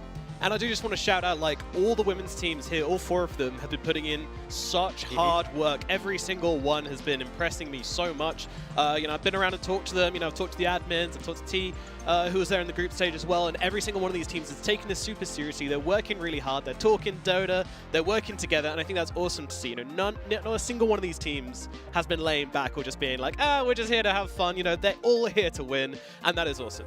And I love that point that you bring up about the format as well, because yeah, we are prefacing this saying that Australia did manage to take down Singapore in that group stage, but might be, you know, a different beast when we've got a slightly longer format coming into this in terms of best of 3. It will be a bit more of a question of stamina for both these teams. Yeah, and both teams coming into this third place match, they lost their kind of qualifying rounds 2-0. So Malaysia beat Singapore 2-0, England beat Australia 2-0. So neither team has got the experience yet of getting to that game 2 winning and then the decider game 3. So I think I'm just really excited to see how these teams react because they've got so much information to go off now. The coaches are here, the teams are here, we've got the crowd, everything. So yeah, who's the favorite? It is a close one, honestly. And one sore spot I want to hit on as well, you know, from these semi-final matches they both played to end up here, both of them did have an advantage in that first game. So it's the same for both these teams. They were ahead, and then when it came to breaking that high ground, it all fell apart for both of them. So they both know what it's like to be in that position, and then they weren't able to recover in game number 2. So it's going to be a big mentality test for both of them to see if they can recover if they do drop that first game, which one of them will have to. Yeah, for sure. I mean, let's move on to talk a little bit about more Team Australia coming into this series as well. Are there any particular expectations that you have maybe for any particular players on this team, or what you should be hoping to see from them coming into this? I think it's all about kind of unlocking their carry pretty much. I think some of the struggles that they had in the group stage was transitioning the carry from the laning phase into the team and then kind of converting that into a really aggressive state. A lot of other teams, they found that perfect synergy to be able to just steamroll their opponents. And for Australia, it was a little bit of a shaky part, but the fact that it's an easy to identify thing, I expect them to have that fix for this game and to be able to present it. So yeah, I think carry getting into the game with the support of her team. I mean, you were talking about the importance of the phases of the game as well. So with Australia particularly under the spotlight for this one, what should we be expecting kind of coming into those early stages? What are you hoping to see from them? From Australia, I'm hoping to see, like, a strong lane. I want the mid to be able to hold their own, right? I don't think you can be expecting to win this mid lane for Puding. I think you just need to be able to stabilize and then come into the mid game with, like, a strong backing behind that, Like, you can come out of the lanes not having the best of time, but if you make the right plays at the right moments, you can still find those moments of advantage. And that's something which I think Australia have done in some of their games, but have also struggled to do in others where they've tried to make that move. It's not gone well, and then they just sit back and wait to lose. Yeah, for Australia against England, if you want to go back to that group stage game, Australia was up by 12,000 gold. To give context, a team that wins a game often has around about 40,000 gold. But 12,000, that's like a healthy position to start winning the game, to own the game pretty much. And England, they found like a very sneaky way back into that game. So I think for Australia, they found so many moments where they've been in the lead. So I'm expecting them to be able to find that again today for sure. When we were chatting about these teams yesterday, when we sort of met up on that media day as well, you were saying, maybe expect a little bit more of a scrappy game style from them. Is that for both sides of the equation? Are you hoping to see some scrappy team fights coming out? I think we're going to see Singapore being a little bit cleaner. Okay. I think they are the cleaner team here. Australia, they're more hearts on their sleeve. They're the fun team, and that can help them as well. Especially when we're looking at an audience. As you can see, they're waving at the cameras. They're having fun in their VT. You love to see it, don't you? Look at it. Oh, absolutely. The beauty of Dota. It brings everyone together for sure. But I think as well, it's the layers of. We mentioned the 10-minute mark, 20-minute mark, 30-minute mark, and I think for Australia, it's sometimes identifying that perfect thing to do, and even like the best teams in the world, they don't even find the perfect thing to do. And when you kind of scale it down a bit, it can feel a little bit worse when it doesn't happen. So yeah, for Australia, again, just if they've watched their replays, they should be putting on a show for sure. Well, T, I know you're ready to put on a show. Hopefully we can get you back on cam because you've done some artwork for us, haven't you? I have, yes. I've done some artwork. I'm really sorry, Australia. I started with your flag. I don't know if you can even see it, but I attempted to draw your flag, and I can't do stars. Oh, you can see it. So this is why you were looking for crayons in the green room. And this is Singapore. That makes sense. There we go. And maybe we should rate this on social. There we go. Yeah, so the crowd seem to like that. There we go. So this is Singapore, and this is Australia. And my prediction, again, I've not seen any drafts. I've not seen literally anything. So predicting here is very bold, but I'm going to go with experience this time around, and I'm going to think Singapore is going to take this series. I'm very sorry, Australia, but there we go. Well, with that, I think it's time to throw to our casters, see if they agree with your prediction, T, coming into this one. So take it away, guys. Thank you, Freya. Welcome, everyone, to the Commonwealth Esports Championships of Australia versus Team Singapore with myself, Evan Donalds. And joining me is Mo Farah. We got ourselves a best of 3 coming up for this bronze decider. Are you excited? I'm so excited. So excited. I mean, there's so much to look forward to, following through the group stage and everything, coming into the main event, are the nerves going to get to them on the stage? What have they got? There's so much. I mean, this is a best of 3 as well. It's not like your usual group stages of best of 2. So if teams like, if they go even with 1-1, it could be all nerves on the line. So we'll watch out for this best of 3. We got ourselves a superb game coming up for this bronze decider. Whoa. I can't wait. I just want to get into it, I just want to get into it. As now we are getting into the finalised for the picks as both teams deciding what they're going to pick themselves up as we're coming into the drafts phase very soon as teams are starting to look into what they want to bring into this battlefield. Yeah, and I think for a lot of the people that obviously don't watch a huge amount of Dota, this is going to be a new experience for them. You have it in some other games as well, but in Dota it's very, very focused for that draft time. It's where a lot of the strategy comes through, and all that preparation that you've been doing coming in for this series is going to shine. So let's see what they can do. Indeed, indeed. And coming out for some picks already, we've got ourselves some bans coming out. We don't like to mess around. We've got ourselves Zeus and Bristleback being banned here, some targeted picks here, along with the Juggernaut and the Earth Spirit ban. But already getting ourselves some picks up here. Australia going to be picking themselves the Death Prophet and the Dragon Knight. And we got ourselves Dawnbreaker as well on Team Singapore. Do you want to get a little bit into that, Hero? Well, I was just going to say, I think the tournament of the heroes so far for me, watching the group stage and everything, has been the Zeus.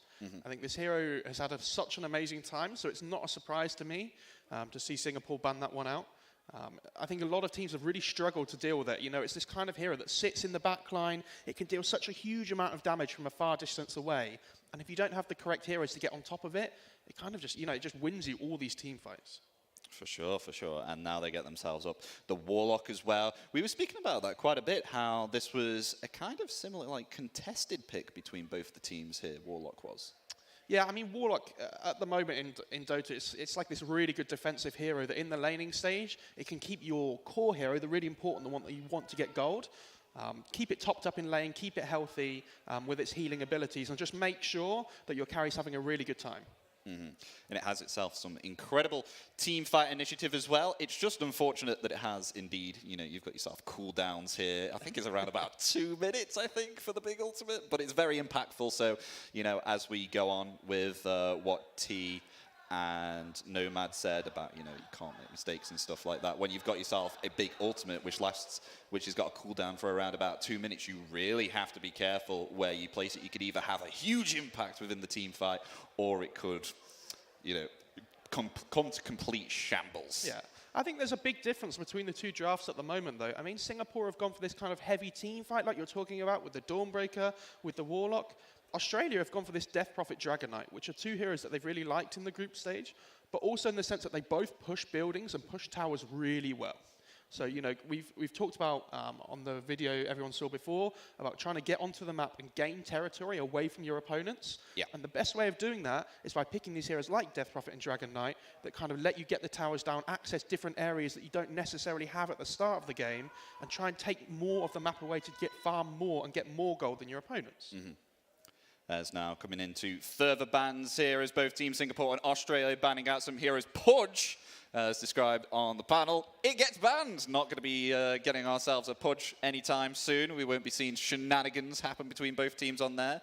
Actually, maybe perhaps having some a bit of serious between both teams, though. I mean, they do like the Pudge, Australia, it has to be said.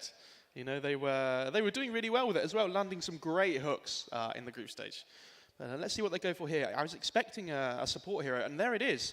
There's actually the Treant Protector, which is a hero that Nomad talked about earlier on the panel. So not only can they push towers really well now, but they can also keep their own alive. So, with this living armor that the Treant has, I don't think we've seen them play it yet this tournament, I'm pretty sure. So that's interesting. It's something that they've gone for. Could flex the Death Prophet between mid lane, between off lane, to play with the Treant Protector as well. There's lots they can do with these heroes, and there's lots of flexibility with them. Some heroes in Dota, they have a very set role within the game, but some heroes have the ability to flex between multiple positions, so it makes your drafting a lot more hard to read for the other team. Yeah.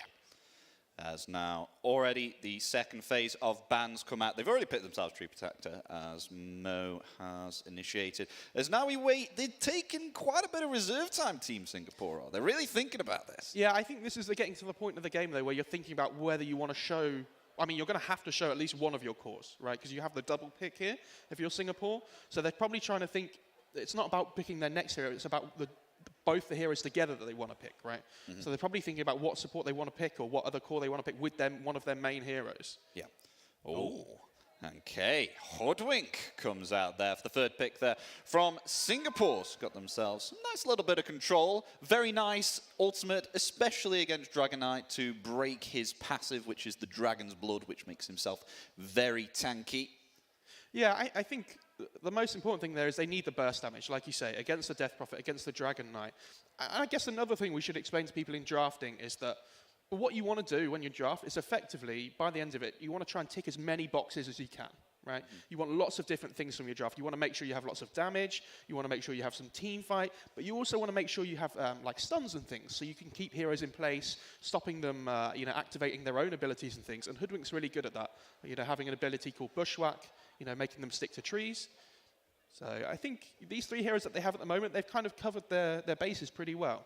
Yeah, and I mean, if you put yourselves Hoodwink and Dawnbreaker together, that's a pretty nasty lane that you've got yourself there, because you, of course, with you said you've got yourself the Bushwhack, which will come in for the instantaneous lock-in and stun, and then Dawnbreaker comes in there with the Storm Hammer and proceeds to bash them up. Yeah, I mean, Dawnbreaker is probably, I would arguably say, one of the strongest heroes within Dota at the moment in the laning stage. Every time I watch that hero, I feel like it never loses its lane, ever. They've picked the Spectre, though, as well, which is interesting.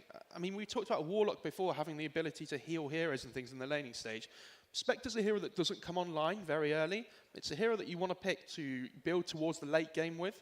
And because it's not particularly strong in the laning stage itself, that's why it's so good with Warlock, and they kind of complement each other really well, and they cover each other's weaknesses. It's a really good Spectre game, though, here. I think if they get to the point of the game where they have this Eye of Skadi on the Spectre, it does really well against Death Prophet and Dragon Knight. It's just, for me, it's about whether they can get there at the moment. And obviously, they still have 1 pick left after the next banning stage. And I think it'd be interesting to see what hero they decide to round it out with on Singapore. I think one of the things that I like the fact about with these 2 heroes as well is also the fact that, Spectre cannot farm very well within the jungle, within the neutral creep, so really needs to have that initiative and that advantage of getting as many lane creeps as possible, because the lane creeps, they are pretty weak. You can kill them quite easily, and they give a lot more gold during the early stage, whereas the neutral creeps, they're quite hard to kill, and they will do significant damage to you, so you won't be farming as efficiently if you have to move into the jungle. Yeah, absolutely. And it all depends what the laning setup is for Australia against that Spectre. I mean, it could be Death Prophet position 3. It could, if it's a Death Prophet Treant lane, for example, that Spectre might have a really difficult time last hitting. And there's a Terrorblade pick. So we have 1 hard carry on Singapore and Spectre, but Australia have picked up their own hard carry as well, looking towards that late game on the Terrorblade. This is going to be really interesting. It's a pretty good Terrorblade game. I mean, there's not a huge amount of burst damage coming out from Team Singapore. The Terrorblade naturally is a hero that has really high armor, so it's really good at tanking up all the physical damage, but it's not very good against a lot of burst and magical damage. So, because Singapore don't have a lot of that at the moment, this TB pick looks really good. I mean, it's only Hoodwink as well at the moment with the Sharpshooter that has the damage at the moment. So we could be predicting to see ourselves a Magic Nuker for the final pick here of Team Singapore. But we've got to go into the head and get ourselves some more bans coming out. Marcy will be banned up here on the side of Team Singapore. Yeah, that Marcy ban's interesting because, I mean, this is a hero that we see a lot of at the moment, especially in, like professional, tier 1 Dota. So to get all the way through the draft at the moment is quite surprising. But these teams over the group stage, they will have learned a lot from the drafts that they've done already, and they will be thinking, is this a hero that we want to, pick up earlier? Or is it something we would just kind of want to avoid for now? See if we want it later on. Because I can promise you, this bronze medal game is huge for both these teams. The loser's going to go home with nothing.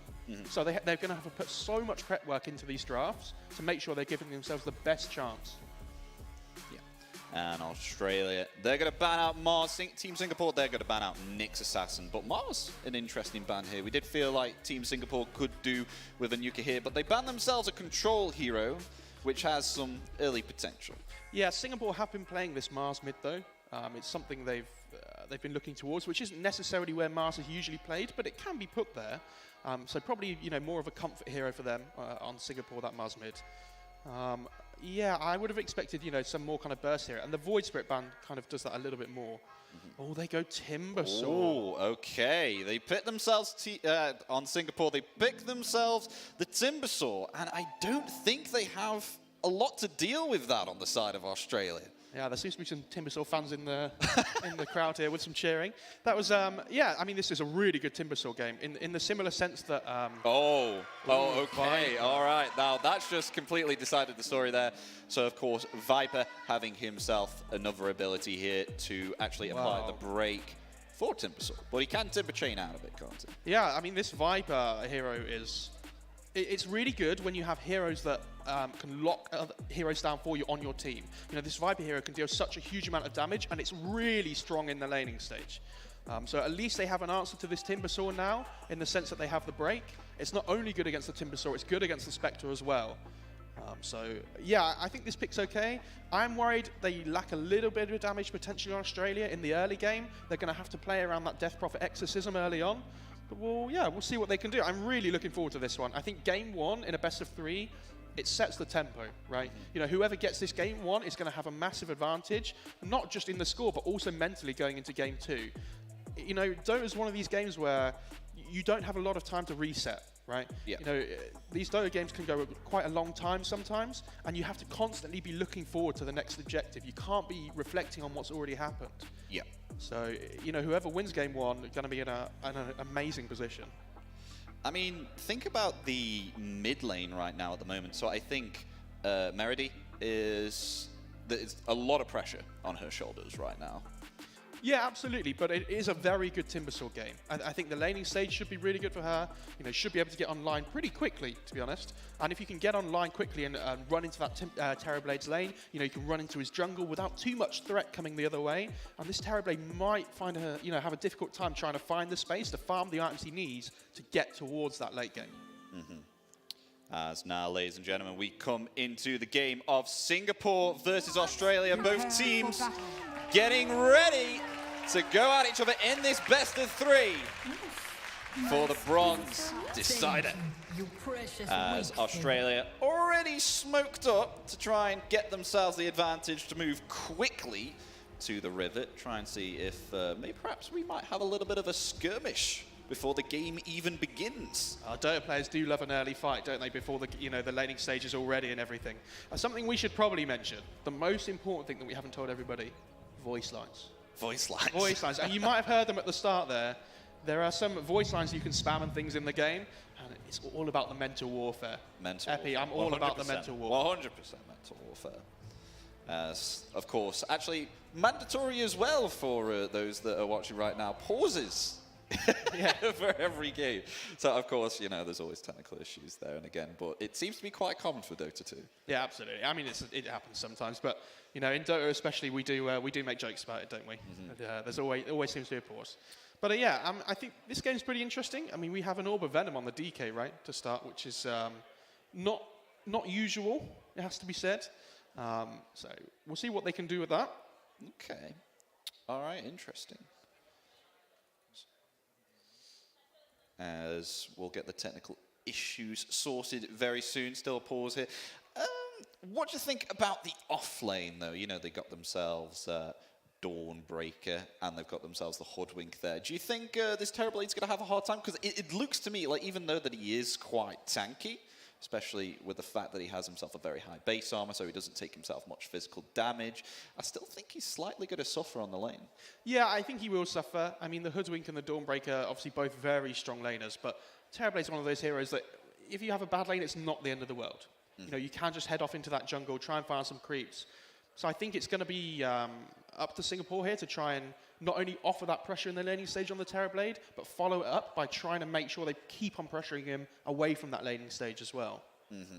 Because you have to remember, if this Terrorblade goes off into the jungle, they have a Treant Protector as well.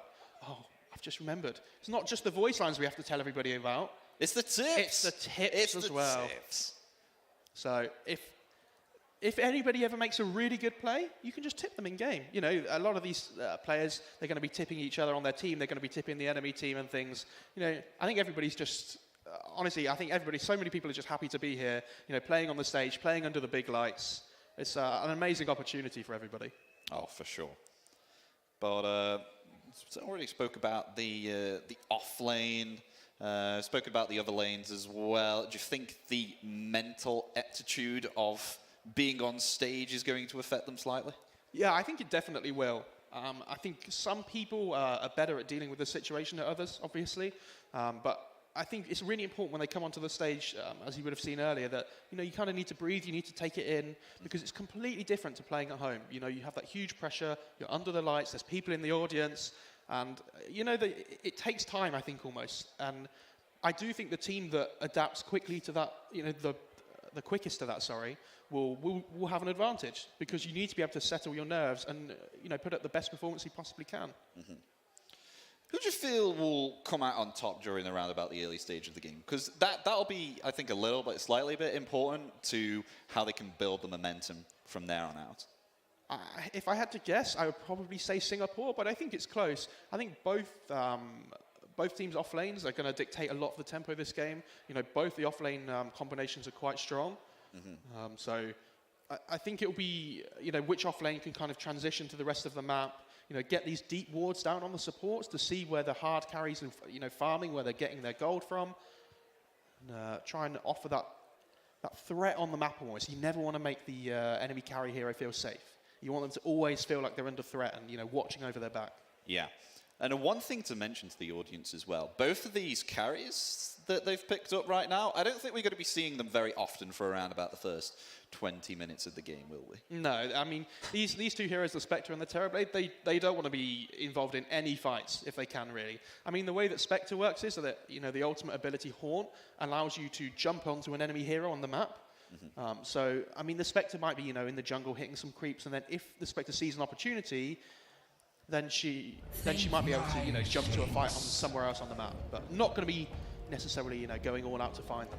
As technical issues sorted now, we're back into the game, so we'll see what Australia will do. Grouped up together, moving around. Observer ward already placed on the side of Australia, just scouting out the river there, just in case they want to find anyone and grant themselves that vision safely for their mid laner, because it's really imperative to try and stop any potential support coming into the mid lane at the early stages of the game and messing up their opportunity to get themselves a good lane. Yeah, absolutely. I mean, these runes that spawn around the river are so important in the early game at the moment. If you can ever make a support rotation to try and help your mid laner, it can change the game massively. There's going to be some early skirmishing. As Jakino will actually snatch the Bats rune here, however. The Bushwhack's there. Slowly being melted down here from the word of Warlock, but will be fine. They don't have themselves any further damage there. So Tree and Protector going to be getting out just fine. Yeah, this tree's okay. I mean, they get 3 bounty runes on Dire, which is great, right? So a little early lead, but again, it's nothing crazy, nothing that can't be made back quickly.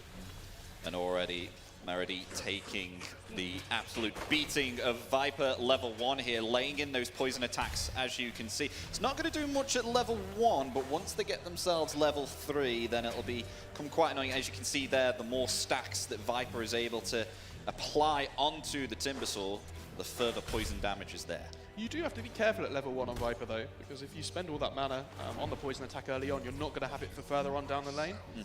So, Timber taking a lot of damage now, but anyway, up in top lane, Tree and Protector and the Hoodwink having a bit of a dance around together. Missed there with the Bushwhack, but still laying in that physical damage. I can't say it was a miss, it was a dodge. Celestial Hammer slowing down the tree end, but still able to weave through those trees with ease, one of his abilities. Yeah, and the reflection early on the Terrorblade. I'd really like to see this Terrorblade using the Metamorphosis here. I mean, the earlier you use it, it really helps you in the laning stage. So. It really helps you to pressure the opposing hero and get yourself, increase the success rate of you actually obtaining blast hits, because of course it makes you range and you have yourself a high base damage. Yeah, and you can see this Death Prophet though down in the bot lane, offering a lot of harass and a lot of right clicks throwing out onto the Spectre, trying to make the Spectre as uncomfortable as possible early on. There is a Ring of Basilius on the Warlock to start the game with. So that's going to help with the mana regeneration of the Warlock and the Spectre. Lots of heals going to be coming out. Try and keep the Spectre topped up, as we were saying before. Yeah. And DK unblocking the big camp there as well, so going to have the pull available potentially. I really like the fact that they've got themselves the Warlock on this lane though, because Death Prophet is known for harassing you so hard on the lane. Especially with the quick crit sword, it is nasty. But meanwhile, some action on the top lane as the Starbreaker, along with the Bushwhack there, did lock in Treant for some time, but still able to hold their ground. Yeah, I mean, you're going to see this a lot in the Dota games that we have this event. In these early stages in the side lanes, when it's 2-on-2, there's going to be a lot of trading back and forth. Yeah. And eventually what happens is, there's going to be an opening for one of these teams to try and find one of these early kills. As Bings actually struggling here in HP and mana. Not a lot of regeneration here right now. Will be provided a tango there by the Hoodwink. So we'll be able to somewhat regen back up, but struggling here in regards to sustaining on lane. Yeah, this Viper in the mid lane there. There is still another water rune on the top side of the map at 3 minutes and 10 seconds, which is pretty unheard of. I mean, normally these water runes that spawn in the river, you know, they both... Oh, they got it now. They kind of reflect each other and they both take one, right? But yeah, this Viper's going to have a lot of regen to work with. Oh, and first blood happens on the top lane, and it's going to be going to Bings on Singapore. Yeah, I mean, you can see the health on both these heroes up in the top lane. They do kill the tree, but they're going to have to find a way to get some regen up to this top lane so they can carry on, because, I mean, if the tree dies, you know, it's not the end of the world for Australia. As long as the Terrorblade's farming, having an okay time, it is what it is. But, yeah, the Stormbreaker and Hoodwink are going to be very happy up in the top lane. Yeah. I think that first blood always, you know, it always makes you feel so much better, doesn't it? Mm-hmm. I mean, it is first blood, but indeed, we did say both of those heroes were pretty low, so not a bigger chance to actually even have that chance of further punishing the Terrorblade. So Terrorblade could have a little bit more of some free farm here, if you say. As you can see, Terrorblade not feeling endangered at all, is easily happy to just go in the midst of the creep wave and just take creeps with ease. Not even threatened. It's a relatively slow start, though. I mean, this mid lane especially, right? Like, both these heroes just want to push the lane out. They just want to farm a little bit. As this Viper gets a few more levels online, you're going to see when they hit the level 6 on their heroes, they unlock, you know, their ultimate ability, right? Which is usually a lot stronger. Yeah. So that tends to be a threat where, you know, more kills can come in. And the mid laners always get their level 6 the fastest, because they're the heroes that share the XP of the creeps dying. They get to keep all that XP for themselves rather than sharing it between two heroes. And both of our mid laners about to reach level 6 very soon. Pudding now going to be the first one to reach level 6. She's got herself the Viper Strike now. The ultimate there to heavily deal that magical damage. And interestingly, 3 points into Nether Toxin. Oh, top lane, they're going on the tree and the... Oh, meanwhile, the Tree and Protector will fall, but in return, Singapore again, both of their heroes on this off lane are going to fall very low, and Terrorblade is still able to survive. Yeah, 2 kills now for the Dawnbreaker. Bing's going to be very happy with that one. Has the Soul Ring already. Oh, meanwhile, Celestial Hammer, Starbreaker, that's going to stun up the Terrorblade along with the Bushwhack as well. That will indeed find the carry there from Australia. Yeah, great double kill up in this top lane. And that's what we were saying before, the kill on the tree, yes, it's great and everything, but getting that kill on the Terrorblade, that's what's really going to matter. And meanwhile, there is some action happening on the bottom lane as well, as Wegs able to take out Dioma, the Warlock. Just a support kill there, but still some nice little gold. Yeah, we'll be looking towards this level 6 in the bot lane, getting the Exorcism up and online on the Death Prophet. Try to start pushing down that tower, and unfortunately they have lost their siege creep already on the Dire, so that tower not necessarily going to be under huge amounts of threat. Can't win a war without money. And how the carries are doing right now, they're kind of a little bit interestingly. Spectre's actually 10 last hits above the Terrorblade right now. Yeah, I do think the Spectre's going to have a better time up in the top Oh, lane. there's some action once again as the Celestial Hammer and the Starbreaker is there, but Metamorphosis has been committed. Is Rin going to be able to kill Bings in time? Yes, she is. Is now the rotation there from Pudding as well. They'll actually find 2 kills here on the side of Australia, but they'll only lose their support, the Tree and Protector.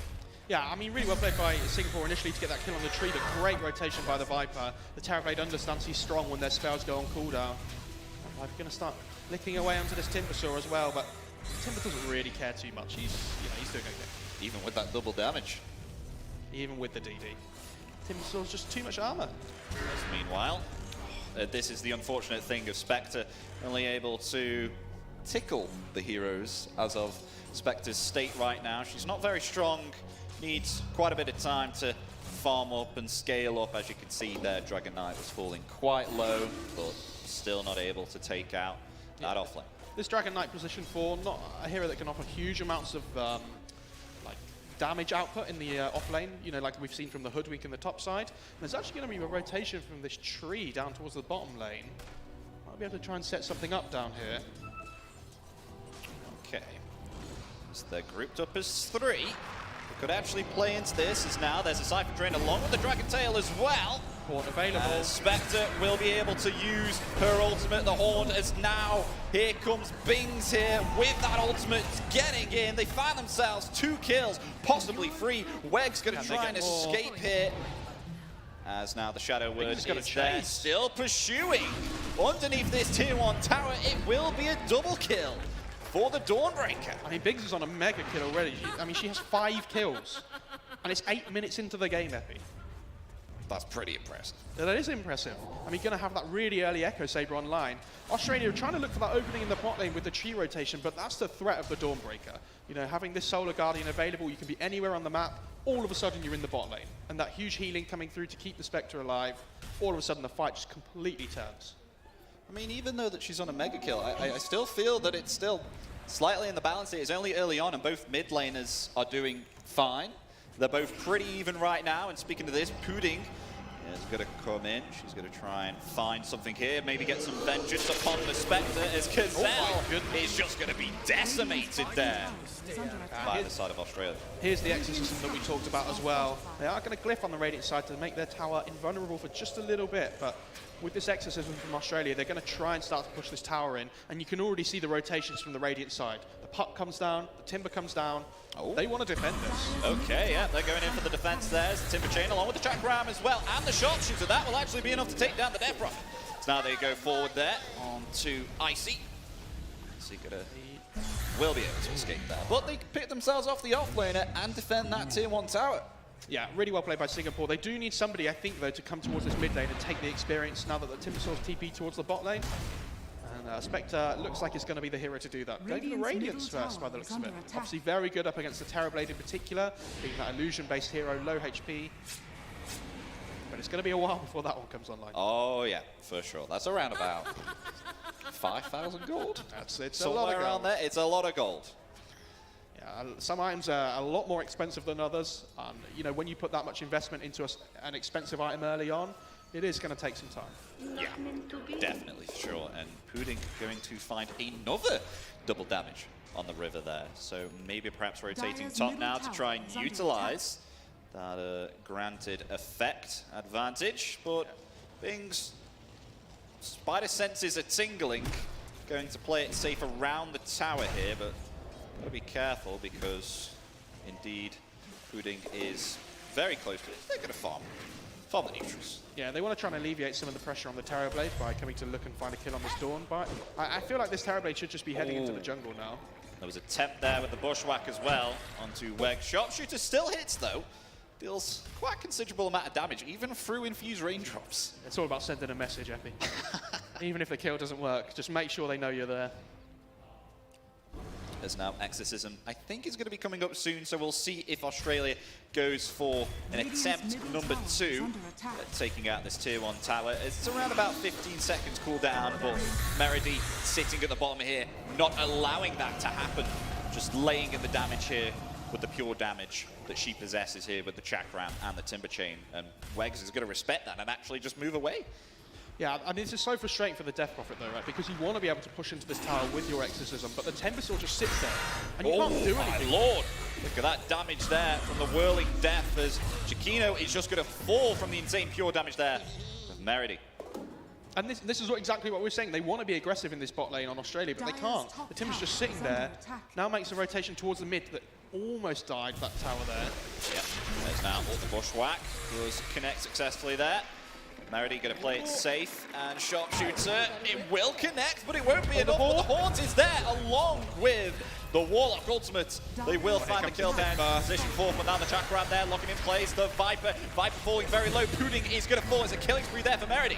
As now, here comes Dawnbreaker as well with the Celestial Hammer, and it's going to be a double kill there for the Timbersaw as they find 3 on the side of Singapore. As now they hammer into this middle tier tower. Oh, nice arcane rune for the Timber spawns on the bot side of the river as well. I'm not sure they're going to be able to take this tower. They can do a lot of damage to it, but Hero's a little bit low. They've got to be slightly risky. I mean, they've got themselves some considerable amount of creeps, but they've got to be really careful because indeed, Mufara did say it's a little bit risky here. And they get themselves some mana back, Meredy.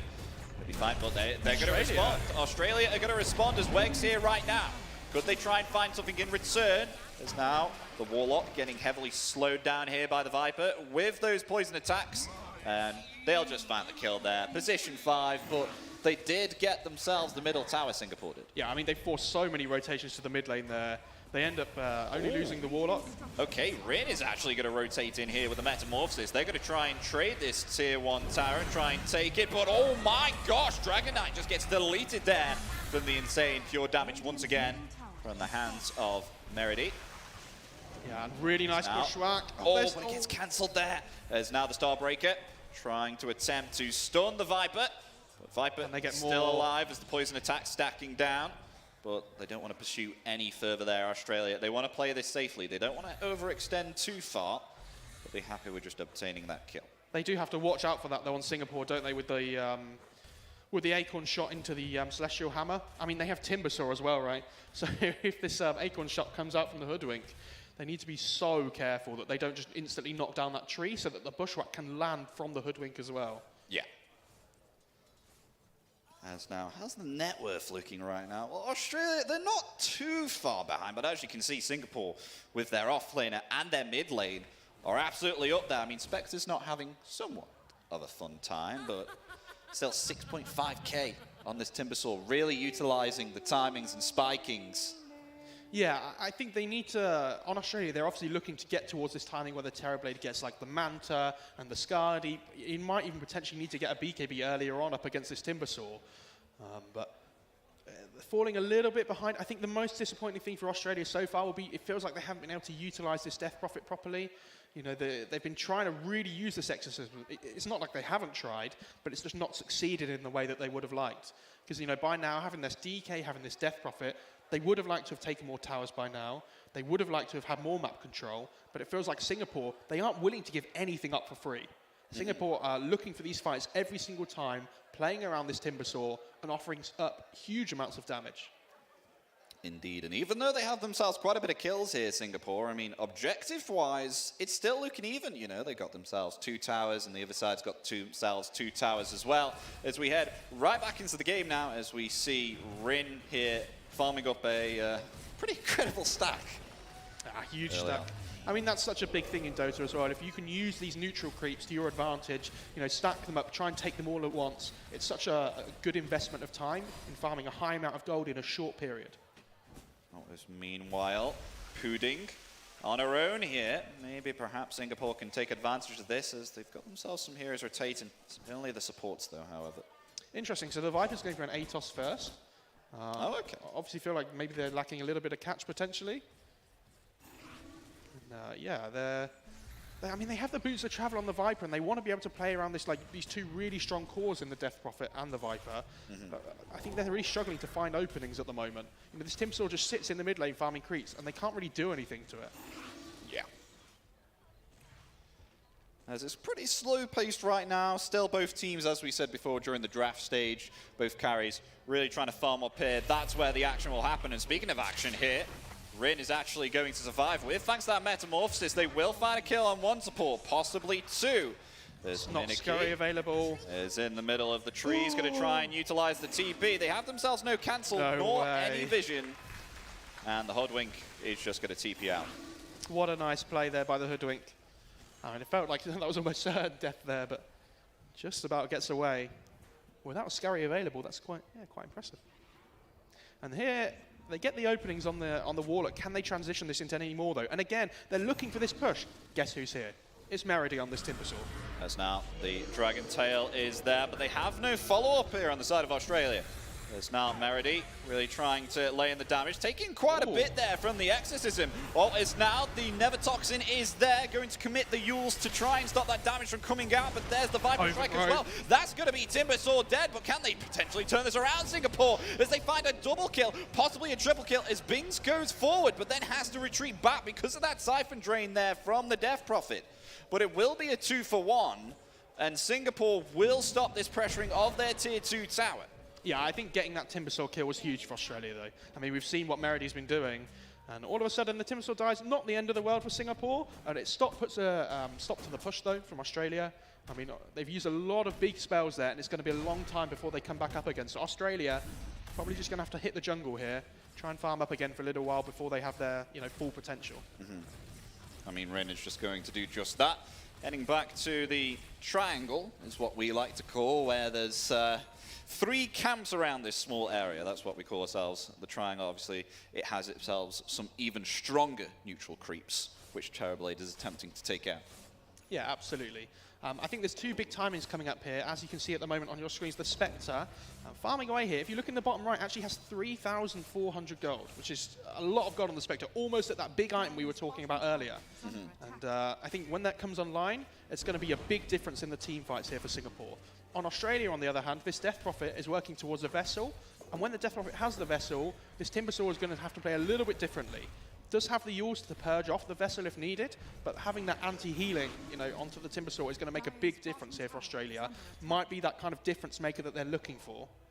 Do you think the Yules was a good idea here, or would you think you would have opted here for a Lotus Orb, which is another Dispel? I don't mind the Yules here. I think it's okay. Like you say, you need it for the Dispel, especially against like the overgrowth and everything as well. I think the Lotus Orb also would have been good, but potentially feeling like they need it earlier on. Obviously, Yules being a cheaper item. Yeah. There's now a potential smoke here from Australia. They're looking to maybe perhaps find themselves the Timbersaw. There's the Dragon Tail also. And they're not going to be able to get there in time. Bings isn't. There's now locked in place there by the Overgrowth as well. That's going to be a double kill there for the side of Australia. Yeah, really well played. And you can see exactly what we were talking about there. The vessel goes down. The Timbersaw doesn't have an easy time at all trying to escape that. And it's not only the reactive armor that it stops the healing from, it's also the Dawnbreaker ult as well from the Solar Guardian. So lots of utility there on that vessel. Yeah. They're going into the Roche pit. They're popping Exorcism. They are indeed, as now they attempt to try and get themselves the Aegis of Immortality with 2 people down on the side of Singapore. They will commit the Metamorphosis to obviously gain that extra damage and try and get themselves this Aegis. But I'm not sure whether it'd be good on Rin with Metamorphosis. It's difficult, isn't it? Because, I mean, normally the Aegis of Immortality is so powerful. Yeah, you don't really want to give it to the Death Prophet or the Terrorblade, being these, like big spell heroes. And there might be a fight here again. The Timbersaw they may have found themselves the Timbersaw, but that is a huge Warlock ultimate there, connecting onto 3. As meanwhile, the Metamorphosis and the Sunder has indeed been committed, and they've killed Viper, who had that Aegis. Going to be spawning back up now, but Rin in some trouble here because Sunder has already been committed. She will fall. It's 1 down, potentially 2, as Warlock going to be found there by the hands of Pudding, and Weg's going to try and attempt to TP out. It won't be enough. But cancels the TP on the Viper, and even with that Aegis advantage, they still fall, able to take out the Viper twice. Epi, the MVP there, absolutely the Warlock. That Golem comes down and hits, I think it was the Fatal Bonds hit 5 heroes, I'm pretty sure. So they were all Fatal Bonded up for the whole fight. I mean, that spread damage, you can see this is the tip that we're talking about. Meredy tipping the Zhaoma teammate on the Warlock. She understands, that there was so much damage from those Fatal Bonds spreading out throughout the whole fight. And for Australia, they had this massive advantage with the Aegis. It felt like if they'd have been able to reset and then kind of go again when they were all powerful with the Exorcism going again, they would have been great. But they kind of get baited into this fight onto the high ground from Singapore. And all of a sudden, this advantage they had from the Aegis just disappears within seconds. Yeah. As now, what are the next plans now for Singapore? Because interestingly, we've got ourselves the Spectre. I mean, this is this replay here though is crazy. Like, you can see the Fatal Bonds spreading out all the damage between the team, between the heroes. I mean, that's what the orange lines are. And the support heroes basically ran away at the start of the fight, and they ended up on 100 HP even though they weren't there. Yeah. I mean, you can see how well Singapore are communicating here. Of course, that it takes some time for Viper to spawn back for the second attempt with that Aegis of Immortality, but they had most of their heroes and most of their teammates focusing down Rin, who had all expended all of her abilities. Top lane. But meanwhile, it might be a kill here as now the Solar Guardian coming out. They will be able to find the Dragon Knight along with potentially the Viper here as Singapore able to find themselves some pickoffs once again, gets themselves 2 kills. Oh, this Solar Guardian is doing such huge amounts of work this game. All of a sudden, there's a Radiance on the Spectre. They have all those big ultimates coming online at the same time. With the Haunt Radiance, I mean, amazing play by the Hoodwink though. Having that Bushrock onto the 2 heroes just sets up for everything. Yeah. This Dawnbreaker thing's just coming in, cleaning up. Spectre going to try and defend this bot lane. It looks like it. As will be rotating down there. But they do find themselves a tier 2 here on the side of Singapore, which is quite nice now. Gives them an opening here. Of course, both teams, they have themselves one outpost on either side of the map. So Singapore here, once they're able to take themselves a tier 2 tower, that gives them the ability now to take the enemy team's outposts, and that will be an advantage there. They're going to gain themselves some extra experience, and the fact that now they can teleport to that building. Yeah, absolutely. And you can see like they're opening up the whole top half of the map here. Fight in the mid lane though. As Wegs maybe in some trouble here, but going to be able to get back. There's the sharpshooter there. It will connect, but no follow-up there. They'll get themselves back safely there. Same as bot lane. Sending a message, Epi. You've got to make sure they know you're there. And yeah, I mean, all of a sudden, like this Timbersaw, it was doing such huge amounts of work before, but now the Spectre and the Dawnbreaker feel like they're the real heroes that are coming through and going to be offering the biggest amount of threat. Yeah. The Spectre's getting scary strong at the moment. Oh, they've smoked up though. Singapore may perhaps be looking for a kill here onto the Dragon Knight. Maybe not. Rin might be a better target as now they go forward. The Bushwhack is going to miss, but the Yule Scepter will get the right Terrorblade as now the damage, it will be there. The Sunder comes out, but it's not going to be enough to save Rin's life. Singapore able to pick off that carry there. Yeah, this Terrorblade really wanting to farm in the triangle, but doesn't really have any protection. You know, there's not a huge amount of vision down. There's no heroes there to break the smokes, and unfortunately, it's not the hero you want dying at this point in the game. Singapore, they're finding these kills, but what can they get from the kill? You know, they need to be able to push this into more. I mean, Death Prophet's going to use Exorcism in the top lane to try and take this tower. Doesn't look like they're going to defend, but... No, doesn't look like they're going to defend at all there, because they're trading towers right now. Indeed, it'll be a tier 1 for a tier 1. Singapore hammering into this tower also. I think they did commit exorcisms for that. They did, but I think after they lost the TV there, I think Australia will be happy that they managed to trade evenly still after, you know, that happened. Yeah. And the Viper looking towards that BKB. When that comes online, I mean, obviously such a key item here, the BKB. As what's going on here now? Spectre kind of just chilling out here a little bit, doesn't want to really take any fights. Really wants to be able to wait for that Haunt to come back up again.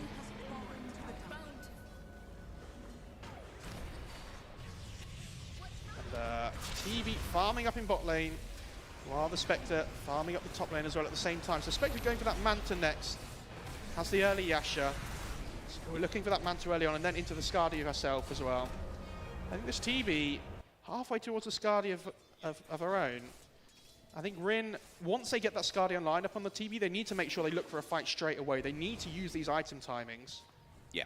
At least to the best of their ability, you know. I mean, this... Oh, Hoodwink. It's now. Oh, the Dragon Tail coming out there. The attempt. Oh, Trien just tried to use the ultimate. Will be taken out before the attempt can even begin. As now they lose 2 on the side of Singapore. And Australia are actually going to hold above this high ground. Meanwhile, though, Viper in some trouble. Will maybe perhaps get away. Pudding ever so close to death.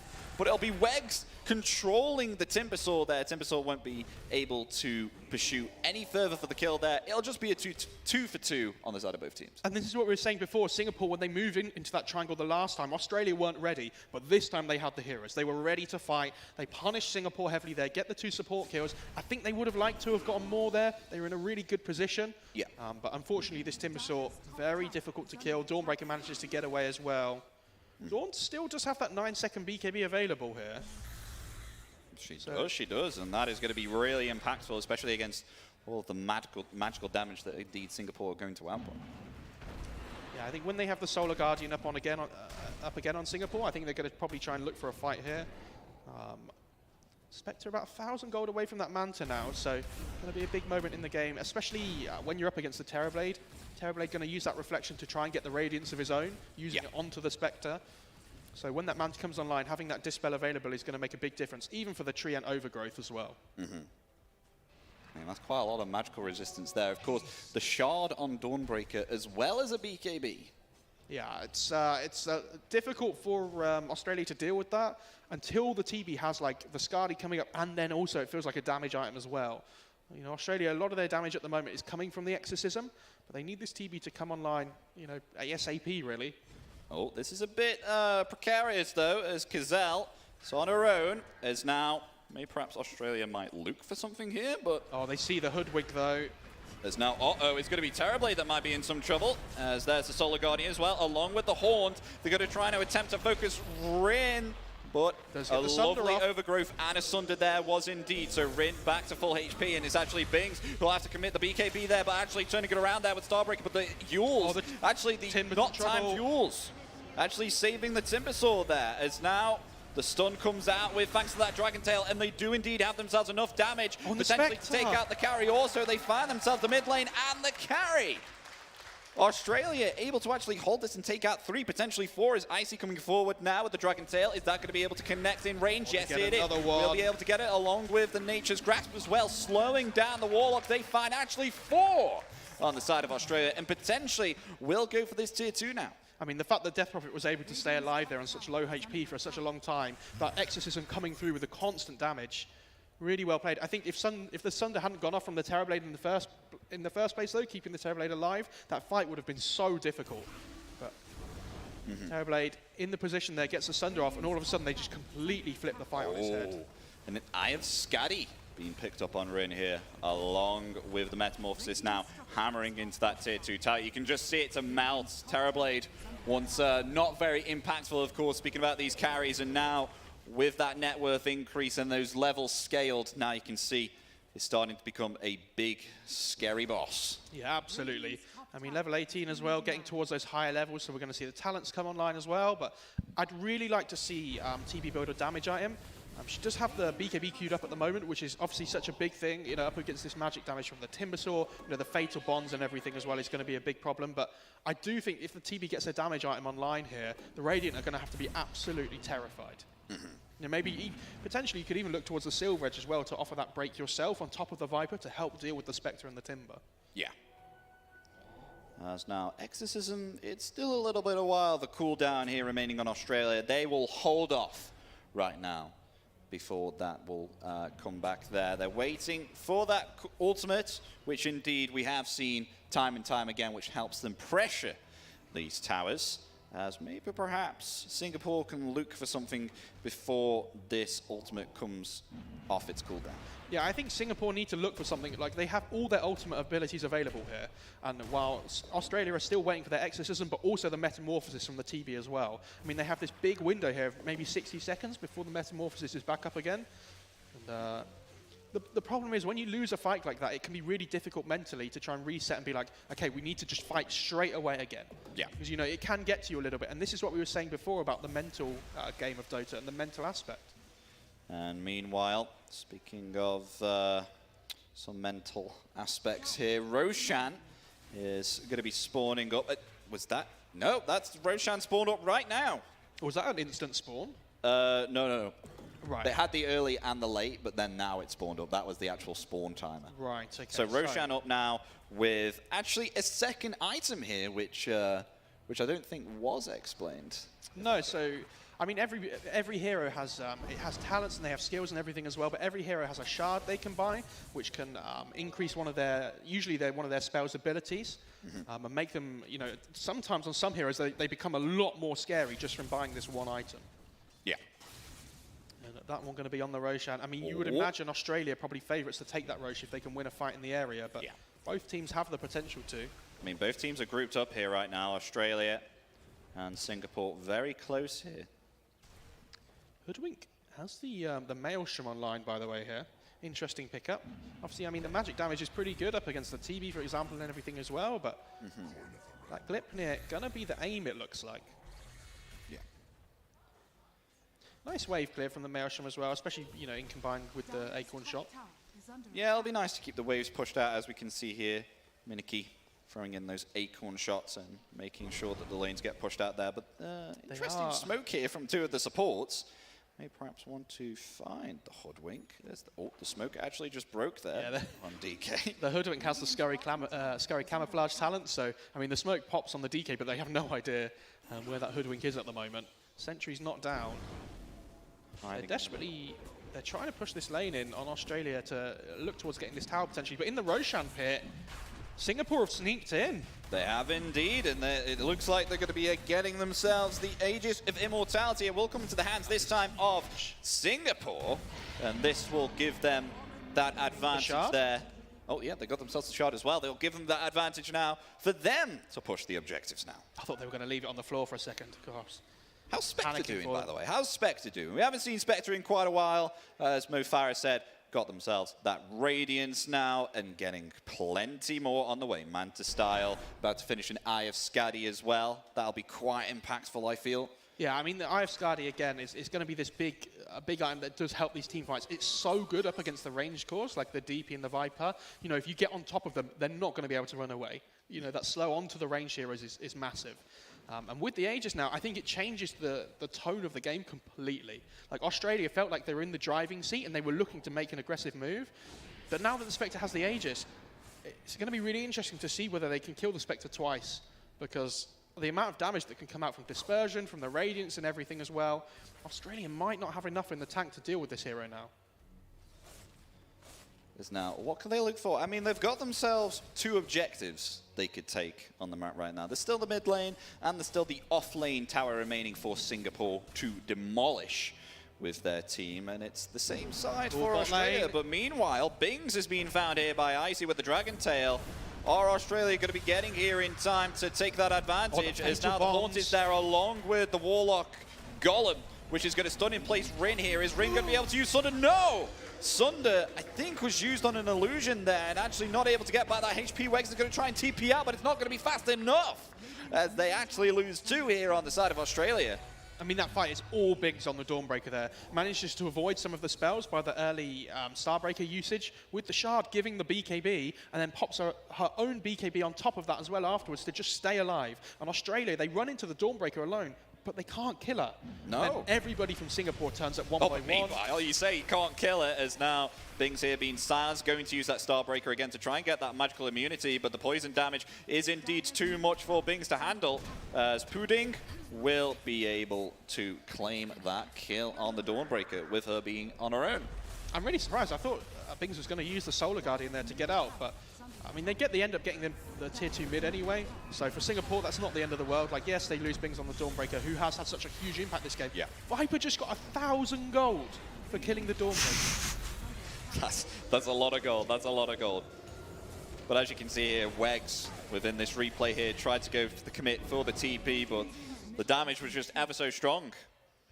Yeah, so much damage. And okay, so this Treant Protector up in the top lane is going to be able to get a blink here, it seems, by the look of it. That Philosopher's Stone neutral item giving the extra gold. Needed to pick up these key items. I don't mind the blink, it's okay. I mean, the high maneuverability items, like the blink and the Force Staff, can be really good this game. I thought they would have picked up, you could like a more supporting kind of item to help with the TB and the DP in these fights. So you can see the Lotus Orb queued up on the tree at the moment. But yeah. It's going to be quite devastating, though, if Chiquino is able to get in place there with the Blink Dagger. Yeah, and there's the Scarby up on the Spectre. That's a big, big item timing here. They do still have the Aegis for 1.5 minutes. And if they can look for a fight here... I mean, they got themselves Haunt, around about 10 seconds cooldown remaining, and then they're going to have all their spells are ready to throw at them, apart from the Chaotic Offering, that also being on cooldown there for Warlock, as we discussed. But they have indeed smoked up. I'm not sure if that's going to be coming off cooldown very soon. 30 seconds remaining. It's still quite a bit. Yeah, it's a little while here. Oh, but meanwhile, though, Dragon Tail has been committed. Do they have themselves the new damage to take down the Hoodwink? No, they do not. The Force Staff is there, along with the Solar Guardian as well. They get themselves an Overgrowth there. It's going to be able to connect onto 2, but in return, they will lose the Treant Protector, and Hoodwink has been able to survive. It's going to be a 1-for-1 as Warlock fallen here. The Yules will be used there by the Death Prophet. Death Prophet potentially going to be able to get out there, but the Chakram, along with that pure damage, is quite strong, but still able to get away there nonetheless. They actually find Pudding there on the Viper, as they lose 2 on the side of Australia. I mean, this Timbersaw just walks into the middle of the fight and they can't do anything. I mean, the Timbersaw's just complete control in these fights right now. And Pudding doesn't have a BKB on this Viper, and so she's really struggling to kind of like stay in these fights up against the high magic damage, you know, coming through from the Warlock Fatal Bonds, you know, the Timbersaw and everything as well. And they are going to lose the Aegis here on the Spectre, actually. Okay, so not the end of the world for Australia, but Singapore, it feels like they're slowly clawing their way in here. They do have themselves a BKB, though, now onto Terrorblade, so further going to progress in becoming much more of a nuisance within those team fights to make Terrorblade magic immune. And they're hammering into the tower right now, this tier 2 tower on the side of Singapore. They put themselves They're up. going to go high ground. And yeah, indeed they are. They're going to go high ground, but the Aegis has indeed expired, so Spectre no longer going to have that second life. As now they try and hammer into this tier 3 tower with the Viper being down, but does have the ability to buy back. As now Miniki trying to protect there all of the cores. The BKB will come out, but the insane physical damage there from Bings will actually push Wegs back. Yeah, I mean the AC on the Dawnbreaker here, making this extra damage onto the tower, you know, a little bit more significant. They don't have great push on Singapore, but they're making this work. Oh, they get themselves the bushwhack there. Are they going to be able to take advantage and take down Rin? The BKB comes out in return, the Neo Overgrowth there, along with the Chaotic Offering. That will lock in too, but it's now Australia who's going to try and turn this around as they attempt to try and take down this bed, but it's actually going to be Icy that falls here as they lose the Dragon Knight. But in return now, Singapore actually pushing forward, potentially going to go fountain diving. They found themselves 2, they found themselves 3, potentially 4, potentially 5. Wegs going to be able to heal up there with thanks to that Siphon Drain, but is it going to be enough? Because no more Siphon Drains are available. They lose 4, potentially 5 here as Bings is actually going to dive the fountain and finds a triple kill. It's a team wipe there for Singapore. They only have 1 buyback, and they're all tipping Bings, as you can see. Bings just commits into the fight, does not care, and with this AC just offers such huge damage threat now with the 2 charges of Starbreaker on top. And they can't deal with these tanky heroes. Australia, they're running out of damage. And this is what we were saying. It's really important that the Terrorblade gets this BKB to survive. But if you're not killing anyone in the duration of the BKB, it just doesn't matter. And now, as we can see, Singapore here are claiming all of the objectives on each side of the lane here. If they kill themselves all of the barracks, they'll actually get themselves Mega Creeps. No. They want to end this game now. Heading for the tier 4s as buyback will be committed there from the Viper. Pudding wants to come back to try and defend this. This is their last stand, maybe, perhaps, as now Chiquino blinking in there, but oh dear, actually might be her death. As now there's Celestial Hammer as well, slowing down that Tree and Protector will fall down for 50 seconds. The Haunt has been committed as well. And Viper in trouble, nowhere to go. That's a dieback down for 2 minutes. It looks like Singapore might be able to claim themselves this game 1 now as Rin coming back now. BKB, will it be committed? Yes, it will, but the physical damage is indeed too strong. There's the Sunder as well, but it's actually been committed there onto the Warlock and will fall. And it's going to be Singapore here who claim themselves this game 1 out of this best of 3. Yeah, massive victory. I mean, that game felt so close for such long stretches. And all of a sudden, they get that Aegis, the Spectre hits the Skadi timing, and Australia, they just ran out of gas in the end. They just needed that little bit more of a push, and, you know, they couldn't quite get there. Really well played from Singapore. They did incredibly well there, and as we saw, it was back and forth actually. It did look between the balance, but Singapore able to pick themselves up their second Aegis and push in, and the insane team wipe there, especially from the hand of Bings on that Dawnbreaker. Yeah, Bings had an incredible game. I think Minky on the Hoodwink had an incredible game as well. Some amazing fatal bonds from the Warlock, I think, in these team fights were making such a big difference. I think a lot of the advantage that Australia wanted to get in this, and they just really wanted this like early advantage with the push on Australia, but they couldn't quite get it. This Timbersaw just turning up to the lanes, and yeah, it was so difficult for Australia to deal with.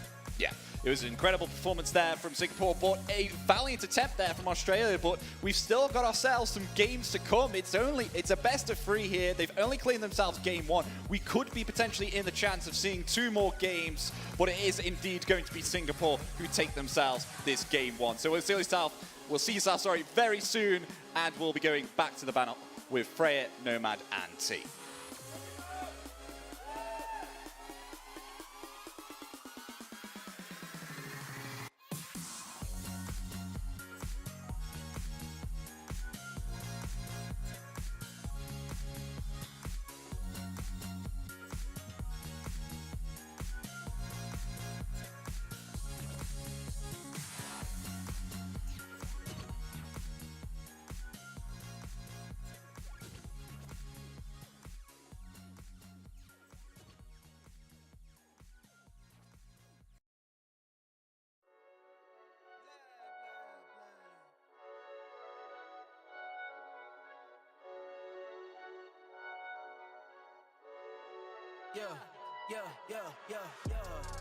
Ay, coming in, yeah. Flex, I just wanna win, yeah. LABB who we running with, yeah. 3, I'm on 10 again. Yeah, state your name.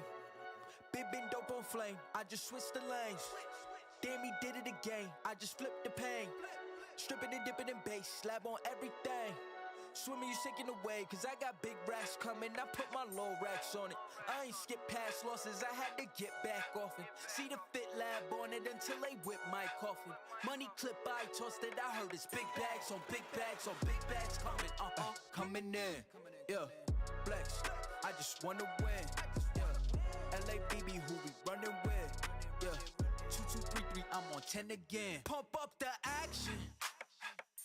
I'm active. If he never heard of been dope, he just napping. Jackson's off the rapping. Keep it on my body, bitch, I'm broke if you asking. Don't gotta sell him, Cialis, flawless, broken whips as long as it is foreign. Heard you want it cause the yam's enormous. What's in since she isn't gorgeous? Live my life, last name of Morgan Freeman. Trying to touch a forest, do not know when knocking on the door is. Came in, did it like the Porsches. Coming in, yeah, flex.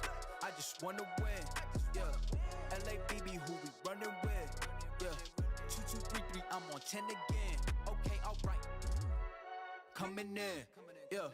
Flex, I just wanna win, yeah. LABB, who we running with, yeah. 2, 2, 3, 3, I'm on 10, 10, 10, yeah.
us. Very excited to be able to travel all the way from Singapore to UK to play a LAN event, especially for Dota 2.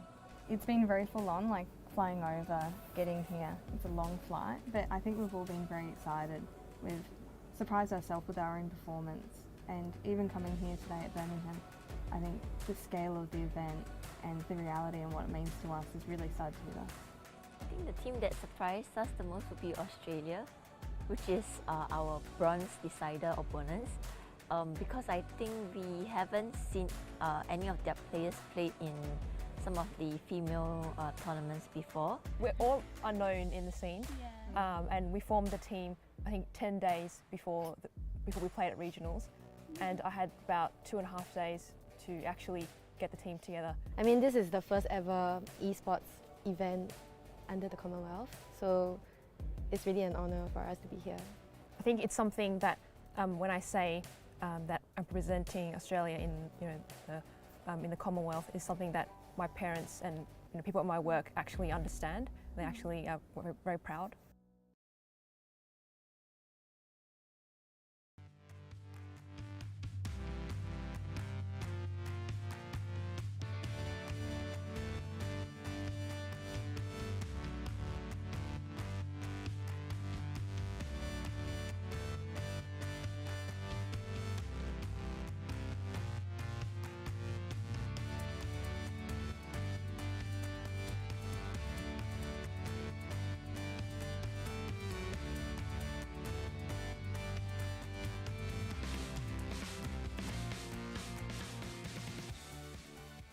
Singapore take the early lead as they sweep up the first game in this crucial best-of-3 series to decide who will take home the bronze medal here at the Commonwealth Esports Championship. I'm joined by Ladess to break down exactly what we just witnessed between Australia and Singapore. Gentlemen, initially, takeaways from that first map of the series. I mean, I think that was a hell of a game, backwards and forwards, very taxing for both of these teams, I would say. A fitting game for the first here on the main stage for the women. But overall, I think we got to give a lot of credit to Singapore in this one.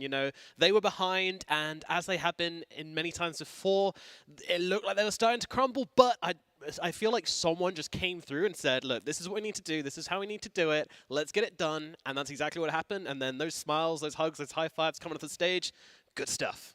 I honestly would like to give a joint MVP.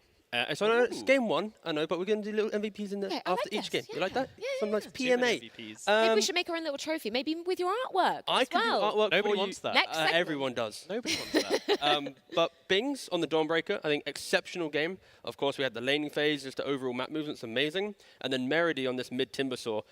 She was laning into a counter, which was Viper, but she was able to kind of find ways to kind of play the rest of the map and open up the rest of the game. And that's a key thing in Dota. You're not always going to be able to have the perfect lane where your hero is better than the enemy's hero. And this is a perfect example where Viper should beat Timbersaw, but because she played it a little bit differently, she looked to play with her team, she was able to have a perfect 10-3 score. She was able to enable everyone else. So yeah, I think the two cores, the offlane and the mid, really kind of shone to bring everyone else into the game. Yeah, I really like that you bring up some player specifics here as well, because you were talking about it coming into this series. You were really keeping your eye on Meredy in that mid lane position. So what impressed you most about what she was showing here today? Yeah, I mean, I actually said coming into it that I expected it to be the other way around. That I expected Pudding to be the one on the back foot, right? But due to the draft, we talked a lot about draft and counter picks and stuff, and the Viper against the Timbersaw, it does give you the advantageous matchup for that Viper. So Pudding, she had the world in front of her, and honestly, she did well. She was able to keep her team in the game, even though they were a little bit behind because her side lanes hadn't gone so great. But her rotations on the Viper were like keeping her team in the game and even getting them in ahead at one point as well. Yeah, let's bring up some specific moments from this game. I know you were talking about the early game being really, really important here. We've got a couple of clips to play back to back. What are we going to be witnessing here? Oh, okay. So first of all, we're going to be watching Dawnbreaker and her early movements. It was, again, just exceptional plays from Bings.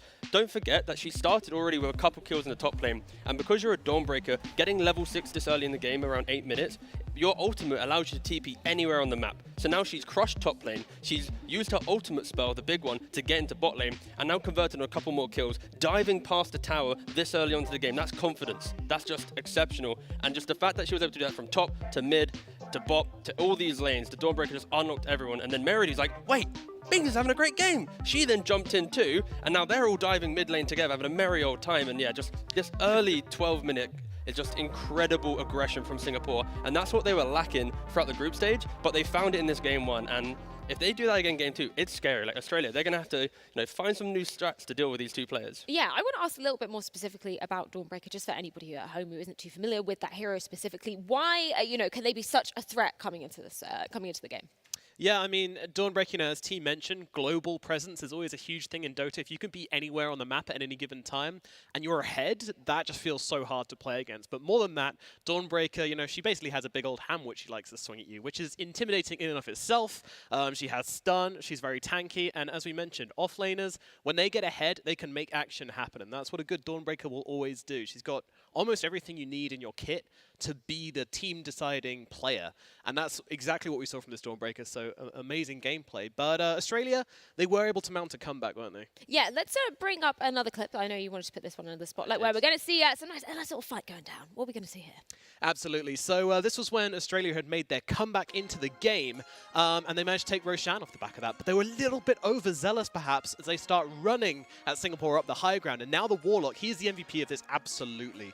Lays down the Golem, lays down the Fatal Bonds. The support's trying to run away. Fatal Bonds basically makes everyone take the same amount of damage. It's a bit scary when your 2 frontliners just tanking hit after hit after hit. When your supports are out of the fight, they can't offer anything, which means that your core is going to drop very quickly. And this is a perfect demonstration where Dota, it's not about the cause. This is a support making the big play. Australia, they're in the lead in regards to taking that Aegis, having the advantage, but because they walk up into a very scary position, the high ground, the Warlock, the position 5, the hero that has like the smallest economy, the fewest of items. Surviving off pennies. Exactly, pennies, literally nothing. But you hit that big spell, that combination, the bonds plus the golem, you hit all 5 heroes, it turns it around. So that is where the support got to shine. Unfortunately, the MVP though, I had to give it to the core players. But maybe in the next game. That's the thing. There is an opportunity for Australia to be bringing this one back into it, even though Singapore did manage to close that first game of this series out. If you're Australia, what are you going to be focusing on? What are you doing differently coming into this this next game?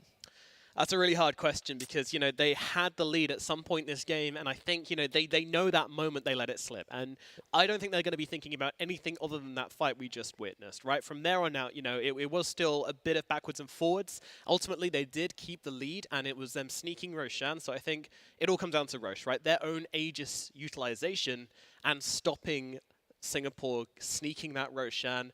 That one just feels bad. I mean, how does that even happen, T? It's also just the excitement, right? The first time some of these players are on the stage, if you're Australia, you're behind from the laning phase, Bing's popping off, and then suddenly you're like, wait a second, we're into the game. And I think maybe that excitement got them in the court at that single moment. They fell their lead, and in doing so, the game kind of slipped away as well. So I'd say that game 1, the post-game talk is just like, guys, please, we're winning the game at this point. Let's relax, let's enjoy the moment, enjoy the crowd. So I think realistically, just calm some nerves, and again, they should be very well matched for this game too, for sure. I mean, you yourself, T, you have experience being behind some of these teams as well, hyping them up as a coach as well. What would you be saying if you're in that position right now? You're just down a game when it was quite back and forth. What would you be saying to the squad?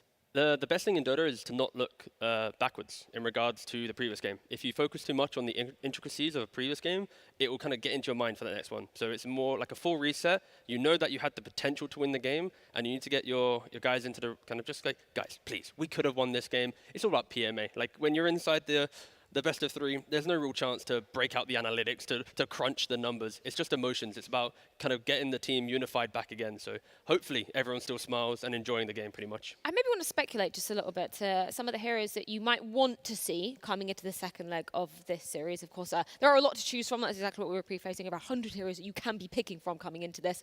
Anything that you are hoping to see from either side of the equation, or maybe some bans coming out?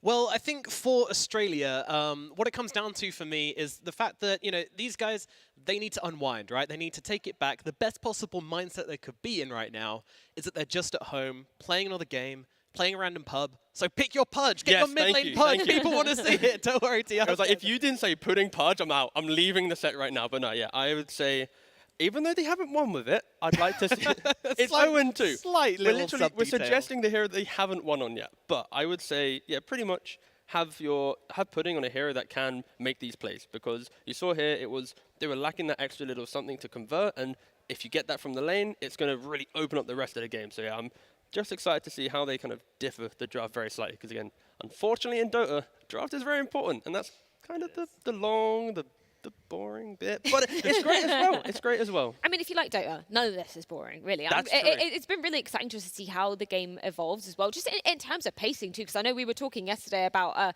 just how important pacing can be coming into a game, how important the momentum is as well. But we are ready to be diving into the second game of this best-of-3 series. See if Singapore can make it a 2-0 and be getting their hands on that bronze medal. Guys, take it away.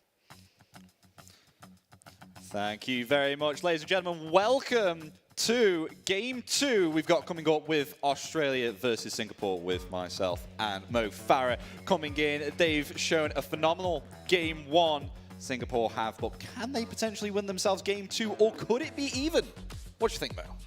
I really hope we get a Game 3 in this series. I mean, these two teams, for long stretches of that game, did feel very, evenly matched between them. And I think the panel are right. It's going to be interesting to see whether Australia, they can kind of reset their mental game going into Game 2. Because if they don't, this is do or die for them. It is indeed.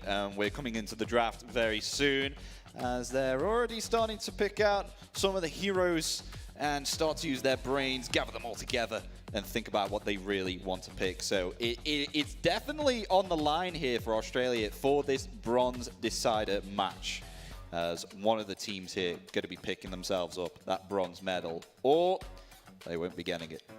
Yeah, I feel very offended, by the way, that T called the draft the most boring part. What's that about? It's all exciting. Come on. T, don't do that. Don't tell everyone. But yeah, I think they need to find a way of just differing a little bit, I think, on Australia. They can stick to their core, stick to what they were good at. But this Warlock, we saw from Singapore how good it was for them. Those fatal bonds, the big team fight coming through from the Golem. And it was a hero that we've been talking about before the series, saying it was going to be highly contested. So nice to see Australia pick it up for themselves. But this Bristleback, ooh, what a strong hero in Dota at the moment. And something we didn't see last game, but this hero just hits its timings and it will run at you. And it will run at you whether you're prepared for it or not. So let's see from Australia what they're going to pick to help deal with this hero, because they're going to need an answer one way or another. Yeah, it's a really nasty hero. I mean, Australia have been able to pick themselves up. Warlock here, they're able to take that away from Singapore, and it'll be their turn this time to use the chaotic offering, which was that big, massive explosion that everybody saw within the midst of the team fights, which I'm sure the panel mentioned as well. That big, massive explosion. It's now on the side of Australia, but I think Australia are debating whether they should be picking this Viper early on here. Obviously, the break being very good against the Bristle. I just wonder, the panel we're talking about, I want to see Pudding on a hero that can make moves around the map. And this Viper is quite this static hero, this slow hero. Okay, they're going to go for the Death Prophet again. Fair enough. They were comfortable with that. They did very well on the off lane, I feel. They'd be able to pressure the towers quite a bit, and that's what allowed them to do that on Australia. So they're more than comfortable to pick themselves up the Death Prophet once again, and they'll be happy to have that within their arsenal. But it is somewhat of a, you can pick that either on the mid lane or the off lane, but my gut feeling tells me that it's going to be on the off lane again. I would guess so, but again, at the same time, I think Death Prophet, when you're against the Bristleback, if you can take these towers early, make good rotations, try and invade the areas of the map that the Bristleback's going to want to be farming, like Ancient stacks potentially as well, the Ancients being the big creeps that give more gold. I do think it has potential to move towards mid lane as well. It's interesting, though, that they do pick two big team fight spells, exactly as they did the last draft, with the DK and the Death Prophet as well. Yeah. So, I mean, for them, obviously, they want to be able to take these big 5-on-5s. And, we hope to be able to see the early aggression from Australia this time with the Death Prophet that we didn't before. And they're going to try and ban appropriately for it. I like the Night Stalker ban. I think this is something that, both the SEA teams really in Singapore and Malaysia both really like. So, taking that out of Singapore hands, I think is, definitely the right way to go. For sure, for sure. And speaking about the Death Prophet again, I definitely think if Wegs does proceed to pick up this Death Prophet on the off lane once again, I think we're going to see similar items from what we saw in Game 1, because of course they were up against the Timbersaw there, as Meredith running along with that Timbersaw there. and we maybe potentially might see ourselves as Spirit Vessel get picked up again on the Death Prophet. Yeah, I think so. It depends though, because if you want to go for these early items that allow you to fight, Vessel isn't really that item. Maybe they can pick up a position 4 that can build the Vessel itself, you know, these tusks, these clocks, etc. Interesting from Singapore, they protect their bristles so well here with their bans. All 3 of these heroes, Viper, Phoenix and Wyvern, are so good against bristle. I mean, the Phoenix and the Wyvern both having this percentage damage, getting through these really tanky strength heroes, can sometimes be difficult to do. And the Viper ban we obviously saw last game, the break being really good against these passives. I'm interested to see where Singapore go from here. I think it's likely to be a bristle position 1. I'm going to go Rubik. Wow. Oh, okay. They put themselves up Rubik. Now, Rubik is very famous here for stealing spells. And as we've seen here, Warlock with one of his greatest arsenals within his spells is indeed that Chaotic Offering. So what Rubik can do, his ultimate is actually stealing the last spell that a hero actually used. So can actually turn the tide of the fight if he is in the backlines within the team fight and actually turn that around upon the other heroes. Yeah, I don't mind the Rubik pick. It's okay. To me, it feels like it's more of a comfort pick. I would have liked to have seen them pick something that would have enabled the bristle more, potentially. You know, Rubik's good in its own right sometimes, but as a strategy overall, you want to be picking heroes that, you know, benefit the bristle that they have already. Oh, the Hoodwink Tiny. Interesting. Okay, so, I mean, they have this Tiny that can flex between core positions, but the Hoodwink, again, obviously the break really good against the bristle back, but they have such high burst damage now. I mean, Australia, these 4 heroes, they're going to want to fight early on. Oh yeah, definitely for sure. I mean, Blink Dagger even as well, that you get yourself up upon Tiny. You can disable someone for quite a long time and burst them within mere seconds. I mean, I've done it myself before. I'm personally not proud of it, but it's one of those heroes which can really, really, you know, grind your gears within your head, like mentally, because Tiny, he's pretty much kind of somewhat a little bit passive during like around the early stages of the game, and then once he's able to get himself the levels enough to actually, you know, increase the damage in his spells and the one item that he needs, Blink Dagger, then it can turn out to be quite a menace. It's been interesting though seeing this Tiny evolve recently. I mean, a lot of the times people would rush this Blink and running around and kill heroes, but you know, we've seen Tiny position 1 before, building these farming items a little bit more, getting online. And you know, sometimes you go for this Echo Saber, slightly more farmy build as well. Yeah. And you can still fight and you can still run at people and kill them, but in a kind of a different way, and you scale a little bit more into the game. And that's one of the things with these heroes. It's a very flexible pick, because with the hero Tiny, you can pick this almost anywhere, and sometimes, you know, not just myself, but sometimes other casters as well who are casting this game actually don't know where this Tiny is going to be from time to time. Interesting. So they pick the DK on Singapore. I mean, again, they have last pick in the draft overall, so they can flex this DK between position 2 and 3. I mean, DK Rubik's an okay lane. It's not incredible, but it should offer a decent amount of pressure. I think the high armor is obviously really good here against the Death Prophet and the Tiny, both being mostly physical damage. But I think this hero is okay. They picked it a lot before on Singapore, and they do like the hero. Yeah. And I do think having this hero that can go in, force fights, you know, has the stun available, is really good against these heroes like the Death Prophet and the Tiny that you want to try and burst down straight away if you can. Because the Bristleback is going to be the one that's hitting people, he's going to be dealing the damage. He just needs that supporting cast around him like we've talked about. And I think that's definitely what they needed as well with this Dragon Knight, because right now if you looked at the Bristleback, Snapfire and Rubik, they don't have themselves much disable here, do they? I mean, you've got yourself Snapfire, Cookie, but I don't think that's more of a reliable stun here. But then when you've got yourselves Dragon Knight, who has very low cooldown on Dragon Tail, which can make quite a bit of impact within, you know, fighting the initiations and disrupting the team fights, it's definitely, I think, what they need. Yeah, absolutely. It'll be interesting to see what position that ends up on, because obviously Australia, they don't know, so they're going to have to ban, assuming it's, you know, one or the other, potentially. I would like to see Team Singapore pick up potentially a little bit more team fight. You know, in these big 5-on-5s at the moment, Australia have these amazing spells like the Exorcism, like the Chaotic Offering, that they can take these, you know, huge engagements, and Singapore don't really have that right now, so I don't mind the Brew ban coming up from Australia, you know, potentially being that hero that would have offered the team fight. You know, you're looking towards, you know, the Tides and things as well, or, you know, all these amazing heroes that we love to see. I feel like Singapore at the moment have themselves a stronger draft in regards to picking off at the moment. Because I don't know where this Tiny is, so I can't really actually pinpoint it in my head as how they're going to act in getting themselves these kills early on. If I had to guess, I would think it was going to be DP3 and Tiny 2. But, I mean, again, you don't know at all, do you? I mean, it's going to depend on what the bans come out are, what hero they feel like will benefit them the most. But Team Singapore look like they think it's going to be a position 1 that Australia needs still as well. So they're assuming the DP Tiny between them will play 2 and 3 in some regard. Right. And they're banning these pokey range heroes that Bristle and DK might not enjoy playing with. Bloodseeker. Interesting. Oh, okay.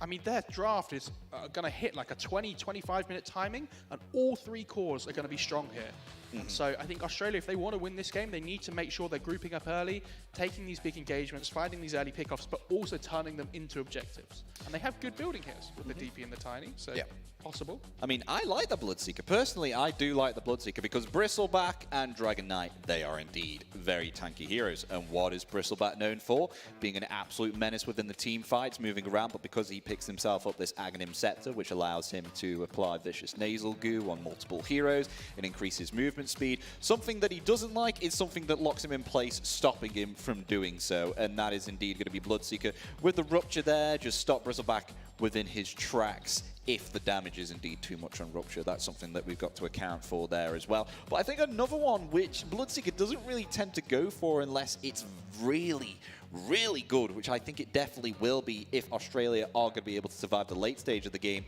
is indeed the Bloodseeker Shard, in which I think every hit you get, it's going to be, you heal 2% HP, I think, of that hero. It is obviously very good against these tanky heroes, but Bristle, it gets to this point in the game where it's hitting for 800 damage a hit, you know, in the much later stages of the game. I think if it scales really late, I think Singapore look really good, but Australia need to make sure they hit their timing in the game. So they have a Legion commander on Singapore here. Yeah, that was interesting. So they're going to put the DK mid. So, I mean, Meridy's playing this hero again, similar to the Timbersaw before, where it's going to be online early, it's going to be strong. But this Legion hero is not a hero we see a huge amount of at the moment. No. Should be interesting. I mean, it's a good lane up against the Bloodseeker and the Warlock. You know, you can purge off the Fated Bonds and everything, but again, it doesn't really offer them that team fight that they need.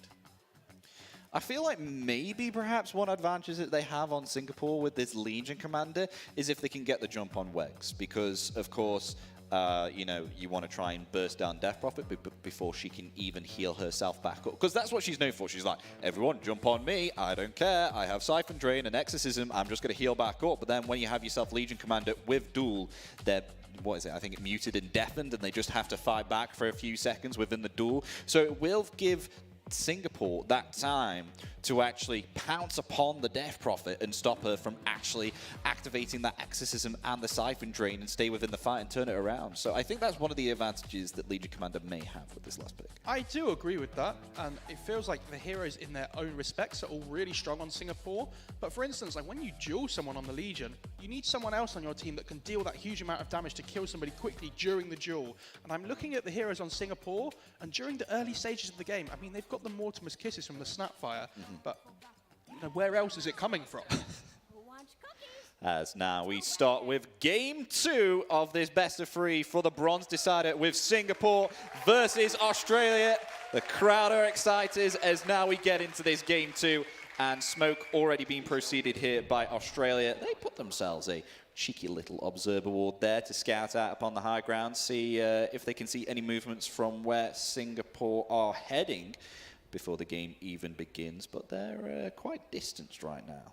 Nowhere close to each other. No, they're, you know, passing each other for now. I mean, there's these observer wards are so important. I mean, having the ability to see your opponents, see where they are, especially during these early moves in the game. If you can see one hero rotating from a lane to another, you can kind of make your own, you know, decisions by seeing them. And you know, do we want to fight them back? Do we want to just dodge them? And that surprise factor kind of just disappears, right? So these wards are arguably, you know, one of the most important things in Dota to get right. And this one in the mid lane, good start here for Australia. But it doesn't look like there's going to be any skirmishes here at all, as now the Bounty Rune's going to be spawning within a few seconds. I think there's going to be any skirmishes, is there, Mo? Doesn't look like it. Either team are going to play it safely here. It's just going to be 2-2 bounty runes there. So just going to be able to get the same gold either side. No skirmishes there for today.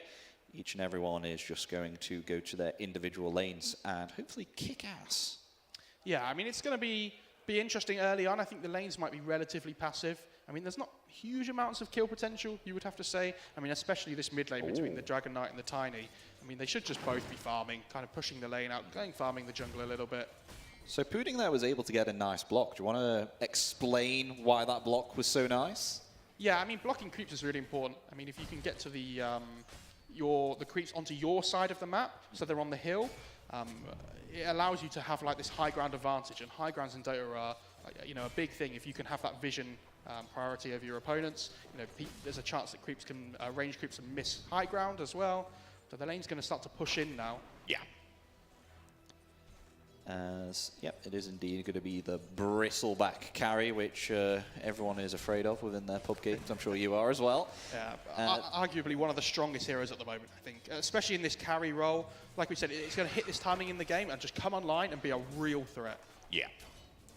Yes, we were actually able to I don't think they're even going to have the chance to kill Rin, because what Bloodseeker has is, of course, a passive ability which increases the movement speed of the hero. And not just that as well, but when you obtain a last hit either upon a creep or a hero, you heal a certain amount of HP. So 2 sustains within the lane here. We got ourselves the Shadow Word, which Warlock is able to heal himself or heal Bloodseeker, and then we've also got the sustain here where, as you can see, once Bloodseeker does get a last hit, you'll see, there you go. You see a little bit of heal there, but that's only level 1. Once it scales, it starts to become a lot better. Yeah, absolutely, and this is what I mean though, the lanes are quite passive, and Dota has so many different ways the game can be played. That, some games are more passive than others, some are bloodbaths, some end in 20 minutes, some end in an hour long, and that's why people like the game so much. There's so many different levels that you have to think about within the game. Mm-hmm. And those are the games we love to see, especially the hour ones. Yeah. At the hour, don't even get me started. Like tier 5 neutral items. I don't even know if we're ever going to get onto that, but if we do, I'm sure it's going to be a treat, and it's going to be many, many explanations from T and yourself, Mo. Yeah. So up in this top lane, I mean, something that I would have liked to have seen from Singapore is getting the little shredder on this Snapfire early on. Lowering the armor of these heroes so that the bristle, with the quill spray being physical damage, would have been a big damage amp for the bristle, but not leveled up yet. Yeah, missed cookie there, unfortunately. Yeah, it was a missed attempt there. That was because when you give another hero the Snapfire cookie, it of course propels them forward, but Bristleback was trying to get through the trees, faced, I just think, the wrong direction accidentally, and of course you saw, why was Bristleback flung that way? That's your reason. And who doesn't like being fed a cookie? Let's be honest. We got plenty of those today, didn't we? So again, still quite a passive laning stage. I mean, Bing's on this Legion Commander probably going to be quite happy for now, I would say. I mean, both of these heroes having sustained. They're going to go on the Warlock though. Can they get some damage in the bot lane? There's the increased movement speed here from Legion Commander with thanks to that overwhelming odds. But we'll just be able to get underneath that tier 1 tower. But meanwhile, on the top lane, I was actually going to say this. Wegs actually getting first blood upon the Bristleback. So Death Prophet doing really, really well at the moment against Bristleback. And that is going to further delay that Aghanim Scepter, which really makes him become online. Yeah, and that's the problem when you push the lane in so far away from your own tier 1. I mean, Death Prophet has really good chase potential with the Spirit Siphon, right? And they're going to try and find the snap as well here. It's now, yeah, Siphon Drain Part 2, Electric Boogaloo coming out there, trying to lay down the damage onto the Snapfire, and, oh, actually, Wegs taking quite a bit of damage. I don't think Wegs has another Siphon Drain. We'll have to back off, but we'll now have to start respecting the Bristle, because the further levels within the Quill Spray, the more damage it will do. Yeah, and you can see here, here's the kill on the Bristleback. That's the thing we were saying about the lane pushes in. Last little bit there. That long-range Crypt Swarm. Oh, Snapfire in the game though live. Yeah, there's some action happening top once again. Snapfire will fall. There's meanwhile now Australia trying to turn it back around here with the Siphon Drain, but as you can see, the Quill Spray from the Bristleback, as you can see, the spikes coming out beyond him. It's just dealing so much damage. The more he applies them to these heroes, the more damage it does, and as you can see, both the Hoodwink and indeed the Death Prophet taking incredible amounts of damage. But meanwhile, on this bottom lane, they are indeed going to find a kill here on the side of Singapore. Yeah, it's really nice play there by Bings. I mean, we've talked about her on the Dawnbreaker last game being such a huge performance. If they can get towards that level 6, start finding the kills on the map with the duel, it's going to make a big difference here. And Bings already off to a good start in this bot lane. As now. Top of the CS chart already.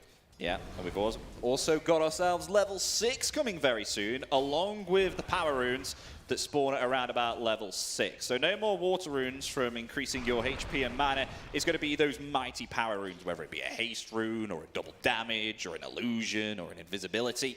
This is what can really turn these lanes around, if provided by their mid laners. Yeah, lots of skirmishing happening up in the top lane here, though. You can see a lot of these heroes are very low HP, and it feels like the Death Prophet's been playing on about 300 HP for the last 2 minutes. So got to be a little bit careful here on Wegs. They got themselves a magic wand, but you know, if you take too much damage there from the bristle and just completely ignore it, then it can really start to deal that damage if you completely disregard it. But meanwhile, a invisibility rune has been snatched there from Pudding, which will shield a further attempt there with Inky rotating in with Rubik. A good rotation there from the Hoodwink to secure the 6-minute rune. You know, these runes can be so important for moving between lanes. So if your support comes over to help secure that for you, it just enables your mid laner, you know, these really important early leveled heroes to, you know, have a better game. I gotta say, Pudding did quite well there. I mean, Dragon Knight got himself level 6 and tried to lay down that damage with the Corrosive Breath to the tower, but actually didn't deal that much to the mid-tier 1. As you can see, it's quite healthy, still pretty healthy right now. Yeah, I mean, they'll be happy with that on Australia. They didn't lose too much. But again, I think, for me, this laning stage for Singapore at the moment is going so well. If you look at the CS chart right now, I mean, there's a big difference between the amount of last hits creating the goal to top lane as well. They're going on the DP. Yeah. Death Prophet in some trouble here. The Siphon Drain will be coming out on 2-2, but as the Quill Spray in North, can they turn? It could be a potential turn. There's the Magic Wand usage there from the Bristleback. Gazelle's going to try and get out, but it's going to be a killing spree there for the Death Prophet as Australia actually turning it around here. But meanwhile, it might be a kill here onto Hoodwink. Ooh, just one more physical attack was needed to take down this pesky Hoodwink. Is now Acorn shot there, further slowing down the Snapfire. But where's the Crypt Swarm? Is it going to find the kill? Very close there. Not enough damage from the Crypt Swarm, sorry.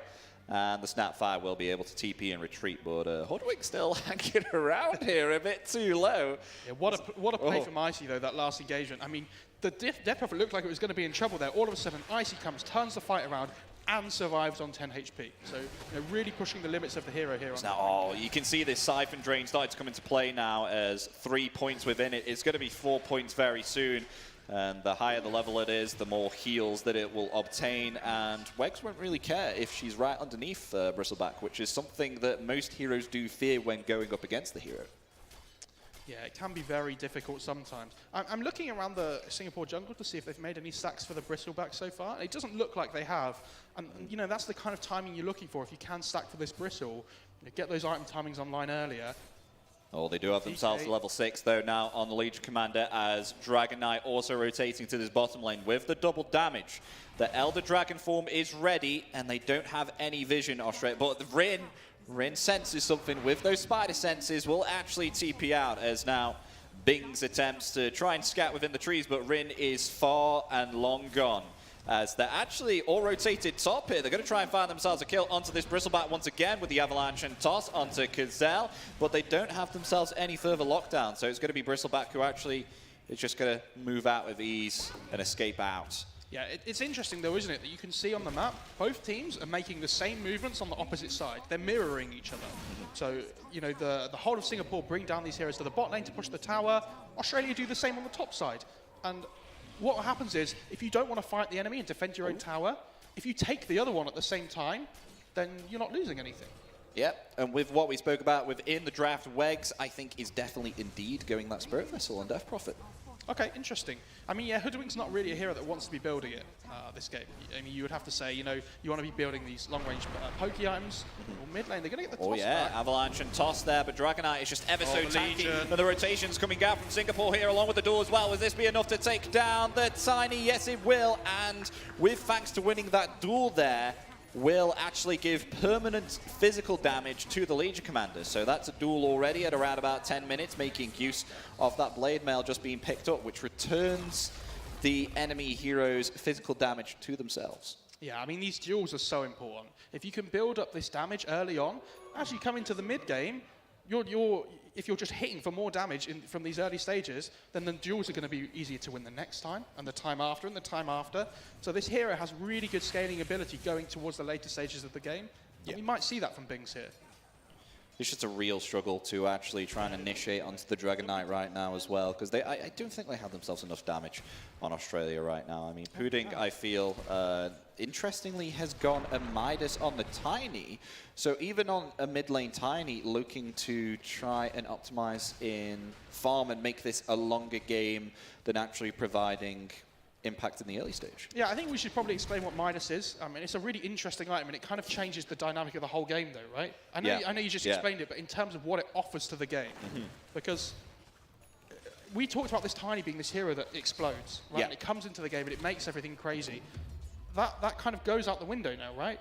Like, the Bloodseeker's going to want to just farm away now, the Tiny's going to want to farm away now, and it's going to be interesting to see whether Australia make those kinds of moves, or whether they're going to be, happy to sit back and just let Singapore come at them and try and dodge the fights. I'm interested to see what the net worth is for these heroes right now on the side of Australia. It's actually pretty, it's not that bad actually. Tiny is up there, but Bings once again at the top of this net worth. They're going in for the duel along with that Blade Mail as well. The Chaotic Offering is there, but is it going to be enough to save the Death Prophet? Yes, it is. Death Prophet will be able to survive, and with that Siphon Drain, it's not going to be enough as DK is actually able to burst through that. They actually find a 1-for-1, maybe potentially 2. Australia, they've actually turned it around as they go for more now as Rin rotating in here, going to go onto the Snapfire.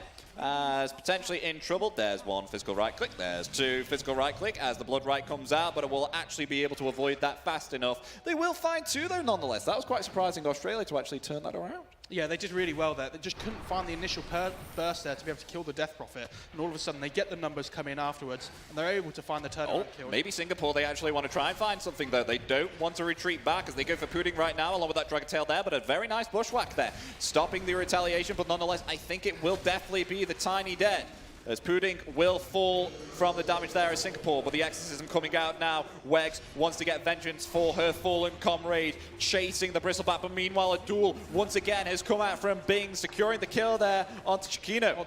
There's now all the Exorcism able to find the kill there onto the Bristlebat, but Australia losing quite a bit is now Bings attempting there to try and get a kill. Actually, Australia maybe actually be able to turn this around. Bings going to try and utilize the moment of courage there to try and heal up, but what target are they going to go for? They were mixed. They were mixed with what target they wanted to go for there. Yeah, they want the Legion here. Are they going to run out of damage? The the Siphon Drain. Is this going to be enough? But another moment of courage there once again as the Exorcism has expired now. Doesn't have that insane damage. They have the Bushwhack stolen on the Rubik here, so they might be able to try and find the Death Prophet. Dear. There's now Snapfire also rotating in as well. The Sharpshooter will come out dealing incredible damage there to the Rubik, as you see. But Wegs does need to retreat back. She's expended all of her Siphon Drains, and the Exorcism, they just need to reset now. Australia do.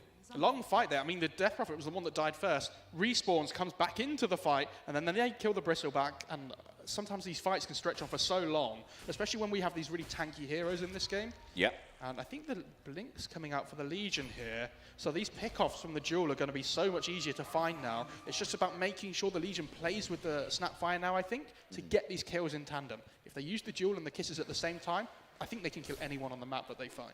Yeah. Bings is having a really nice game, but on the other hand, Bristleback, it's not going so well. Vanguard around about 14 minutes in, and quite a far distance away from that Agnims. Usually the timings that we'd see this hero obtain an Agnims is around about, I think, 17 or 18 minutes if they're having themselves quite a nice game and some free farm, but this is going to be further delayed, and that is really what's going to help Australia with a special... Oh, meanwhile, though, never mind, I'm speaking There's the gibberish as they're actually able to find themselves a kill. on the side of Singapore here, with thanks to now, I think, picking themselves up a Blink Dagger there onto the Legion Commander. Yeah, and all of a sudden, there's an extra 30 damage on the Legion. You know, like, that's such a big increase in damage at only 15 minutes into the game. And these jewels are going to become easy to find. If Bingers can keep scaling into the game, be the top of the net worth chart like she is right now, it's going to be a big problem for Australia, and they need to find a way to deal with this. They're 4,000 gold behind 15 minutes into the game. I wonder what the Bloodseeker is going to be attempting to do now, because obviously we've seen Pudding here on the Tiny attempt to try and farm up, because she's going a Aghanim Shard next on the Tiny, and they're also going some farming items here onto Bloodseeker. The problem is when you have so many cores actually attempting to try and farm up, you don't have that many heroes within the team fights to actually prolong this. So it feels like Wegs has got a lot of pressure on her right now to try and keep Australia within this game. As meanwhile, Tiny is going to be found once again as the Blink is there, along with the Duel and the Blade Mail as well. Will this be enough to take down the Tiny? Yes, indeed it will, as there's another duel victory obtained. And I think that, yep, 40 permanent duel damage now onto the Legion Commander. The more she wins these duels, the more physical damage she deals. Yeah, and that's an amazing pickup there. And I just want to go back to that point you were talking about before. Dota's a game all about balance and trying to find the right balance between the heroes that you have, you know? Like you say, if they are farming on this many heroes, they're not going to be able to fight. And you can see Singapore right now, they want to fight. They're going to run at you, they're going to force the issue, and if you can't deal with the issue gets bigger. I mean, Singapore also want to grind some gears as well, as we saw there was some voice lines coming out there after that kill. Is wow, you're so talented coming out. That was one of the voice lines there after obtaining a kill. But maybe perhaps bot lane here by the looks of it. The Tiny's coming in. It does, but this may mean Tiny's death. Maybe, perhaps, never mind. There's a duel coming out once again. Absolutely decimates there the Snapfire. But now, Australia, they still want to go forward and take advantage there. Dragon Edge is going to be able to TP out the Multimus Kisses, dealing quite a bit of damage there, but it will be cancelled there with thanks to the Avalanche and Toss. They will at least find one kill there on the side of Australia. The TP coming out from Mimkey. Do they have themselves any cancel? No, they do not. As it'll be a 1-for-1 there, as both the supports fall. Yeah, and that fight all comes about, the pick off onto the Hoodwink, from having this amazing ward on the high ground that they placed when they ran into the jungle. If you have the ward down, you can see everything coming your way. And yeah, really great ward placement there from Singapore. Lets them control the area, and they get out only losing the Snapfire, which all in all, I'd say is pretty good going for them. Oh, I think Giacchino here. Wait, oh no, they've actually used their courier here to scout out the Observer ward. They'll be able to take that out very soon. There we go. So able to get the high ground vision there, as we speak about vision quite a lot. Quite a key factor in Dota. Yeah, it's such a huge concept. And this Rubik making towards the 8th lane, mid lane. Interesting here. Australia looking to be the actual initiators that time upon the Legion Commander instead of Bings being the initiators upon Australia, but they're not able to find it. As I don't think they want to try and find anything Australia do right now. I mean, Exorcism's on cooldown, and look at this, Singapore with their low cooldown timings here are just able to apply pressure time and time again. Meanwhile, Australia have to wait for the spell to come off cooldown before they have their full impact. And this is something that you really have to take into consideration, especially when you're drafting. Yeah, and Australia have about 2 minutes here before the Bristleback's going to have the Ags online.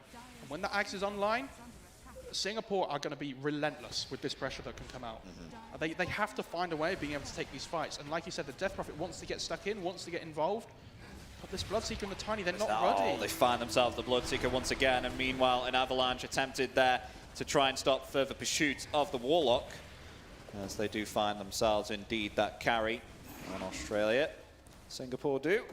And this is another aspect of what was said in the video explaining around about Dota as well, and what Nomad and T said. They're controlling the resources right now on the side of Singapore. As you can see, they're on their side of the map, taking their neutrals, which actually, you know, they're not able to get. As you can see, they haven't spawned up yet. They do spawn every minute, so we are going to see them spawn now, and they will be able to farm them, but just taking resources from them and obtaining more gold and just letting them get less gold. Yeah, and that's the thing. It's all about economy and everything, and making sure you can build up that advantage. And look at this as well. We got Bristleback now, who's actually increased in net worth, but meanwhile, a potential initiation there from the LC, but with thanks to that Bushwhack actually stops that, as now Death Prophet. Oh, actually stunned up and silenced there, not able to get off the Siphon Drain or that Exorcism. Oh, the sharp That is not what they wanted. The Sharpshooter almost kills the Legion in the backline there, but not quite enough damage. And now the Bristle with the Aghanims that we're talking about. Here we go. Aghanims obtained on Bristle now. It is a loose cannon, as the Rupture has to be committed for the rest of Australia to get themselves out, because now with this Aghanims, they have a lot more control. Yeah, and you have to think with this Aghanims, they're going to have to look towards the Roche Pit now in Singapore. If they can reset a little bit here, kind of heal up a bit again, and then look towards that Roche Pit, they take that Roche so quickly, and they can get that Aegis on the Bristle, start looking towards opening the map, getting these tier 2s. Do you think so? I mean, double damage is just being obtained, and they're actually just going to head right into Roshan. So as you can see, Bristleback is going to lay in this vicious nasal goo upon the Roshan, which will reduce his armor and will allow Bristleback to apply more physical damage. As you can see, look at him go. Like all the other heroes on the side of Singapore don't do very much, but Australia are actually going to try and stop this. That's a beautiful 3-man bushwhack along with that Sharpshooter as well. It won't be enough to kill the LC, but actually Singapore are actually able to hold this and just turn it around as they find themselves 2, potentially 3, as Luke at Gazelle here with the double damage. They find themselves the duel there, taking out 3, potentially 4. Icy in some trouble here, being slowed down there. One hit onto the... Oh my gosh, as now Tiny being found there as well. It's an absolute team wipe there. Singapore able to clean up and defend that Roshan attempt there, as now they just head themselves right back in and clean themselves up this Aegis. Yeah, that fight started so well for Australia. They get the Golem into the pit, they get the Fatal Bonds down, but there was no follow-up damage. They didn't have that enough in the tank to be able to finish off the heroes that were so low. And when Singapore were able to group up together and push back the other way, Australia just didn't have an answer. It was you can't help but feel now, they have the Aegis on Singapore, they have this 7k net worth lead, and with this Bristleback being large and in charge, it's going to be a difficult one for Australia now. Yeah. They have to just avoid fights here and just try to make sure that they just don't touch them at all. It was a real valiant attempt there from Australia. I've got to give it to them. But as you saw within that replay there, Wegs, who is the pressure's on for especially Death Prophet there, was just completely decimated by all the nuke damage that Singapore were able to dish out there. And if Death Prophet was able to survive during that and actually have the ability to get off those siphon drains, then maybe it could have been a potentially different story. Yeah, potentially, but the problem is Singapore isn't going to give Death Prophet the time to get these siphons off and everything. They have so much damage in their arsenal with this, the Bristleback, the Legion, and the DK all coming online at the same time. Yeah. And there's a BKB coming out on the Dragon Knight as well. So the team fight, their big 5-on-5 is only going to get stronger here, which is crazy because in the draft we were saying Australia had this amazing 5-on-5 team fight potential. Yeah. But Singapore have just flipped it around and said, we're going to be the ones that are grouping up, we're going to push the towers, and we're going to force the objective. And they're going to do just that. Speaking of forcing objectives, they've got themselves the Aegis, a second life on Bristle, and it's proving to be very difficult for Australia to even attempt to kill this Bristleback now, as he's had himself the space, got the Aghanims the Bristleback has, and Gazelle, she's able to pressure this tier 3 tower. Just got to be careful though, don't want to throw it too far. We know what throwing means here and there. We're well aware of that, so actually trying to play it safe. Actually getting the bushwhack there. Here comes the Sharpshooter as well. It won't be enough to take down the Bristleback, but it'll be considerable amounts of damage. It will push back Singapore for some time, but it's going to be a long siege here. But meanwhile, we do have ourselves Pudding here, who's actually been able to take the tier 2 tower. Attempting here to go. They're going in. They are indeed going in. The Rupture has been committed there onto the Dragon Knight, but Wegs being taken out potentially once again by those Multimus Kisses. Will do indeed. They will find the Dragon Knight though in return with thanks to the Rupture, and the duel was able to kill the Warlock there as now. Singapore just laying in the damage. They do take down the Bristleback, but does have an Aegis. Will be coming back for a second time there, and will just spawn back and bash Pudding there. And that's the thing, Australia, that's probably their best team fight they've had so far, but because they have the Aegis on the Bristle, he's alive again. And they're going to carry on knocking at your door, they're going to carry on knocking at your base, and this is such an early high ground push by Singapore. If they get this tower, it's such a big advantage in the game. And meanwhile, there's another bushwhack. Once again, the Sharpshooter attempted to... I feel like they really need to focus this Sharpshooter damage onto the Bristle when they initiate. Yeah, potentially, but... That's now, that's a lovely bushwhack there along with the Blood Right as well. Will this potentially be a kill down to the Bristleback? But the Oh, the duel. Oh, the duel onto the Bloodseeker with that fact that Blink Dagger able to catch the Bloodseeker. That'll be a kill there indeed for Singapore, but now Wegs actually turning it around here with the Siphon Drain along with the Exorcism as well. As you can see, it's dealing considerable amounts of damage there to Singapore. Wegs still able to survive here, but the Siphon Drains has been committed by Rubik, which has been stolen. And will be able to actually turn the tide, but now a tide turned once again. Tiny's actually going to fall here by the hands of Singapore. As now Wegs maybe potentially in some trouble here due to the physical damage there. Singapore, they will find it indeed. That's going to be Wegs down. Wegs will have to buy back and stop the attempt here. Oh, so close. As Bings is going to TP away very close to death. Yeah, really good defense though from Australia. You can see their spell usage in their fight. They're trying to like poke from long distance away just to make sure they never really commit to a fight. They want to get these heroes low without ever really, going in themselves. And they successfully keep their barracks alive. Yes, they lose the tower, but it kind of, settles the game down a bit again for them now, so they can get back to farming, try and get their next lot of items online. But I can't help but feel Singapore, they're going to want to go again really soon. Yeah. So they just really need to play it safely now. I feel like Australia now, they're a little bit too far behind. They just need to play it safe and try and see if Singapore makes a mistake. I kind of agree, but at the same time, if you play safe, you're always playing not to lose, right? If you want to try and win the game, you have to try and push forward and claim territory yourself as well. But, I mean, the problem with this is, if you look at the core heroes on Singapore right now, they're all getting a BKB. Legion's just got one, the DK has one, and the Bristle's about 1,000 gold away from one, I think, as well at the same time. So they're going to hit this another point in the game soon, just as they've already been strong so far, where they're going to carry on being able to kind of go through that brick wall with how strong their core heroes are going to be. I mean, it's going to be a lot worse of a position right now, I think, for Australia, because Bristleback, Corral is on her way on completing a BKB on the Bristleback now. Yeah, and it's going to be so scary though, right? And the thing for me is, if you look at the Legion, she has 120 dual damage. Oh my gosh. Top lane. I mean, you see the damage that Bristleback's able to output. Jeez. Cazelle.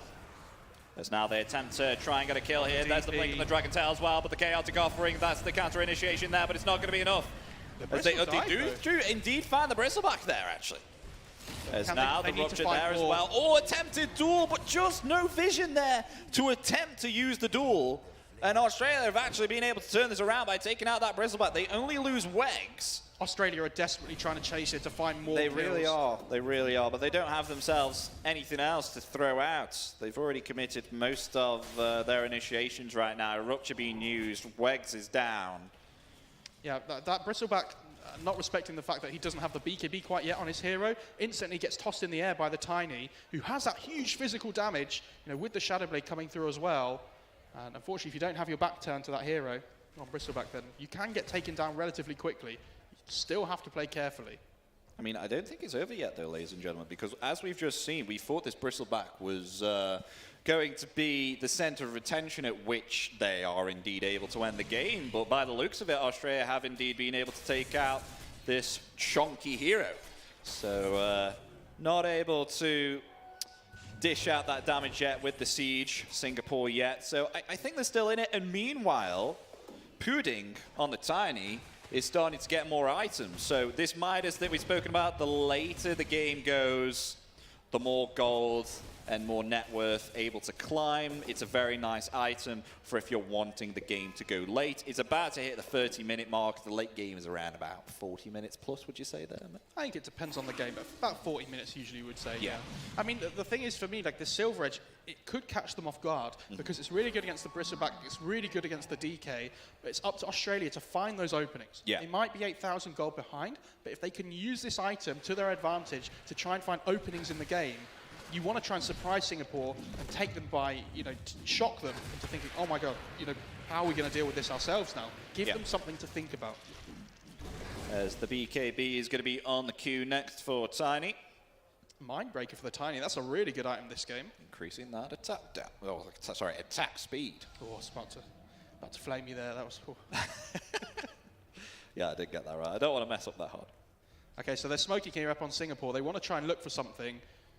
They are playing towards a ward they have in the top lane. They might have seen somebody, but looks like they're kind of hanging around the mid area right now. Yeah, they're doing the right thing, Australia are. They are grouping up together and making sure that no one is distance away from each other, because that could prove to be a pick-off there for Singapore. But Singapore getting very close here. Are they aware of where they are right now? Tiny, oh no, Tiny's going to show on the river. It might be Tiny's left Shadow Blade. An attempted usage there of the Dust of Appearance will reveal the Tiny as the duel comes out. It's going to be Pudding who will fall within an instant. Meanwhile, the Chaotic Offering comes out onto 4 there, but is it going to be enough as the Exorcism along with the Siphon Drain as well? BKB will be initiated there from most of the cores there on the side of Singapore. As now they attempt to go for the Bloodseeker. Bloodseeker will indeed fall. They find themselves 3 on the side of Singapore, potentially 4, chasing the Hoodwink right now, but there's the Bushwhack going to lock the Legion Commander in place. And meanwhile, Death Prophet also in some trouble, but still surviving without the odds. Really well played by the Bristleback there, kind of isolating the DP away from the rest of the team. But that jump in the first place, they find the Tiny, they find the hero that has the highest net worth on Australia, and they take them by surprise. And as soon as that Tiny goes down, the fight is impossible for Australia. Oh, look what Warlock's done. Cut the creep wave, so they can't actually push through that tier 2 tower. Oh, fantastic. So even with that fight there, they weren't able to get themselves an objective, so Australia are actually still able to keep in this. Yeah, really well played by Australia. I mean, great play by Giacchino. I mean, that's the thing, right? You lose this fight, but if you're not losing any objective, you're not losing any, further, then does it? It is a big deal, but not as much as it could have been, right? Yeah. I love this item choice from the Snapfire, by the way. This 4-staff into Solar Crest. We've talked about when you have this Bristleback on your team, it's really important you build these items that allow you to support the Bristleback. Because, Bristleback's the hero that's going to be dealing the damage. You want to keep it alive as long as possible. Just, watch it mow down at the enemy. Yeah, but to further explain about what happened there, ladies and gentlemen, basically, you do have yourselves backdoor protection on your objectives, so when creeps aren't nearby, this is activated so you actually can't deal damage to the towers and buildings. So when creeps are close by, then that becomes unlocked, and then you are able to deal the damage there on afterwards. So what we just saw there was indeed, I would say I wouldn't say that's ratting, would it? It'd be more like a creep block. Yeah. So Singapore are smoking up again here. They're looking towards the middle lane. They understand they're still really strong. They won the last fight, but they want to keep being aggressive. They want to keep playing on the front foot. Uh-oh, they might meet. As Rubik just shown himself. See the Legion under the ward. Is now blinking forward there with the Dragon Tail. That's the right target there. Are they able to burst down the Death Prophet? But the Force Staff is there along with the Yule Scepter as well. Death Prophet going to be able to survive there along with the duel as well onto the Bloodseeker. BKB has been committed, but they've been able to turn it around. They found themselves 2 on the side of Australia. Actually potentially going to turn it around now as they go for the Snapfire. Snapfire going to use Snapfire Cookie and get away, but they've been able to get themselves the Bushwhack there onto the Bristleback. Do they have themselves enough damage? BKB is going to be committed there. Do they have themselves any cancel? No, they do not. They'll take... Into the Roche they go, though. Yeah, they'll take 2 down on the side of Australia, and they're actually going to head themselves to the Roshan. This is definitely what they needed right now. They're able to find themselves 2, head into the Roshan, and potentially turn this around on Australia. They're still in it. Yeah, a huge fight for Australia. The Bristleback wasn't in touch with the rest of the team there for Singapore, so they commit with the Rubik and the DK, but if the Bristle's not nearby to help them with the damage, Australia are all there. They're all ready. They're grouped, and they managed to turn the fight around. And this Aegis, if you look towards the top of the screen, you can see the gold lead is slowly going down here. Oh, dear. I'd really love to know what happened there, though, because they did come in with the duel there onto Bings, but all the heals there from Bloodseeker. What was that? Yeah, that's the shard on the Bloodseeker, though, right? Keeping the Bloodseeker topped up with health, but every time you hit, you're stealing a percentage of their health. Yeah. And so it's also, great. She had the shard. She had the shard already, yeah. And then I think they've just passed another shard. Yeah, look at this. Already. Look at those heals as you see there. The shard that we spoke about in the draft, now that Rin does have that, able to heal up lovely there. And the duel is just disregarded. That was a very technical term there, wasn't it? Yeah, it was. So they passed the shard off on the Roche onto the Death Prophet as well, so the Siphons are going to be a lot more stronger now, up to 5 charges on the Siphon. Oh, we got BKB as well now onto Pudding as well, so this is really, really going to help now, ladies and gentlemen, especially with the magical damage being output, because as we see the Mortimer's Kisses, these big like lava blobs that come in within the battlefield here, now Pudding is actually going to be able to not take much damage once this BKB has been activated, because it gives you magical resistance, and you can't really place many spells. Yeah. There are a few spells that make an exception, but they are indeed going for this. Interestingly, with this Aegis, it's going to be Australia this time that lay on the heat, as they're going to try and siege these tier 3 towers right now. The glyph of fortification will be activated there to stop the damage being further dished out here. onto the objectives, but Australia have really got to play this carefully because Singapore are well and truly ready, sitting here upon the high ground. Yeah, Australia, they're going to get themselves back. They need to play it safely right now. They don't want to be too ambitious because they could potentially throw this lead that they've got themselves. Yeah, they could potentially. I mean, Australia, I mean, the game's pretty much even again now. And that's the thing with Dota. All it takes is 1 or 2 good fights, and the game's in a completely different state to what it was before. Kazel's actually heading very far forward here. The Blood Right is indeed there. They've been able to find themselves tiny, but now the Golem coming out there, affecting Meredy. Yeah, really well played by Singapore there. I mean, they commit their spells on Australia, but they can't get anything from it. So really well played by Singapore to get those spells out and then back off. They're going to have no Rupture now, they're going to have no Golem, and I think Singapore need to try and take a fight here while those spells are down. Now, lovely Dragon Tail there along with the duel as well. That is indeed what they wanted there on the side of Singapore, taking down that Death Prophet. But meanwhile, is this going to be enough damage to take down the Bristleback, able to get away? And with thanks to the heals there from the Legion Commander, Kazel will still survive, but Rin very close there, going to try and escape. It's now Meredy coming forward there with the Dragon Tail, going to be activated there onto the Bloodseeker. Once again, it's going to be a double kill there for the Dragon Knight. It's now Pudding in Subdura as well, being stunned there, along with the stolen Bushwhack from Rubik, as they find 3 on the side of Singapore, but they do have themselves that Aegis. Pudding going to be able to spawn back, but no BKB. It's indeed on cooldown, trying to attempt to even get a kill, but it's not going to be enough, as it's going to be a triple kill there for the Dragon Knight. I mean, incredible fight by Singapore. Just as Australia feel like they're getting back into the game, Singapore bait them away, they go back to their base, and then they force the issue again. I mean, Australia, I think they were kind of like on top of the world after getting the Roche for themselves, and they were feeling like they were really strong, not respecting the damage that can come out from this Legion, who's now up to 170 dual damage. Chiquino, you got to be careful hiding in the trees. Yeah, you don't want to reveal yourself. Oh, okay. That would be a bit scary. Oh, Rubik has picked up an Aghanim Scepter here as well, so having the ability to steal 2 spells now, going to be a big upgrade. That should help. Increase the damage in the arsenal there.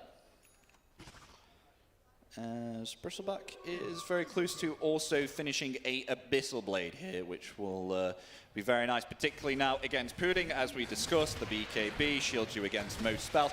However, with an Abyssal Blade, you are able to bash through BKB, so attempting to start channel spells like a TP, for example, and actually keep someone in place. So when someone activates BKB, gosh, they're sieging high ground actually right now. Singapore are, as Wegs really needs to be careful here.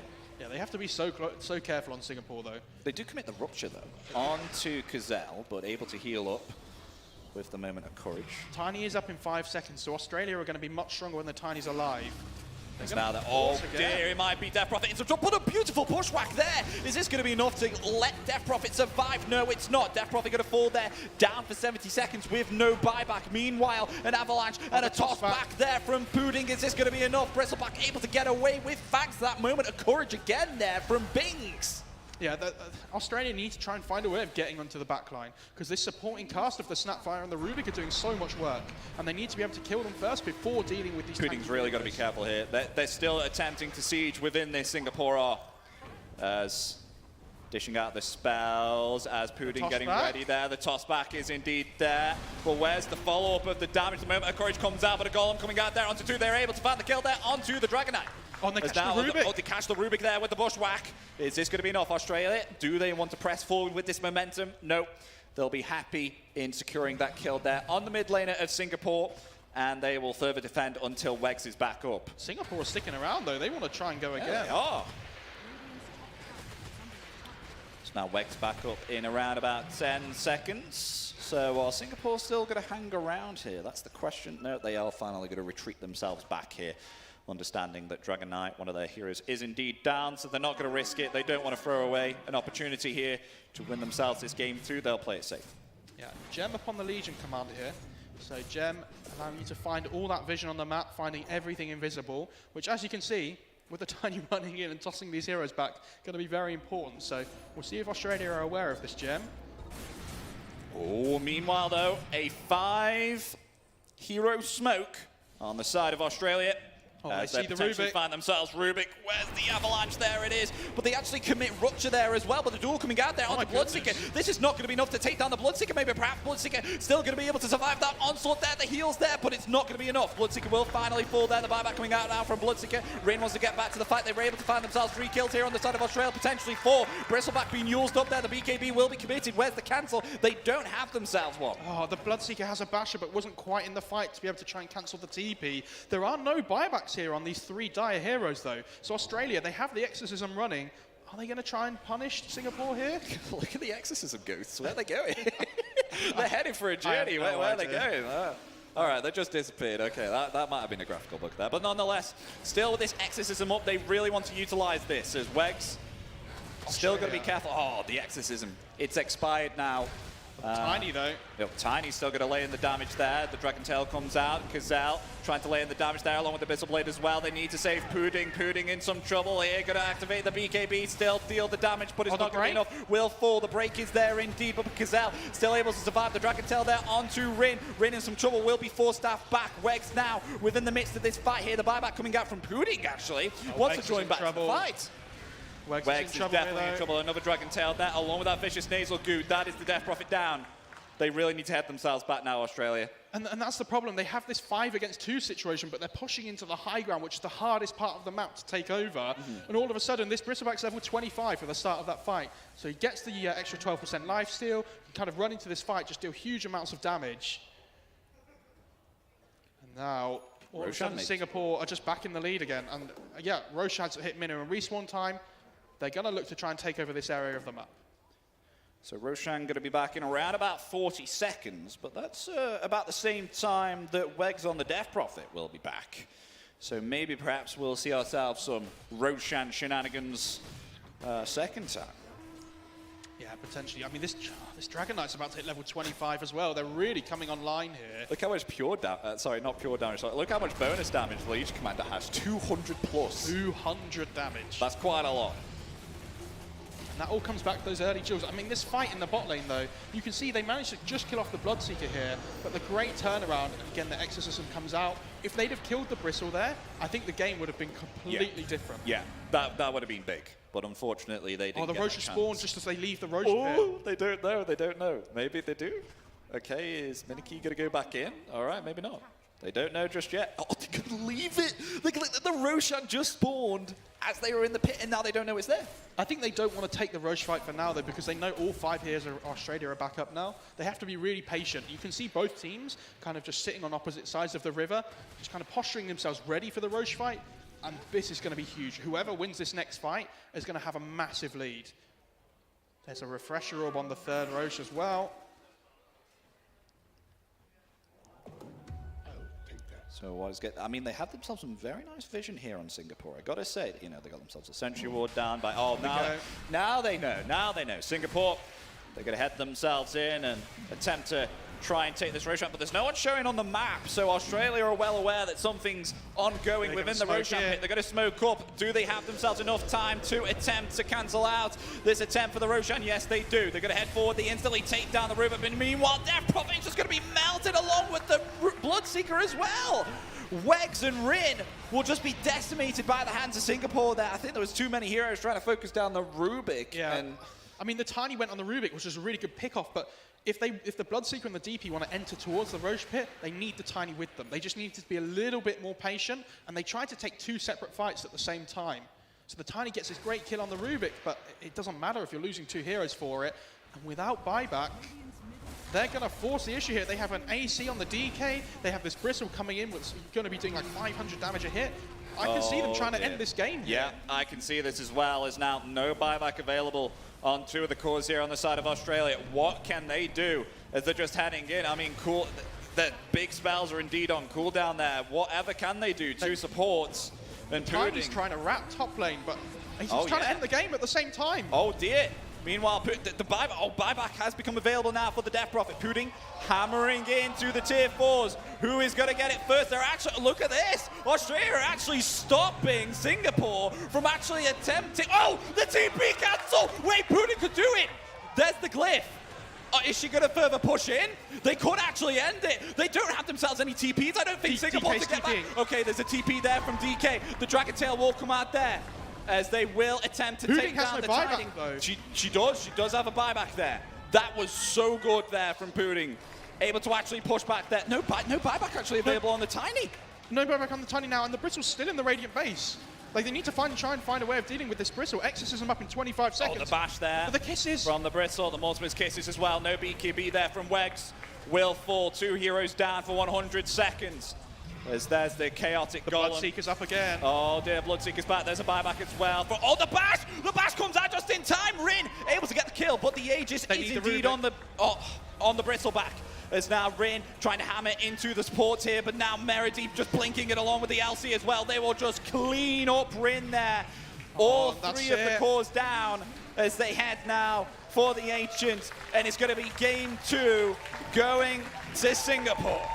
Yeah, and they are going to be your bronze medalists here on Singapore. What a great ending to the game, though. That was so chaotic. That was so chaotic. Felt like there was 10 things to see all at once on the map, and oh my goodness, it felt like towards the end when they got that Aegis, Singapore were just going to be able to run down mid, end the game, and that was going to be as clean as that. But yeah, a little bit dramatic there.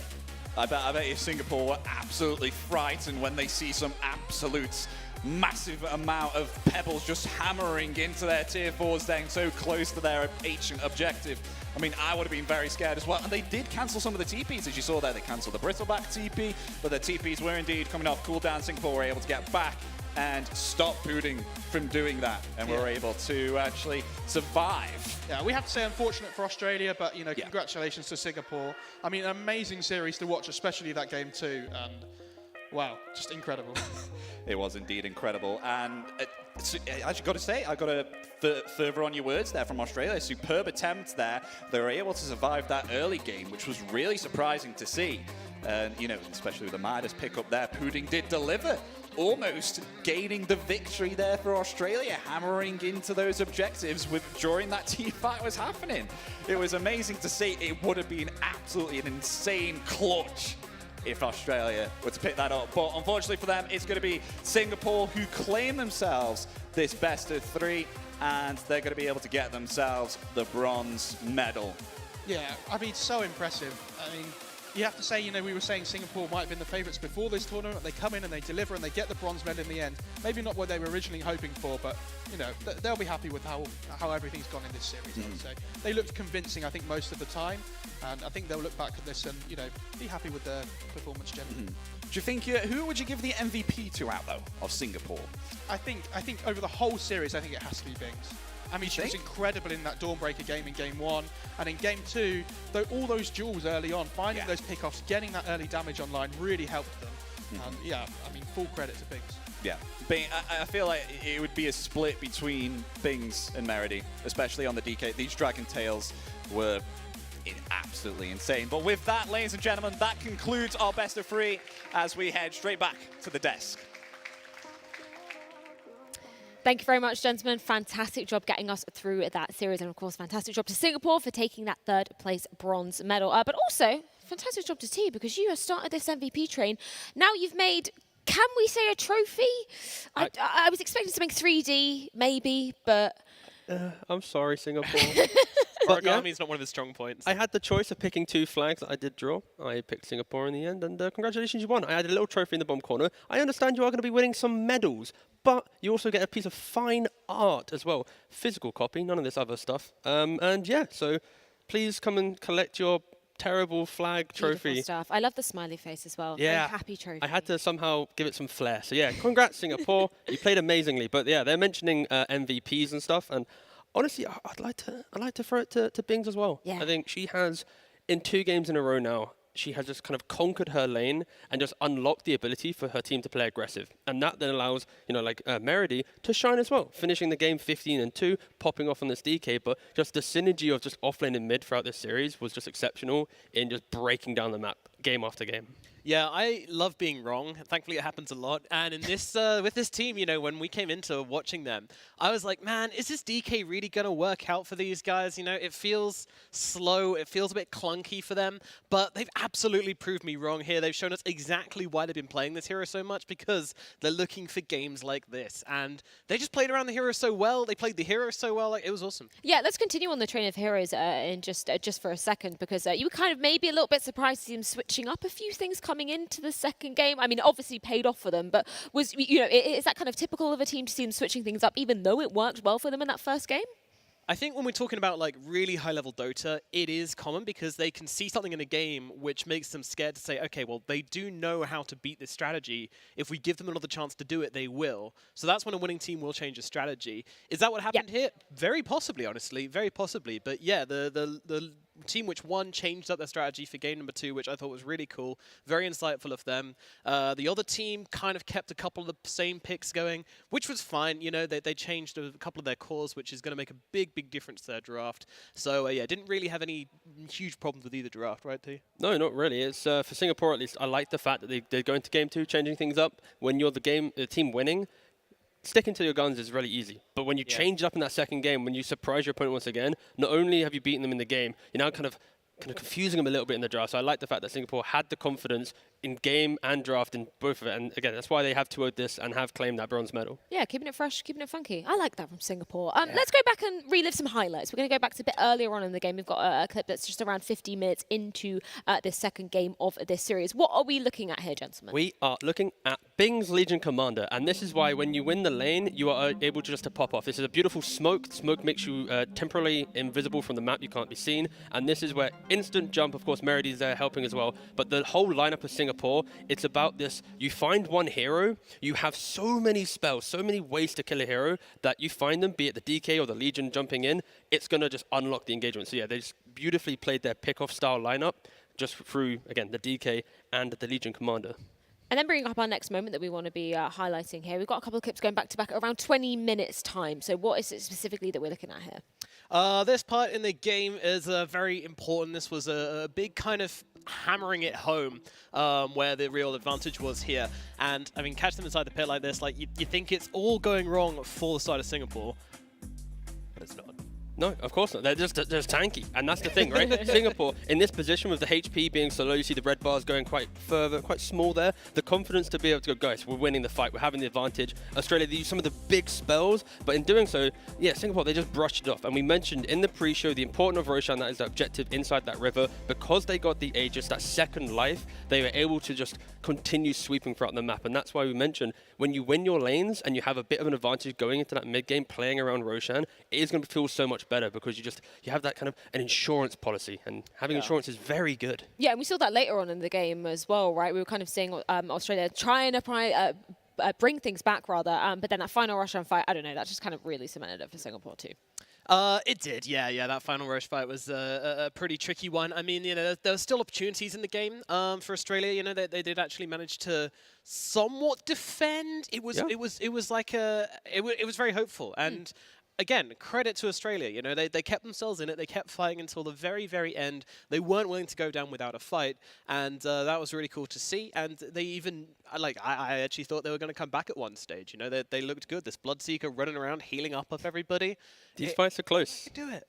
That's the thing with Dota, right? If you take one fight and you're down, like we saw that. We said that again. Like, if you're down by 10, 12k gold, as long as you have that one chance, that one fight, that one moment, you can always come back into a game. In Australia, even though they did lose their second game, they showed us so many beautiful moments of like, they could do it. They're so close. But again, it's when you get that lead and then you kind of instantly get a little bit too excited, go a little bit further, that's when it can just kind of crumble back towards it. Again, it's the idea of a comeback, getting back into the game that you're already somewhat losing. So it's very hard to do. Australia tried their best, but yeah, Singapore they had it on lockdown pretty much this game. We've also got just one more clip to be showing you guys at around the 23-minute mark, or sorry, a penultimate clip around the 23-minute mark. Why was this such a crucial moment in the game, gentlemen? this is just a clip about confidence, and that's the main thing, right? We're on about the main stage, the first time that some of these players are here, and just the way in which they're going into this high ground. It's a very scary thing. When you think about, so that divide in the middle, that kind of rocky formation you see, the left-hand side is the high ground. It's easier to defend this. On the low ground, you can't see up. So Singapore just blindly jumping up into this territory. We as the observers, as the fans, we see everything, but they don't see as much as we do. So they're jumping in with confidence, and the fact that they're able to connect on their spells into this hard territory, it's very commendable. Absolutely, and look at how low they get here. I mean, this was honestly on the ball for me. Like, I thought this could have just swung over in Australia's way. You know, that Fatal Bonds, once again, doing a ton of work, bringing them really low, but they couldn't get the finishing blow-off. You know, that was an excellent retreat from Singapore as well. They managed to get themselves out of here without losing any of those low HP heroes, which was super commendable.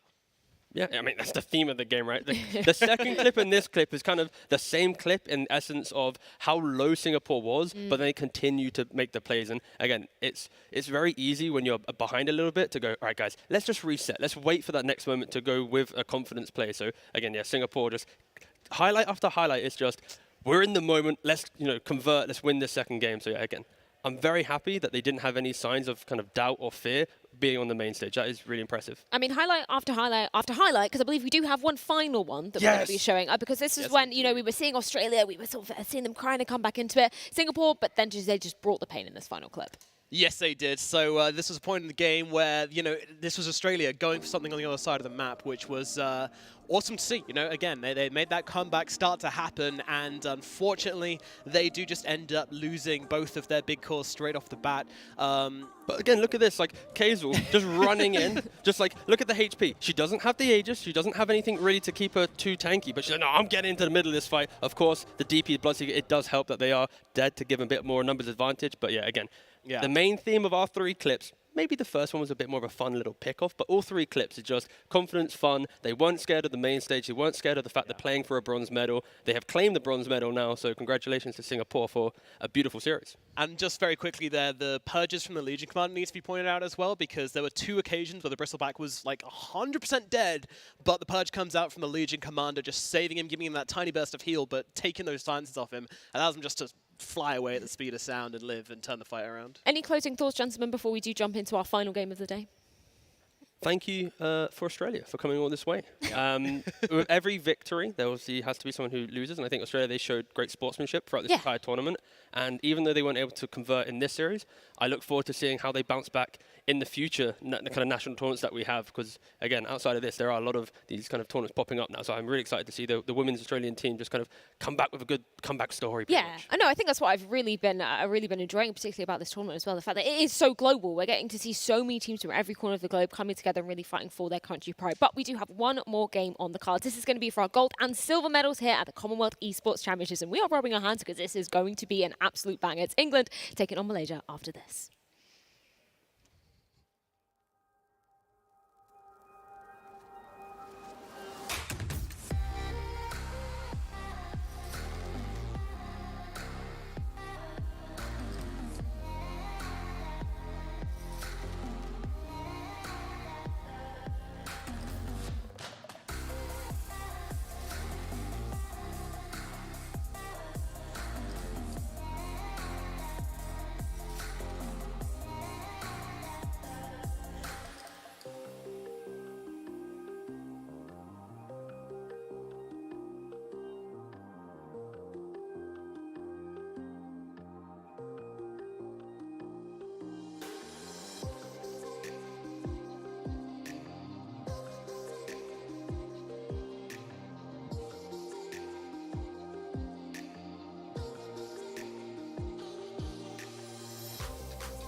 keep it super thorough my way on this side. Call my phone, hit my line. Only ones who down for real, down for life. Keep it super thorough my way on this side. Keep it super thorough my way on this side. Mobbing with my brothers, there's no question, keep it real. Whether we East coastin' or we in the hidden hills. In the poppin' straps of blue faces, not the pills. Heard you callin' bluffs, I show and prove it, it's for real. Son of God, not a son of sand. Keep it off the books and keep it coming in. Bitch, the old whip, see what I'm coming in. The inside caramel just like 100 grand. Call my phone, hit my line. Only ones who down for real, down for life. Keep it super thorough my way on this side. Keep it super thorough my way on this side. Call my phone, hit my line. Only ones who down for real, down for life. Keep it super thorough my way on this side. Keep it super thorough my way on this side. Heard you moving funny, had to cut you off. Had some more friends like my brothers, I can't trust it all. Same ones in your corner, wanna see you fall. Now I only need a hand to count the ones who ball with me. Down to fall with me. Down to put it on the line when lose or draw with me. Those my brothers, different mothers, part of par with me. Got the Bonnie to my class, she break the law with me. Call my phone, hit my line. Only ones who down for real, down for life. Keep it super thorough my way on this side. Keep it super thorough my way on this side. Call my phone, hit my line. Only ones who down for real, down for life. Keep it super thorough my way on this side. Keep it super thorough my way on this side.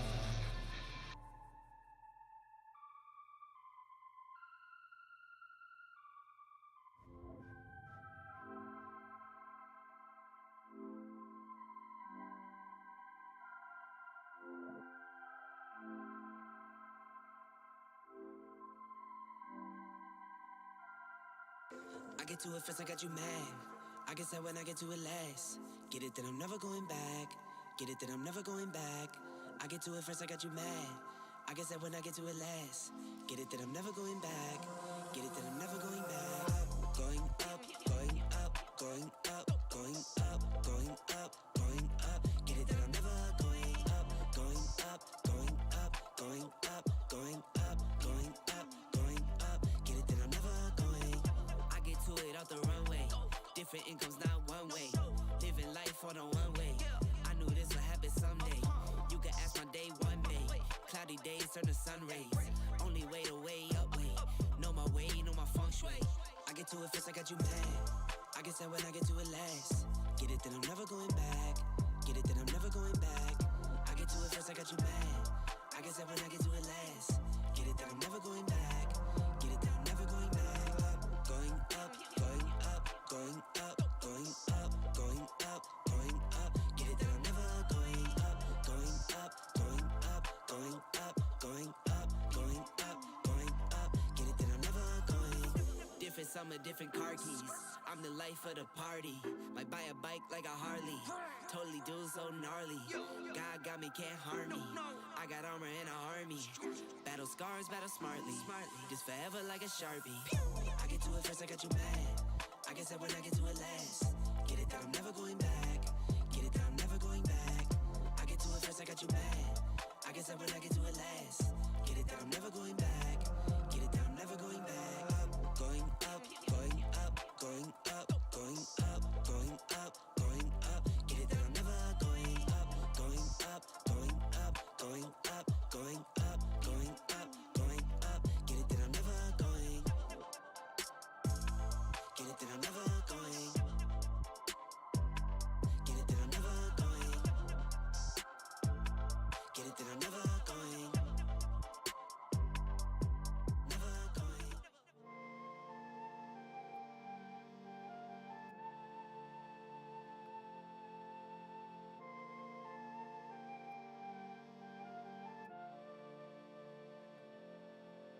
If I were you, I would have gone too. If my life was such a mess, I wouldn't be you.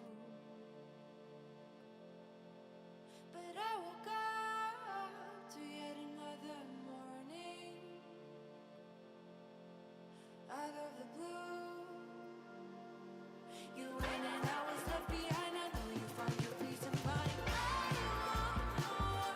'Cause there's no reason. I'll shed no tears now that you're gone. There are times when I tell you went away, but I know you wouldn't like it anyway.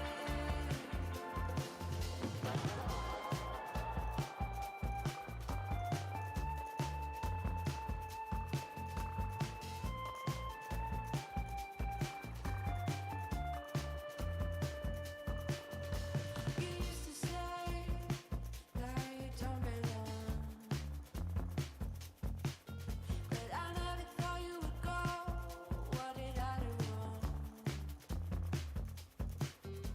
Your mother said there's no need to blame ourselves. Out of the blue, you went and left me here alone. My actions do it some more. I want more, 'cause there's no reason. I'll shed no tears now that you're gone. There are times when I tell you went away, but I know you wouldn't like it. It's time for our final series of the day here in beautiful Birmingham, England, and it is time to be bringing the heat. England and Malaysia are both clashing heads in hope to take home the gold, and it is going to be an absolute banger to round out the day. I don't know whether you guys at home can hear the crowd, but they are certainly gassed up for this final series of the day. But first, we need to welcome our teams onto the stage, and to do that is the wonderful Jasmine. Thank you very much for that wonderful introduction there, Freya. I'm pretty sure you called me fabulous, you called me wonderful.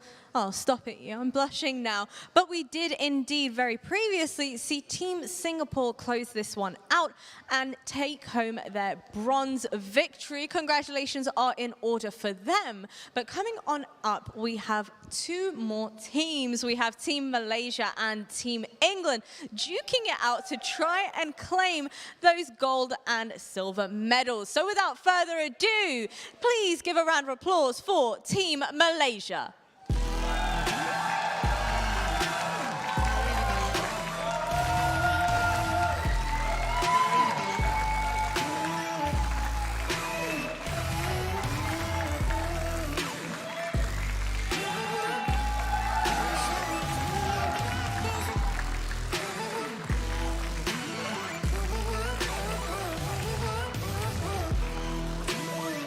I'd like to say welcome to the stage. How does it feel to be playing in front of a crowd and up on this beautiful stage today? Honestly, I'm very honored and I really feel very proud. And yeah, I guess this has always been my dream to play on a big stage representing my country. So yeah, I hope you guys will have a fun game to watch and we'll do our best. Yeah, that's what we want to hear. That's what we've been asking for. But they do indeed have their opponents to take on. It is none other than Team England. Another round of applause, please.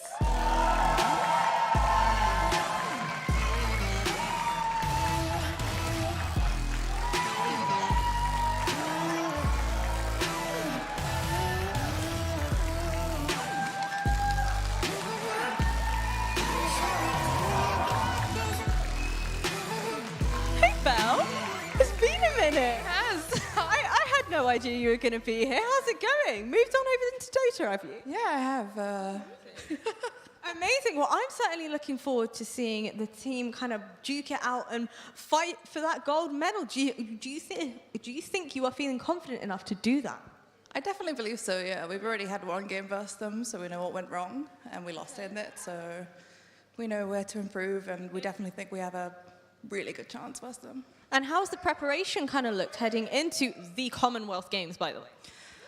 I feel like we've spent so much in this past week cramming in so much, so it's been so great, and we've had so much help from so many people. Like, we have Kryzen, our coach, and our manager Mark is like the best thing ever, so we're just So grateful to be here. I feel like nerves are definitely going to be piling in for the two teams. So, in good team spirit, can I please get both of the team captains into the middle of the stage to give us a good old-fashioned handshake, please? Oh, Belle, sweetheart, come here. It's okay. Honestly, esports brings people together, and this is what it's all about. So please, can I have a team captain from this team and a team captain from this team, please? Handshake in the middle. Best of luck to the two teams. You're all good. You're all good. We've all been there. Best of luck to both of these teams. Please take your seats on the stage and get warmed up and ready to go because it is almost time for our very final matchup of the day. Gold versus silver. Which one of these teams is going to take it? Thank you very much, Jasmine. Fantastic job as always. We've had a little bit of a switch up here at the analyst desk, so from casters to analysis now. You guys could do it all in the Dota 2 scene, apparently. Gentlemen, I just want to get your thoughts on the first game of the day that you guys were commentating. How was that for you? The first game or the second game? The first game of the Dota game, yeah. Yeah. I thought, yeah, it was pretty insane. I mean, especially game 2.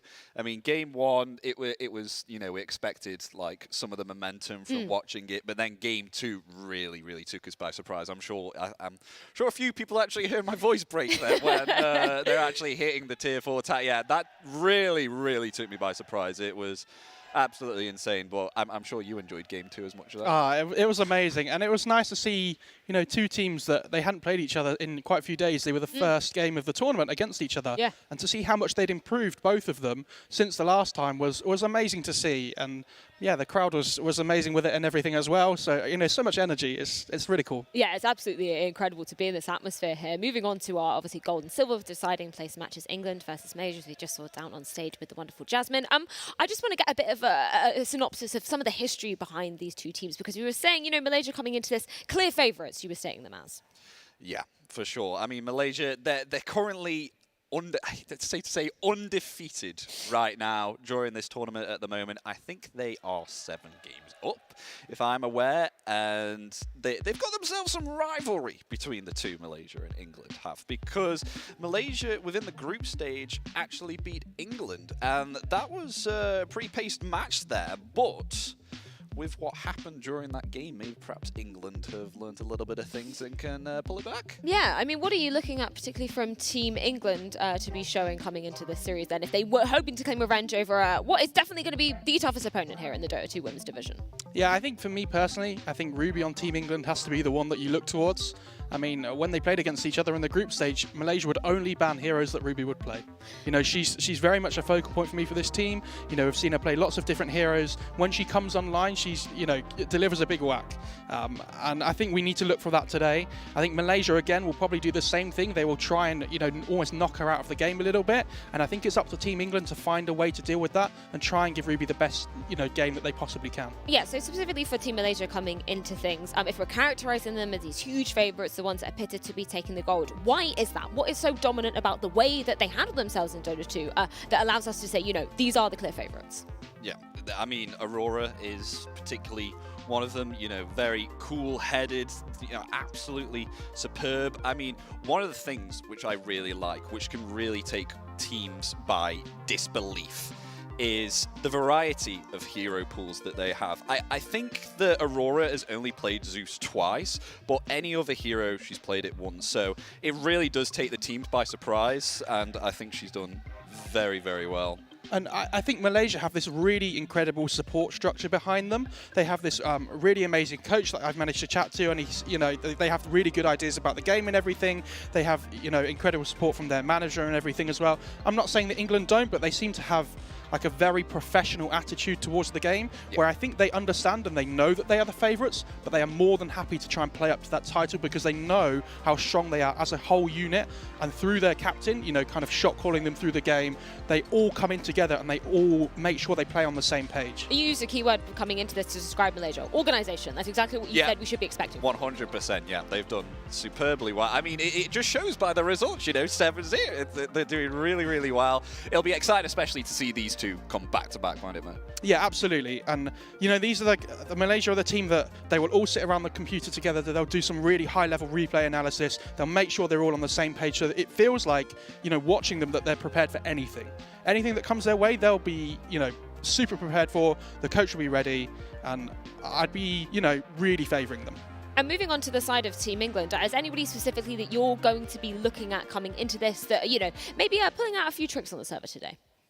Few tricks. I think the coach Kryson that's been working with them recently will have helped them, prepare for these drafts in particular. We know that Dota's a lot about drafting and making sure that everybody's, having the same strategy and everything. I will say though that England are very, hearts on their sleeves, pride on the line.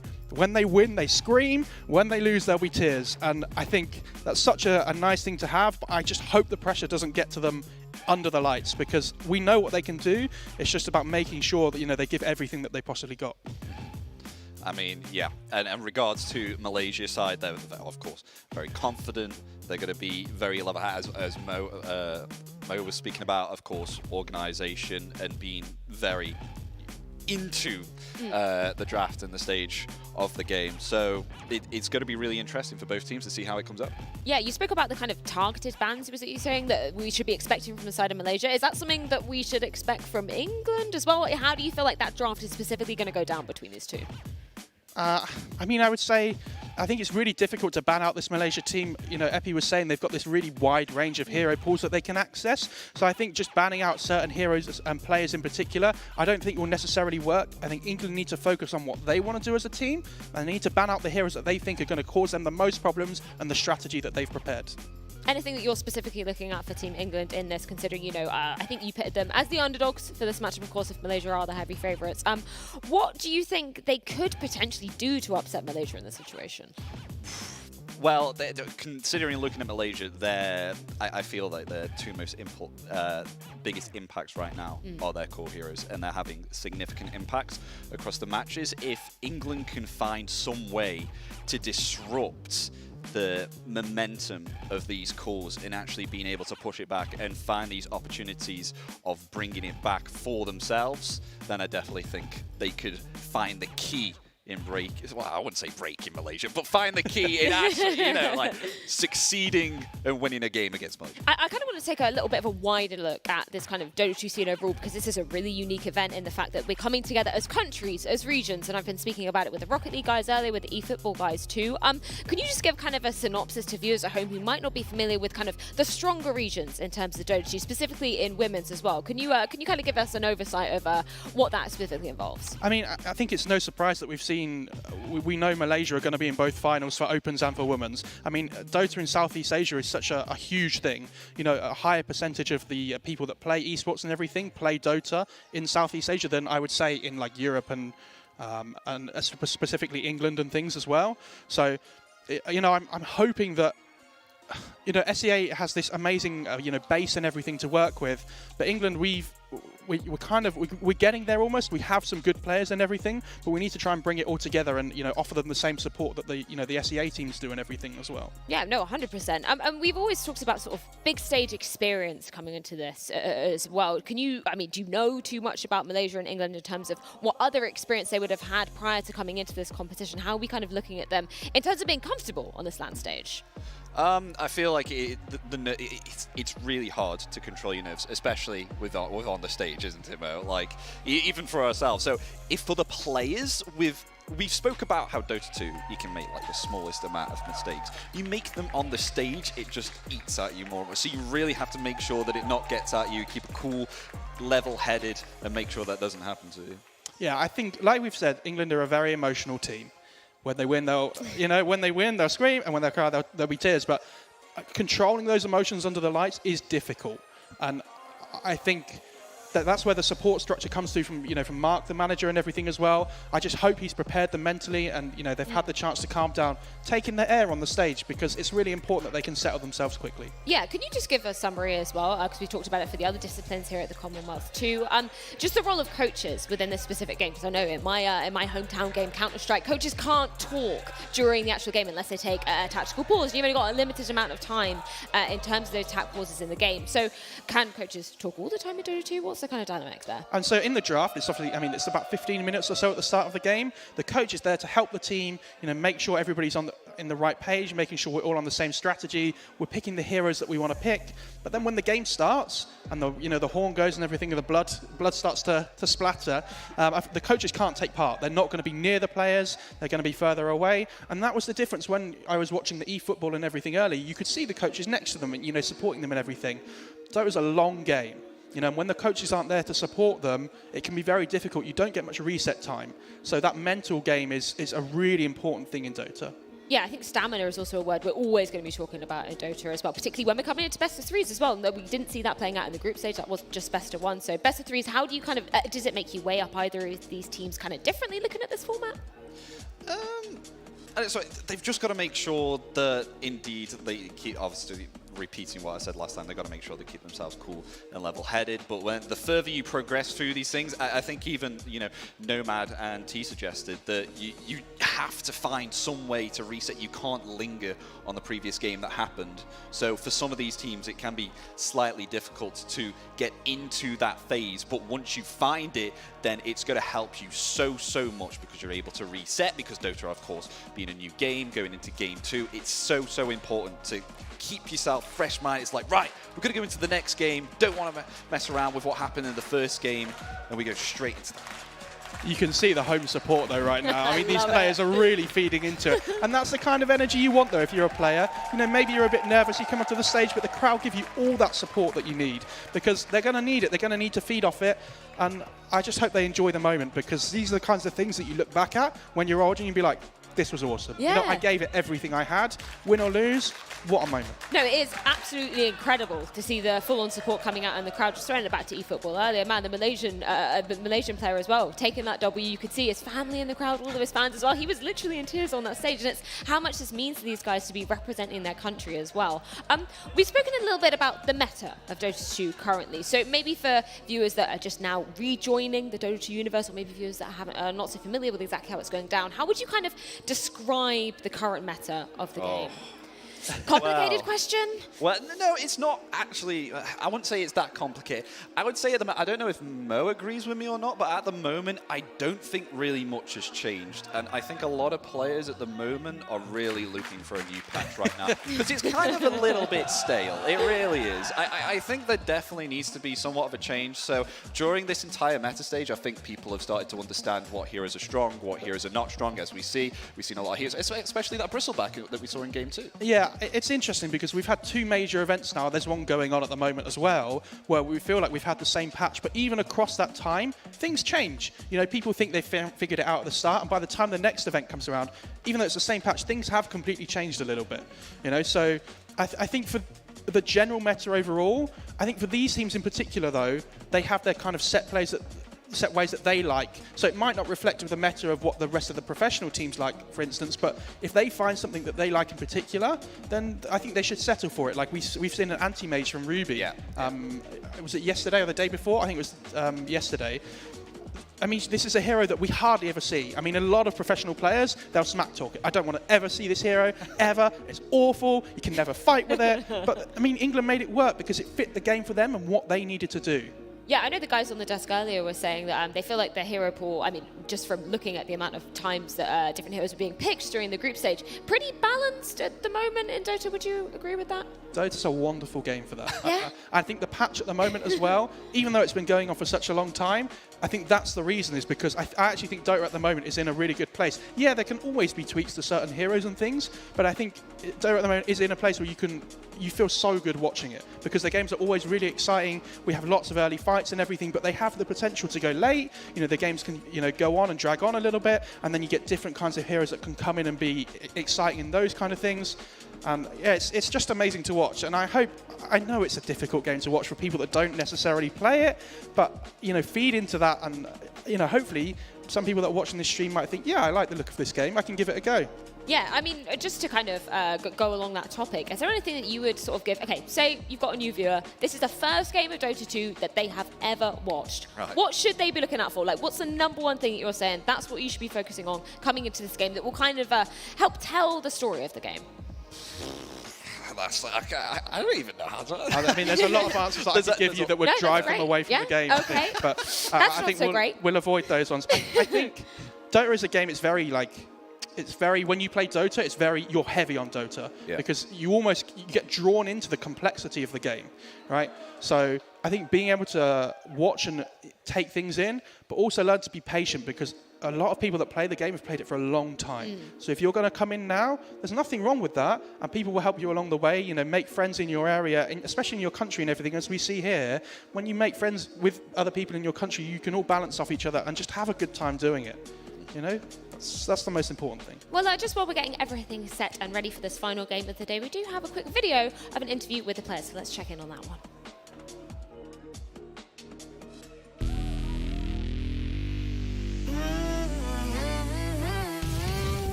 I think it's unreal that I'm traveling to the UK to be able to play Dota with my friends and my team. To represent England is a privilege. It's so great, but it's even better to do it when you have such great teammates. For me personally, representing Malaysia has always been my dream. This Commonwealth Games opportunity has really helped me realize that dream. No doubt, before the grand finals against Malaysia, I'm gonna be crying. We respect Malaysia a lot, right? Like, they're a very established team. We've played against them before and they're a really tough opponent, but I think we're pretty confident in our own abilities. We have come this far, so we have what it takes to get the goal, and yeah, we're in for it. We've worked so hard and we've gone back and analysed the game a lot. So I think we're going to approach it with some new strategies, and I think if we're confident going in, which we are feeling, I think we've got a really good shot for the gold medal. I love that we're hearing that confidence from both sides of the equation. You were totally right. The emotional side of England, they alluded to it themselves in that interview. Yeah, absolutely. And I think for them, especially, we've talked a lot about the draft in Dota. I think playing them last time will have helped them a lot.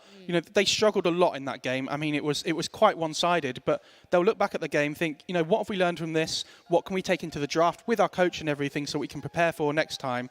But yeah, the emotions, again, I just want them to feed into it. I just want them to give it everything they've got, because I think sometimes when you're an underdog, it's really easy to put yourself down and say, wow, this is going to be really hard and everything. But they still have the confidence to win. And I think that's so important if they're going to have a chance here. So, have that confidence. I think it's really amazing as well to see, just see that video right now. So, we've taken the video of where we suffered, a heavy loss. We've looked at it. We've pieced apart the entire game together and tried to pinpoint places where we go wrong. Now, that is something to be very proud of, looking back at a difficult game like that and able to piece it apart and really try and, with criticism, try and pinpoint places where you went wrong. Well, gentlemen, it's time to get into our final series of the day to see who will be taking home the gold here at the Commonwealth Esports Championships. But to do that, we're going to throw it up and over to our commentators. Thank you very much, Freya. Yeah, I feel bad for you guys because you are not in this arena right in here. We have an amazing Malaysian crowd bringing the volume, and of course the English guys are going absolutely crazy. Those are the English guys, all right? These are the England guys chanting right now. We've got Malaysia over in the far corner over there also chanting. So hopefully throughout the game we have some back and forth between both teams and some good energy here. As again, we have England versus Malaysia. Winner gets the gold. Yes, they do. Yes, they do. Loser gets a silver, of course, but we're not thinking about that right now.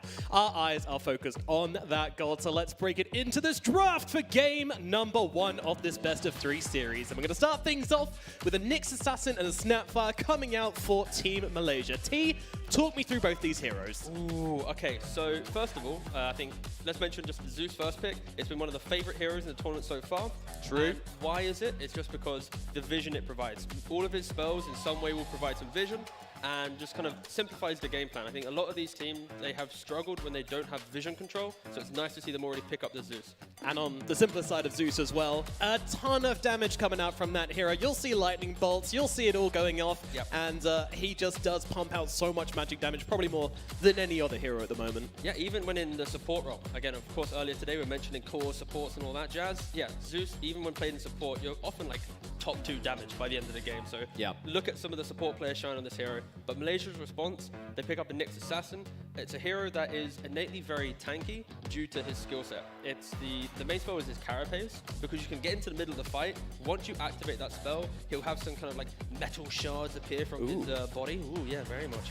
And that will stun up anyone who throws a spell onto him. So there can be some really clutch plays where he gets into the middle of the fight and you just kind of absorb some of these spells and turn it around. So yeah, Malaysia just going for a very solid opening in regards to that Nyx. But as you mentioned with the Zeus, you know, he does give you that vision. Is there any worry there that the Nyx Assassin could be caught out because, you know, the Zeus can see the Nyx Assassin coming potentially? Yeah, for sure. That's why England's response was pretty good with this Templar Assassin. Of course, on the panel, they were mentioning how Ruby, the carry player, she got banned out in some of the previous games. Malaysia, the bans that you see here, the Jug, that Monkey King, the top 2 bans, they banned out like 7, 8 carries. So England, they let Ruby pick up a hero early on, and it's another vision hero. So TA, it's a big physical damage hero. That's a right-clicking hero, so you can eat through some of the supports and you just kill them very quickly. But her ultimate is traps. So you put them on the ground, and it gives little pockets of vision, so you can see when people run over them. And in doing so, now we mentioned Zeus with the vision, TA with the vision. They're making sure that they're going to have vision for days, and they're going to be seeing Malaysia coming. Also hearing, because they're very loud in the crowd, and again, props to that. Yeah, absolutely. Now, one thing, of course, we want to mention about the TA as well, you talk about comfort heroes. Ruby's pretty much every single social media platform she's on, her avatar is a Templar Assassin. Her private Discord is called The Hidden Temple, which is a reference to Templar Assassin as well. So this is about as comfortable can get. Oh, sorry, I was just soaking in the Malaysian. The Malaysian guys are running up a chant right now, and it is beautiful. I don't know if they can hear them, but I can, and I appreciate it. That's what we want to see. You know, some nice little national tournaments. Like, they're even dancing. It's so wholesome. They are up. But anyways, yeah, so for TA as well, I like this hero because the game plan is simple. It is very much, you get your first like big item, and that unlocks Roshan. We mentioned a lot in the previous series how Roshan is critical. It's been really important. It's Dota 2, of course. It's one of the biggest objectives on the map, other than the Ancient, of course. That's a little bit of trivia there. But yeah, so if TA, you buy your one item, that unlocks your ability to go Roshan. And if England, they have the damage, for example, Zeus and the heroes to follow, they are going to be able to dictate some of this early game and just put them in a really strong position. One hero we haven't talked about so much is, of course, the Snapfire on Team Malaysia, their second pick. Probably grabbing their support duo straight off the bat here. Now, this hero, you know, you'll see the cookie. That's going to help them out a lot, get them into the fight, and give a bit of a heal as well. And now they're going to follow up with the Timber Saw as well. We've seen this one a little bit earlier on. Yeah, a very tanky hero. We mentioned how TA is the physical damage machine. Timber Saw is very much the high armor hero. Of course, physical damage against armor. High armor equals less physical damage. So just to put it in the most simple of terms. So yeah, it's a nice counter pick to that TA. And you're going to probably put Timber Saw inside that TA lane. But for England, they've played this matchup before. They've learned from their previous mistakes. And they should be in a good spot. It's very much Timber Saw. You scale into the lane. There are some early points where TA might be a little bit spicy. Okay. But yeah, Timber Saw eventually will just get to level 6 with his ultimate. You'll be able to push this TA away from the lane and then kind of retreat into jungle to farm. But very much England should be aware of that. They've learned about that, you know, demolition of a lane from the group stage. Yeah. So if you're looking out for a good lane, it's when will TA have to retreat to the jungle? That's going to be a pretty big factor in the early game for England. Yeah, and I don't think there's much possibility of them moving this Templar Assassin to the mid lane, which you can play as hero on mid, but it's not really the way England have been playing these games. Yeah, England they've got like a very unique set of heroes, and they stick to them, and they're really, you know, passionate trying to get them in. It's good to see the confidence in their players for sure. And they get their Wyvern in the second phase. I mean, this has been a hero which they have been loving recently, and yeah, they're going to be able to pick it up. Yeah, very good hero, of course. if you follow Dota a lot, healing is a very big thing nowadays. So Winter Wyvern with that third spell, Cold Embrace, you do prevent your hero from moving, but in doing so, they get a nice amount of HP. And you pair that with a hero that wants to get into the middle of the fight, hence the Death Prophet, it is just going to be devastating because you think you're about to kill the Death Prophet, throw out a Cold Embrace on top of that, it's going to turn the fight around. And I love the fact that we get to see Gimmick, the offlaner for England, get to play Death Prophet. I hope Malaysia can't hear me when I say this, but it's been one of the most enjoyable heroes that I've seen her play. And I really hope no one in the crowd from Malaysia tells them that either. Shh. Let's have some sportsmanship. They're waving at me, so please, again, let's keep it between us. That's going nowhere. That's going a little paper airplane and being flown onto the stage right now. No, but, you know, jokes aside, it is a very good hero.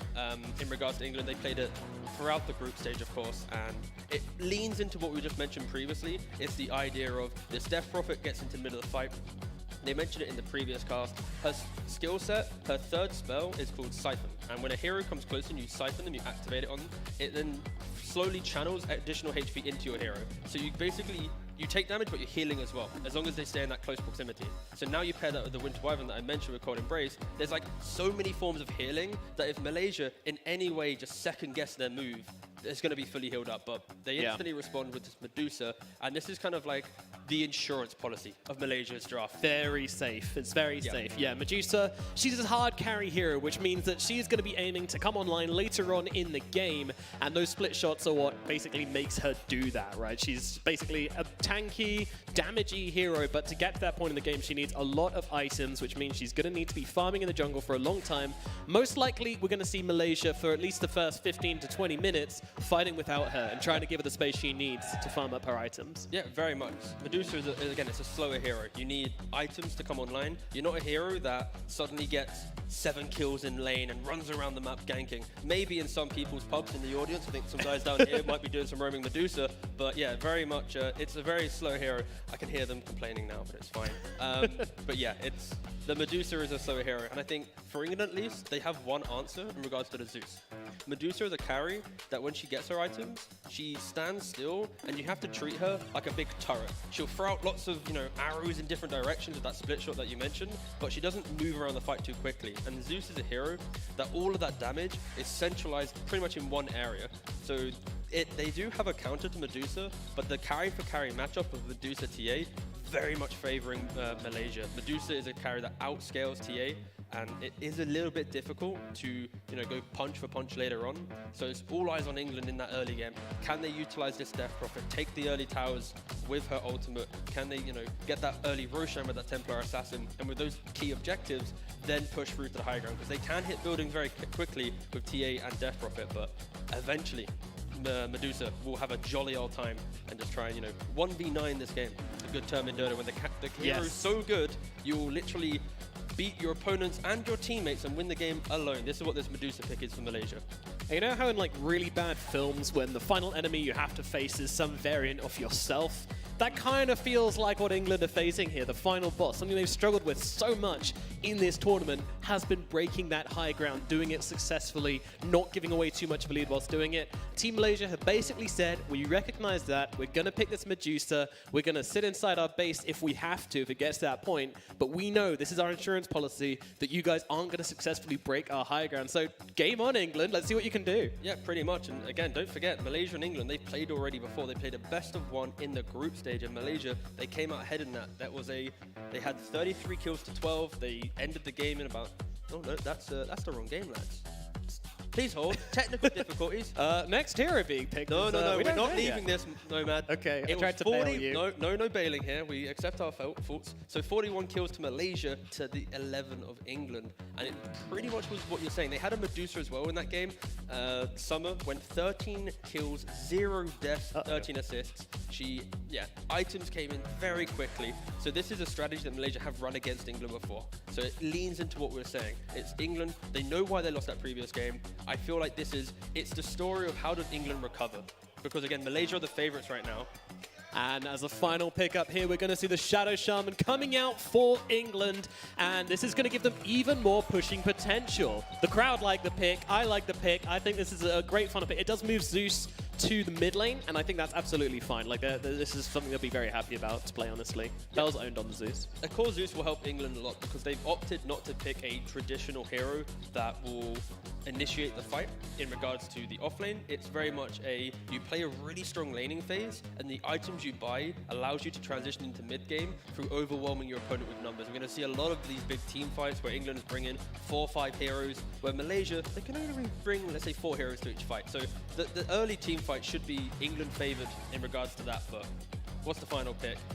Ooh. Ember Spirit coming out for Team Malaysia. This will round off their draft, looking pretty good for them. They've got a nice high-tempo duo core of Ember and Timbersaw to lead them forward, protect this Medusa, and bring them through to the late game. Yeah, I'm loving these drafts because it's like offense versus defense. If I had to simplify it as much as possible, like England, they're the aggressors. They're the ones that, if they make a couple of mistakes, Malaysia's going to get stronger, more confident. They're going to kind of grow into the game, whilst England, their lanes, they have to go so well. Each of these early objectives that we've been kind of harping on about throughout this day, it's critical. Do they get the early towers? Do they control the map? Do they get Roshan? If they can tick these early boxes, they can probably, overwhelm Malaysia a little bit. But again, yeah, if you're a Malaysia fan, you want this game to go probably about half an hour.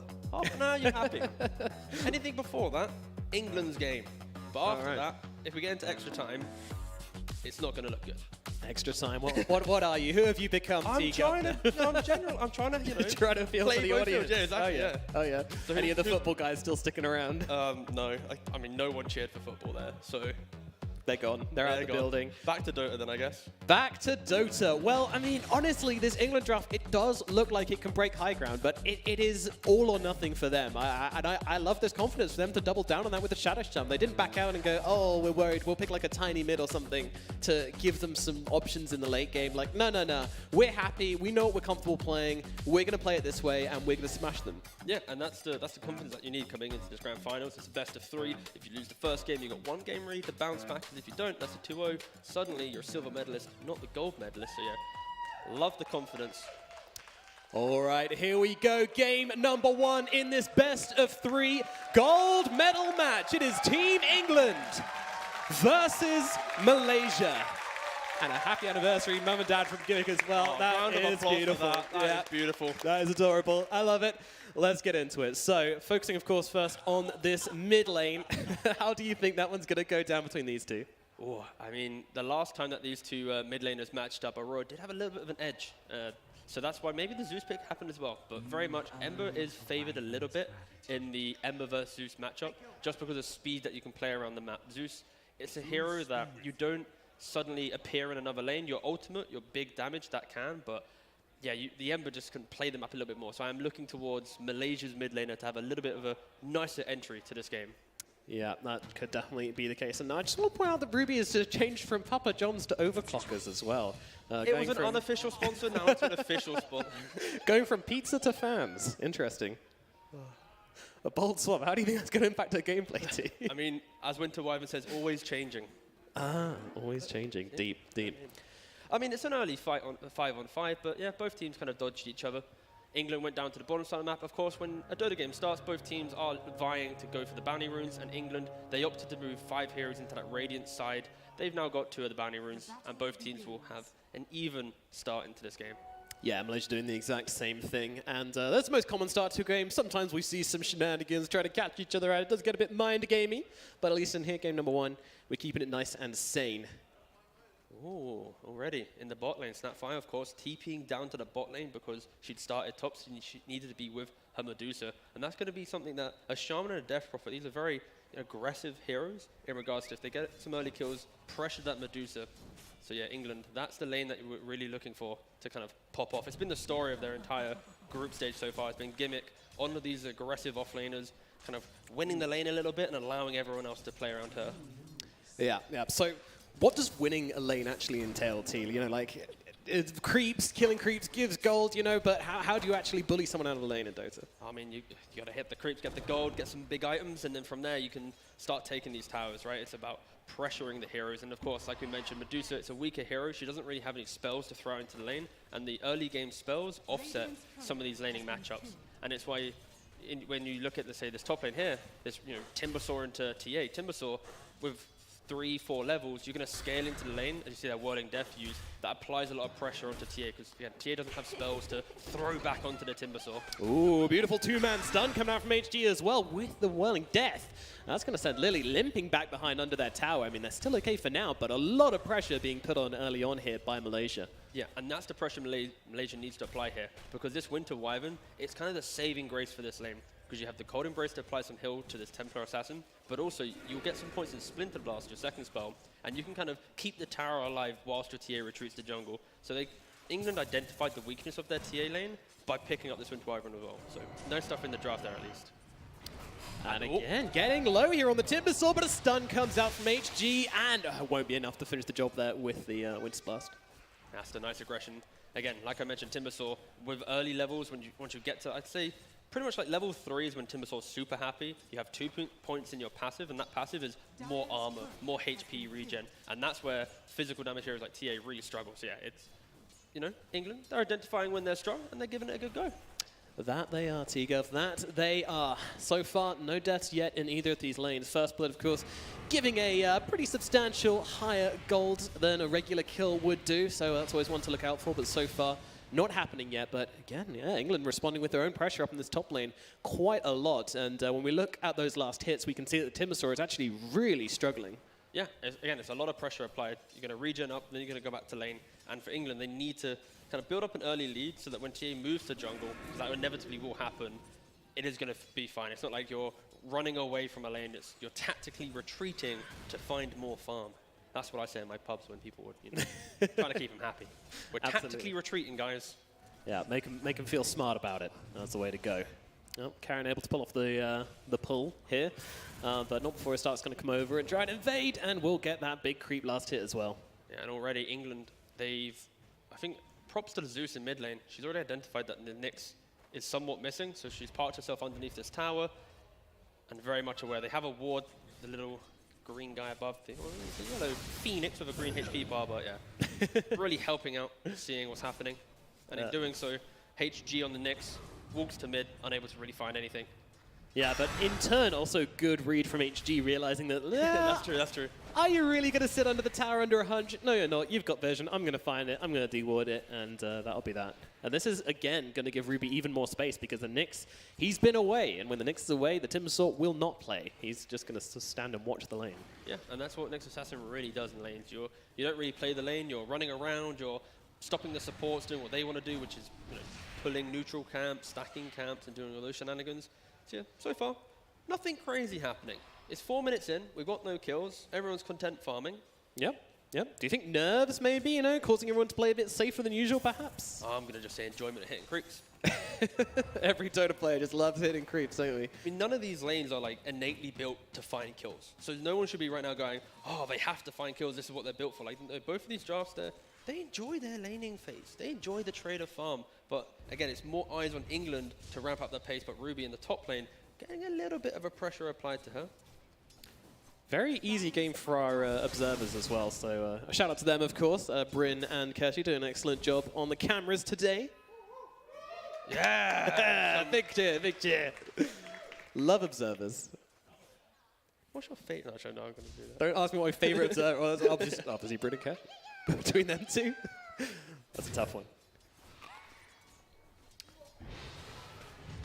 Well, top lane again. A little bit of aggression being shown here as Ruby. She wants a big kill. She wants Chizuma to be brought down here. And they might just have the damage, but HG is there once again with that annoying Impale, stunning him and stopping the kill from happening. No, I think England's done an exceptional job in this top lane. The fact that they've allowed the TA to be higher level than Timbersaw, they know when to apply their pressure. They've not put themselves in a position where they don't have the regen to, you know, keep the TA out of lane. So yeah, very much. They've found the farm they needed. And yeah. I mentioned during the draft that Timbersaw will eventually push the TA out of lane.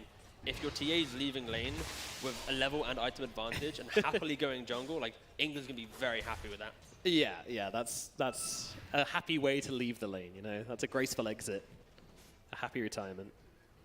Well, once again, sniff, there's something rotten in the air. And that something rotten is the Nyx Assassin. Yeah, again, they just have a really good job just identifying when they're missing. And like, she doesn't even have vision here. She doesn't have like any information. It's just a communication between top lane to mid going, guys, Nyx is in the mid lane. She's like, all right, I respect that. Look, a greedy mid laner, they'd be throwing some spells up. But no, Belle, she's just chilling. She's like, all right, please, do your worst. They might even commit to this, though, with the double damage rune. I don't know how safe Belle really is. Sees HG and bye! That is the beauty of Zeus. Yep. Is it okay? I mean, just to give a history lesson, all right? Zeus used to have 0 mobility. Like, you couldn't do anything. You walked around as like a slow old god. But then they threw in a new spell where you get to, called Heavenly Jump, where you press it whilst moving, and you just yeet yourself across the map pretty much. And there we go, good lands. And it's just like, why? Like, it's very good. Again, Belle, she's playing this lane very well. There's a lot of pressure on her. She's not overstepping her mark. This easily could be a scenario where she's died a couple of times. Yeah. And that happened in the last game against Malaysia. She had 3 or 4 deaths to her name. It was a pretty rough. So just the development from that game to this game has identified. Bottom lane, Karen going in with a Hex now to follow up with the Shackles as well, but they need to get through the mana first. They will do that. Now the real damage starts to come through, but HG coming across again with a beautiful 2-man stun. Gonna slow them down. The Thundergod Wrath comes down. Isn't gonna be enough of damage. Another Hex coming out from Karen the Quipsword, but it's not enough. The Fairy Fire and the Stick keeping his Darks alive. And then Medusa will narrowly live through that bombardment of spells. Yeah, a lot of spells used there, and of course we got to see the Zeus ult as well, trying to snipe the kill away, but again, just didn't have that extra little bit of damage.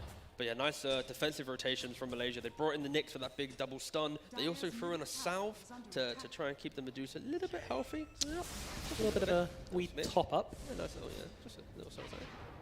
Karen, maybe look at the confidence of this Ember though. Like, this is the Ember v Zeus situation. You don't have the damage on Zeus to kill Ember, and you have your ultimate, which allows you to jump across the map very quickly. So if you're not hit by these bigger stuns, you can have a pretty much free game. And when we look at the stuns on England, you have the ultimate of Winter Wyvern and the Shaman. That's pretty much it, unfortunately.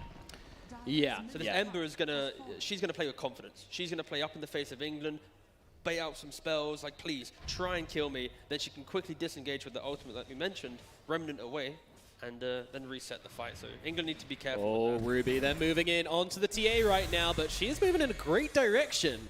And I don't think they'll be able to close this one out. So, but they do claim the jungle. Yeah, and through claiming the jungle, the stacks that England have made up, Malaysia is stealing them away. Look at the economy going to the side of Malaysia. They'll actually take quite a lot of damage there. Yeah. But still, that's pretty cool. Nice little aggressive move there, and the vision that they put in this jungle now. If you look at the bottom left hand of the screen, the little green dots are the wards, and Malaysia has got so many in the dire jungle. They're going to be seeing everything England is doing. Might be wise for Ruby to move to a different part of the map, but right now at bottom, Karen, she is holding this Timbersaw still, and with that Exorcism, they're doing a decent amount of damage, and that will finally be our first blood at 9 minutes in, going to Gimmick on the Death Prophet. And Nomad, this is the first time that I've seen this in the entirety of the Commonwealth Games. We've seen a tip. We've seen an aggressive tip from England. But in the top lane, it looks like Lily might be in a bit of trouble. The Cold Embrace is going to buy her a little bit of time, but this will be a dead Wyvern. Yeah. Again. Oh well. Just a +5. No, but this is important though for Malaysia, because Winter Wyvern's is a hero that will sit top and happily push out the lane forever. If we are to look at Winter Wyvern and her skill build, she has a 1-3-1. That means her second spell, 3 points in that Splintered Blast, and it's very good at pushing out the waves. As you see there, it does 260 magical damage, and yeah, just kind of half chunks down the creeps. So if Winter Wyvern is allowed to AFK top lane, aka not be touched, you just always keep the creeps away from the tower, you keep your tower alive. Yeah, but meanwhile down at bottom, they do kill off that tier 1 tower, opening up the map a little bit more for the side of England. So 1-for-1 on the towers right now from both these sides. I think we still have to keep an eye on this Ember Spirit, though. Yeah, for Ember sure. is doing very, very well. If we swap to net worth, I'm sure we'll see her sitting very happily at the top.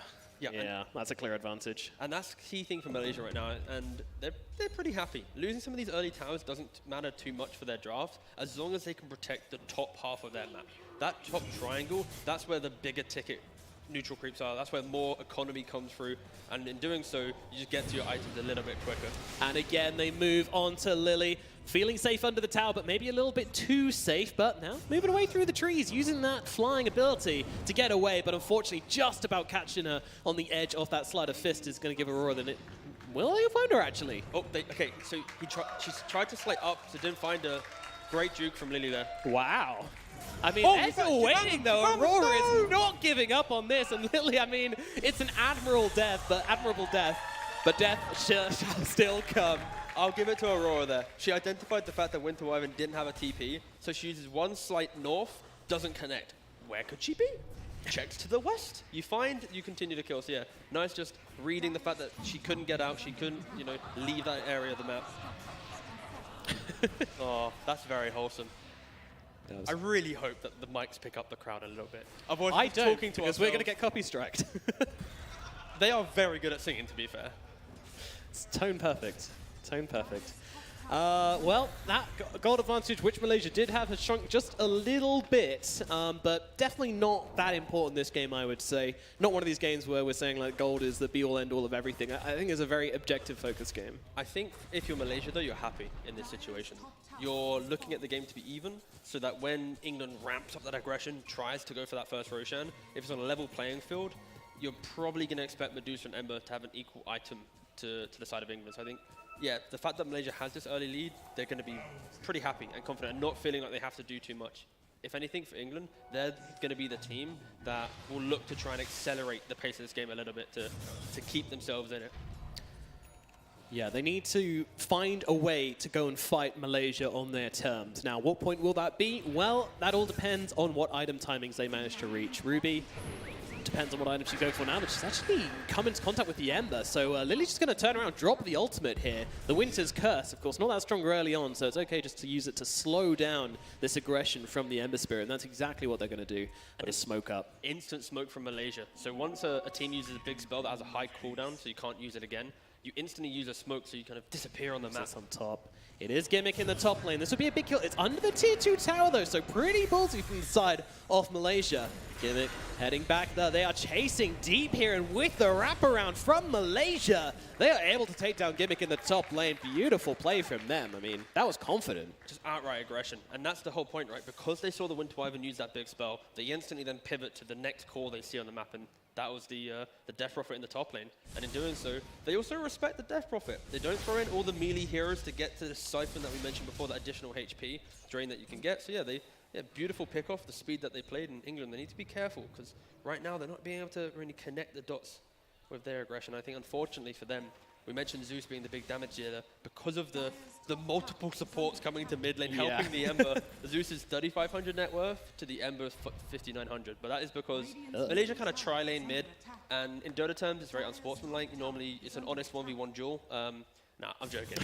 No, for sure. No, Malaysia's played it really well. They shut down this Zeus very early on, and they just kind of beautifully shut down this Zeus. So England's kind of mid-game hero that was going to be the maybe kind of X factor has been kind of dealt with somewhat. So now Malaysia is feeling that confidence and allowing the Ember to kind of run around the map and do as she pleases. Yeah. What timing are we looking for here? What time do you want to see England smoke up and go and find a bit of aggression of their own? Well, if you look at the TA, she's opting for a BKB. Normally on Templar Assassin, the Dragon Lance, which is that middle item in the bottom row, is you do an additional attack range, so you can attack a little bit further. But then you go for a Desolator, which is minus armor, big damage. Kind of allows you to pack a punch. But she's going for a BKB. Oh, look at this, following up with the Nyx Assassin hit, using his scouting abilities beautifully. The silence is going to buy Bell a little bit of time. Will it be enough, though? Sleight of Fist comes through. They're going to try and follow up. The cold embrace is there, and Aurora is going to be left empty-handed and now out of mana as well. There's a possibility they get this kill if they can find a way, but Gimmick at the backline just going to take down HG and Nada. The support's caught out by the Death Prophet. Beautifully done here by England. Yeah, Malaysia just diving the tier 2 tower at minute 15. You don't often see that in a game. And in doing so, yeah, England just perfectly in position. Zeus disconnecting a little bit, gets the cold embrace that we mentioned, prevents all physical damage. So yeah, really nice stuff to keep the Zeus alive and just turn it around. Karen wanted more, but the team realizes that they are respawning. Probably best to pump the brakes a little bit here. I mean, they're showing some discipline. No exism as well. Very important. They just got some beautiful kills. They punished Malaysia's aggression, and that's what we're kind of scared of for. And Malaysia, with this Ember Spirit, the start that they had, they could play like this. But if England, they never found this opportunity to prevent that aggression, it could have been a disaster. But no, they did a great job finding those kills. And yeah, you mentioned the timing for England. It is going to be this BKB on TA. Very defensive item, but you'll be able to take 0 magic damage to all the spells movement. Well, they are coming in onto Ruby right now. Does she have that BKB available? Does not look like it, and they are going to be able to take down Ruby. Karen trying to do what she can to help out here, but there is nothing to be done, and we'll just be adding another log to the fire which Malaysia are burning right now. They're just not, slowing down at this point. They dive to tier 2, they die, and what do? Let's go again. They don't even stop. And I respect that. That is all about identifying the weaknesses right now in England. They don't really pack a punch. We've just been talking about itemization for the last couple of minutes. They are a ways away. Yeah, it won't be a solo kill for Nick Sasson, obviously. It's gonna be okay, but it's always terrifying when we place down a sentry and see a Nick Sasson just staring at you. Yeah, luckily Winter Wyvern, Arctic Burn, you get to fly. Not a lot of heroes have that much fun, and you get to just not care about any terrain. Goodbye. Nice bit of split pushing coming out from Gimmick here. Yeah, good itemization though from Gimmick. She picked up the Vessel. When you apply a Vessel to an enemy hero, it kind of prevents their regeneration, their healing. So that will be able to eat through some of the tanky heroes, be it Medusa, be it Timbersaw. So England is aligning for a team fight in the next couple of minutes, but pretty much waiting for Ruby. Ooh, the great see them starts coming again. once again. They want to get this Shaman, and they will be able to do exactly that. Lily looking for an entry point, will be able to land down that ultimate, but Aurora, not caught by it, is going to continue the chase onto the Wyvern. Ruby at least going to be able to get herself under the tower for now. Gimmick signing up to this one. Here comes the Exorcism England. Looking to respond to this one, and Shizuma's going to go down. They will find a strike back, and now they're pushing forward for more, but there is a lack of catch, especially now that Karen is dead. But they will find maybe Nada on the sidelines here, but again, the Cookie getting her out of range, but the Thunder Gods will finish the job, making it 2 kills for England for now. And they're going to maybe get Nyx as well. She's walking over the traps, getting slowed up, so Gimmick just continuing the pursuit. Nicely done. Good eyes from Ruby there. Just nice defensive plays from England. They're under the aggression of Malaysia. A lot of teams have buckled to that, but they retreat to the eastern side, allowing themselves just to get a little bit of distance, and in doing so, everyone swarms in. We get a massive team fight, and yeah, England coming out ahead. The one thing I will say, though, which I think is really important, is that Malaysia are doing a very good job on invading England's side of the map. And the reason... being annoying, yeah. Yeah, and the reason this is good, because when you pop the Exorcism, you want to take objectives from that. But by the time the fight's over, by the time the dust is settled, you run over to that tower, you've got like 5 seconds left on that Exorcism. It's very hard to actually take objectives, and that means that Malaysia are going to be still pretty in control of their side of the map. When the towers are up, it's easy to defend your side of the map. You've got TP points, you've got defenses, and that is going to be a big sticking point and why this Medusa is able to stay on top of net worth. Yeah, and that's a great point there. The fact that... Oh, okay, oh, just a fraction too slow. The level 1 Hex. Yeah, the Medusa, the fact that she is top net worth 9.6k gold. That is a happy, healthy Medusa. Yeah, iStar doing a great job. Farming up triangle, we mentioned as well. This is the part of the map where if your enemy carrier is free farming the entire time here, it's a bit of an issue because there's so much gold to be had here. That camp she's farming here, this neutral camp, that's where all the big gold comes from. You have the ancient black dragons, the prowlers and whatnot, so... I should say prowlers. Oh. Well, yeah, that's a blast from the past. I mean, the lads down here enjoy the prowlers, so it's fine. Nobody enjoyed the prowlers, Tiga. No, I love the prowlers. You walk through them and you just instantly kind of just half HP. Who doesn't enjoy that? But yeah, Medusa is scaling in. I think, again, Ruby's done a really good job just kind of keeping herself back in the game. There's been that one death that she had, but other than that, she's been able to kind of skirt around these fights and just dodge Malaysia. And she has the BKB now. So this could be a timing where England look to make a play. You have DP Ultimate coming back up. You've got BKB now on TA, so you don't care about any of these spells. You've got Zeus available. Like, in regards to resources, like this is a decent time to go and fight. And that's the smoke. They're looking for it. Let's see what England can do. Their first real aggressive movement of the game. They've been playing very reactively so far.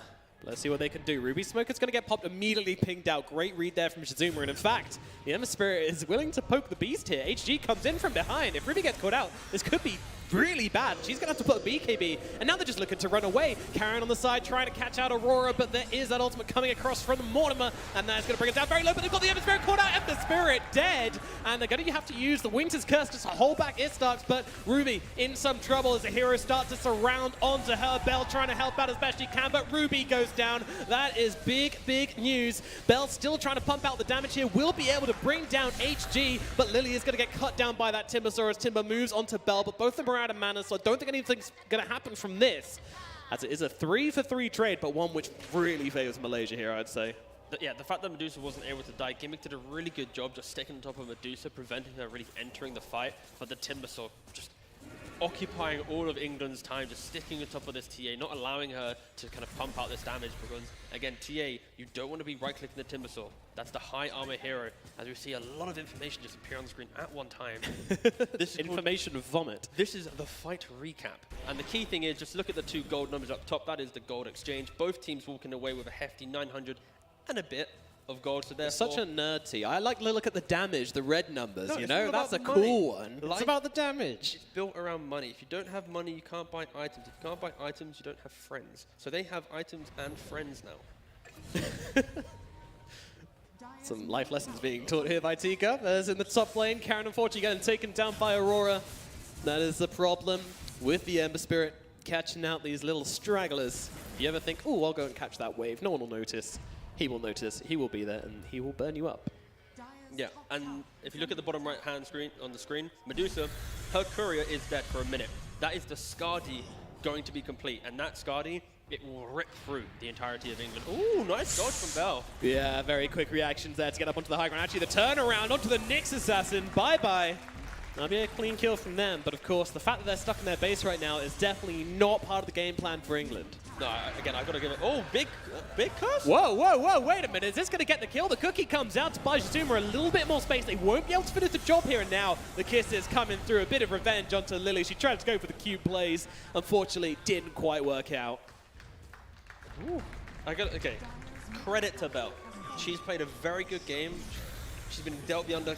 Oh, wait, hold on. Hold on, they're going forward here. The Zeus in some trouble. Bell needs some help, but she's not going to find it. Can they get the return kill to Aurora at least? Maybe. Meanwhile, Gimmick in the backline holding 3 heroes back. But is she really going to be able to do this all by herself? She's so damn tanky on this Death Prophet. Knows the limits of this hero so well. Ruby running forwards now. Don't think she's going to BKB to play with those. So has to be a little bit careful. England backing themselves up, but in comes HD from the side. Beautiful little sidestep there from Yubi. Is that going to be enough to get her up onto the high ground? She's up and she's safe.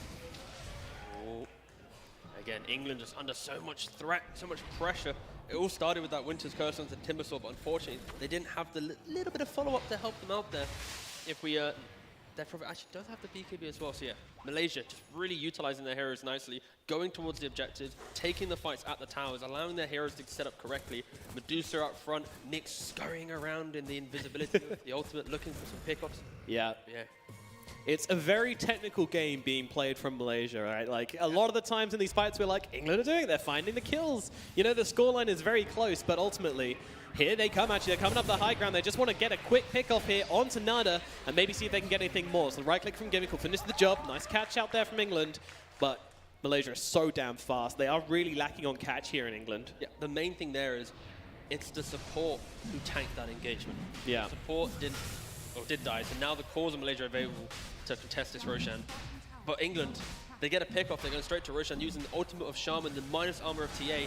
And they managed to hold the phone here. Can they bring him down in time? The winner's curse actually going to come down and cause a Medusa to kill her teammate. They get the kill, but they are frozen solid on the side of England. They're going to lose Karen straight off the bat here as they will both back. He's really in the middle of the fight. Yeah, she is tearing this Medusa apart. Medusa, her mana is gone, and that's about to be health, but there's so many Radiant heroes surrounding this Medusa that I think she's going to be okay. That should be Roshan to England, though. They're back in the pit. Ruby is back in the pit as Gimmick finds one more pick-off onto HG.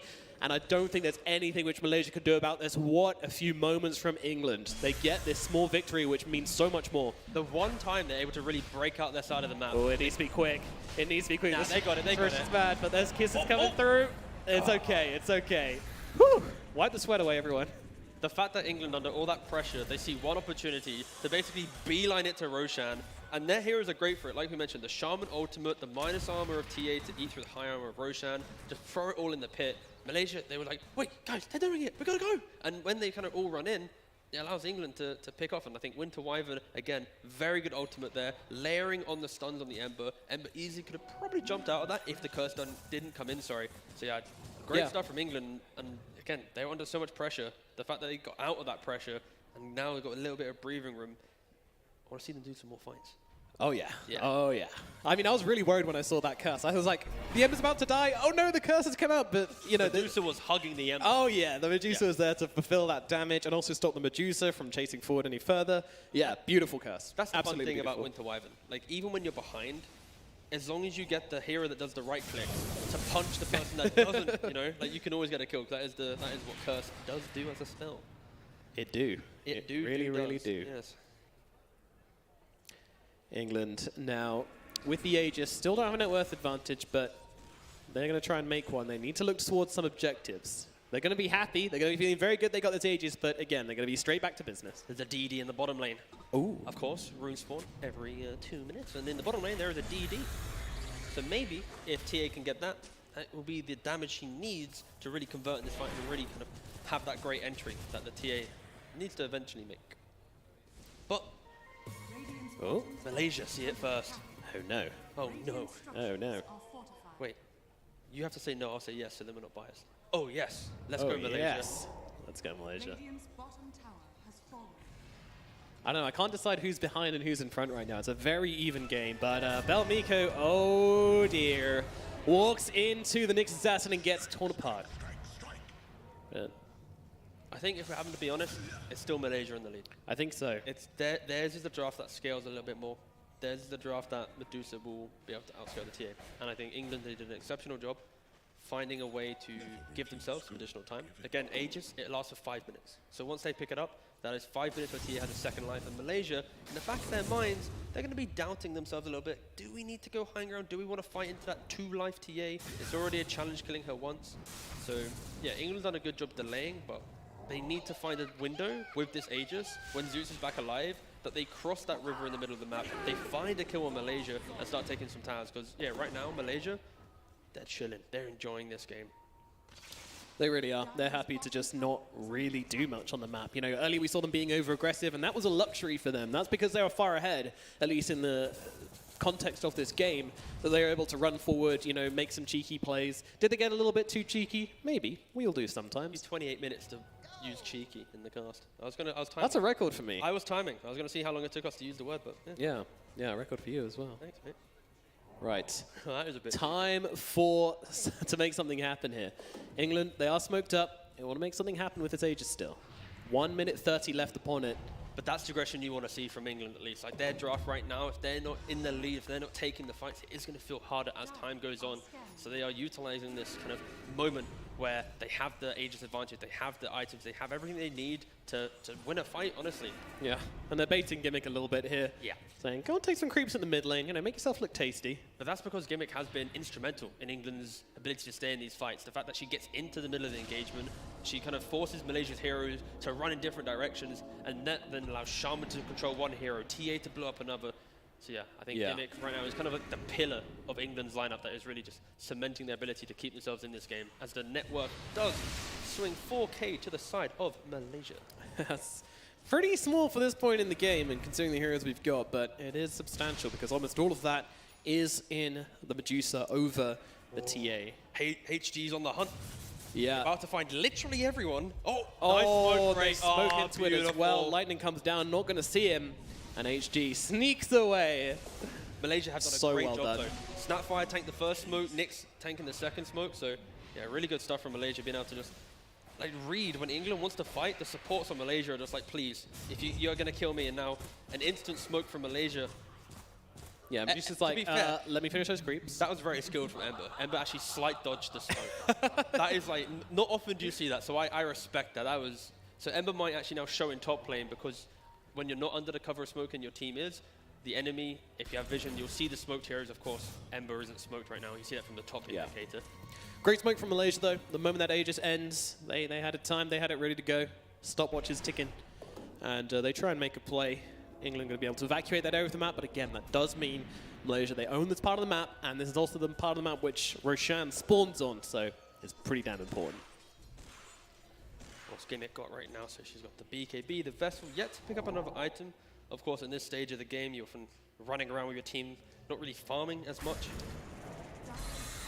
Yeah, choosing not to elect to push this next wave out here. I mean, she's already taken that tier 2 tower in the bottom lane just from shoving it out so much. It's the discipline, though. Think about it. How Malaysia's been playing. They've been playing all on that dire side in the face of England, not allowing them really to leave their side of the map. There's pings out on Ruby here. HG, he uses the Eels to hold him still. They want to try and get the stun out onto her, but Ruby blinks away with that refraction. Yeah. So of course with Blink Dagger, if you take damage, you can't use your Blink Dagger for 3 seconds. So because she has that refraction that prevents all damage, she's able to always blink out from some of these earlier fights. But yeah. Very cool.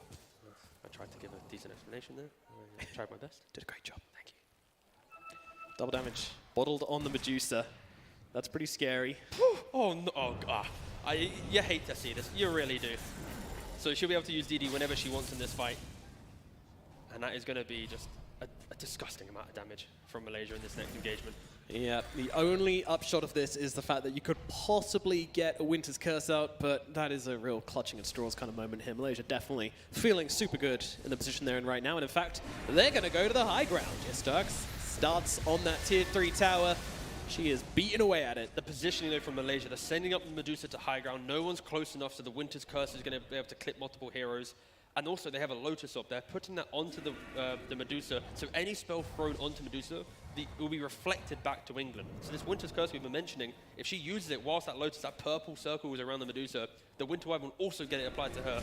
So yeah, very much respecting the damage of Medusa. Really nice stuff from Malaysia as they siege this high ground.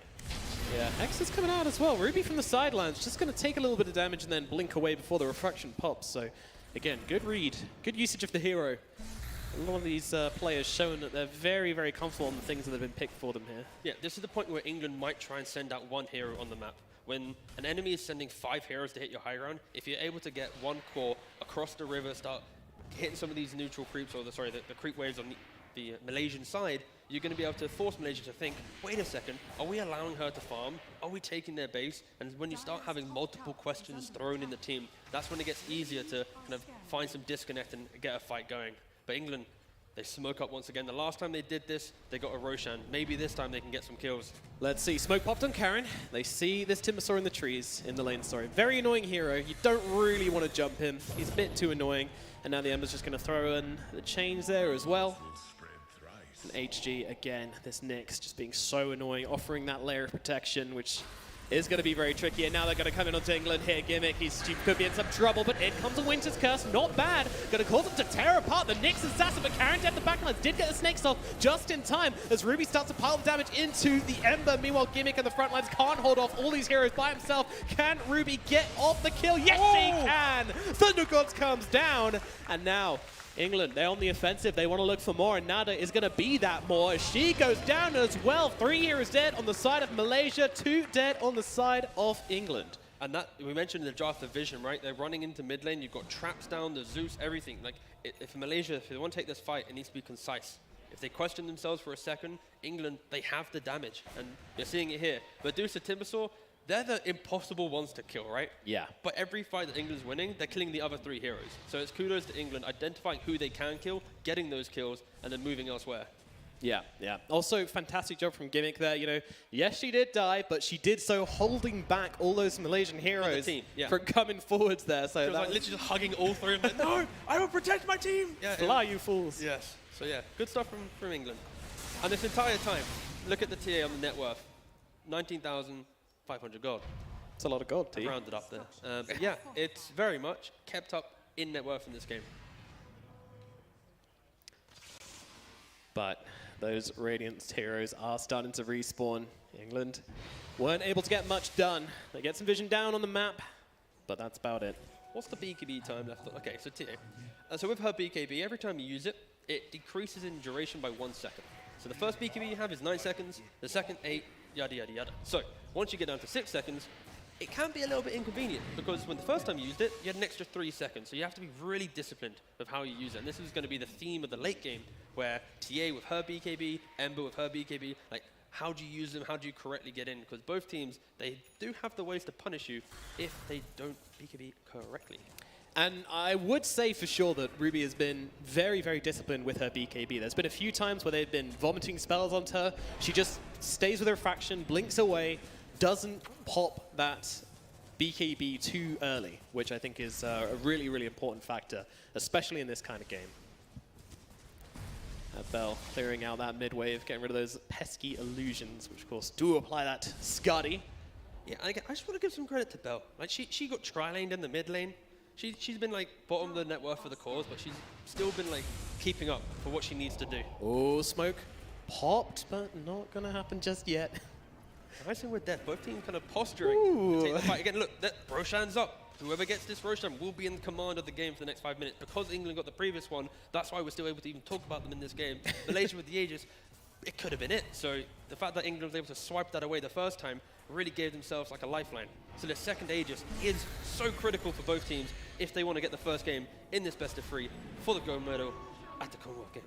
Absolutely. A huge, huge important point. And you know, we can get into a long discussion about mentality and coming back from game 2 of best of 3, but we're not going to do that right now. As they move on to Ruby. Ruby actually got a mana straight off the bat. She's going to need some help, and it's going to come. The curse comes through onto the Ember Spirit, but Ruby actually gets frozen up by the Stone Gaze. Actually turned around for one right click, trying to apply the anti-armor. Didn't quite work out. A little bit of anti-synergy here as they throw a bunch of spells off the heels. Ruby's still alive, but now as a try to turn around, Ember gets himself out, and Ruby goes down. Gimmick as well. They're both going to fall, and Bell might be heading the same way as well as Malaysia. They tear England apart. All calls dead. It was an absolute stalemate in the game of Malaysia. They finally found their entry. They got the TA at the start of the fight, and in doing so, that great chase. Really unfortunate for TA though. She was at the maximum distance of Medusa's ultimate. So when Medusa pops ultimate, anyone facing her turns to stone. Yeah. You know, it's in the law. And poor TA, she kind of turned a little bit, getting clipped by the ultimate, gets frozen up. In doing so, the rest of Malaysia could then, you know, follow up and catch her off guard and then finally, you know, kill her off too. So that second Roshan that we mentioned, Malaysia, they found the window, they get the kills, they get the Aegis. You got to be a little bit scared now if you're England. I don't know if you can kill this Medusa twice. Oh no. Just look at her inventory. The butterfly, it's evasion. Physical damage, you're going to have a percentage chance to not get clicked. Scardy, HP, you're just tankier. And now you got the damage of the Daedalus. You're going to have to rip through some of these squishier supports. So yeah, if Malaysia get to the high ground, if they get this Medusa clicking these towers, England might have some issues actually defending their base now. I have to say, T, this is a very scary Malaysians. That was good. No one laughed though. I will call you out. No one laughed, but I did. Thank you, T. Do you want to look at the scoreboard for a second? Because I like the fact that Medusa's score, the third hero in the top, 0-0-11. She's not killed anyone. That's my carry player right there. That's my carry player right there. 11 assists, helping the team out, but that will probably change. Because as she gets to the high ground with all these items that she's farmed, she will win it. But Medusa, she doesn't need to find kills to win the game. She is tanky enough, she just annoys them. And that is because, again, Death Prophet, Gimmick from England, she's basically every fight, she's hugged Medusa. Yeah, and kind of come here, bud. Please don't let my team. And that's why Medusa hasn't found kills. But yeah, Medusa having a great game so far. No deaths, but enabling the rest of her team to pop off. 10,000 gold lead now at the 38-minute mark as they hit the bottom tier 2. Oh dear. Looking really, really good for Malaysia here. They have put on a great performance in this game, number 1. Their draft, their strategy, all of it looks so well thought through, so well planned out. And we mentioned the backlines, Medusa just picked up a Blink Dagger. So now she's just going to be able to get into the middle of the fight, get all these clicks out, and yeah. Again, a little bit scared if you're an England fan. Because I'm not biased. Good. Come on, England. Fight. Up to the high ground. Karen just using those snakes, shoving them down here. Going to help out a little bit, just the shard, not the real thing. Look how much, so Medusa, again, the blue bar, the mana, that is also innate tankiness. Because her spell, Mana Shield, it allows her to soak up some of the damage, and she loses mana in trade of not losing her actual HP. So if you see her blue bar low, that means she's going to die very quickly, pretty much. So yeah, it's a little bit scary for Malaysia because you don't really have the mana in Malaysia right now to really send her up. But again, because of the Aegis, that second life, you will respawn with everything tippity top 100% full. So yeah, got to be careful how you use this Aegis. Could potentially throw it away, but yeah, Malaysia, they've been doing it really well so far. They've been applying that Lotus Orb like we previously mentioned, sending her up by herself, allowing her to tickle this tier 3, but they're not overcommitting. They understand what's happened throughout the this category in the group stage. Yes, yeah. High ground has been a slippery slope, but no, Malaysia, they're happily going to start building up a lead. And I expect them to make a play with the Aegis. I would be surprised if they stalled out the game even longer. But we'll see in the next 3 to 4 minutes. I mean, it's England who are now smoked up as 5. They want to potentially try and find something. I mean, how much longer do we have left on this Aegis? Still a while, right? We got a fair minute or two. Yeah, 1 minute 55 seconds. Nice little handy timer on it.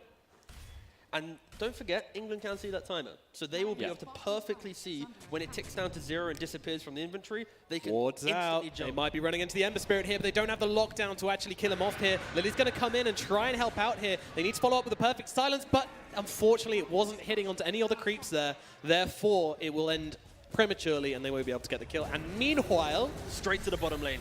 Malaysia hitting the tier 3. Even Gimmick a little bit. Gimmick in some trouble. Blink forward from Xdarks here. That is very aggressive, but Gimmick able to get off that Spirit Siphon, keep herself alive. Meanwhile, Karen on the sidelines trying to find the Hex and gets killed off for it. Buyback is available, will be used. Gimmick trying to fight up into that Medusa, but the Medusa, she's just too strong. In comes Aurora, trying to fit his job into Gimmick here. The Cold Embrace keeping her alive. Karen comes back in and instantly dead again. 2 kills, 3 kills, going the way of Malaysia. This might be heading towards the end here. Ruby just trying desperately to fight up into them right now. She cannot get off her damage. BKB does come through. Bell jumping back to her base once again. Ruby just trying to get them out, but these Malaysians, they will not leave. They are going to be able to take down Ruby. Ruby dead. Buyback's there, but the damage is just coming out too thick and fast for Malaysia, who are not missing a beat on this high ground push. In fact, throughout this entire game, honestly. The speed in which the 10,000 lead turned into a 25,000 lead for Malaysia. They poke a little bit top, they try and kill Ember, but then instantly jumping to the bottom side of the map. And in doing so, they just swarm England, and England just answered up. The Medusa, again, we mentioned the Blink Dagger, jumps into the middle of the fight. You're able to do just a disgusting amount of damage. And yeah, stars of the game so far, I think, or at least in that engagement, was Aurora on this Ember Spirit. She just sees the weakness of the supports. If you jump on top of them, they can't really repel the engagement. Winter's Curse from the Winter Wyvern was on cooldown. When you activate the BKB, no stuns can go through that. So yeah, Ember just playing with the confidence, and in doing so, you both take a Rax in the bot lane, you kill them, you force buybacks. It's a difficult situation. And this has been so disciplined from Malaysia. They haven't gone too early, they haven't gone too late, they didn't let the Aegis expire, and they did catch eventually the fights they wanted. Just the same as before with the Roshan. They played it slow, they played it smart, and that's why they're in the position right now. Yeah, they played really aggressive Dota, and it's really fun to see. And I think the one time where there was a little bit of hope from England was when England made like a really cool smoke to go for Roshan, right? So yeah, really Malaysia is forcing England to react to everything, and that's difficult in Dota. When you're reacting, you can't really, be proactive. You can't think about your own moves. You have to play with the hand that you're dealt, rather than cheating and dealing the cards that you want. Yes, that is against the GF pledge. They move on to this Medusa. She's taking a bit of damage here. Winter's Curse is going to come down and cause them probably to kill their own Nyx Assassin here. The snakes are coming down. This is a big commitment, and I don't think they're going to be able to find it. Meanwhile, Aurora just jumping it onto Karen, finding that pesky little Shaman straight off the bat. Poor Karen cannot get off her spells that game. I mean, Aurora every single time, just BKB, find the Shaman, take her down, and there is no counterplay to that. There really isn't. It's a difficult game for the Shaman. There's a lot of AoE damage. If you show your face, you're going to get slight changed from the Ember Spirit, from this like super high range. There's high range spells from Timbersaw. Medusa, of course, right-clicking you from a mile away. Every hero in Malaysia can kill someone without actually needing their hero to be on top of them. So poor old Shaman, you kind of stand still quite a lot. Mainly Shackles. And your spells don't have the most range in the game. You're not like a Winter Wyvern who can stay really far back. Oh my god, the aggression here from Xdarks saying, what up, Gimmick? How's it going? And Gimmick, he's just gonna die, taken down. And the Zeus gonna head the same way as well. And that may be it. 2 cores dead with a snap of Malaysia's fingers. Oh dear. You just blink and they disappeared. Yep, that's it. That's it. Top lane of Barrett's gone. Beautiful stuff from Malaysia. Xdarks, the absolute raid boss this game. And they just don't have buybacks on England. They can't get themselves back into the game through just using their gold. So now England, they have 3 heroes alive. The Templar Assassin, the Shadow Shaman, the Winter Wyvern. 3 versus 5. If Malaysia want to go to this mid lane, get the final Rax, they can. So patient from them. It is so patient from them. They are not taking any risks. But this is the thing, though. The buybacks from... It's on cooldown for Zeus, but for Death Prophet, it's because of the lack of gold. So they're potentially respecting that. Maybe they could have it. Goodness me, a lot of damage coming out. In fact, too much damage coming out onto Lily, too much damage coming out onto Karen, and there's only one hero left alive, and it is Ruby. And she is behind right now with the BKB, trying to fight up, but it is an impossible fight as they surround this Templar Assassin. Ruby goes down. And Malaysia will now come for the final lane of Barracks, securing those mega creeps. Yeah, and England, none of their heroes can get back into the game, so Malaysia, they're going to take this final rack, secure the mega creeps, and now poke at this tier 4s. England yet to GG out, but the Ancient will be falling pretty shortly. I mean, Gimmick's back alive, she does have BKB and ultimate. They might, you know, throw it out there, but... Yeah, they're relying on a miracle, which isn't going to come. And there it comes, GG from England as Malaysia take game number 1 in a pretty convincing fashion.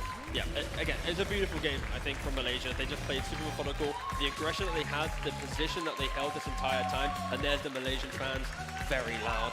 You love to see it. But again, game 1 going towards Malaysia, it was just methodical, and that's the key thing. Methodical Dota. And on the stage, the pressure of the crowd, it didn't hit them at all. So yeah, props to Malaysia. This was an enjoyable game 1 from them. No, they were cool, they were calm, they were collected, and this team looked formidable. I mean, like, there was just no real break in this. I think there was one point where England were able to get the Roshan, where we kind of had doubts, but even then, like, Malaysia just played against it so well. Yeah. The main thing is, Medusa did get 3 kills in it. She didn't just finish with 0 kills, 0 deaths, and assists. She got 3 kills, so yeah, that was really good, but not yet. I think for Malaysia, the key thing is they had a really nice draft that scaled into the game. They identified that, and they respected it the entire time. And when you respect your draft for that length of time, even when England finds these incredible smokes to take away Roshan, they don't buckle under the pressure. Because like England, when they win these games, they're relentless. They're in the face of their opponents when they find that moment. So I think Malaysia, they were able to like play kind of from behind and ahead, and that's a key thing. So yeah, Malaysia, a very scary team. Looking forward to seeing how England can bounce back into game 2. Yep, and I hope they will. We'll see how game number 2 goes. We're going to throw it over to a break, then we'll be back with the panel to break down this game a little bit further, so we'll see you very soon for more action here at the CEC.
Like glue, the leather stuck on me.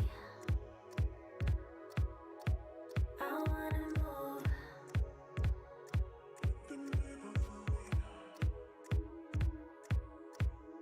And do.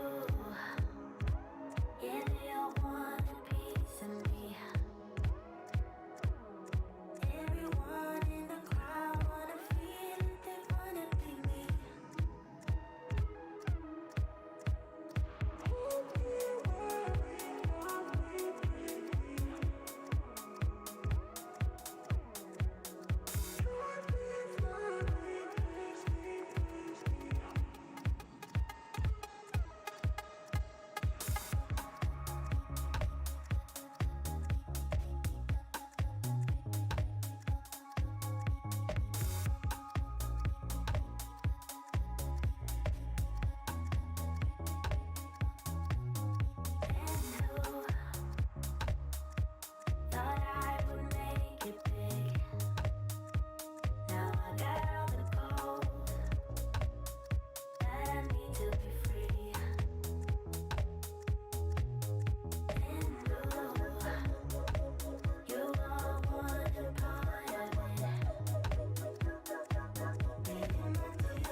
Trying to get to you when you're on the low. Trying to get to you when it's on the line. Had enough, had enough, had enough. Trying to tell you that it's time to give it up. Trying to tell you that you're never gonna shine. It's enough, it's enough, it's enough. But when you're going down, falling to your knees, it's time to believe. Rise up, rise up, rise up, rise up. No matter how it hurts, you're gonna let it bleed. No matter how you feel. Rise up, rise up, rise up. When you've had enough, when the crowd gets rough, gotta stand up straight, gonna rise like a champion. When your cloud goes dark, when you lose your heart, gotta stand up straight, gonna rise like a champion.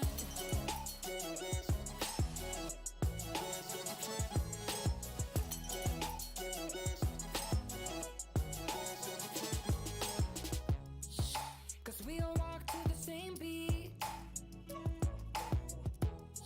and from town to town feel like giving in. Had enough, had enough, had enough. No matter how it hurts, you're gonna let it bleed. No matter how you feel. Rise up, rise up, rise up. When you've had enough, when the crowd gets rough, gotta stand up straight, gonna rise like a champion. When your cloud goes dark, when you lose your heart, gotta stand up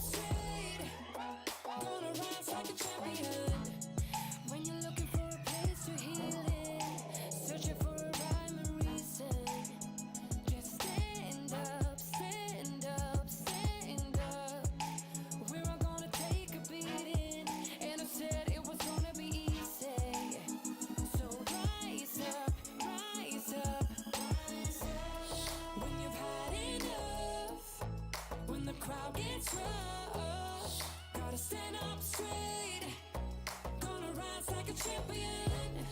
When your cloud goes dark, when you lose your heart, gotta stand up straight. Gonna rise like a champion.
The gold within touching distance for Malaysia as we are well underway with our final series of the day. Gentlemen, we're going to be breaking this one down from the first game that we saw in this series. Probably the result that we expected on paper, but maybe not in the fashion we anticipated, because England, they actually managed to make Malaysia bleed at points in that game. Yeah, I mean, it was pretty insane to see how far it actually went, because, of course, in the group stages, it went to around about 29 minutes. This game, they almost practically doubled the time to the point that they actually forced it. It was like, right, we're going to need Roshan now. Yeah, they did much better than I thought they would. Yeah. I mean, it seemed like, for me, the first problem when they played each other last time was the laning stage absolutely collapsed in the group stage. Whereas this time, the laning stage seemed to go a lot better. I mean, Belle had a much better time mid than she did before. I think the problem they had in this game, though, was the aggression that Malaysia showed early on, like, really kicked in, and they started to make really good moves around the map and everything. And England reacted better this time, but, you know, I want to see England, you know, really, you know, go for a punch and, you know, fight with them early on this time. You know, really just go for it with each other, just brawl non-stop all the time, because I think they need to find a way of keeping up with the aggression and everything. Yeah, so was it kind of the reactions that impressed you the most about England coming back into this? Sure, we are using the caveat that they didn't manage to win out this game, but I think it was the fight that they put up that impressed us, pretty much saying, you know, Malaysia were the solid favourites coming into this one. Yeah, I think so. I think, yeah. Like, I think for them, they had this, I mean, team talk and prep and everything coming into the draft, right, where they obviously had a plan. They first picked Ruby's hero this time on the Templar Assassin rather than leave it towards the end of the draft, because remember we were talking about it being banned out and everything before. And I think their plan coming into it this time was a lot more solid and a lot more formed. And, you know, we were talking before about how the draft they would have learned so much from and everything. Yeah. Did you agree? Yeah, 100%. Like they did superbly well. Like, you know, they adapted from what happened. Of course, what Mo was speaking about in game 1, the heroes were banned, and then all of a sudden able to bring it through, and we're seeing some replays now. I mean, I definitely want to get into Nick's assassin, but I don't know if it'll show there. It won't show just yet. We had a lot of 5-on-5 fights this game, I thought. You know, some games it's quite like gank heavy, like skirmish heavy, where they'll go and look for pickoffs and things. But this game, it felt like there was a lot of 5-on-5s early on, a lot of big abilities used, and England were almost like grouped up together as a ball, and they were making sure they were really hard to beat. Yeah. Because if one of them was out of position, it felt like they all just TP'd in, and they would all come to help, and they would all make sure they were there to turn the fight around. And they weren't giving Malaysia anything for free. You know, they made sure that they were all there to support each other, and I think that's really important in games like this. Yeah, obviously there was a point that Malaysia did come back into it because they were the ones to sweep up this first game of this series. Was there a particular turning point for you that you kind of pinpoint, okay, this is where Malaysia managed to turn their fate around and really seal it out confidently? I think we're seeing a highlight right now. It was definitely around the second Roshan fight there where, you know, Malaysia were able to clean this up. I think this is the first Roshan that is showing here, but the second Roshan, when they took that, they were definitely then able to siege high ground because it was upon that battle. It was like whoever got that Aegis would be able to either turn the fight slightly on England's side or Malaysia would be able to go high ground on their side. But I don't know how long England would delay the game till if they got themselves Aegis. The problem is, I think Nomad and T touched on it a lot as well. When this Dusa gets farm, and when she's like, you know, ultimate late game hero almost, that it gets to a point in the game where they couldn't deal with her anymore. They just couldn't kill her. So no matter, you know, how the fight's going for them, it was great that they were getting the support kills and everything. If they weren't killing this Medusa, they couldn't win the game. Like, and it got to the point they just weren't able to anymore. Yeah, is there any player particularly, I mean, for either side of the equation, that you want to put under the spotlight now that we've wrapped up the first game of this series? Anybody that particularly stood out to you guys? I think the Ember really stood out to me. I mean, we were talking about the mid laner before being the one that would lead the game, you know, make all the calls and everything and make sure they were all on the same page in the first place.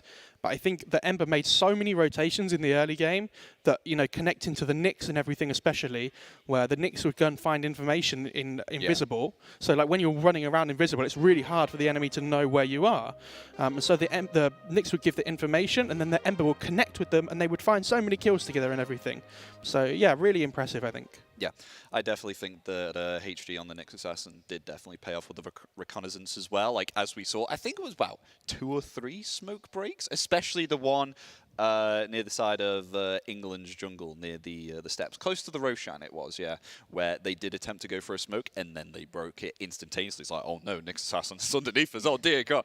Like, it was really good there, and particularly I was really impressed with the aggressive play of the Medusa carry as well. Like blinking it, especially when Gimmick didn't have BKB on the Death Prophet, when of course she jumped in with the blink dagger there, and then they were able to capitalize on that. So that was a really good stone gaze there, and it actually caught Bell as well. I think in this game in particular as well, it's worth mentioning, I think all the core players on England were playing heroes that they are very comfortable on. You know, Gimmick on the Death Prophet and Ruby on the TA. I mean, TA is her favourite hero by an absolute mile. So it'll be interesting to see this game whether they get those comforts again, because, I mean, Malaysia are going to be aware of it now, and they'll have seen how well they performed on them, because I would be surprised if Malaysia didn't think, oh wow, they actually put up more of a fight than we thought they would. Yeah, I mean, speaking about comfort, you had a point, obviously, that you were prefacing about the England team coming into this, speaking about them, you know, wearing their heart on their sleeves, the emotions we really love to see from them. How do you think that's going to affect them going into game number 2? It's tough. I mean, we've talked about the mental effect of Dota and how we have these really long games and everything. I think game 1 in this series in particular was really important. Because if England had won this game 1, I think going into game 2, they would have had so much confidence and so much energy. I think game 2 would have been, you know, so much easier for them. The fact they've lost game 1, I think, makes it a little bit more difficult for them. I just don't want them to be upset because they played so well. Maybe you don't win the game, but they should be really happy with how they performed. Yeah, I'm excited to see if they can fight back into this in game number 2. But commentators, what are you guys thinking? Do you think there's any hope for England pulling this one back? Let's find out. I mean, I'm certainly excited to see how this one goes. We got game number 2 on the cards here, and me and T, we're ready for it. Yeah, unbiased, of course, both English. We obviously would love England to win, but we also want Malaysia to do well. And they won game 1, so they probably will do well in game 2 as well. And I can't be biased. We were told explicitly, don't be, but come on, England. Can you bring it back in game 2? Can we get a game 3, please? Thank you. We want to see more Dota.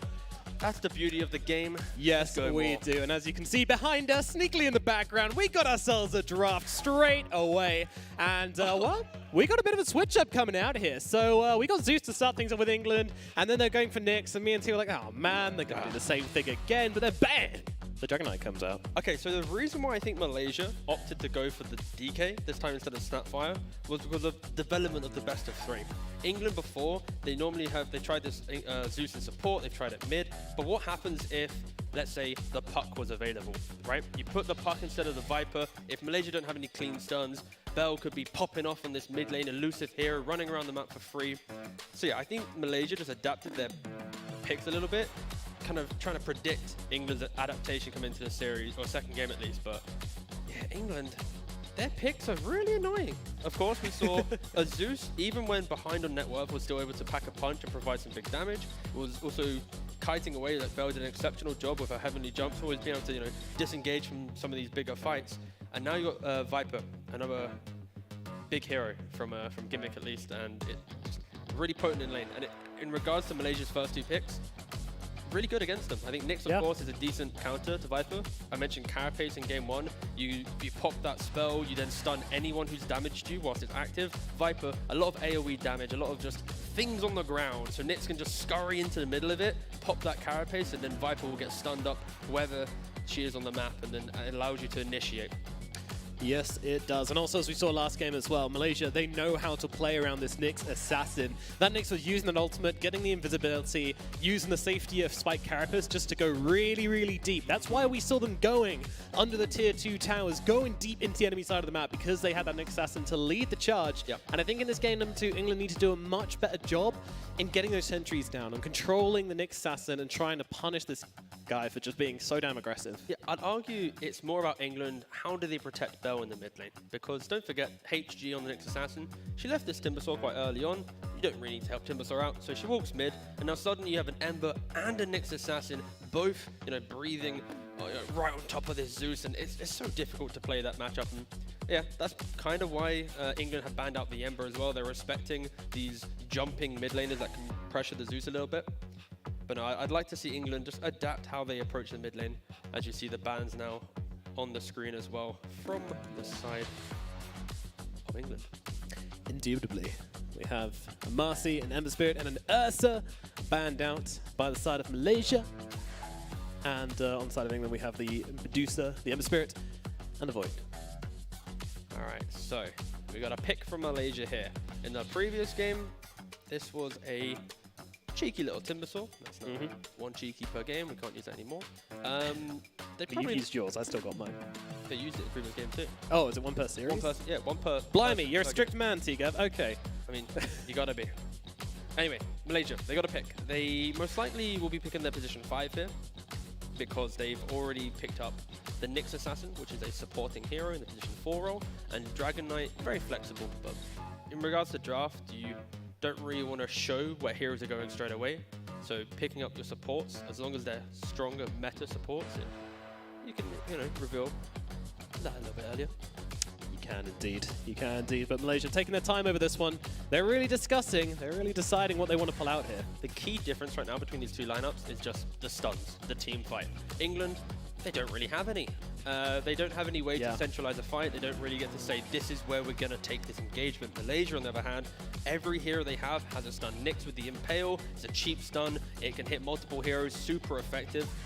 It's annoying.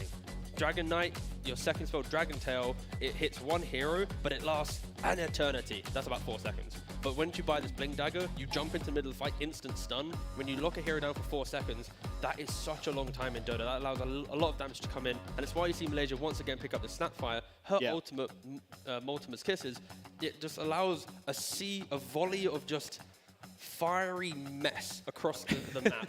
And when it connects on a key hero, it does thousands of damage if you're able to hit every single hit on a single hero. So yeah, very much Malaysia. If they see a hero out of position right now, the Nyx can set up, the Dragon Knight can set up, and allow Snapfire, the supporting hero, just to throw the volley of damage in on top. So England, they don't really have any heroes that can tank through that right now. So they have to potentially think about that in their draft. Yeah, absolutely. And like this is such a nice duo of support heroes, the Nyx Assassin and the Snapfire. You know, when we look at support heroes, we always look at them in conjunction with each other because they like to play with each other, +1 core. It's like the classic ganking trio you'll see in Dota a lot. And this one is beautiful because Snapfire likes to stay really far in the back lines, Nyx Assassin likes to stay really far in the front lines. Your cores can sit snugly in the middle. You know, make a nice little core sandwich there if you like. Winter Wyvern. All right. And immediately into the Tiny. Oh. So this is an interesting pick. So in regards to drafting, there's this concept of flexing. And that is when a hero can play multiple roles. So the opponent, when you're drafting, this Tiny, for example, we've seen it in the mid lane, we've seen it as a carry, we've seen it even supporting. So now that England have the Zeus and the Tiny that can have some overlapping roles, it does force Malaysia to start thinking, is it the Zeus going to be in the 4? Is he the mid lane? Is Tiny now the 4, the mid? Like, it causes a little bit of confusion where England, if they already know what's happening, they can start drafting for that strength, using their bans to cover it. And Malaysia, Ooh, big oohs coming out from everyone, and even some cheers coming through as well. People are hyped to see the Invoker, and we can tell you why, because this hero is one of the highest skill cap heroes in the game, being able to summon. How many spells do you got? Like a lot of spells. A lot of spells. A lot of spells. You have to use more than 2 hands to count the amount of spells this hero has. My God. And that is a lot of numbers. I don't even have more than 2 hands. I mean, you can use your feet. That sounds tricky. That's a lot of looking. But anyway, so Invoker Aurora, the mid laner from Malaysia, she has 690 games on Invoker. This isn't her first game on the hero. And yeah, she is one of the highest ranks in this game. So that's also very cool. She's going to be potentially putting on a show. England, they're going to have to, respect this a little bit and make sure they don't give Invoker the free game, because Invoker, the key thing with this hero, and I'm really upset it got picked because it's more complex heroes for this type of cast, but anyway, you have Quaz, Wex, and Exort. Oh, are we going down this route? No, not that crazy. But basically, depending on how you use these 3 orbs, you can summon different spells. So let's talk in this, we're going to start going through the Wex examples. So Wex, it's about Tornado and EMP. So Tornado, it lifts people up into the air, and then you use EMP, and it takes away all their mana. So it's very defensive. And that's the 2 big spells you're going to look for. Yep. So if we say it's a Wex Invoker, you're looking for the big Tornadoes, and then the big EMPs that remove all mana, therefore you can't use any spells. So that's pretty cool. The other side, which is the Exort build, is this big global spell called Sunstrike. And that's where Nomad's job is to hype it up a lot, because randomly across the map at any point in the game, a hero can be taking hundreds of damage. And when you have heroes like Dragon Knight, Nyx, that set up these stuns, we mentioned the 4-second stun, now Invoker with this Sunstrike, if we say it's an Exort build, you can look out for it, you're going to have damage for days, everywhere. Like wherever you look, someone can die. And that's a difficult one. Sounds more like the Observer's job than mine. You got me. Good luck, guys. Good luck. But anyway, so this is a really fun hero because the skill cap of playing Invoker is really high. But again, Aurora, she's played 690 games. Oh yeah, this will be a masterclass. She's played variations of the Invoker, be it Wex, be it Exort. That's the 2 versions of Invoker that you get. And with Malaysia's heroes right now, I wouldn't be surprised if this is an Exort Invoker. The kind of the showy style plays where you're getting the kills, you're being super aggressive. And for England, this most likely, I'd say, is a Tiny carry. Yep, because I'd agree. Just in regards to the group stage and how they played, and they pick up an Ogre. So Ogre is a supporting hero, so therefore now we have England's draft somewhat locked in regards to their lanes. An Ogre and Viper probably in the lane together, in the side lane. You got a Tiny and a Wyvern in one lane, Zeus back to mid lane. And Zeus should fare pretty well to Invoker in mid. Probably not going to get any kills on either heroes there. Both of them are very tanky, but yeah, again, I'm just excited to see how this Invoker plays out. And England, comfort again. Every draft they have, it's all about their comfort. It's all about picking heroes that they want to play, that they're feeling good on. And this is somewhat specialties on all their individual players. Yeah, it's very comfort zone, which also means it will have been predicted as well. I think that's important to mention. Malaysia, they will have known this is coming, and they're going to be ready for it. But man, I mean, I'm excited. I'm really excited to see Malaysia pull off this Invoker. Whoa. And now they pull an Alchemist out as well. Whoa, This is greedy. Christ. Yeah, it is a greedy one. It's a greedy, but England don't really have the pressure with their heroes, right? Like, again, if we look at the drafts, England's lineup, it's strong lanes, but they don't hit the towers. They don't really hit Roshan in this game. So their job, if you're an England fan, it's you want to see a high kill score. You want to see them using their smokes, finding kills, closing out the map. Because again, they're not really hitting the big objectives that early with their heroes. They will scale in to be able to hit their towers and hit these bigger objectives. But in the first 20 minutes of the game, it's about finding the kills, finding the pressure. And that's why Malaysia, they kind of drafted a little bit greedier. Because when your opponent can't hit your towers, can't close down the map, your access to the jungle, the triangle, and all these things that we mentioned in that previous cast are always online. So you can find the farm, you can be a little bit greedier.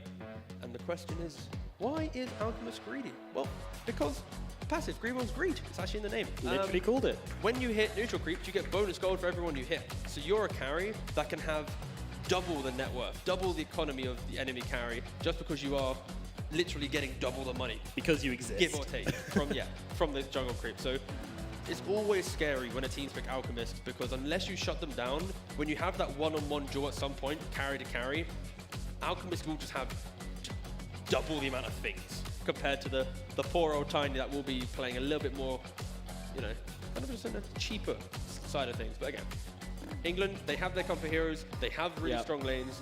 Can they convert that and kind of set the pace of the game this time? Because if Malaysia, if they hit their stride again, they will just be happily farming up and doing what they did in game one. So all eyes on England. They weren't able to win game one. They've identified why. Can they win the lanes this time? Can they apply the pressure as they come into game two? I think one thing which England have done really well is they've managed to patch up that problem they had last game, which I feel like was the catch from the first game. You know, they weren't able to just go in, get a kill, you know, throw in the lockdown and eliminate a hero off the map. So let's get into it. It is game number 2 here at the Commonwealth Esports Championships. We've got England versus Malaysia. Game number 2. Will Malaysia take it home with the clean 2-0, or will England be able to even things out and make it a 1-1? T-Gov, let's find out. And of course, Belle did mention, she did type in all chat, that we don't actually have a drummer. In all English sporting events, we often have that one person with a drum. Yeah. Unfortunately, someone forgot the memo and didn't bring a drum. Yeah. So hopefully, maybe tomorrow, there's England playing again. We can't really source a drum in the next hour, but maybe someone can source a drum from the England fans for tomorrow's games. Yeah, just a bit of a hint there. Just a little hint, hint. Someone bring a drum. This time everyone's going to bring a drum. We're going to have 20 drums. Oh. Room's just full of drums now. Oh, that's some wholesome tips as well. Yeah, a bit of respect coming out, especially between Aurora and Ruby.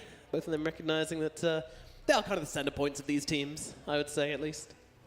Like, yeah, the Medusa was the big carry, but it was Aurora going around, making the plays happen, being on the map, putting on the pressure. England trying to walk up into the dire side of the map. Already vision from Malaysia, so well aware that Radiant is aggressively positioned. And in doing so, like the first game, probably have 2 bounty runes going to both of the teams. Nothing crazy happening as the runes spawn. 80 gold apiece.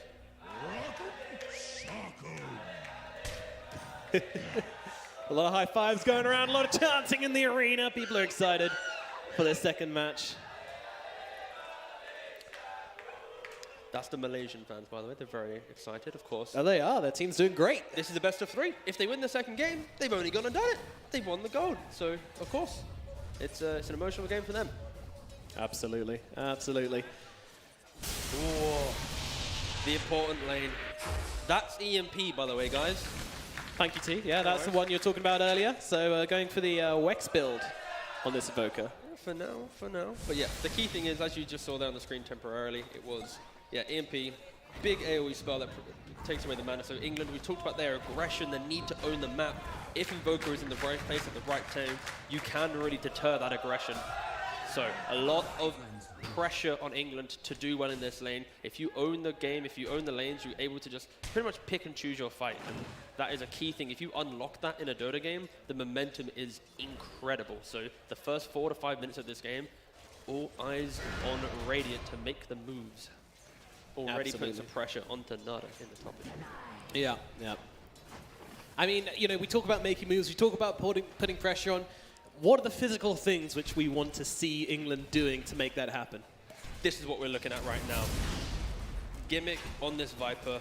There isn't an innate lane, so Snapfire and Alchemist, they have a lot of AoE damage in regards to killing the creeps, but they're not the most kill-hungry lane in regards to Viper is somewhat tanky. You have an Ogre as well, extremely tanky hero. That means that you have high armor, high HP.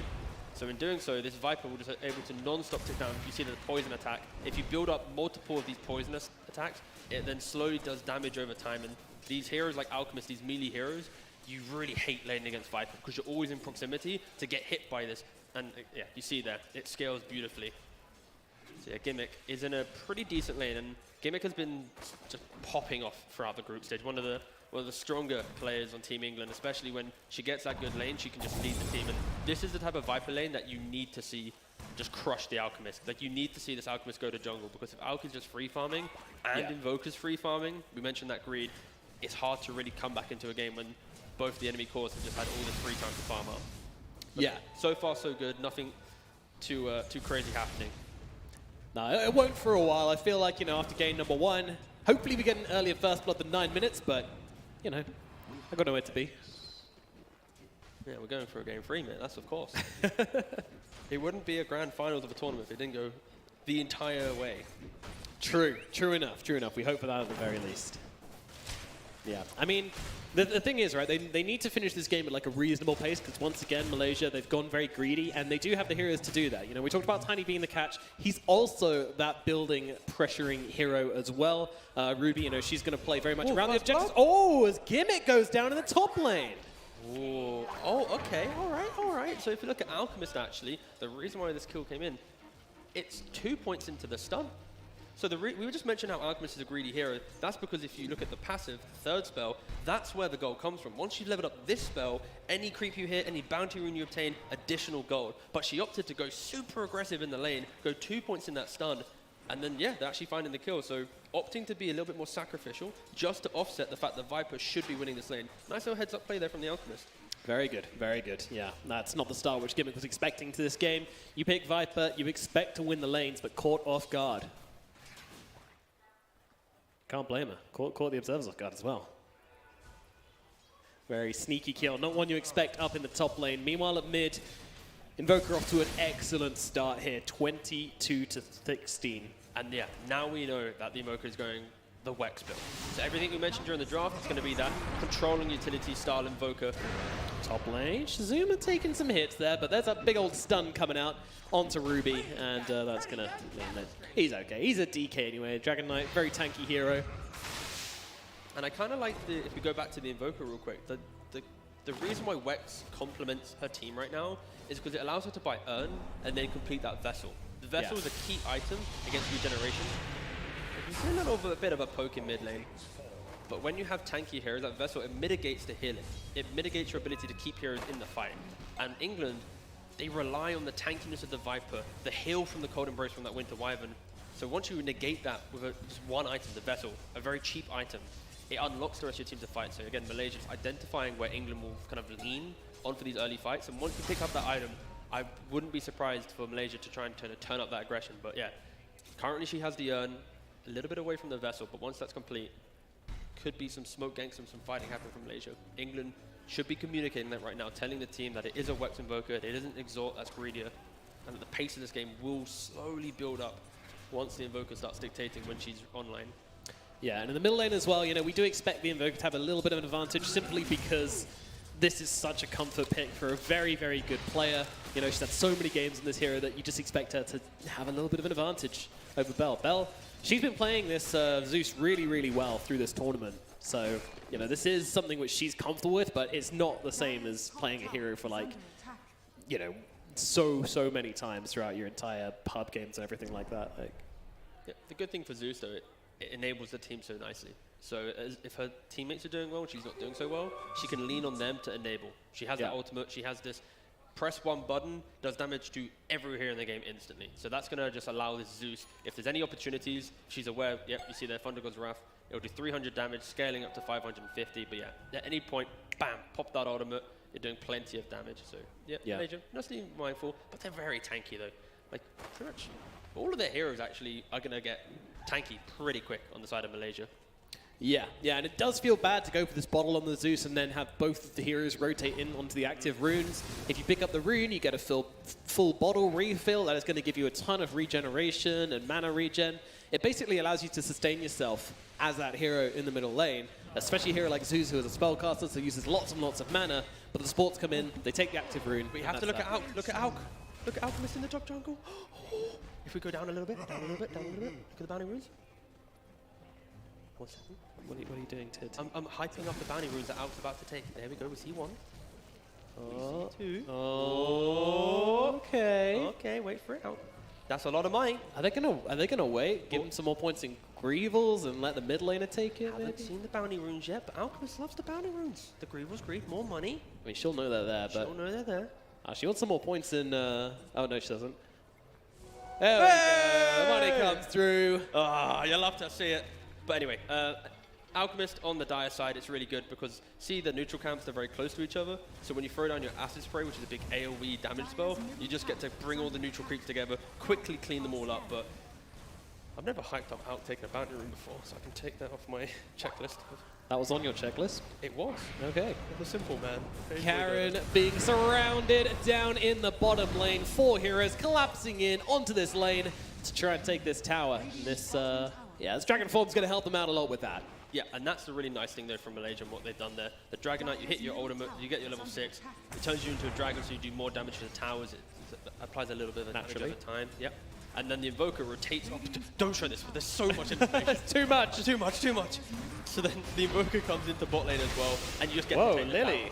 I mean, this is what the Winter Wyvern's job is, to be fair. You're meant to use your Splinter Blast, but because Malaysia bring this many heroes, 4v1, it's a little bit of an unfair matchup. Yeah, but she's still done a pretty good job on just chasing them all away from this tower for now. So, yeah, full credit where credit is due. And she's even threatening. Oh, the Thunder Gods! You'll love to see it. You can't run from heaven. You just can't. And that was an arcane rune as well on the Zeus. Dude, Lily is owning this bottom lane. She's just like, yeah, this is my lane. Get out. I thought they were going to commit to the tower, but no, yeah, Lily just kind of 1v4'd there. It's like, shoot, get out of our bottom lane. And yeah, really good stuff. But that was the key thing, like, this might be a kill for Ruby as well. Does she have the damage? Not quite enough. And now Boka comes in. Tornado, EMP, bye-bye mana. Karen's going to come across as well, though. Try and threaten a little bit onto Aurora, but there's so many heroes piling on Malaysia. They will have to respect them in England and back themselves away. So early on as well, the Alk's even like poking her head into the fight. She's even looking. That's a scary Alchemist. If you're able to balance the farm and the fight, I'd argue right now that the team's doing a great job, that Alk can probably just farm and not need to join, but just having that killer mentality as well, it's scary to see in a carry for sure. Yeah. Are we worried yet about this Alchemist getting carried away, or is it still early days? Right now it's early days. Okay. The Alk hasn't hit her stride, and also okay, Gimmick unfortunately will be going down here. Yeah. The Dire Jungle. A little bit too deep here for the Viper. Going to get punished for this one. They even leave the kill for the Alchemist as well. But you have to respect the way that England's trying to play the map here. The Viper trying to steal some of the Alk's jungle, the Winter Wyvern, the bot lane defending this tower by herself. Malaysia, they're bringing multiple heroes to deal with single heroes every time. So that should give England the breathing room to allow their cause to farm. It might not be reflected perfectly in the net worth right now, but that's just because lanes went well. But the fact that England is setting up the map in some capacity is very good. They're moving on to Ruby, but Ruby's kind of just turning around and fighting back. You know, she even knows that she doesn't have to be scared here. The posturing from Malaysia, not successful. Tiny doesn't really have the damage early on as a carry. Are you surprised that the Tiny is still opting to remain down bottom at 10 minutes? That's because of the fact that the lane just came in. She doesn't really want to farm top, so she's farming her own jungle. Then she comes into bot lane when it appears, and then when it's not in a good spot, Lily's like, all right, I'll take it, I'll farm it. The interesting thing is simply the itemization from Tiny. She is opting to go for the Moonshot after Treads and Wraithband. This is a very, very greedy build, but it's good, because Tiny already has high armor, high HP, high damage. So you don't really need any real items. So if you buy a Moonshot, which just gives you attack speed, doesn't give you anything else, doesn't give you bonus, magic damage, anything, literally just attack speed. Yeah. So then you're basically using your innate skill set plus this one item to start hitting really hard, but then it means you're relying on your team to help you out. So it's a high risk, high reward item, but it's better than other traditional ways of farming on this hero for sure. Hit hard, hit fast, win game. Simple plan. Dota's actually but easy, by the way. There's a lot of heroes coming in right now. It's going to need some help, but Lily, unfortunately, didn't have the ultimate to help out there by the looks of it. Yep, Malaysia, once again, finding that pickoff. And you mentioned earlier about the Tiny farming bottom. You kind of are leaning in that direction. Tiny does need to shift away from that lane at some point, just because of the natural aggression from Malaysia. Malaysia, game 1, they were so aggressive. And now, again, they find the Tiny, they find the Wyvern. Wait, they're TPing in Gimmick for this one? They want to try and make this defense happen. I mean, might be able to find... Nope, DK just TPing out in the trees, but Gimmick should be able to hold the lane at the very least. Smoke up from the Nyx Assassin and the Invoker as they start running in towards the middle lane. And this is just, again, replicating game 1. They get the pickoff, they want to find more. Aurora, she has the Tornado available, she has Cold Snap, she can set up the engagement. Zeus is in the river. Oh, Karen might actually tank this one. They're moving past, but the Tornado only connects onto Karen. This big tanky Ogre is going to have to be the target instead, but they will be able to rip through Karen's defenses here and probably get this kill. But they've got a Wyvern coming in as well. A nice curse here would set up for a kill, and they're going to be able to bring down the Nyx Assassin with it. So that is something, a small little reward kill for England there. And that's going to be kind of the reminder to Malaysia. If you overextend your hand, there is going to be the Winter's Curse available. There will be consequences. There will be consequences. Super, meanwhile, moves to the trees, just getting away from this Viper. Doesn't want to get poisoned up. Poison is bad for you. Yeah, for Gimmick, she's enjoying it. She's in bot lane, defending this tower once again. And now Ruby on this Tiny, she's going to shift away. I will be interested to see if Malaysia, now that Ruby's shown top lane, will they actively just go, guys, run at the Tiny again. Charge. Let's keep shutting her down. Oh, I mean, they kind of are. They're bringing the heroes over. Oh yeah, HG's looking. Use that ultimate from the Vendetta on Nyx Assassin. You're now invisible. Ruby doesn't have any detection. Doesn't know she's here. Invoker's also coming around. This could be really bad. If Ruby dies here, it's going to be pretty awful for Team England. And it looks like that's going to be exactly what happens here. EMP comes through. Karen, though, riding into the rescue. Can she stop what's happening? Nice sidestep from Ruby to keep her alive. And the Tiny will survive this one. It's just tanky enough there. Really quick reactions from Karen. Yep, Malaysia needed one more hero to be able to kill off the Tiny, but yeah, Ruby instantly getting out, and of course Karen coming in to help out as well. But now Ruby's like 2 times now. She's shown bot lane, died, showed top, instantly ran out. In the back of her mind, if she shows on the lane, you're gonna probably get some Malaysian players instantly just running at you to try and stop you from farming. Yeah, and they're trying to punish this mid, but Ruby, she hasn't really recovered from the health from the last engagement, so she's just going to go down in the middle lane, and now the Tornado comes ripping on through, connects onto Karen. Kisses coming out, but that's a beautiful curse out from Lily. Can it finish the job, though? No, it cannot. Thunder God's just off the mark. The wand comes in. Shizuma still alive for now. Gimmick trying to enter this fight, trying to find a target. Nada will have to be that target. It's not who they wanted, but it's who they will take, and now they move across, looking for more. Aurora going to get poisoned up a little bit here. Do they have the catch? Do they have the gap closed? That is a question, and the answer, unfortunately, seems to be no for England, as Aurora makes a great escape. And we mentioned the greediness of Alchemist and the gold that you can generate. Look at that net worth. Uh-oh. The absence of Alchemist farm is had. The Malaysian fans now getting a little bit louder. They can sense victory on the horizon. The Alchemist farming, one of the scariest things in Dota. Yeah. Now, I will bring out one of my nerdiest stats here for the Alchemist. No, I won't, because he's actually about to stun someone, and that someone is going to be Ruby. Oh no, in comes the Vendetta. They've got the stun to follow up with as well, but actually they don't, because Ruby's just going to throw down the Avalanche and get herself away. But again, every time she goes to try and take a wave, there's just 2 Malaysian players smacking away, and she's forced back into the jungle again. It's not where you want to be as a Tiny at this point. But every time it's HG on this Nyx Assassin, she's been told, follow the Tiny. There's no other hero that this Nyx Assassin is caring about, and it's a really impressive game so far from her. The fact that any time this Tiny is showing, it's Nyx Assassin leading the charge, using that mobility of her ultimate to find the Tiny, to then enable the other heroes to just, not killing, but just annoying Ruby. That's the main thing. If you annoy the carry, it delays the flow of the farm. How do they move from lane to jungle and back throughout the map? So yeah, this Nyx Assassin, yeah, exceptional job so far. Give me the nerdy stat you had. Yeah. So that one is that Alchemist, when it comes to damage to gold ratio, he is unsurprisingly the lowest in the game, actually. He's sitting around a 1.6 mark. Your average carry hero, for example, Tiny's is very high. He's sitting at about 1.2, 1.3 damage per gold, which basically means that the more gold they get, the more damage they do. But with Tiny, he does much more damage per gold he has, so you want to be kind of around 1.2 8 times the net worth on the Alchemist, so that's a lot to take in. You really didn't lie when you said it was an early stat. Oh, it is. The it key is, thing yeah. here, the takeaway is Alk It's sweaty. Alk as a hero doesn't have innate ways to do damage. Yes. So the fact that you have this Grievous Greed that gives you gold is because you need so many items. Yeah. Other heroes have spells and things to help you out. So even though Alk, in theory, you might be listening going, Alk's a bonkers hero. How can you get so much more gold than your opponent? It's because the skill set of this hero, you are very, very weak.